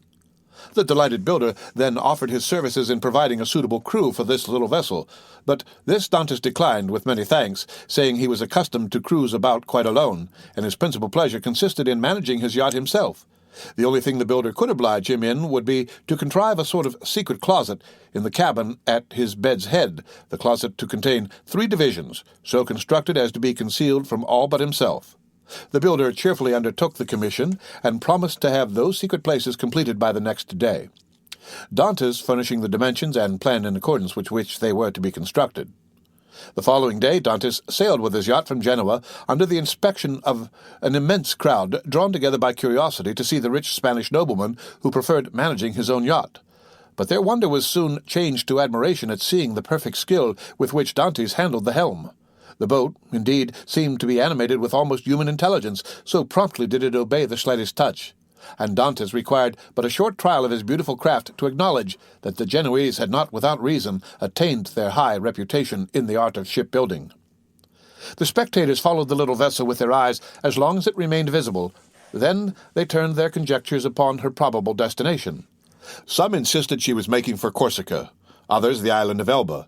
Bets were offered to any amount that she was bound for Spain, while Africa was positively reported by many persons as her intended course. But no one thought of Monte Cristo. Yet thither it was that Dantès guided his vessel, and at Monte Cristo he arrived at the close of the second day. His boat had proved herself a first-class sailor, and had come the distance from Genoa in 35 hours. Dantès had carefully noted the general appearance of the shore, and instead of landing at the usual place, he dropped anchor in the little creek. The island was utterly deserted, and bore no evidence of having been visited since he went away. His treasure was just as he had left it. Early on the following morning he commenced the removal of his riches, and ere nightfall the whole of his immense wealth was safely deposited in the compartments of the secret locker. A week passed by. Dantès employed it in maneuvering his yacht round the island, studying it as a skilful horseman would the animal he destined for some important service, till at the end of that time he was perfectly conversant with its good and bad qualities. The former Dantès proposed to augment, the latter to remedy. Upon the 8th day, he discerned a small vessel under full sail approaching Monte Cristo. As it drew near, he recognized it as the boat he had given to Jacopo. He immediately signaled it. His signal was returned, and in 2 hours afterwards the newcomer lay at anchor beside the yacht. A mournful answer awaited each of Edmond's eager inquiries as to the information Jacopo had obtained. Old Dantès was dead, and Mercedes had disappeared. Dantès listened to these melancholy tidings with outward calmness, but, leaping lightly ashore, he signified his desire to be quite alone. In a couple of hours he returned. 2 of the men from Jacopo's boat came on board the yacht to assist in navigating it, and he gave orders that she should be steered direct to Marseille. For his father's death he was in some manner prepared, but he knew not how to account for the mysterious disappearance of Mercedes. Without divulging his secret, Dantès could not give sufficiently clear instructions to an agent. There were, besides, other particulars he was desirous of ascertaining, and those were of a nature he alone could investigate in a manner satisfactory to himself. His looking-glass had assured him during his stay at Leghorn that he ran no risk of recognition. Moreover, he had now the means of adopting any disguise he thought proper. One fine morning, then, his yacht, followed by the little fishing boat, boldly entered the port of Marseille, and anchored exactly opposite the spot from whence, on the never-to-be-forgotten night of his departure for the Château d'Elf, he had been put on board the boat, destined to convey him thither. Still, Dantès could not view without a shudder the approach of a gendarme who accompanied the officers deputed to demand his bill of health ere the yacht was permitted to hold communication with the shore. But with that perfect self-possession he had acquired during his acquaintance with Faria, Dantès coolly presented an English passport he had obtained from Leghorn, and, as this gave him a standing which a French passport would not have afforded, he was informed that there existed no obstacle to his immediate debarkation. The first person to attract the attention of Dantès as he landed on the Canebière was one of the crew belonging to the Pharaon. Edmond welcomed the meeting with this fellow, who had been one of his own sailors, as a sure means of testing the extent of the change which time had worked in his own appearance. Going straight towards him, he propounded a variety of questions on different subjects, carefully watching the man's countenance as he did so, but not a word or look implied that he had the slightest idea of ever having seen before the person with whom he was then conversing. Giving the sailor a piece of money in return for his civility, Dantès proceeded onwards, but ere he had gone many steps he heard the man loudly calling him to stop. Dantès instantly turned to meet him. "I beg your pardon, sir," said the honest fellow in almost breathless haste, "but I believe you made a mistake. You intended to give me a 2-franc piece, and see, you gave me a double Napoleon." "Thank you, my good friend. I see that I have made a trifling mistake, as you say, but by way of rewarding your honesty, I give you another double Napoleon, that you may drink to my health and be able to ask your messmates to join you." So extreme was the surprise of the sailor that he was unable even to thank Edmond, whose receding figure he continued to gaze after in speechless astonishment. "Some nabob from India," was his comment. Dantès, meanwhile, went on his way. Each step he trod oppressed his heart with fresh emotion. His first and most indelible recollections were there. Not a tree, not a street that he passed, but seemed filled with dear and cherished memories. And thus he proceeded onwards till he arrived at the end of the Rue des Noailles, from whence a full view of the Allée des Melians was obtained. At this spot, so pregnant with fond and filial remembrances, his heart beat almost to bursting, his knees tottered under him, a mist floated over his sight, and had he not clung for support to one of the trees, he would inevitably have fallen to the ground and been crushed beneath the many vehicles continually passing there. Recovering himself, however, he wiped the perspiration from his brows and stopped not again till he found himself at the door of the house in which his father had lived. The nasturtiums and other plants which his father had delighted to train before his window had all disappeared from the upper part of the house. Leaning against the tree, he gazed thoughtfully for a time at the upper stories of the shabby little house. Then he advanced to the door and asked whether there were any rooms to be let. Though answered in the negative, he begged so earnestly to be permitted to visit those on the 5th floor that, in despite of the oft-repeated assurance of the concierge that they were occupied, Dantès succeeded in inducing the man to go up to the tenants and ask permission for a gentleman to be allowed to look at them.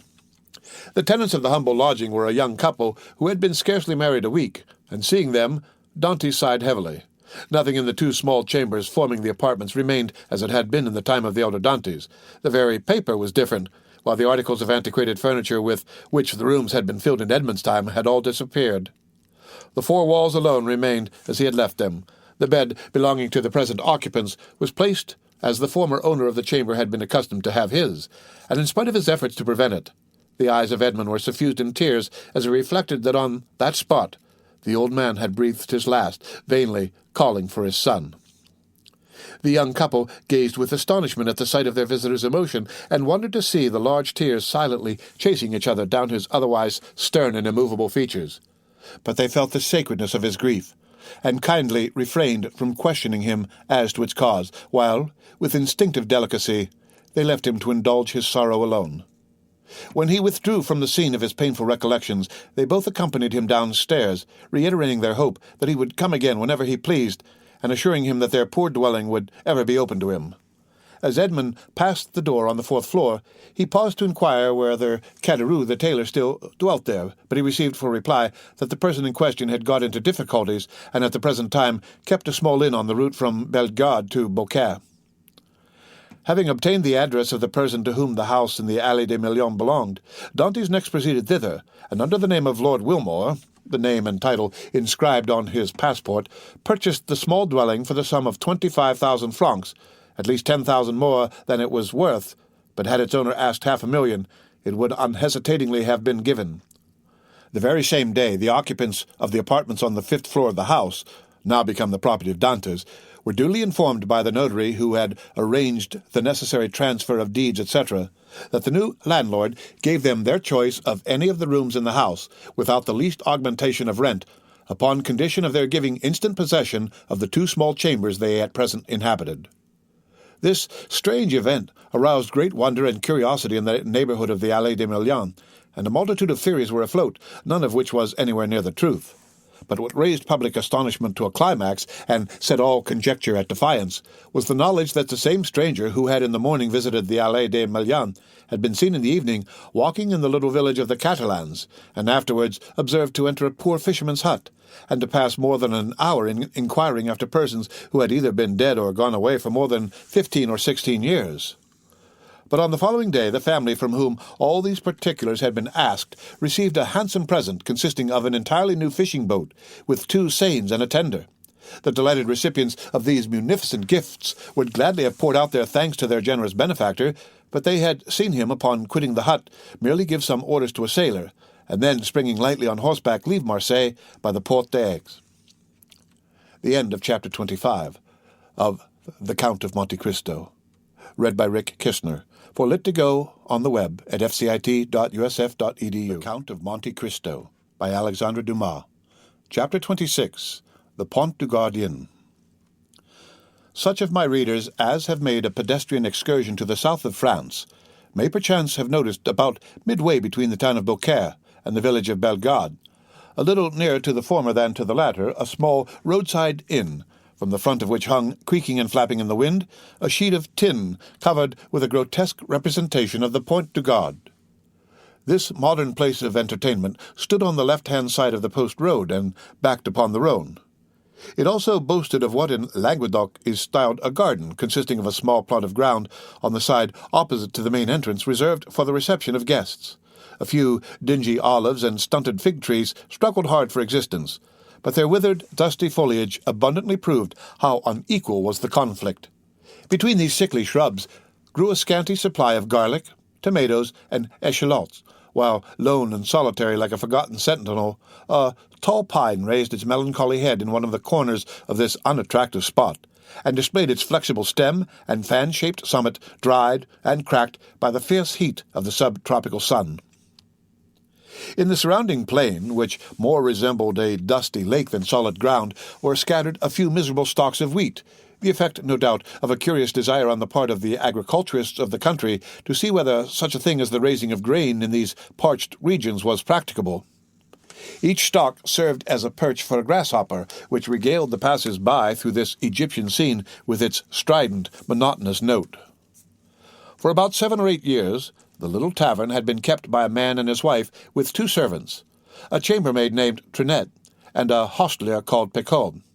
This small staff was quite equal to all the requirements, for a canal between Beaucaire and Aigues-Mortes had revolutionized transportation by substituting boats for the cart and the stagecoach.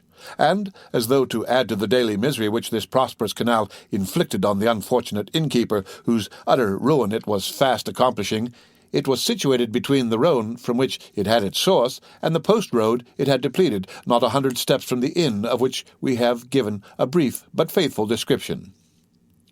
The innkeeper himself was a man of from 40 to 55 years of age, tall, strong, and bony, a perfect specimen of the natives of those southern latitudes. He had dark, sparkling, and deep-set eyes, hooked nose, and teeth white as those of a carnivorous animal. His hair, like his beard, which he wore under his chin, was thick and curly, and in spite of his age, but slightly interspersed with a few silvery threads. His naturally dark complexion had assumed a still further shade of brown from the habit the unfortunate man had acquired of stationing himself from morning till eve at the threshold of his door, on the lookout for guests who seldom came. Yet there he stood, day after day, exposed to the meridional rays of a burning sun, with no other protection for his head than a red handkerchief twisted around it, after the manner of the Spanish muleteers. This man was our old acquaintance, Gaspard Caderousse. His wife, on the contrary, whose maiden name had been Madeleine Redel, was pale, meagre, and sickly-looking.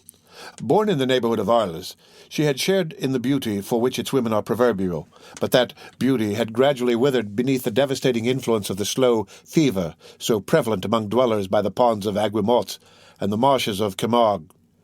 She remained nearly always in her second-floor chamber, shivering in her chair, or stretched languid and feeble on her bed, while her husband kept his daily watch at the door, a duty he performed with so much the greater willingness as it saved him the necessity of listening to the endless plaints and murmurs of his helpmate, who never saw him without breaking out into bitter invectives against fate, to all of which her husband would calmly return an unvarying reply in these philosophic words: "Hush, les coquins, it is God's pleasure that things should be so."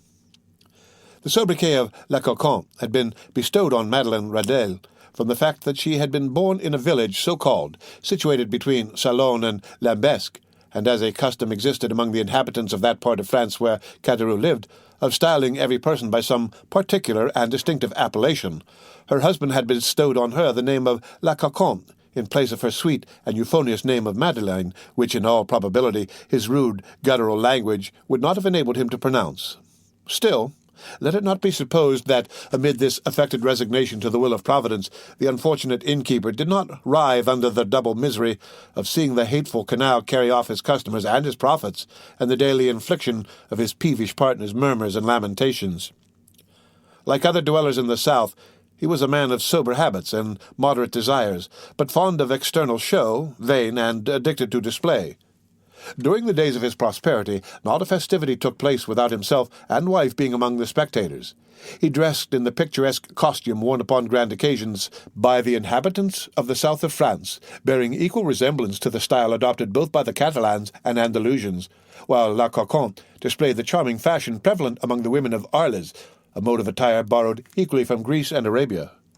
But by degrees, watch chains, necklaces, party-colored scarfs, embroidered bodices, velvet vests, elegantly worked stockings, striped gaiters, and silver buckles for the shoes all disappeared, and Gaspard Caderousse, unable to appear abroad in his pristine splendor, had given up any farther participation in the pomps and vanities both for himself and wife, although a bitter feeling of envious discontent filled his mind as the sound of mirth and merry music from the joyous revellers reached even the miserable hostelry to which he still clung, more for the shelter than the profit it afforded. Caderousse, then, was, as usual, at his place of observation before the door, his eyes glancing listlessly from a piece of closely shaven grass on which some fowls were industriously, though fruitlessly, endeavouring to turn up some grain or insect suited to their palate, to the deserted road, which led away to the north and south, when he was aroused by the shrill voice of his wife, and grumbling to himself as he went, he mounted to her chamber, first taking care, however, to set the entrance door wide open as an invitation to any chance traveller who might be passing. At the moment Caderousse quitted his sentry-like watch before the door, the road on which he so eagerly strained his sight was void and lonely as a desert at midday.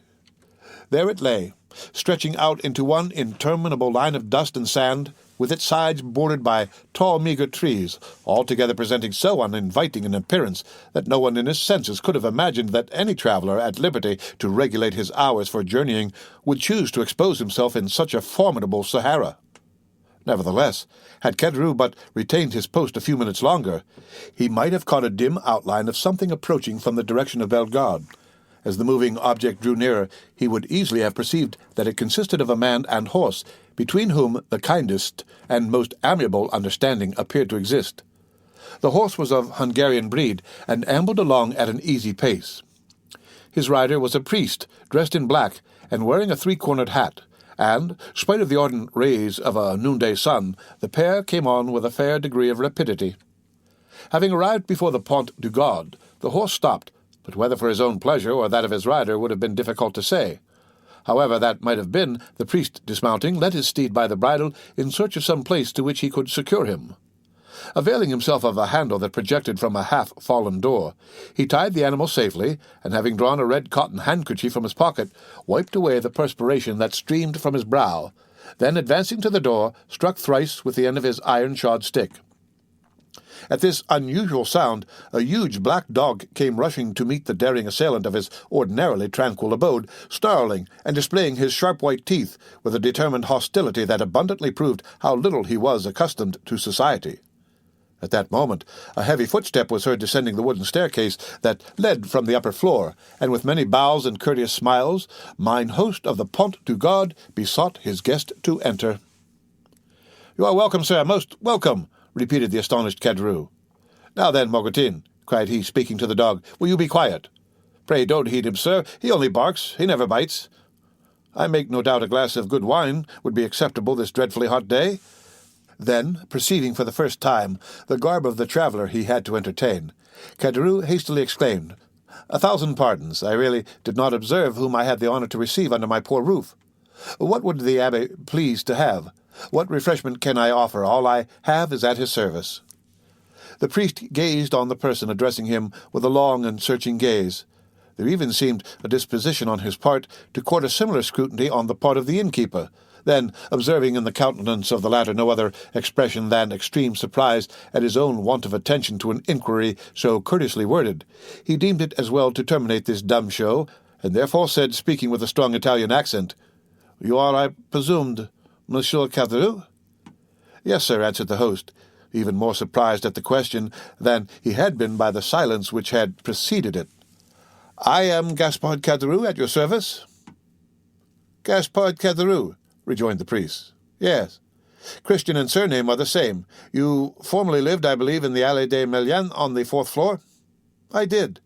"And you followed the business of a tailor?" "True. I was a tailor till the trade fell off. It is so hot at Marseille that really I believe that the respectable inhabitants will in time go without any clothing whatever. But talking of the heat, is there nothing I can offer you by way of refreshment?" "Yes. Let me have a bottle of your best wine, and then with your permission we will resume our conversation from where we left off."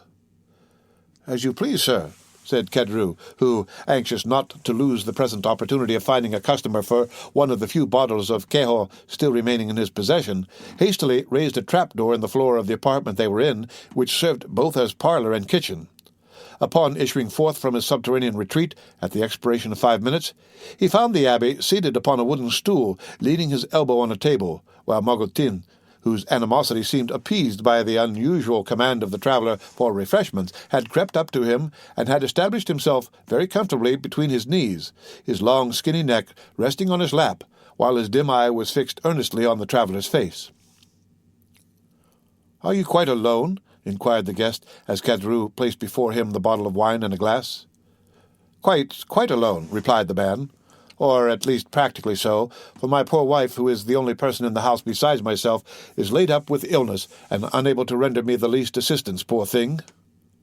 "You are married, then?" said the priest, with a show of interest, glancing round as he spoke at the scanty furnishings of the apartment. "Ah, sir," said Kedru with a sigh, "it is easy to perceive I am not a rich man, but in this world a man does not thrive the better for being honest." The abbé fixed on him a searching, penetrating glance. "Yes, honest," "I can certainly say that much for myself," continued the innkeeper, fairly sustaining the scrutiny of the abbé's gaze.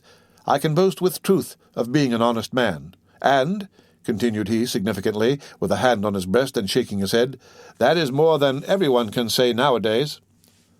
"So much the better for you, if what you assert to be true," said the abbé, "for I am firmly persuaded that, sooner or later, the good will be rewarded and the wicked punished." "Such words as those belong to your profession," answered Kedru, "and you do well to repeat them. But," added he, with a bitter expression of countenance, "one is free to believe them or not as one pleases." "You are wrong to speak thus," said the abbé, "and perhaps I may in my own person be able to prove it to you how completely you are in error."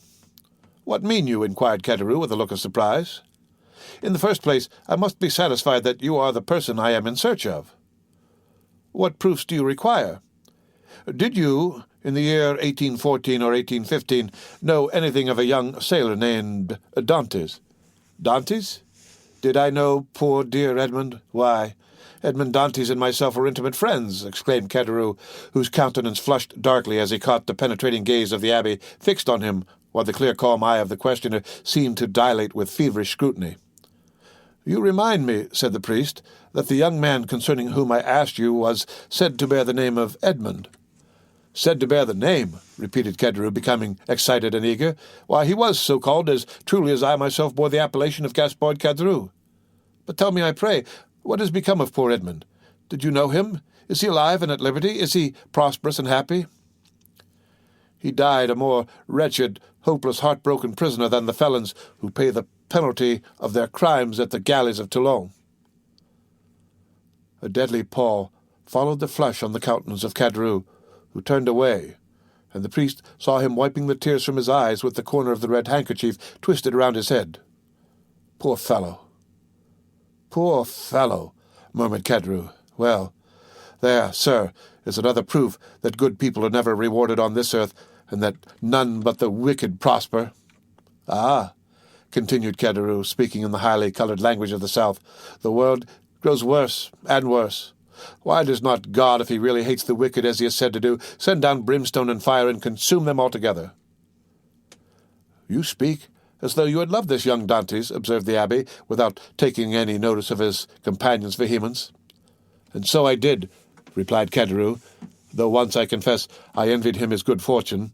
But I swear to you, sir, I swear to you by everything a man holds dear, I have since then deeply and sincerely lamented his unhappy fate."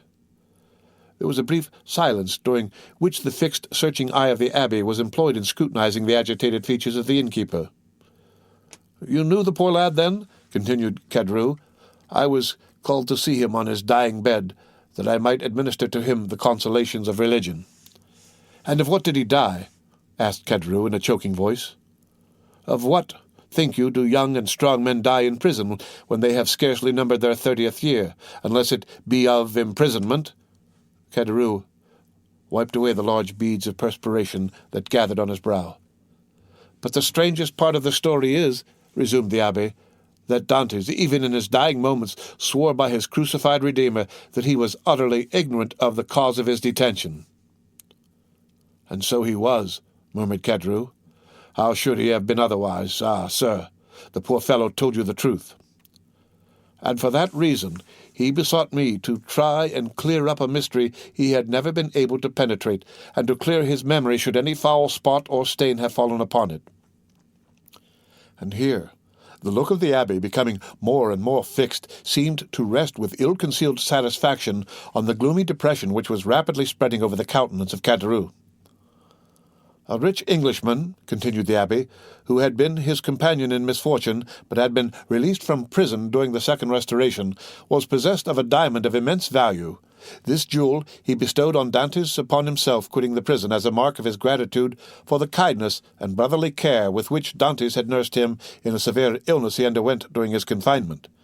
Instead of employing this diamond in attempting to bribe his jailers, who might only have taken it and then betrayed him to the governor, Dantès carefully preserved it, that in the event of his getting out of prison he might have wherewithal to live, for the sale of such a diamond would have quite sufficed to make his fortune." "Then I suppose," asked Kedru, with eager, glowing looks, "that it was a stone of immense value?" "Why, "Everything is relative," answered the abbé. "To one in Edmond's position, the diamond certainly was of great value. It was estimated at 50,000 francs. "Bless me!" exclaimed Caderousse. 50,000 francs! Surely the diamond was as large as a nut to be worth all that." "No," replied the abbé, "it was not of such a size as that. But you shall judge for yourself. I have it with me." The sharp gaze of Caderousse was instantly directed towards the priest's garments, as though hoping to discover the location of the treasure.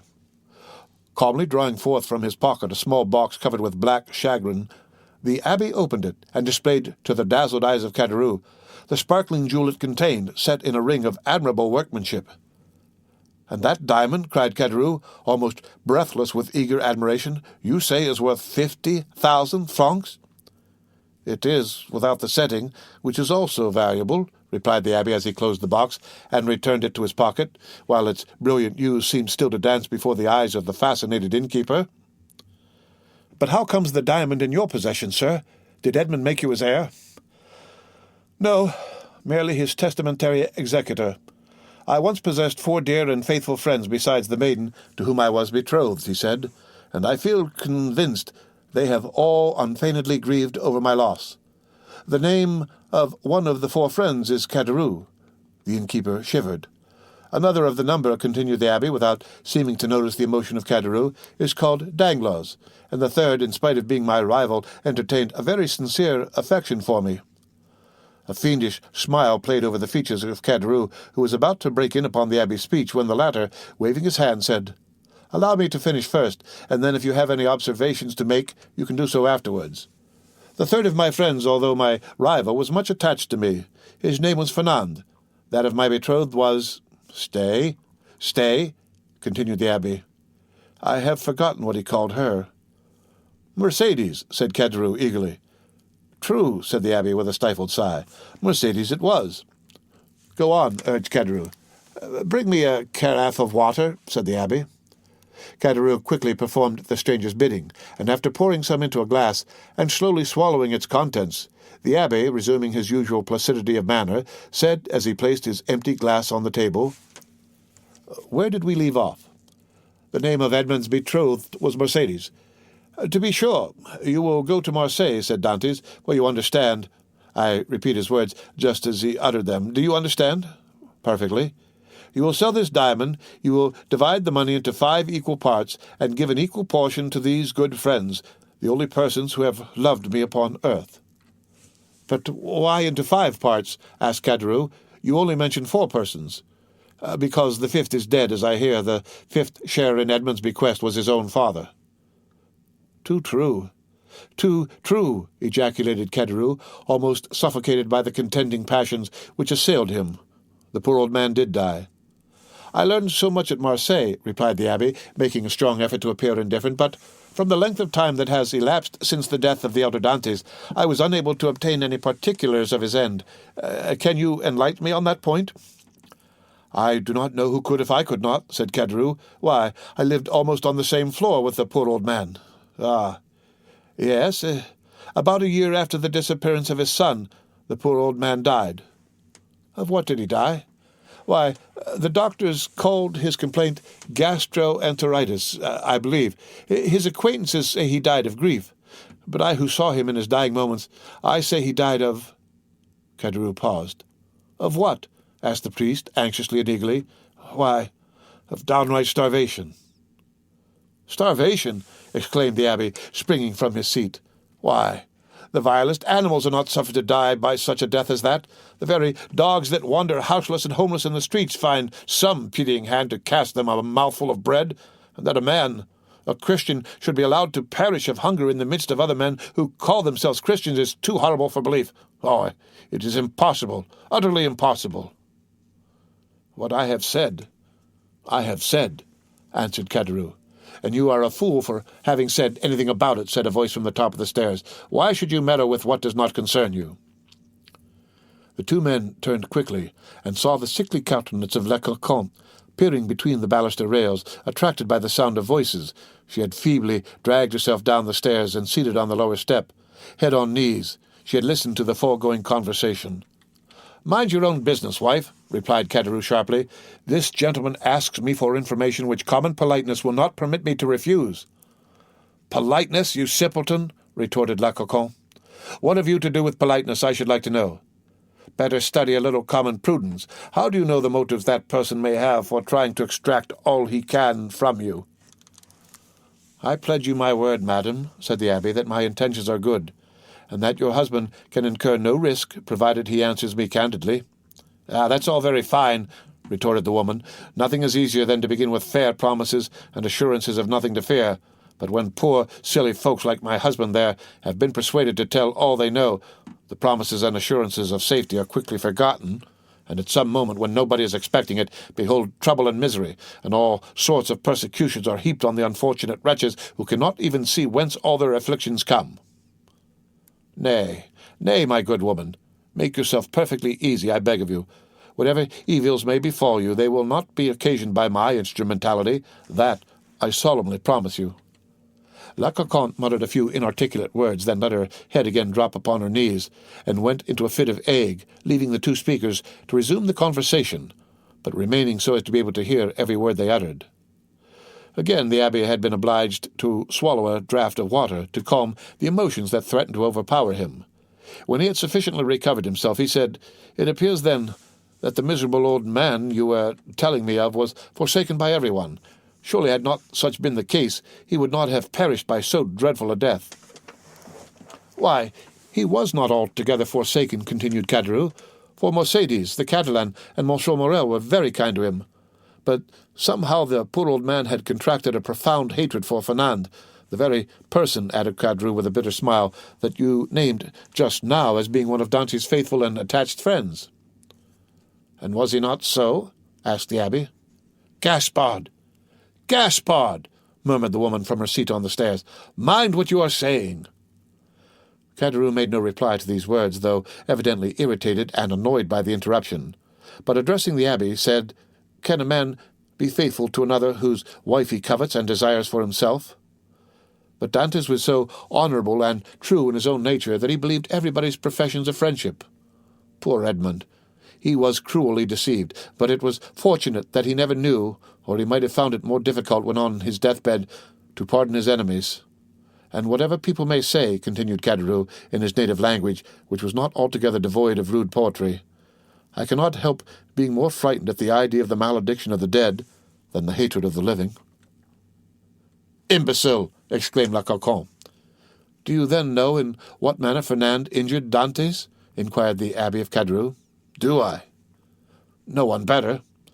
"Speak out, then. Say what it was." "Gaspard," cried La Coquin, "do as you will, you are master, but if you take my advice, you'll hold your tongue." "Well, wife," replied Caderousse, "I don't know but what you're right." "So, you will say nothing?" asked the abbé. "Why, what good would it do?" asked Caderousse. "If the poor lad were living and came to me and begged that I would candidly tell which were his true and which his false friends, why, perhaps I should not hesitate. But you tell me he is no more, and therefore can have nothing to do with hatred or revenge, so let all such feeling be buried with him." "You prefer, then," said the abbé, "that I should bestow on men you say are false and treacherous the reward intended for faithful friendship?" "That is true enough," returned Caderousse. "You say truly the gift of poor Edmond was not meant for such traitors as Fernand and Danglars. Besides, what would it be to them? No more than a drop of water in the ocean." "Remember," chimed in La Coquin, "those two could crush you at a single blow." "How so?" inquired the abbé. "Are these persons, then, so rich and powerful?" "Do you not know their history?" "I do not." "Pray, relate it to me." Caderousse seemed to reflect for a few moments, then said, "No. Truly, it would take up too much time." "Well, my good friend," returned the abbé in a tone that indicated utter indifference on his part, "you are at liberty either to speak or be silent, just as you please. For my own part, I respect your scruples and admire your sentiments, so let the matter end. I shall do my duty as conscientiously as I can, and fulfill my promise to the dying man. My first business will be to dispose of this diamond." So saying, the abbé again drew the small box from his pocket, opened it, and contrived to hold it in such a light that a bright flash of brilliant hues passed before the dazzled gaze of Caderousse. "Wife, wife!" cried he in a hoarse voice. "Come here." "Diamond!" exclaimed La Carconte, rising and descending to the chamber with a tolerably firm step. "What diamond are you talking about?" "Why, did you not hear all we said?" inquired Caderousse. "It is a beautiful diamond left by poor Edmond Dantès to be sold and the money divided between his father, Mercédès, his betrothed bride, Fernand, Danglars, and myself. The jewel is worth at least 50,000 francs. "Oh, what a magnificent jewel!" cried the astonished woman. "The fifth part of the profits from this stone belongs to us, then, does it not?" asked Caderousse. "It does," replied the abbé, "with the addition of an equal division of that part intended for the elder Dantès, which I believe myself at liberty to divide equally with the 4 survivors." "And why among us 4?" inquired Caderousse. "As being the friends Edmond esteemed most faithful and devoted to him." "I don't call those friends who betray and ruin you," murmured the wife in her turn in a low, muttering voice. "Of course not," rejoined Caderousse quickly. "No more do I, and that was what I was observing to this gentleman just now. I said I looked upon it as a sacrilegious profanation to reward treachery, perhaps crime." "Remember," answered the abbé calmly as he replaced the jewel and its case in the pocket of his cassock, "it is your fault, not mine, that I do so. You will have the goodness to furnish me with the address of both Fernand and Danglars in order that I may execute Edmond's last wishes?" The agitation of Caderousse became extreme, and large drops of perspiration rolled from his heated brow. As he saw the abbé rise from his seat and go towards the door as though to ascertain if his horse were sufficiently refreshed to continue his journey, Caderousse and his wife exchanged looks of deep meaning. "There, you see, wife," said the former, "this splendid diamond might all be ours if we chose." "Do you believe it? Why, surely a man of his holy profession would not deceive us." "Well," replied La Carconte, "do as you like. For my part, I wash my hands of the affair." So saying, she once more climbed the staircase leading to a chamber, her body convulsed with chills and her teeth rattling in her head, in spite of the intense heat of the weather. Arrived at the top stair, she turned round and called out in a warning tone to her husband, "Gaspard, consider well what you are about to do." "I have both reflected and decided," answered he. La Carconte then entered her chamber, the flooring of which creaked beneath her heavy, uncertain tread as she proceeded towards her armchair, into which she fell as though exhausted. "Well," asked the abbé as he returned to the apartment below, "what have you made up your mind to do?" "To tell you all I know," was the reply. "I certainly think you act wisely in so doing," said the priest, "not because I have the least desire to learn anything you may please to conceal from me, but simply that, if through your assistance I could distribute the legacy according to the wishes of the testator, why, so much the better, that is all." "I hope it may be so," replied Caderousse, his face flushed with cupidity. "I am all attention," said the abbé. "Stop a minute," answered Caderousse. "We might be interrupted in the most interesting part of my story, which would be a pity, and it is as well that your visit hither should be made known only to ourselves." With these words he went stealthily to the door, which he closed, and by way of still greater precaution bolted and barred it, as he was accustomed to do at night. During this time the abbé had chosen his place for listening at his ease. He removed his seat into a corner of the room, where he himself would be in deep shadow, while the light would be fully thrown on the narrator. Then, with head bent down and hands clasped, or rather clinched together, he prepared to give his whole attention to Caderousse, who seated himself on the little stool exactly opposite to him. "Remember, this is no affair of mine," said the trembling voice of La Carconte, as though through the flooring of her chamber she viewed the scene that was enacting below. "Enough, enough," replied Caderousse. "Say no more about it. I will take all the consequences upon myself." And he began his story. The end of Chapter 26 of The Count of Monte Cristo. Read by Rick Kishner for Lit to Go on the web at fcit.usf.edu. The Count of Monte Cristo by Alexandre Dumas. Chapter 27. The Story. "First, sir," said Caderousse, "you must make me a promise." "What is that?" inquired the abbé. "Why, if you ever make use of the details I am about to give you, that you will never let anyone know that it was I who supplied them, for the persons of whom I am about to talk are rich and powerful, and if they only lay the tips of their fingers on me, I should break to pieces like glass." "Make yourself easy, my friend," replied the abbé. "I am a priest, and confessions die in my breast. Recollect our only desire is to carry out in a fitting manner the last wishes of our friend. Speak then without reserve, as without hatred. Tell the truth, the whole truth. I do not know, never may know, the persons of whom you are about to speak. Besides, I am an Italian and not a Frenchman, and belong to God and not to man, and I shall shortly retire to my convent, which I have only quitted to fulfill the last wishes of a dying man." This positive assurance seemed to give Caderousse a little courage. "Well, then, under these circumstances," said Caderousse, I even believe I ought to undeceive you, as to the friendship which poor Edmond thought so sincere and unquestionable." "Begin with the father, if you please," said the abbé. "Edmond talked to me a great deal about the old man, for whom he had the deepest love." "The history is a sad one, sir," said Caderousse, shaking his head. "Perhaps you know all the earlier part of it?" "Yes," answered the abbé. "Edmond related to me everything until the moment when he was arrested in a small cabaret close to Marseille." "At La Réserve. Oh, yes. I can see it all before me this moment." "Was it not his betrothal feast?" "It was, and the feast that began so gaily had a very sorrowful ending. A police commissary followed by 4 soldiers entered, and Dantès was arrested." "Yes, and up to this point I know all," said the priest. "Dantès himself only knew that which personally concerned him, for he never beheld again the 5 persons I have named to you, or heard mention of any one of them." "Well, when Dantès was arrested, Monsieur Morel hastened to obtain the particulars, and they were very sad.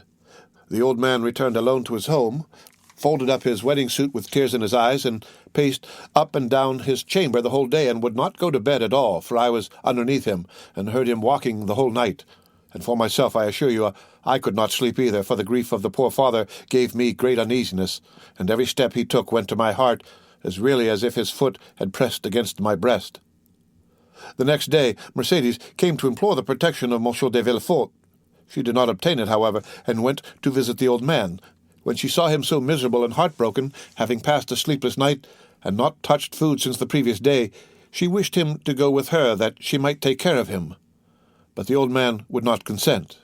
"No," was the old man's reply, "I will not leave this house, for my poor dear boy loves me better than anything in the world, and if he gets out of prison he will come and see me the first thing, and what would he think if I did not wait here for him?" I heard all this from the window, for I was anxious that Mercédès should persuade the old man to accompany her, for his footsteps over my head night and day did not leave me a moment's repose. "But did you not go upstairs and try to console the poor old man?" asked the abbé. "Ah, sir," replied Caderousse, "we cannot console those who will not be consoled, and he was one of these. Besides, I know not why, but he seemed to dislike seeing me. One night, however, I heard his sobs, and I could not resist my desire to go up to him, but when I reached his door he was no longer weeping, but praying. I cannot now repeat to you, sir, all the eloquent words and imploring language he made use of. It was more than piety, it was more than grief, and I, who am no cantor and hate the Jesuits, said then to myself, 'It is really well, and I am very glad that I have not any children, for if I were a father and felt such excessive grief as the old man does, and did not find in my memory or heart all he is now saying, I should throw myself into the sea at once, for I could not bear it.'" "Poor father," murmured the priest. "From day to day he lived on alone, and more solitary. Monsieur Morel and Mercédès came to see him, but his door was closed, and although I was certain he was at home, he would not make any answer. One day, when, contrary to his custom, he had admitted Mercédès, and the poor girl, in spite of her own grief and despair, endeavored to console him, he said to her, 'Be assured, my dear daughter, he is dead, and instead of expecting him, it is he who is awaiting us. I am quite happy, for I am the oldest, and of course shall see him first. However well disposed a person may be, why, you see, we leave off after a time seeing persons who are in sorrow. They make one melancholy, and so at last old Dantès was left all to himself, and I only saw from time to time strangers go up to him and come down again with some bundle they tried to hide. But I guessed what those bundles were, and that he sold by degrees what he had to pay for his subsistence. At length the poor old fellow reached the end of all he had. He owed 3/4 rent, and they threatened to turn him out. He begged for another week, which was granted to him. I know this, because the landlord came into my apartment when he left his. For the first 3 days I heard him walking about as usual, but on the fourth I heard nothing at all. I then resolved to go up to him at all risks. The door was closed, but I looked through the keyhole and saw him so pale and haggard, and that, believing him very ill, I went and told Monsieur Morel, and then ran on to Mercedes. They both came immediately. Monsieur Morel bringing a doctor, and the doctor said it was inflammation of the bowels, and ordered him a limited diet. I was there too, and I never shall forget the old man's smile at this prescription. From that time he received all who came. He had an excuse for not eating any more. The doctor had put him on a diet. The abbé uttered a kind of groan. "The story interests you, does it not, sir?" inquired Caderousse. "Yes," replied the abbé, "it is very affecting." Mercedes came again, and she found him so altered that she was even more anxious than before to have him taken to her own home. This was Monsieur Morel's wish also, who would fain have conveyed the old man against his consent. But the old man resisted and cried so that they were actually frightened. Mercedes remained, therefore, by his bedside, and Monsieur Morel went away, making a sign to the Catalan that he had left his purse on the chimney-piece. But availing himself of the doctor's order, the old man would not take any sustenance. At length, after 9 days of despair and fasting, the old man died, cursing those who had caused his misery, and saying to Mercedes, "If you ever see my Edmond again, tell him I die blessing him." The abbé rose from his chair, made 2 turns round the chamber, and pressed his trembling hand against his parched throat. "And you believe he died?" "Of hunger, sir. Of hunger," said Caderousse. "I am as certain of it as that we two are Christians." The abbé, with a shaking hand, seized a glass of water that was standing by him half full, swallowed it at one gulp, and then resumed his seat with red eyes and pale cheeks. "This was indeed a horrid event," said he in a hoarse voice. "The more so, sir, as it was men's and not God's doing." "Tell me of those men," said the abbé, "and remember, too," he added in an almost menacing tone, "you have promised to tell me everything. Tell me, therefore, who are these men who killed the son with despair and the father with famine?" "2 men jealous of him, sir, one from love and the other from ambition, Fernand and Danglars." "How was this jealousy manifested? Speak on." "They denounced Edmond as a Bonapartist agent." "Which of the 2 denounced him? Which was the real delinquent?" "Both, sir. One with a letter, and the other put it in the post." "And where was this letter written?" "At La Réserve the day before the betrothal feast." "'Twas so then, 'twas so then," murmured the abbé. "Oh, Faria, Faria, how well did you judge men and things?" "What did you please to say, sir?" asked Caderousse. Nothing, replied the priest. "Go on." "It was Danglars who wrote the denunciation with his left hand, that his writing might not be recognized, and Fernand who put it in the post." "But," exclaimed the abbé suddenly, "you were there yourself." "I?" said Caderousse, astonished. "Who told you I was there?" The abbé saw he had overshot the mark, and he added quickly, "No one. But in order to have known everything so well, you must have been an eyewitness." True, said Caderousse in a choking voice. "I was there." "And did you not remonstrate against such infamy?" asked the abbé. "If not, you were an accomplice." "Sir," replied Caderousse, "they had made me drink so much in excess that I nearly lost all perception. I had only an indistinct understanding of what was passing around me.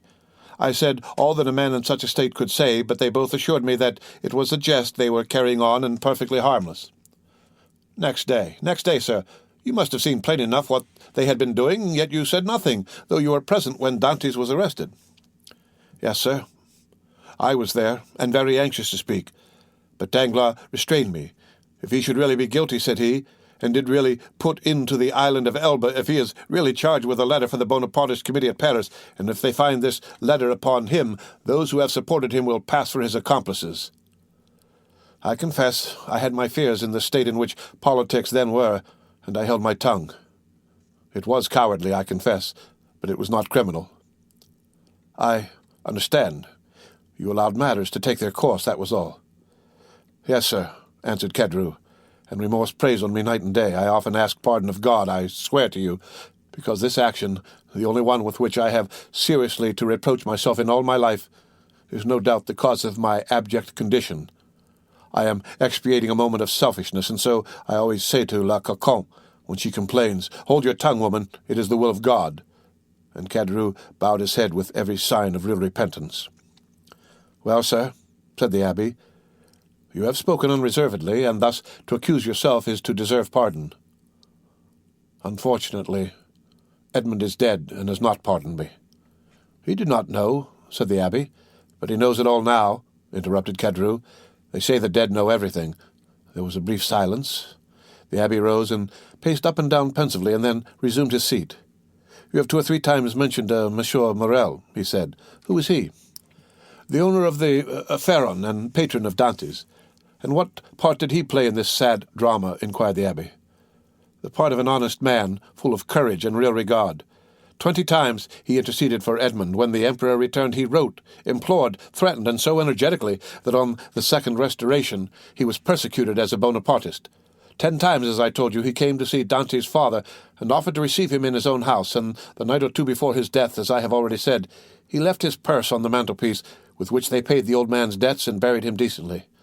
And so Edmond's father died as he had lived, without doing harm to anyone. I have the purse still by me, a large one made of red silk." "And," asked the abbé, "is Monsieur Morel still alive?" "Yes," replied Caderousse. "In that case," replied the abbé, "he should be rich, happy." Caderousse smiled bitterly. "Yes, happy as myself," said he. "What? Monsieur Morel unhappy?" exclaimed the abbé. "He is reduced almost to the last extremity. Nay, he is almost at the point of dishonor." "How?" "Yes," continued Caderousse, "so it is. After 25 years of labor, after having acquired a most honorable name in the trade of Marseille, Monsieur Morel is utterly ruined. He has lost 5 ships in 2 years, has suffered by the bankruptcy of 3 large houses, and his only hope now is in that very Pharaon which poor Dantès commanded, and which is expected from the Indies with a cargo of cochineal and indigo. If this ship founders like the others, he is a ruined man." "And has the unfortunate man wife or children?" inquired the abbé. "Yes, he has a wife who through everything has behaved like an angel.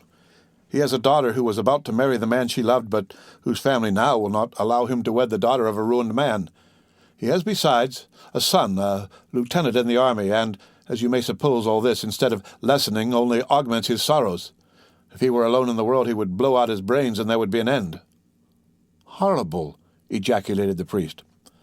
"And it is thus heaven recompenses virtue, sir," added Caderousse. "You see, I, who never did a bad action, but what I have told you of, am in destitution, with my poor wife dying of fever before my very eyes, and I am unable to do anything in the world for her. I shall die of hunger as old Dantès did, while Fernand and Danglars are rolling in wealth." "How is that?" "Because their deeds have brought them good fortune, while honest men have been reduced to misery." "What has become of Danglars, the instigator and therefore the most guilty?" "What has become of him? Why, he left Marseille and was taken on the recommendation of Monsieur Morel, who did not know his crime, as cashier into a Spanish bank. During the war with Spain he was employed in the commissariat of the French army and made a fortune. Then, with that money, he speculated in the funds and trebled or quadrupled his capital, and having first married his banker's daughter, who left him a widower, he has married a second time, a widow, Madame de Nargon, daughter of Monsieur de Servieux, the king's chamberlain, who is in high favor at court. He is a millionaire, and they have made him a baron, and now he is the Baron Danglars, with a fine residence in the Rue de Mont Blanc, with 10 horses in a stable, 6 footmen in his antechamber, and I know not how many millions in his strong-box." "Ah," said the abbé in a peculiar tone, "he is happy. Happy? Who can answer for that? Happiness or unhappiness is the secret known but to oneself and the walls. Walls have ears but no tongue. But if a large fortune produces happiness, Danglars is happy." "And Fernand?" "Fernand? Why, much the same story. But how could a poor Catalan fisher boy without educational resources make a fortune? I confess this staggers me." "And it has staggered everybody. There must have been in his life some strange secret that no one knows." "But then, by what visible steps has he attained this high fortune or high position?" "Both, sir. He has both fortune and position, both." "This must be impossible." "It would seem so, but listen, and you will understand. Some days before the return of the Emperor, Fernand was drafted.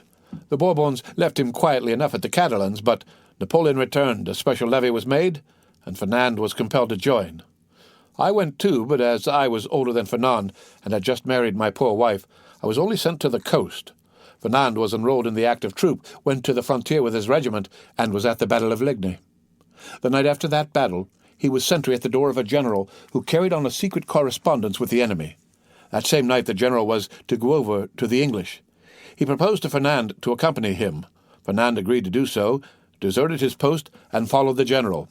Fernand would have been court-martialed if Napoleon had remained on the throne, but his action was rewarded by the Bourbons. He returned to France with the epaulet of sub-lieutenant, and, as the protection of the general who was in the highest favour was accorded to him, he was a captain in 1823, during the Spanish War, that is to say, at the time when Danglars made his early speculations.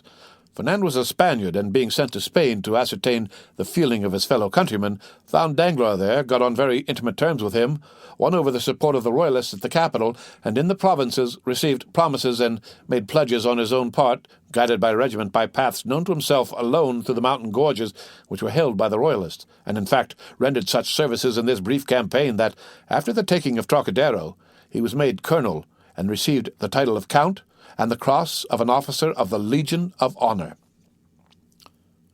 Destiny. Destiny, murmured the abbé. Yes, but listen, this was not all.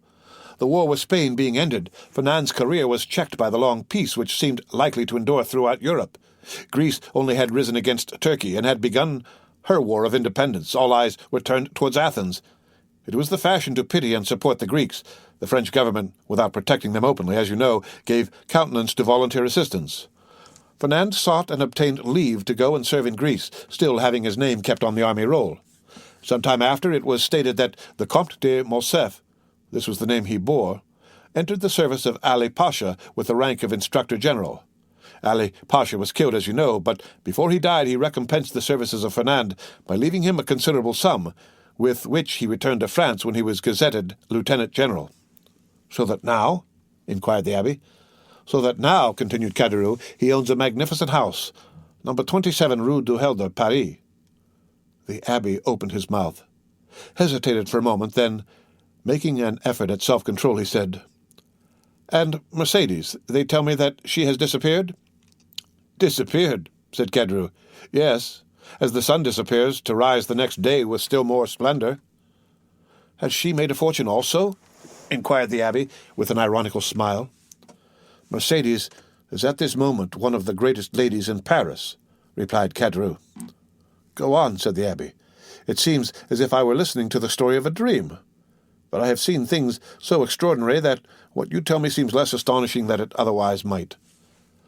Mercedes was at first in the deepest despair at the blow which deprived her of Edmond. I have told you of her attempts to propitiate Monsieur de Villefort, her devotion to the elder Dantès. In the midst of her despair, a new affliction overtook her.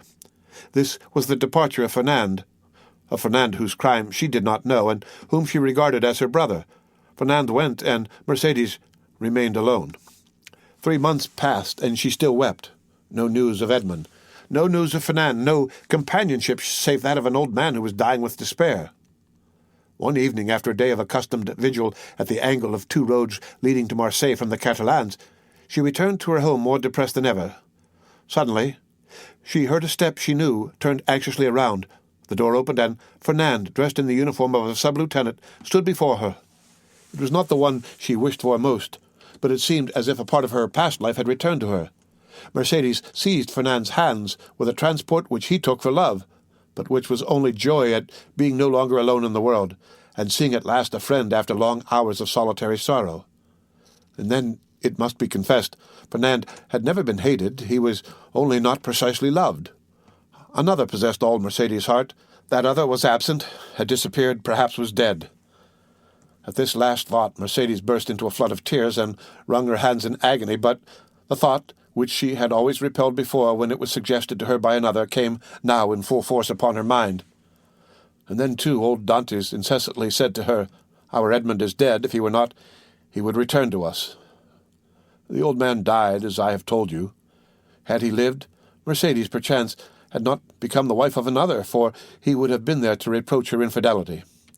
Fernand saw this, and when he learned of the old man's death, he returned. He was now a lieutenant. At his first coming, he had not said a word of love to Mercedes. At the second, he reminded her that he loved her. Mercedes begged for 6 months more in which to await and mourn for Edmond. "So, that," said the abbé, with a bitter smile, "that makes 18 months in all. What more could the most devoted lover desire?" Then he murmured the words of the English poet, "Frailty, thy name is woman." 6 months afterwards, continued Caderousse, the marriage took place in the church of Aculais. "The very church in which she was to have married Edmond," murmured the priest. "There was only a change of bridegrooms." "Well, Mercedes was married," proceeded Caderousse, "but although in the eyes of the world she appeared calm, she nearly fainted as she passed La Reserve, where 18 months before the betrothal had been celebrated with him whom she might have known she still loved had she looked to the bottom of her heart. Fernand, more happy, but not more at his ease, for I saw at this time he was in constant dread of Edmond's return. Fernand was very anxious to get his wife away and to depart himself. There were too many unpleasant possibilities associated with the Catalans, and 8 days after the wedding they left Marseille." "Did you ever see Mercedes again?" inquired the priest. "Yes, during the Spanish War, at Perpignan, where Fernand had left her. She was attending to the education of her son." The abbé started. "Her son?" said he. "Yes," replied Caderousse, "little Albert." "But then, to be able to instruct her child," continued the abbé, "she must have received an education herself. I understood from Edmond that she was the daughter of a simple fisherman, beautiful but uneducated." "Oh," replied Caderousse, "did he know so little of his lovely betrothed? Mercedes might have been a queen, sir, if the crown were to be placed on the heads of the loveliest and most intelligent. Fernand's fortune was already waxing great, and she developed with his growing fortune. She learned drawing, music, everything. Besides, I believe, between ourselves, she did this in order to distract her mind, that she might forget, and she only filled her head in order to alleviate the weight on her heart. But now her position in life is assured," continued Caderousse. "No doubt fortune and honours have comforted her. She is rich, a countess. And yet—" Caderousse paused. "And yet what?" asked the abbé. "Yet I am sure she is not happy," said Caderousse. "What makes you believe this?" "Why, when I found myself utterly destitute, I thought my old friends would perhaps assist me. So I went to Danglars, who would not even receive me. I called on Fernand, who sent me 100 francs by his valet de chambre." "Then you did not see either of them?" "No, but Madame de Morcerf saw me." "How was that?" "As I went away, a purse fell at my feet. It contained 25 louis. I raised my head quickly and saw Mercedes, who at once shut the blind." "And Monsieur de Villefort?" asked the abbé. "Oh, he never was a friend of mine. I did not know him, and I had nothing to ask of him." "Do you not know what became of him and the share he had in Edmond's misfortunes?" "No. I only know that some time after Edmond's arrest he married Mademoiselle de Saint-Méran, and soon after left Marseille. No doubt he has been as lucky as the rest. No doubt he is as rich as Danglars, as high in station as Fernand. I only, as you see, have remained poor, wretched, and forgotten." "You are mistaken, my friend," replied the abbé. "God may seem sometimes to forget for a time while his justice reposes, but there always comes a moment when he remembers, and behold, a proof." As he spoke, the abbé took the diamond from his pocket, and giving it to Caderousse, said, "Here, my friend, take this diamond, it is yours." "What? For me only?" cried Caderousse. "Ah, sir, do not jest with me." "This diamond was to have been shared among his friends. Edmond had one friend only, and thus it cannot be divided. Take the diamond, then, and sell it. It is worth 50,000 francs, and I repeat my wish that this sum may suffice to release you from your wretchedness." "Oh, sir," said Caderousse, putting out one hand timidly, and with the other wiping away the perspiration which bedewed his brow. "Oh, sir, do not make a jest of the happiness or despair of a man." "I know what happiness and what despair are, and I never make a jest of such feelings. Take it, then. But in exchange—" Caderousse, who touched the diamond, withdrew his hand. The abbé smiled. "In exchange," he continued, "give me the red silk purse that Monsieur Morel left on old Dantès' chimney-piece, and which you tell me is still in your hands." Caderousse, more and more astonished, went towards a large oaken cupboard, opened it, and gave the abbé a long purse of faded red silk, round which were 2 copper runners that had once been gilt. The abbé took it, and in return gave Caderousse the diamond. "Oh, you are a man of God, sir," cried Caderousse, "for no one knew that Edmond had given you this diamond, and you might have kept it."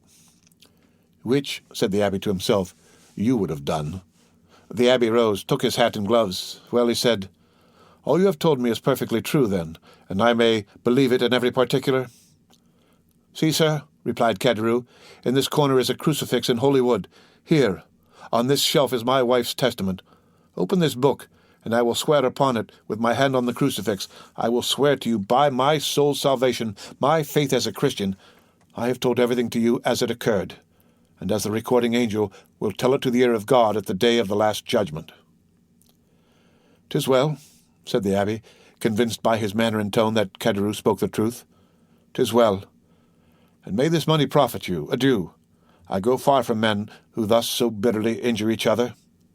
The abbé, with difficulty, got away from the enthusiastic thanks of Caderousse, opened the door himself, got out and mounted his horse, once more saluted the innkeeper, who kept uttering his loud farewells, and then returned by the road he had travelled in coming. When Caderousse turned around, he saw behind him La Coquante, paler and trembling more than ever. "Is, then, all that I have heard really true?" she inquired. "What? That he has given the diamond to us only?" inquired Caderousse, half bewildered with joy. "Yes, nothing more true. See, here it is." The woman gazed at it a moment, and then said in a gloomy voice, "Suppose it's false?" Caderousse started and turned pale. "False," he muttered. "False? Why should that man give me a false diamond?" "To get your secret without paying for it, you blockhead." Caderousse remained for a moment aghast under the weight of such an idea. "Oh," he said, taking up his hat, which he placed on the red handkerchief tied around his head, "we will soon find out." "In what way?" "Why, the fair is on at Beaucaire. There are always jewellers from Paris there, and I will show it to them. Look after the house, wife, and I shall be back in 2 hours."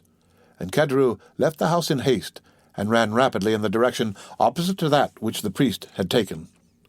50,000 francs, muttered La Coquante, when left alone. "It is a large sum of money, but it is not a fortune." The end of Chapter 27 of The Count of Monte Cristo. Read by Rick Kishner for Lit2Go on the web at fcit.usf.edu. The Count of Monte Cristo by Alexandre Dumas. Chapter 28. The Prison Register. The day after that in which the scene we have just described had taken place on the road between Bellegarde and Beaucaire, a man of about 30 or 32, dressed in a bright blue frock coat, nankeen trousers, and a white waistcoat, having the appearance and accent of an Englishman, presented himself before the mayor of Marseille. "Sir," said he, "I am chief clerk of the house of Thompson and French of Rome. We are, and have been these 10 years, connected with the house of Morel and Son of Marseille. We have 100,000 francs or thereabouts loaned on their securities, and we are a little uneasy at reports that have reached us that the firm is on the brink of ruin. I have come, therefore, express from Rome to ask you for information." "Sir," replied the mayor, "I know very well that, during the last 4 or 5 years, misfortune has seemed to pursue Monsieur Morel.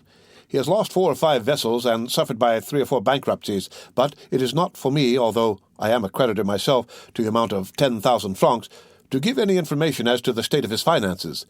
Ask of me, as mayor, what is my opinion of Monsieur Morel, and I shall say that he is a man honourable to the last degree, and who has up to this time fulfilled every engagement with scrupulous punctuality.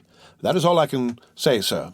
If you wish to learn more, address yourself to Monsieur de Belleville, the inspector of prisons, number 15, Rue des Nouelles. He has, I believe, 200,000 francs in Morel's hands, and if there be any grounds for apprehension, as this is a greater amount than mine, you will most probably find him better informed than myself."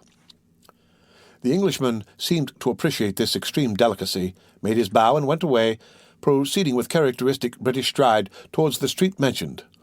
Monsieur de Belleville was in his private room, and the Englishman, on perceiving him, made a gesture of surprise which seemed to indicate that it was not the first time he had been in his presence. As to Monsieur de Belleville, he was in such a state of despair that it was evident all the faculties of his mind, absorbed in the thought which occupied him at the moment, did not allow either his memory or his imagination to stray to the past. The Englishman, with the coolness of his nation, addressed him in terms nearly similar to those with which he had accosted the mayor of Marseille. "Oh, sir," exclaimed Monsieur de Beauville, "your fears are unfortunately but too well-founded, and you see before you a man in despair. I had 200,000 francs placed in the hands of Morel & Son. These 200,000 francs were the dowry of my daughter, who was to be married in a fortnight, and these 200,000 francs were payable half on the 15th of this month, and the other half on the 15th of next month. I had informed Monsieur Morel of my desire to have these payments punctually, and he has been here within the last half-hour to tell me that if his ship, the Pharaon, did not come into port on the 15th, he would be wholly unable to make this payment." "But," said the Englishman, "this looks very much like a suspension of payment." "It looks more like bankruptcy," exclaimed Monsieur de Beauville despairingly. The Englishman appeared to reflect a moment, and then said, "From which it would appear, sir, that this credit inspires you with considerable apprehension." "To tell you the truth, I consider it lost." "Well, then, I will buy it of you." "You?" "Yes, I. But at a tremendous discount, of course."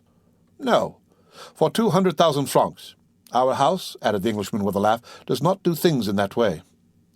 "And you will pay—" "Ready money." And the Englishman drew from his pocket a bundle of banknotes which might have been twice the sum Monsieur de Beauville feared to lose. A ray of joy passed across Monsieur de Beauville's countenance, yet he made an effort at self-control and said, "Sir, I ought to tell you that in all probability you will not realize 6% of this sum." "That's no affair of mine," replied the Englishman. "That is the affair of the house of Thomson and French, in whose name I act. They have perhaps some motive to serve in hastening the ruin of a rival firm. But all I know, sir, is that I am ready to hand you over this sum in exchange for your assignment of the debt. I only ask a brokerage." "Of course, that is perfectly just," cried Monsieur de Beauville. "The commission is usually 1.5. Will you have 2, 3, 5%, or even more? Whatever you say." "Sir," replied the Englishman, laughing, "I am like my house, and do not do such things. No, the commission I ask is quite different." "Name it, sir, I beg." "You are the inspector of prisons?" "I have been so these 14 years. You keep the registers of entries and departures?" "I do." "To these registers there are added notes relative to the prisoners?" "There are special reports on every prisoner." "Well, sir, I was educated at home by a poor devil of an abbé who disappeared suddenly. I have since learned that he was confined in the Château d'Elf, and I should like to learn some particulars of his death." "What was his name?" "The Abbé Faria." "Oh, I recollect him perfectly," cried Monsieur de Beauville. "He was crazy." "So they said." "Oh, he was, decidedly." "Very possibly, but what sort of madness was it?" "He pretended to know of an immense treasure and offered vast sums to the government if they would liberate him." "Poor devil! And he is dead?" "Yes, sir, 5 or 6 months ago, last February." "You have a good memory, sir, to recollect dates so well." "I recollect this because the poor devil's death was accompanied by a singular incident." "May I ask what that was?" said the Englishman, with an expression of curiosity which a close observer would have been astonished at discovering in his phlegmatic countenance. "Oh, dear, yes, sir. The Abbey's dungeon was 40 or 50 feet distant from that of one of Bonaparte's emissaries, one of those who had contributed the most to the return of the usurper in 1815, a very resolute and a very dangerous man." "Indeed?" said the Englishman. "Yes," replied Monsieur de Beauville. "I myself had occasion to see this man in 1816 or 1817, and we could only go into his dungeon with a file of soldiers. That man made a deep impression on me. I shall never forget his countenance." The Englishman smiled imperceptibly. "And you say, sir," he interposed, "that the two dungeons were separated by a distance of 50 feet, but it appears that this Edmond Dantès—" "This dangerous man's name was Edmond Dantès. It appears, sir, that this Edmond Dantès had procured tools, or made them, for they found a tunnel through which the prisoners held communication with one another." "This tunnel was dug, no doubt, with an intention of escape?" "Oh, no doubt, but unfortunately for the prisoners, the Abbé Faria had an attack of catalepsy and died." "Oh, that must have cut short the projects of escape." "For the dead man, yes," replied Monsieur de Beauville, "but not for the survivor. On the contrary, this Dante saw a means of accelerating his escape. He no doubt thought that prisoners who died in the Château d'Elf were interred in an ordinary burial ground, and he conveyed the dead man into his own cell, took his place in the sack in which they had sewed up the corpse, and awaited the moment of interment." "It was a bold step, and one that showed some courage," remarked the Englishman. "As I have already told you, sir, he was a very dangerous man, and fortunately, by his own act, disembarrassed the government of the fears it had on his account." "How was that?" "How? Do you not comprehend?" "No. The Chateau d'Elf has no cemetery, and they simply throw the dead into the sea after fastening a 36-pound cannonball to their feet." "Well," observed the Englishman, as if he were slow of comprehension, "well, they fastened a 36-pound ball to his feet and threw him into the sea." "Really?" exclaimed the Englishman. "Yes, sir," continued the inspector of prisons. "You may imagine the amazement of the fugitive when he found himself flung headlong over the rocks. I should like to have seen his face at that moment." "That would have been difficult." "No matter," replied de Beauville, in supreme good humour at the certainty of recovering his 200,000 francs. "No matter, I can fancy it," and he shouted with laughter. "So can I," said the Englishman, and he laughed too, but he laughed as the Englishmen do, at the end of his teeth. "And so," continued the Englishman who first gained his composure, "he was drowned?" "Unquestionably." "So that the governor got rid of the dangerous and the crazy prisoner at the same time?" "Precisely." "But some official document was drawn up as to this affair, I suppose?" inquired the Englishman. "Oh, yes, the mortuary deposition. You understand, Dante's relations, if he had any, might have some interest in knowing if he were dead or alive. So that now, if there were anything to inherit from him, they may do so with easy conscience. He is dead and no mistake about it." "Oh, yes, and they may have the fact attested whenever they please." "So be it," said the Englishman. "But to return to these registers. True, this story has diverted our attention from them." "Excuse me." "Excuse you for what? For the story? Oh, by no means. It really seems to me very curious." "Yes, indeed. So, sir, you wish to see all relating to the poor abbé, who really was gentleness itself?" "Yes, you will much oblige me." "Go into my study here, and I will show it to you." And they both entered M. de Beauville's study. Everything was here arranged in perfect order. Each register had its number, each file of papers its place. The inspector begged the Englishman to seat himself in an armchair, and placed before him the register and documents relative to the Chateau d'Elf, giving him all the time he desired for the examination, while de Beauville seated himself in a corner and began to read his newspaper.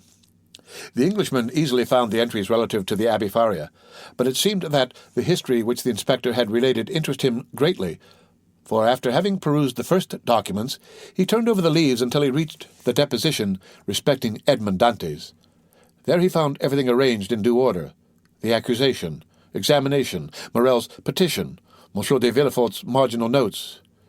He folded up the accusation quietly, and put it as quietly in his pocket, read the examination, and saw that the name of Notier was not mentioned in it, perused, too, the application dated 10th April 1815, in which Morel, by the deputy procuror's advice, exaggerated with the best intentions, for Napoleon was then on the throne, the services Dantès had rendered to the imperial cause, services which Villefort's certificates rendered indispensable.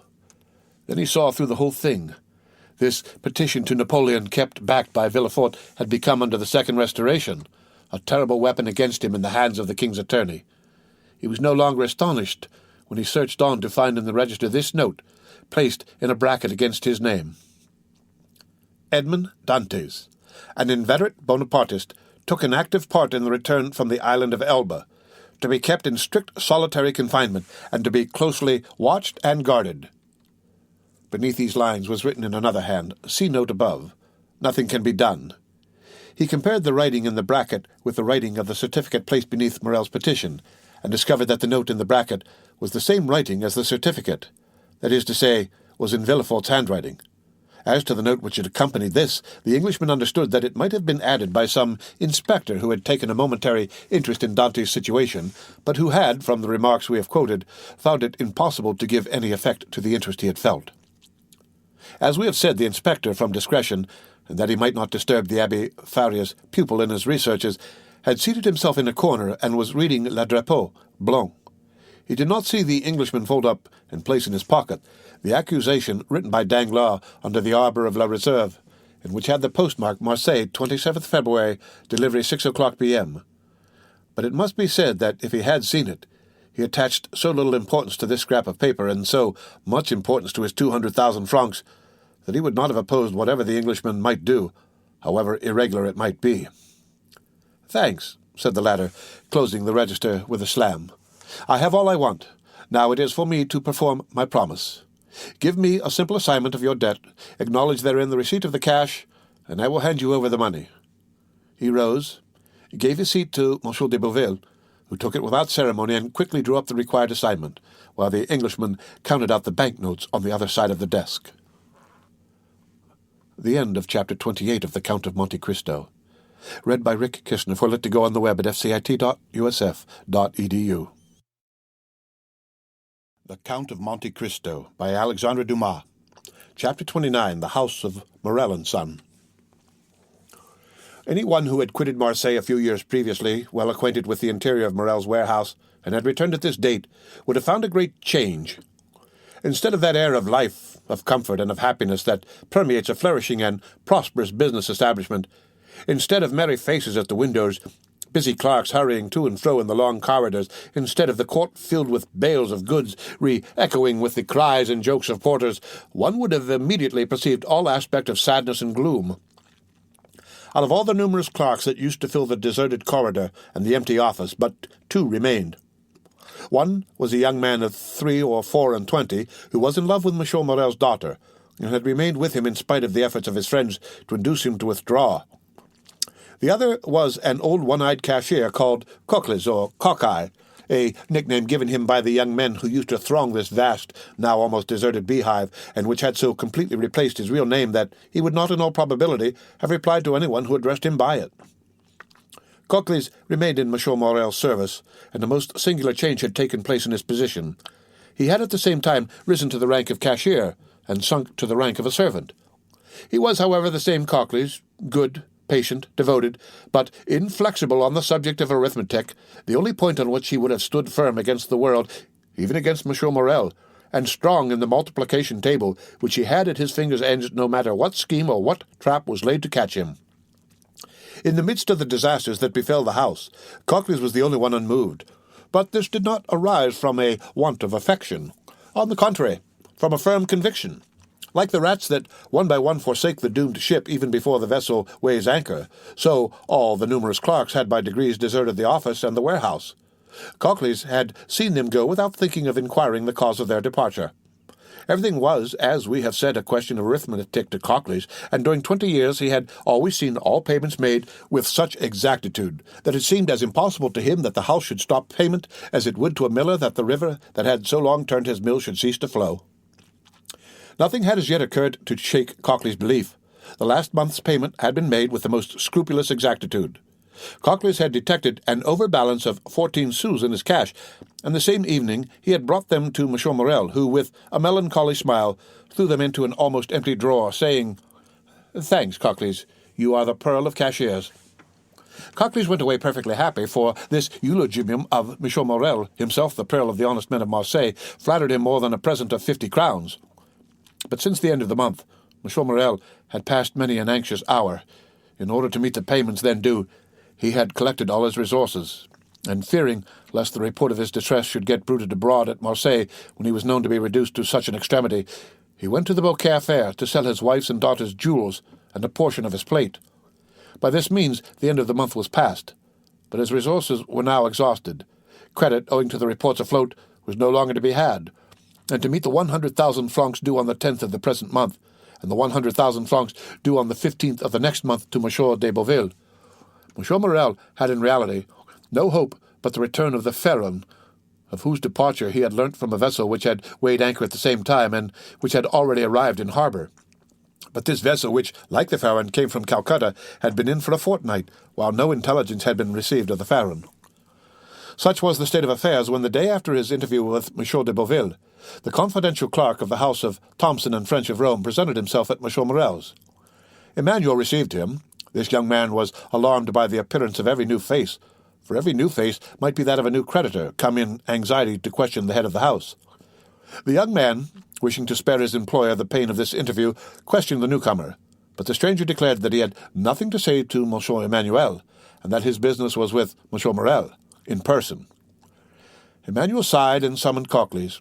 Coquelis appeared, and the young man bade him conduct the stranger to Monsieur Morel's apartment. Coquelis went first, and the stranger followed him. On the staircase they met a beautiful girl of 16 or 17 who looked with anxiety at the stranger. "Monsieur Morel is in his room, is he not, Mademoiselle Julie?" said the cashier. "Yes, I think so at least," said the young girl, hesitatingly. "Go and see, Cockleys, and if my father is there, announce this gentleman." "It will be useless to announce me, mademoiselle," returned the Englishman. "Monsieur Morel does not know my name. This worthy gentleman has only to announce the confidential clerk of the house of Thomson and French of Rome, with whom your father does business." The young girl turned pale and continued to descend, while the stranger and Cockleys continued to mount the staircase. She entered the office where Emmanuel was, while Cockleys, by the aid of a key he possessed, opened a door in the corner of a landing-place on the second staircase, conducted the stranger into an antechamber, opened a second door which he closed behind him, and, after having left the clerk of the house of Thomson and French alone, returned and signed to him that he could enter. The Englishman entered and found Morel seated at a table, turning over the formidable columns of his ledger which contained the list of his liabilities. At the sight of the stranger, Monsieur Morel closed the ledger, arose, and offered a seat to the stranger, and when he had seen him seated, resumed his own chair. 14 years had changed the worthy merchant, who, in his 36th year at the opening of this history, was now in his 50th. His hair had turned white, time and sorrow had ploughed deep furrows on his brow, and his look, once so firm and penetrating, was now irresolute and wandering, as if he feared being forced to fix his attention on some particular thought or person. The Englishman looked at him with an air of curiosity, evidently mingled with interest. "Monsieur," said Morel, whose uneasiness was increased by this examination, "you wish to speak to me?" "Yes, monsieur. You are aware from whom I come?" "The house of Thomson and French, at least so my cashier tells me." "He has told you rightly. The house of Thomson and French had 300,000 or 400,000 francs to pay this month in France, and, knowing your strict punctuality, have collected all the bills bearing your signature, and charged me, as they became due, to present them and to employ the money otherwise." Morel sighed deeply, and passed his hand over his forehead, which was covered with perspiration. "So then, sir," said Morel, "you hold bills of mine?" "Yes, and for a considerable sum." "What is the amount?" asked Morel with a voice he strove to render firm. "Here is," said the Englishman, taking a quantity of papers from his pocket, "an assignment of 200,000 francs to our house by Monsieur de Beauville, the inspector of prisons, to whom they are due. You acknowledge, of course, that you owe this sum to him?" "Yes, he placed the money in my hands at 4.5% nearly 5 years ago." "When are you to pay?" "Half the 15th of this month, half the 15th of next." "Just so. And now here are 32,500 francs payable shortly. They are all signed by you and assigned to our house by the holders." "I recognize them," said Morel, whose face was suffused as he thought that, for the first time in his life, he would be unable to honor his own signature. "Is this all?" No, I have for the end of the month these bills, which have been assigned to us by the house of Pascal and the house of Wilde and Turner of Marseille, amounting to nearly 55,000 francs. In all, 287,500 francs.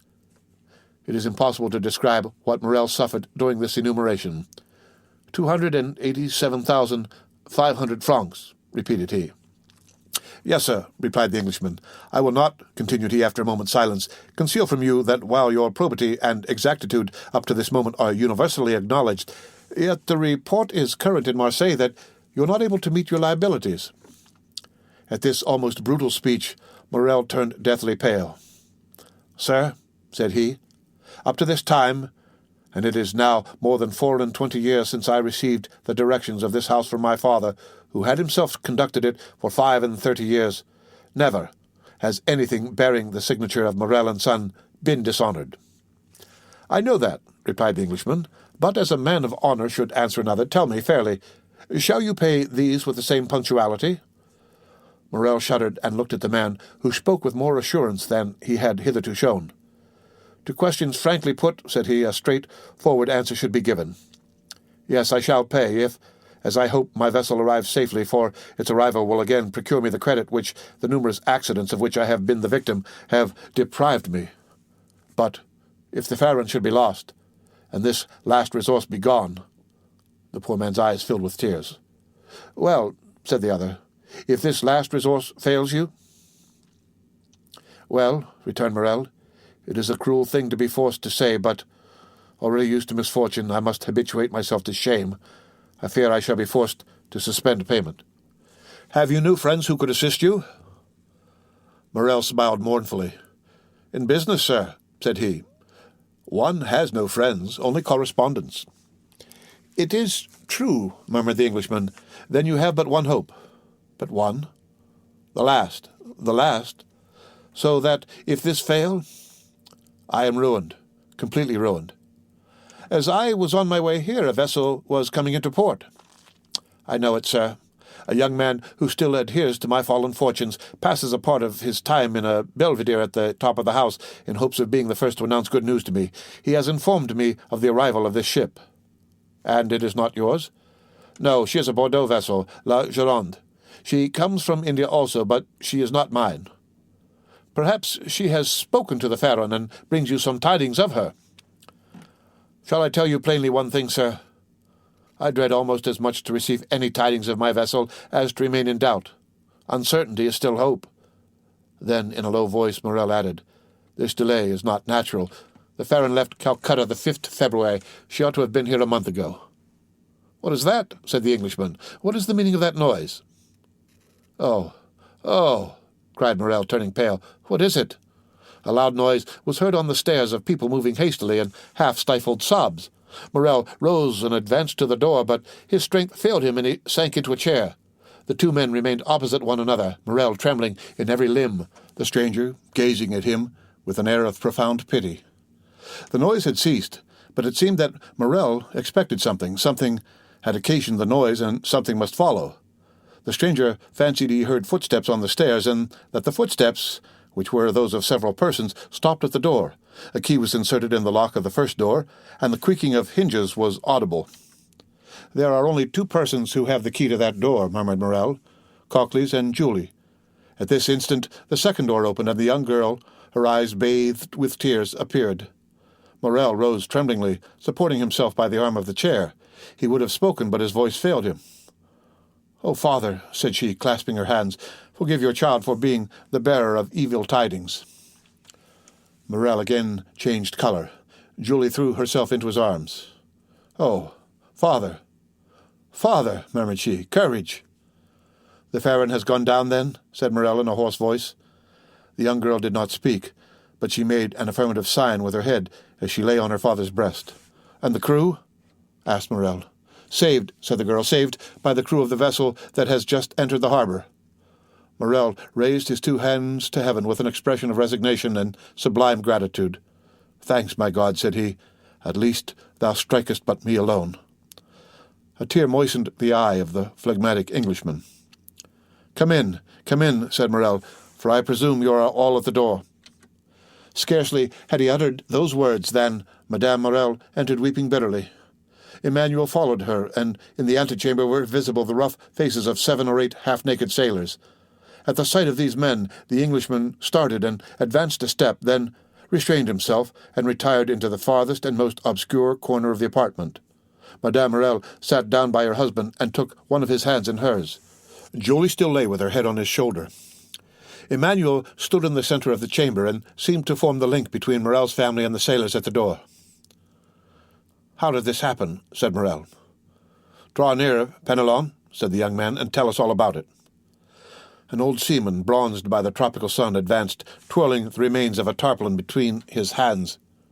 "Good day, Monsieur Morel," said he, as if he had just quitted Marseille the previous evening and had just returned from Aix or Toulon. "Good day, Penelon," returned Morel, who could not refrain from smiling through his tears. "Where is the captain?" "The captain, Monsieur Morel, he has stayed behind sick at Palma, but please God it won't be much, and you will see him in a few days all alive and hearty." "Well now, tell your story, Penelon."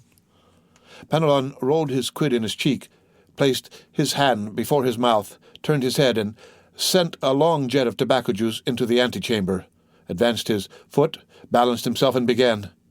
"You see, Monsieur Morel," said he, "we were somewhere between Cape Blanc and Cape Boyador, sailing with a fair breeze, south-southwest after a week's calm, when Captain Gaumard comes up to me, I was at the helm, I should tell you, and says, 'Penelon, what do you think of those clouds coming up over there?' I was just then looking at them myself, What do I think, Captain? Why, I think that they are rising faster than they have any business to do, and that they would not be so black if they didn't mean mischief." "That's my opinion too," said the captain, "and I'll take precautions accordingly. We are carrying too much canvas. Avast there! All hands! Take in the studding essels, and stow the flying jib." It was time. The squall was on us, and the vessel began to heel. "Ah," said the captain, "we have still too much canvas set. All hands, lower the mains." 5 minutes later it was down, and we sailed under mizzen topsails and topgallant sails. "Well, Penelon," said the captain, "what makes your head shake?" "Why," I says, "I still think you've got too much on." "I think you're right," answered he. "We shall have a gale. A gale? More than that, we shall have a tempest, or I don't know what's what." You could see the wind coming like the dust at Montredon. Luckily, the captain understood his business. "Take in 2 reefs in the topsails," cried the captain. "Let go the bowlines, haul the brace, lower the topgallant sails, haul out the reef tackles on the yards." "That was not enough for those latitudes," said the Englishman. "I should have taken 4 reefs in the topsails and furled the spanker." His firm, sonorous, and unexpected voice made everyone start. Penelon put his hand over his eyes and then stared at the man who thus criticized the manoeuvres of his captain. "We did better than that, sir," said the old sailor respectfully. "We put the helm up to run before the tempest, 10 minutes after we struck her topsails and scudded under bare poles." "The vessel was very old to risk that," said the Englishman. It was that did the business. After pitching heavily for 12 hours, we sprung a leak." "Penelon," said the captain, "I think we are sinking. Give me the helm and go down into the hold." I gave him the helm and descended. There was already 3 feet of water. "All hands to the pumps," I shouted, but it was too late, and it seemed the more we pumped, the more came in. "Ah," said I, "after 4 hours' work, since we are sinking, let us sink. We can dive at once." "That's the example you set, Penelon," cries the captain. "Very well, wait a minute." He went into his cabin and came back with a brace of pistols. "I will blow the brains out of the first man who leaves the pump," said he. "Well done," said the Englishman. "There's nothing gives you so much courage as good reason," continued the sailor, and during that time the wind had abated and the sea gone down, but the water kept rising, not much, only 2 inches an hour, but still it rose. 2 inches an hour does not seem much, but in 12 hours that makes 2 feet, and 3 we had before, that makes 5. "Come," said the captain, "we have done all in our power, and Monsieur Morel will have nothing to reproach us with. We have tried to save the ship. Let us now save ourselves. To the boats, my lads, as quick as you can. Now," continued Penelon, "you see, Monsieur Morel, a sailor, is attached to his ship, but still more to his life, so he did not wait to be told twice, the more so that the ship was sinking under us, and seemed to say, 'Get along, save yourselves.' We soon launched the boat, and all 8 of us got into it. The captain descended last, or rather he did not descend, he would not quit the vessel, so I took him round the waist and threw him into the boat, and then I jumped after him. It was time, for just as I jumped, the deck burst with a noise like the broadside of a man-of-war. 10 minutes after, she pitched forward, then the other way, spun around and round, and then goodbye to the Pharaon. As for us, we were 3 days without anything to eat or drink, so that we began to think of drawing lots who should feed the rest. When we saw La Gironde, we made signals of distress. She perceived us, made for us, and took us all on board. There now, Monsieur Morel, that's the whole truth, on the honour of a sailor. Is not it true, you fellows there?" A general murmur of approbation showed that the narrator had faithfully detailed their misfortunes and sufferings. "Well, well," said Monsieur Morel, "I know there was no one in fault but destiny. It was the will of God that this should happen, blessed be his name. What wages are due to you?" "Oh, don't let us talk of that, Monsieur Morel." "Yes, but we will talk of it." "Well, then, 3 months," said Penelon. "Coquelicot, pay 200 francs to each of these good fellows," said Morel. "At another time, added B, I should have said give them besides 200 francs over as a present, but times are changed, and the little money that remains to me is not my own." Penelon turned to his companions and exchanged a few words with them. "As for that, Monsieur Morel," said he again, turning his quid. "As for that." "As for what?" "The money." Well, we all say that 50 francs will be enough for us at present, and that we will wait for the rest."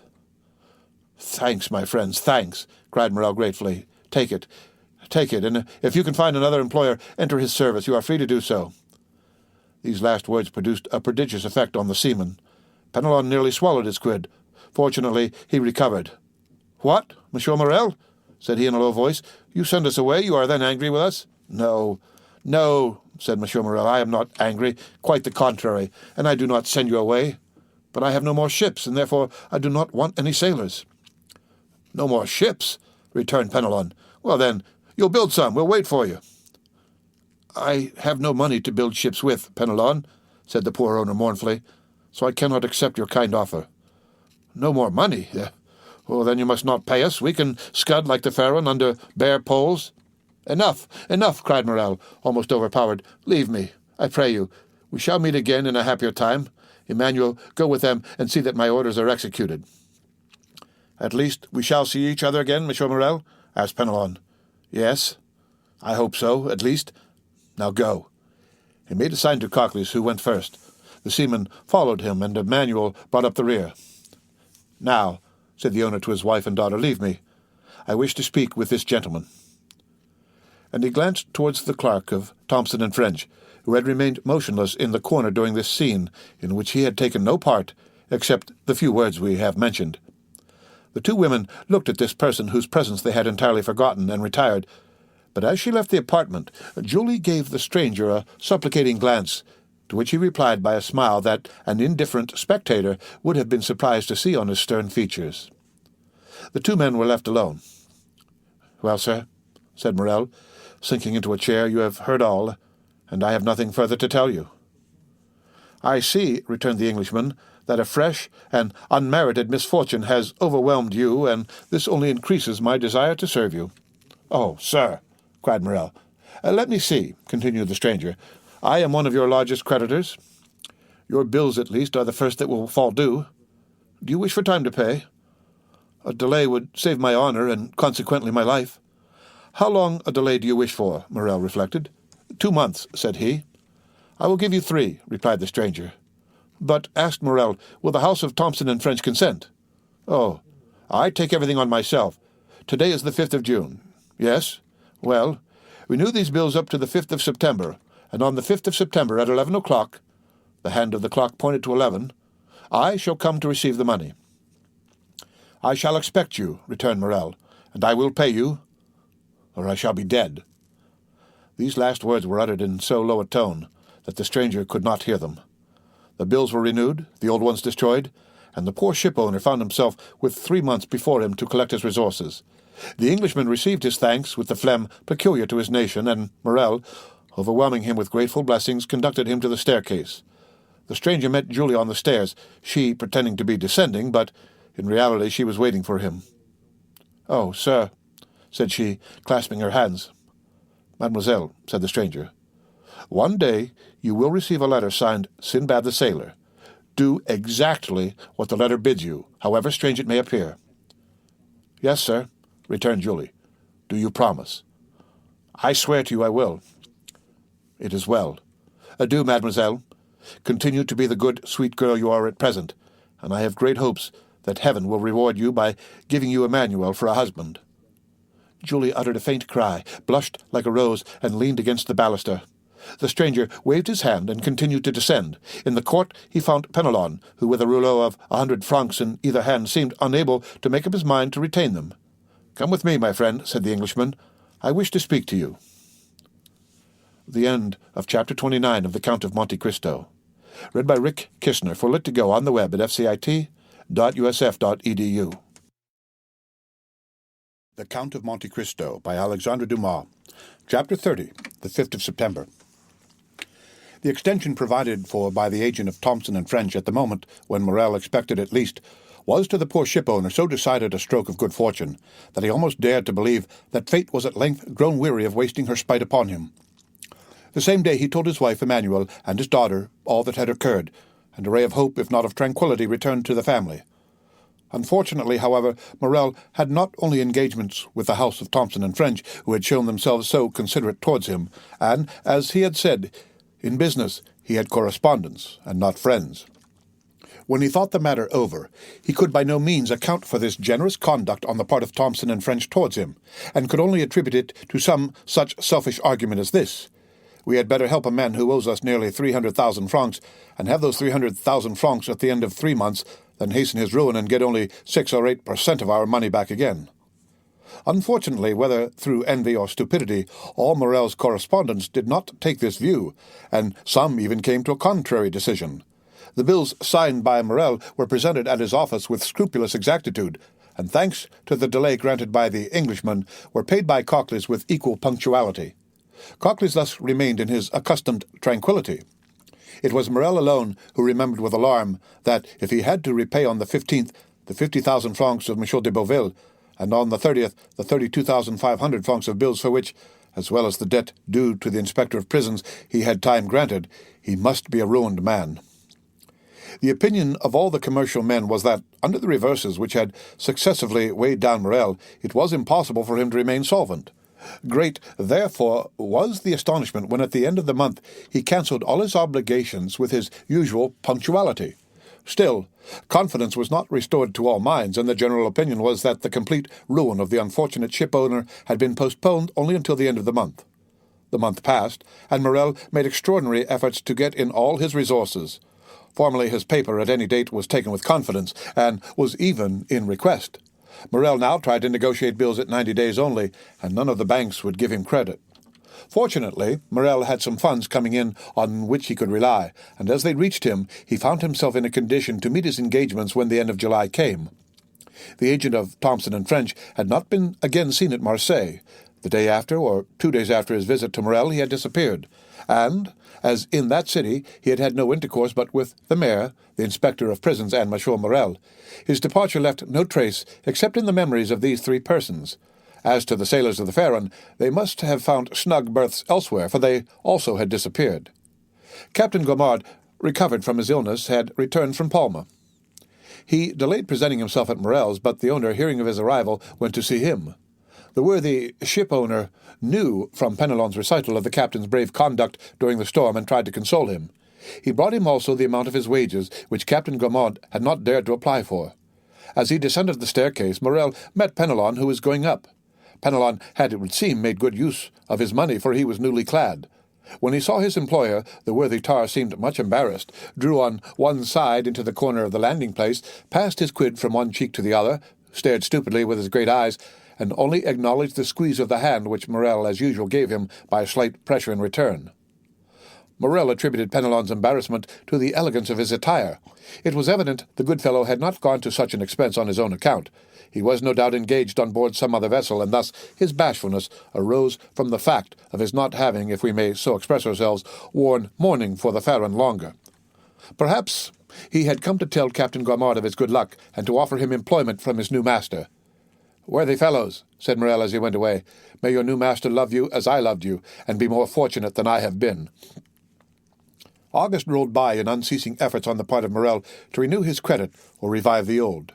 On the 20th of August it was known at Marseille that he had left town in the mail coach, and then it was said that the bills would go to protest at the end of the month, and that Morel had gone away and left his chief clerk Emmanuel and his cashier Cocles to meet the creditors.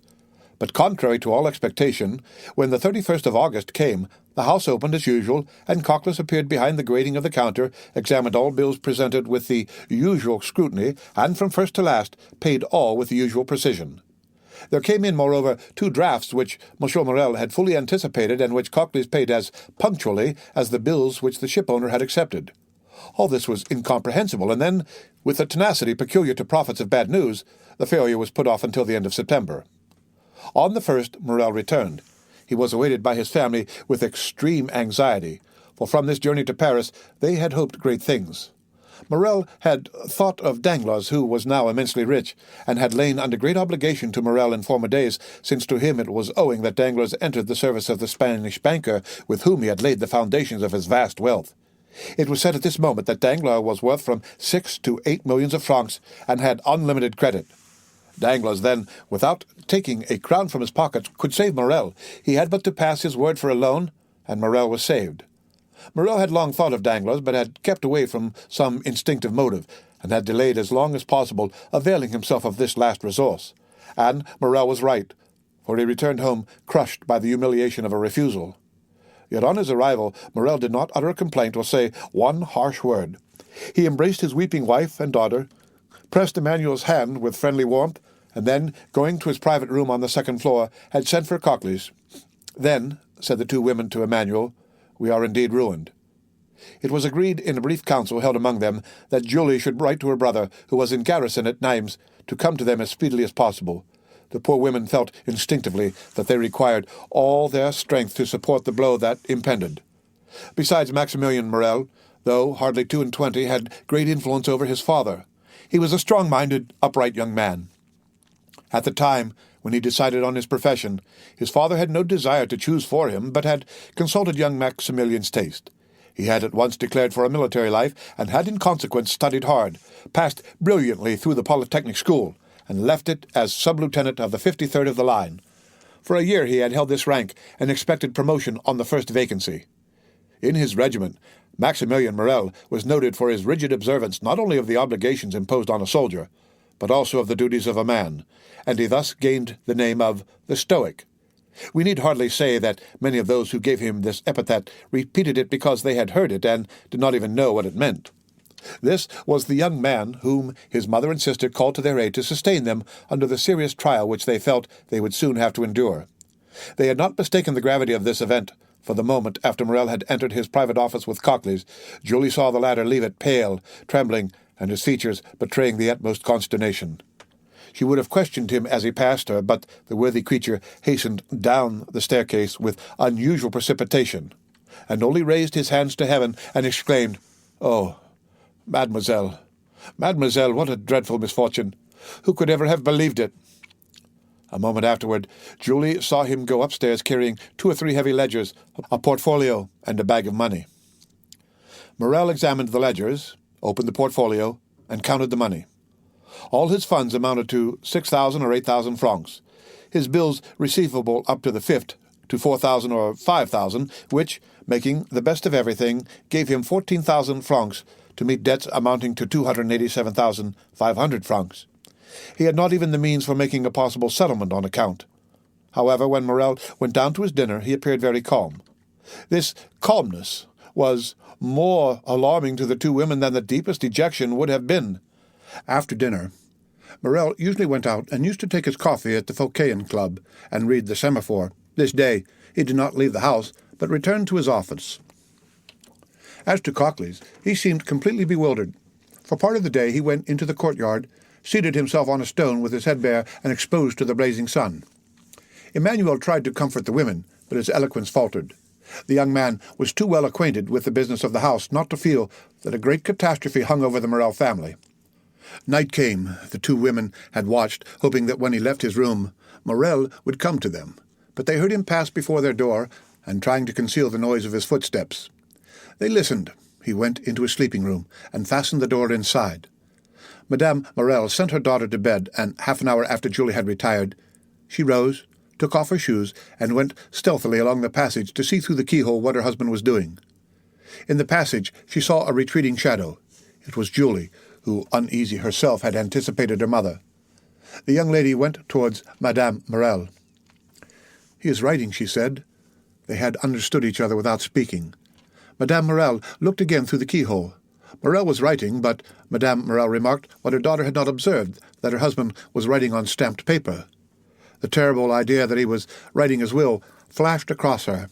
She shuddered, and yet had not strength to utter a word.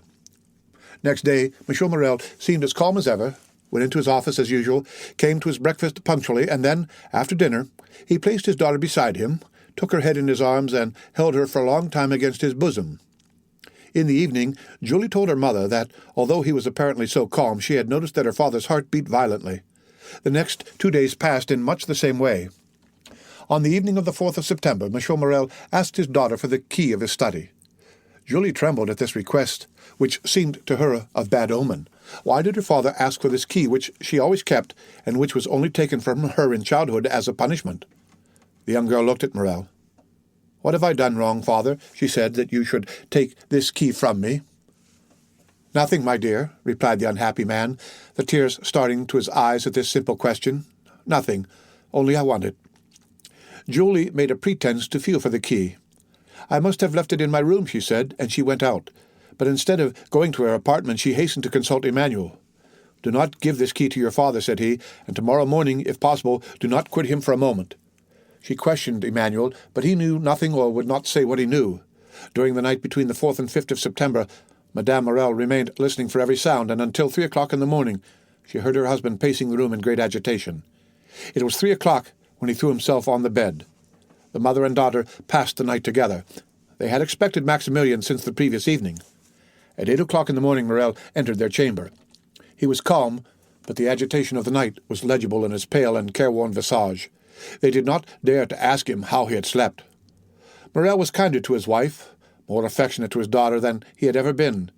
He could not cease gazing at and kissing the sweet girl. Julie, mindful of Emmanuel's request, was following her father when he quitted the room, but he said to her quickly, "Remain with your mother, dearest." Julie wished to accompany him. "I wish you to do so," said he.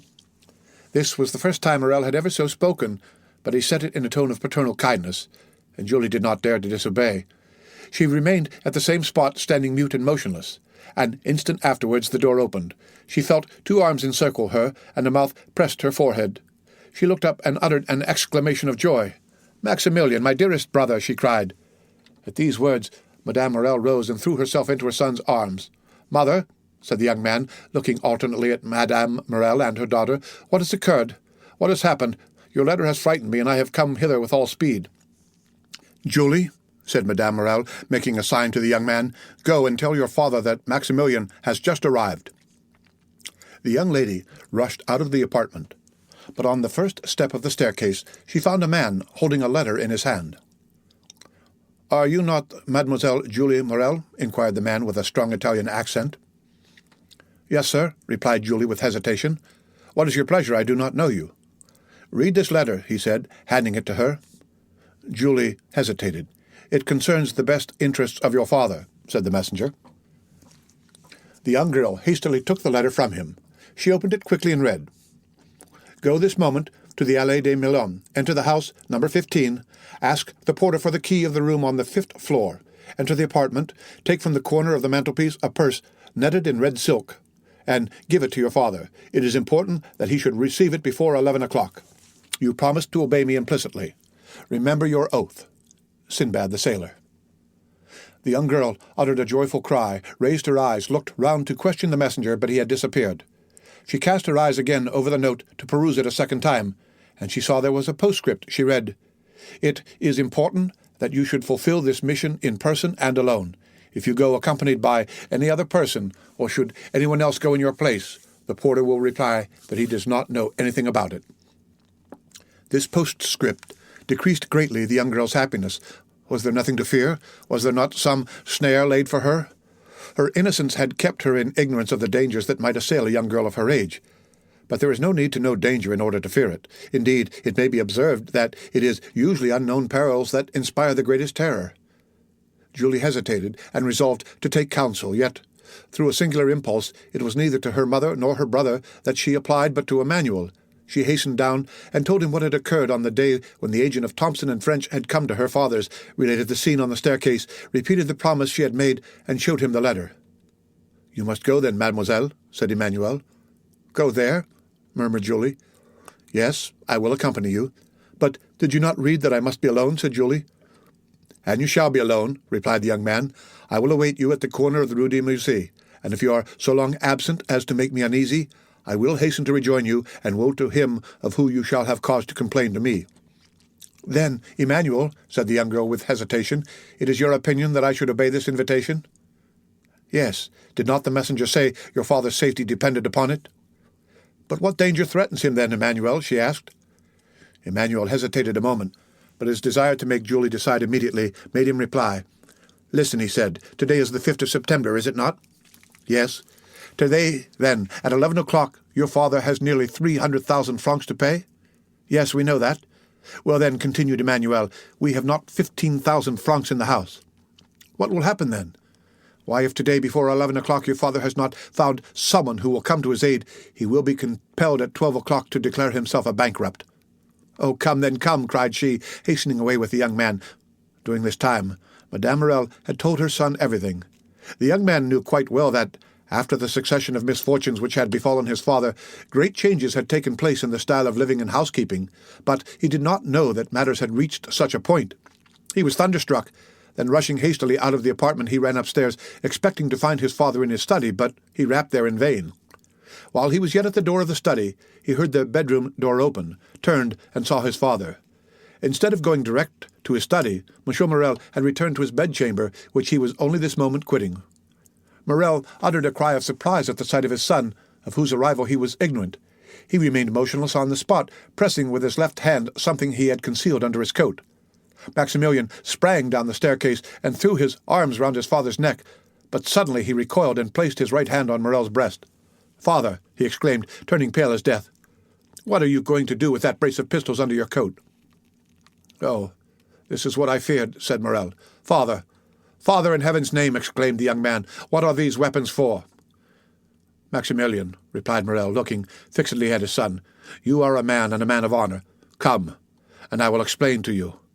And with a firm step Morel went up to his study, while Maximilian followed him, trembling as he went.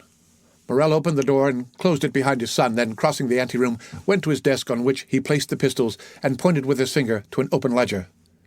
In this ledger was made out an exact balance sheet of his affairs. Morel had to pay, within half an hour, 287,500 francs. All he possessed was 15,257 francs. "Read," said Morel. The young man was overwhelmed as he read. Morel said not a word. What could he say? What need he add to such a desperate proof in figures? "And have you done all that is possible, father, to meet this disastrous result?" asked the young man after a moment's pause. "I have," replied Morel. "You have no money coming in on which you can rely?" "None." "You have exhausted every resource?" "All." "And in half an hour," said Maximilian in a gloomy voice, "our name is dishonored?" "Blood washes out dishonor," said Morel. "You are right, father. I understand you." Then, extending his hand towards one of the pistols, he said, "There's one for you and one for me." "Thanks." Morel caught his hand. "Your mother, your sister, who will support them?" A shudder ran through the young man's frame. "Father," he said, "do you reflect that you are bidding me to live?" "Yes, I do so bid you," answered Morel. "It is your duty. You have a calm, strong mind, Maximilian." "Maximilian, you are no ordinary man. I make no requests or commands. I only ask you to examine my position as if it were your own, and then judge for yourself." The young man reflected for a moment. Then an expression of sublime resignation appeared in his eyes, and with a slow and sad gesture he took off his 2 epaulets, the insignia of his rank. "Be it so, then, my father," he said, extending his hand to Morel. "Die in peace, my father. I will live." Morel was about to cast himself on his knees before his son, but Maximilian caught him in his arms, and those 2 noble hearts were pressed against each other for a moment. "You know, it is not my fault," said Morel. Maximilian smiled. "I know, father. You are the most honorable man I have ever known." "Good, my son. And now there is no more to be said. Go and rejoin your mother and sister." "My father," said the young man, bending his knee, "bless me." Morel took the head of his son between his 2 hands, drew him forward, and kissing his forehead several times, said, "Oh, yes, yes, I bless you in my own name, and in the name of 3 generations of irreproachable men who say through me, the edifice which misfortune has destroyed, Providence may build up again. On seeing me die such a death, the most inexorable will have pity on you. To you perhaps they will accord the time they have refused to me. Then do your best to keep our name free from dishonor. Go to work, labor, young man, struggle ardently and courageously. Live, yourself, your mother and sister, with the most rigid economy, so that from day to day the property of those whom I leave in your hands may augment and fructify. Reflect how glorious a day it will be, how grand, how solemn that day of complete restoration on which you will say in this very office, 'My father died because he could not do what I have this day done. But he died calmly and peaceably because, in dying, he knew what I should do.'" "My father, my father," cried the young man, "why should you not live?" "If I live, all would be changed. If I live, interest would be converted into doubt, pity into hostility. If I live, I am only a man who has broken his word, failed in his engagements, in fact, only a bankrupt. If, on the contrary, I die, remember, Maximilian, my corpse is that of an honest but unfortunate man.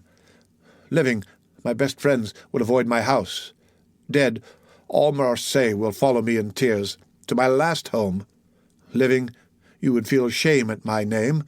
Dead, you may raise your head and say, I am the son of him you killed, because for the first time he has been compelled to break his word." The young man uttered a groan, but appeared resigned. "And now," said Morel, "leave me alone, and endeavour to keep your mother and sister away." "Will you not see my sister once more?" asked Maximilian. A last but final hope was concealed by the young man in the effect of this interview, and therefore he had suggested it. Morel shook his head. "I saw her this morning and bade her adieu." "Have you no particular commands to leave with me, my father?" inquired Maximilian in a faltering voice. "Yes, my son, and a sacred command." "Say it, my father." "The house of Thomson and French is the only one who, from humanity, or it may be selfishness, it is not for me to read men's hearts, has had any pity for me.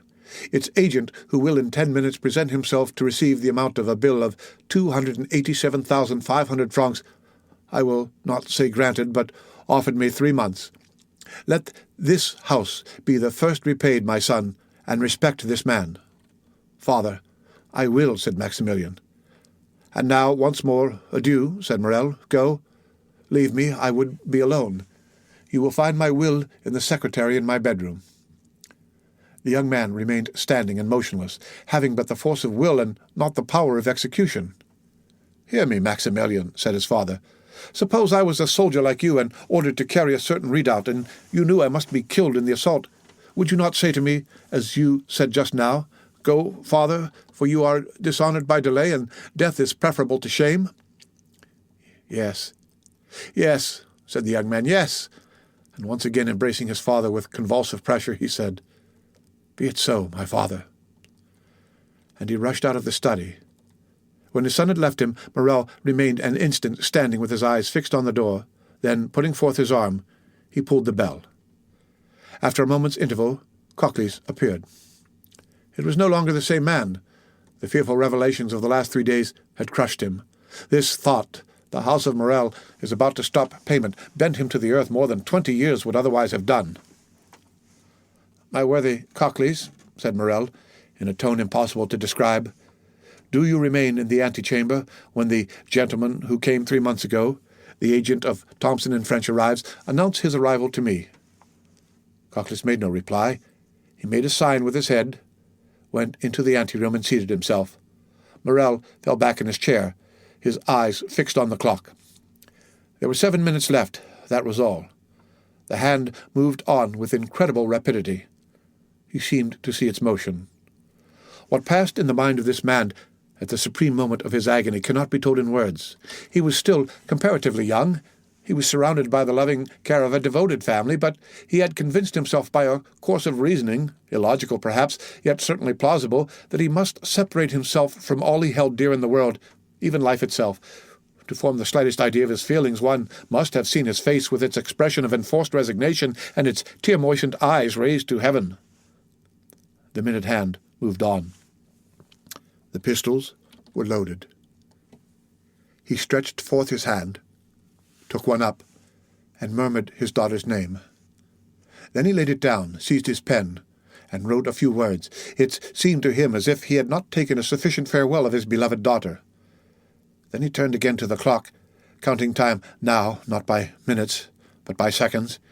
He took up the deadly weapon again, his lips parted, and his eyes fixed on the clock, and then shuddered at the click of the trigger as he cocked the pistol. At this moment of mortal anguish, the cold sweat came forth upon his brow. A pang stronger than death clutched at his heartstrings. He heard the door of the staircase creak on its hinges. The clock gave its warning to strike 11.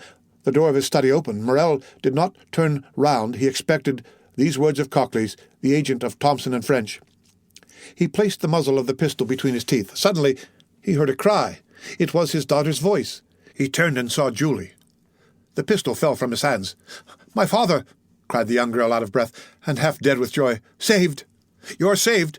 And she threw herself into his arms, holding in her extended hand a red, netted silk purse. "Saved, my child?" said Morel. "What do you mean?" "Yes, saved! Saved! See! See!" said the young girl. Morel took the purse and started as he did so, for a vague remembrance reminded him that it once belonged to himself. At one end was the receipted bill for the 287,000 francs, and at the other was a diamond as large as a hazelnut, with these words on a small slip of parchment: Julie's dowry. Morel passed his hand over his brow. It seemed to him a dream.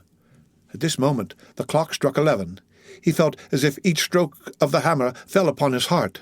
"Explain, my child, he said. "Explain! Where did you find this purse?" "In a house, in the Allée des Lions, number 15, on the corner of a mantelpiece, in a small room on the 5th floor." "But," cried Morel, "this purse is not yours." Julie handed to her father the letter she had received in the morning. "And did you go alone?" asked Morel, after he had read it. "Emmanuel accompanied me, father. He was to have waited for me at the corner of the Rue de Mussy, but, strange to say, he was not there when I returned."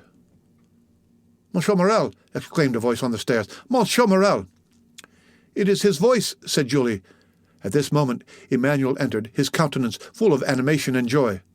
"The Pharaon!" he cried. "The Pharaon!" "What? What? The Pharaon? Are you mad, Emmanuel? You know the vessel is lost." "The Pharaon, sir! They signal the Pharaon! The Pharaon is entering the harbour!" Morel fell back in his chair. His strength was failing him, his understanding weakened by such events, refused to comprehend such incredible, unheard-of, fabulous facts. But his son came in. "Father," cried Maximilian, "how could you say the Pharaon was lost? The lookout has signalled her, and they say she is now coming into port." "My dear friends," said Morel, "if this be so, it must be a miracle of heaven. Impossible, impossible." But what was real and not less incredible was the purse he held in his hand. The acceptance receded. The splendid diamond. "Ah, sir," exclaimed Cocles, "what can it mean? The Pharaon!" "Come, dear one," said Morel, rising from his seat. "Let us go and see, and heaven have pity upon us if it be false intelligence." They all went out, and on the stairs met Madame Morel, who had been afraid to go up into the study. In a moment they were at the Canebière. There was a crowd on the pier. All the crowd gave way before Morel. "The Pharaon! The Pharaon!" said every voice. And wonderful to see, in front of the tower of St. Jean was a ship bearing on her stern these words, printed in white letters: "The Pharaon, Morel and son of Marseille." She was the exact duplicate of the other Pharaon, and loaded, as that had been, with cochineal and indigo. She cast anchor, clewed up sails, and on the deck was Captain Gamard giving orders, and good old Penelon making signals to Monsieur Morel. To doubt any longer was impossible. There was the evidence of the senses, and 10,000 persons who came to corroborate the testimony. As Morel and his son embraced on the pier-head, in the presence and amid the applause of the whole city witnessing this event, a man with his face half covered by a black beard, and who, concealed behind the sentry-box, watched the scene with delight, uttered these words in a low tone: "Be happy, noble heart. Be blessed for all the good thou hast done, and wilt do hereafter, and let my gratitude remain in obscurity, like your good deeds." And with a smile expressive of supreme content, he left his hiding-place, and without being observed, descended one of the flights of steps provided for debarkation, and, hailing 3 times, shouted, "Jacopo! Jacopo! Jacopo!" Then a launch came to shore, took him on board, and conveyed him to a yacht splendidly fitted up, on whose deck he sprung with the activity of a sailor. Thence he once again looked towards Morel, who, weeping with joy, was shaking hands most cordially with all the crowd around him, and thanking, with a look, the unknown benefactor whom he seemed to be seeking in the skies. "And now," said the unknown, "farewell kindness, humanity, and gratitude. Farewell to all the feelings that expand the heart. I have been heaven's substitute to recompense the good. Now the God of vengeance yields to me his power to punish the wicked." At these words he gave a signal, and as if only waiting this signal, the yacht instantly put out to sea. The end of Chapter 30 of The Count of Monte Cristo. Read by Rick Kishner for Lit2Go on the web at fcit.usf.edu.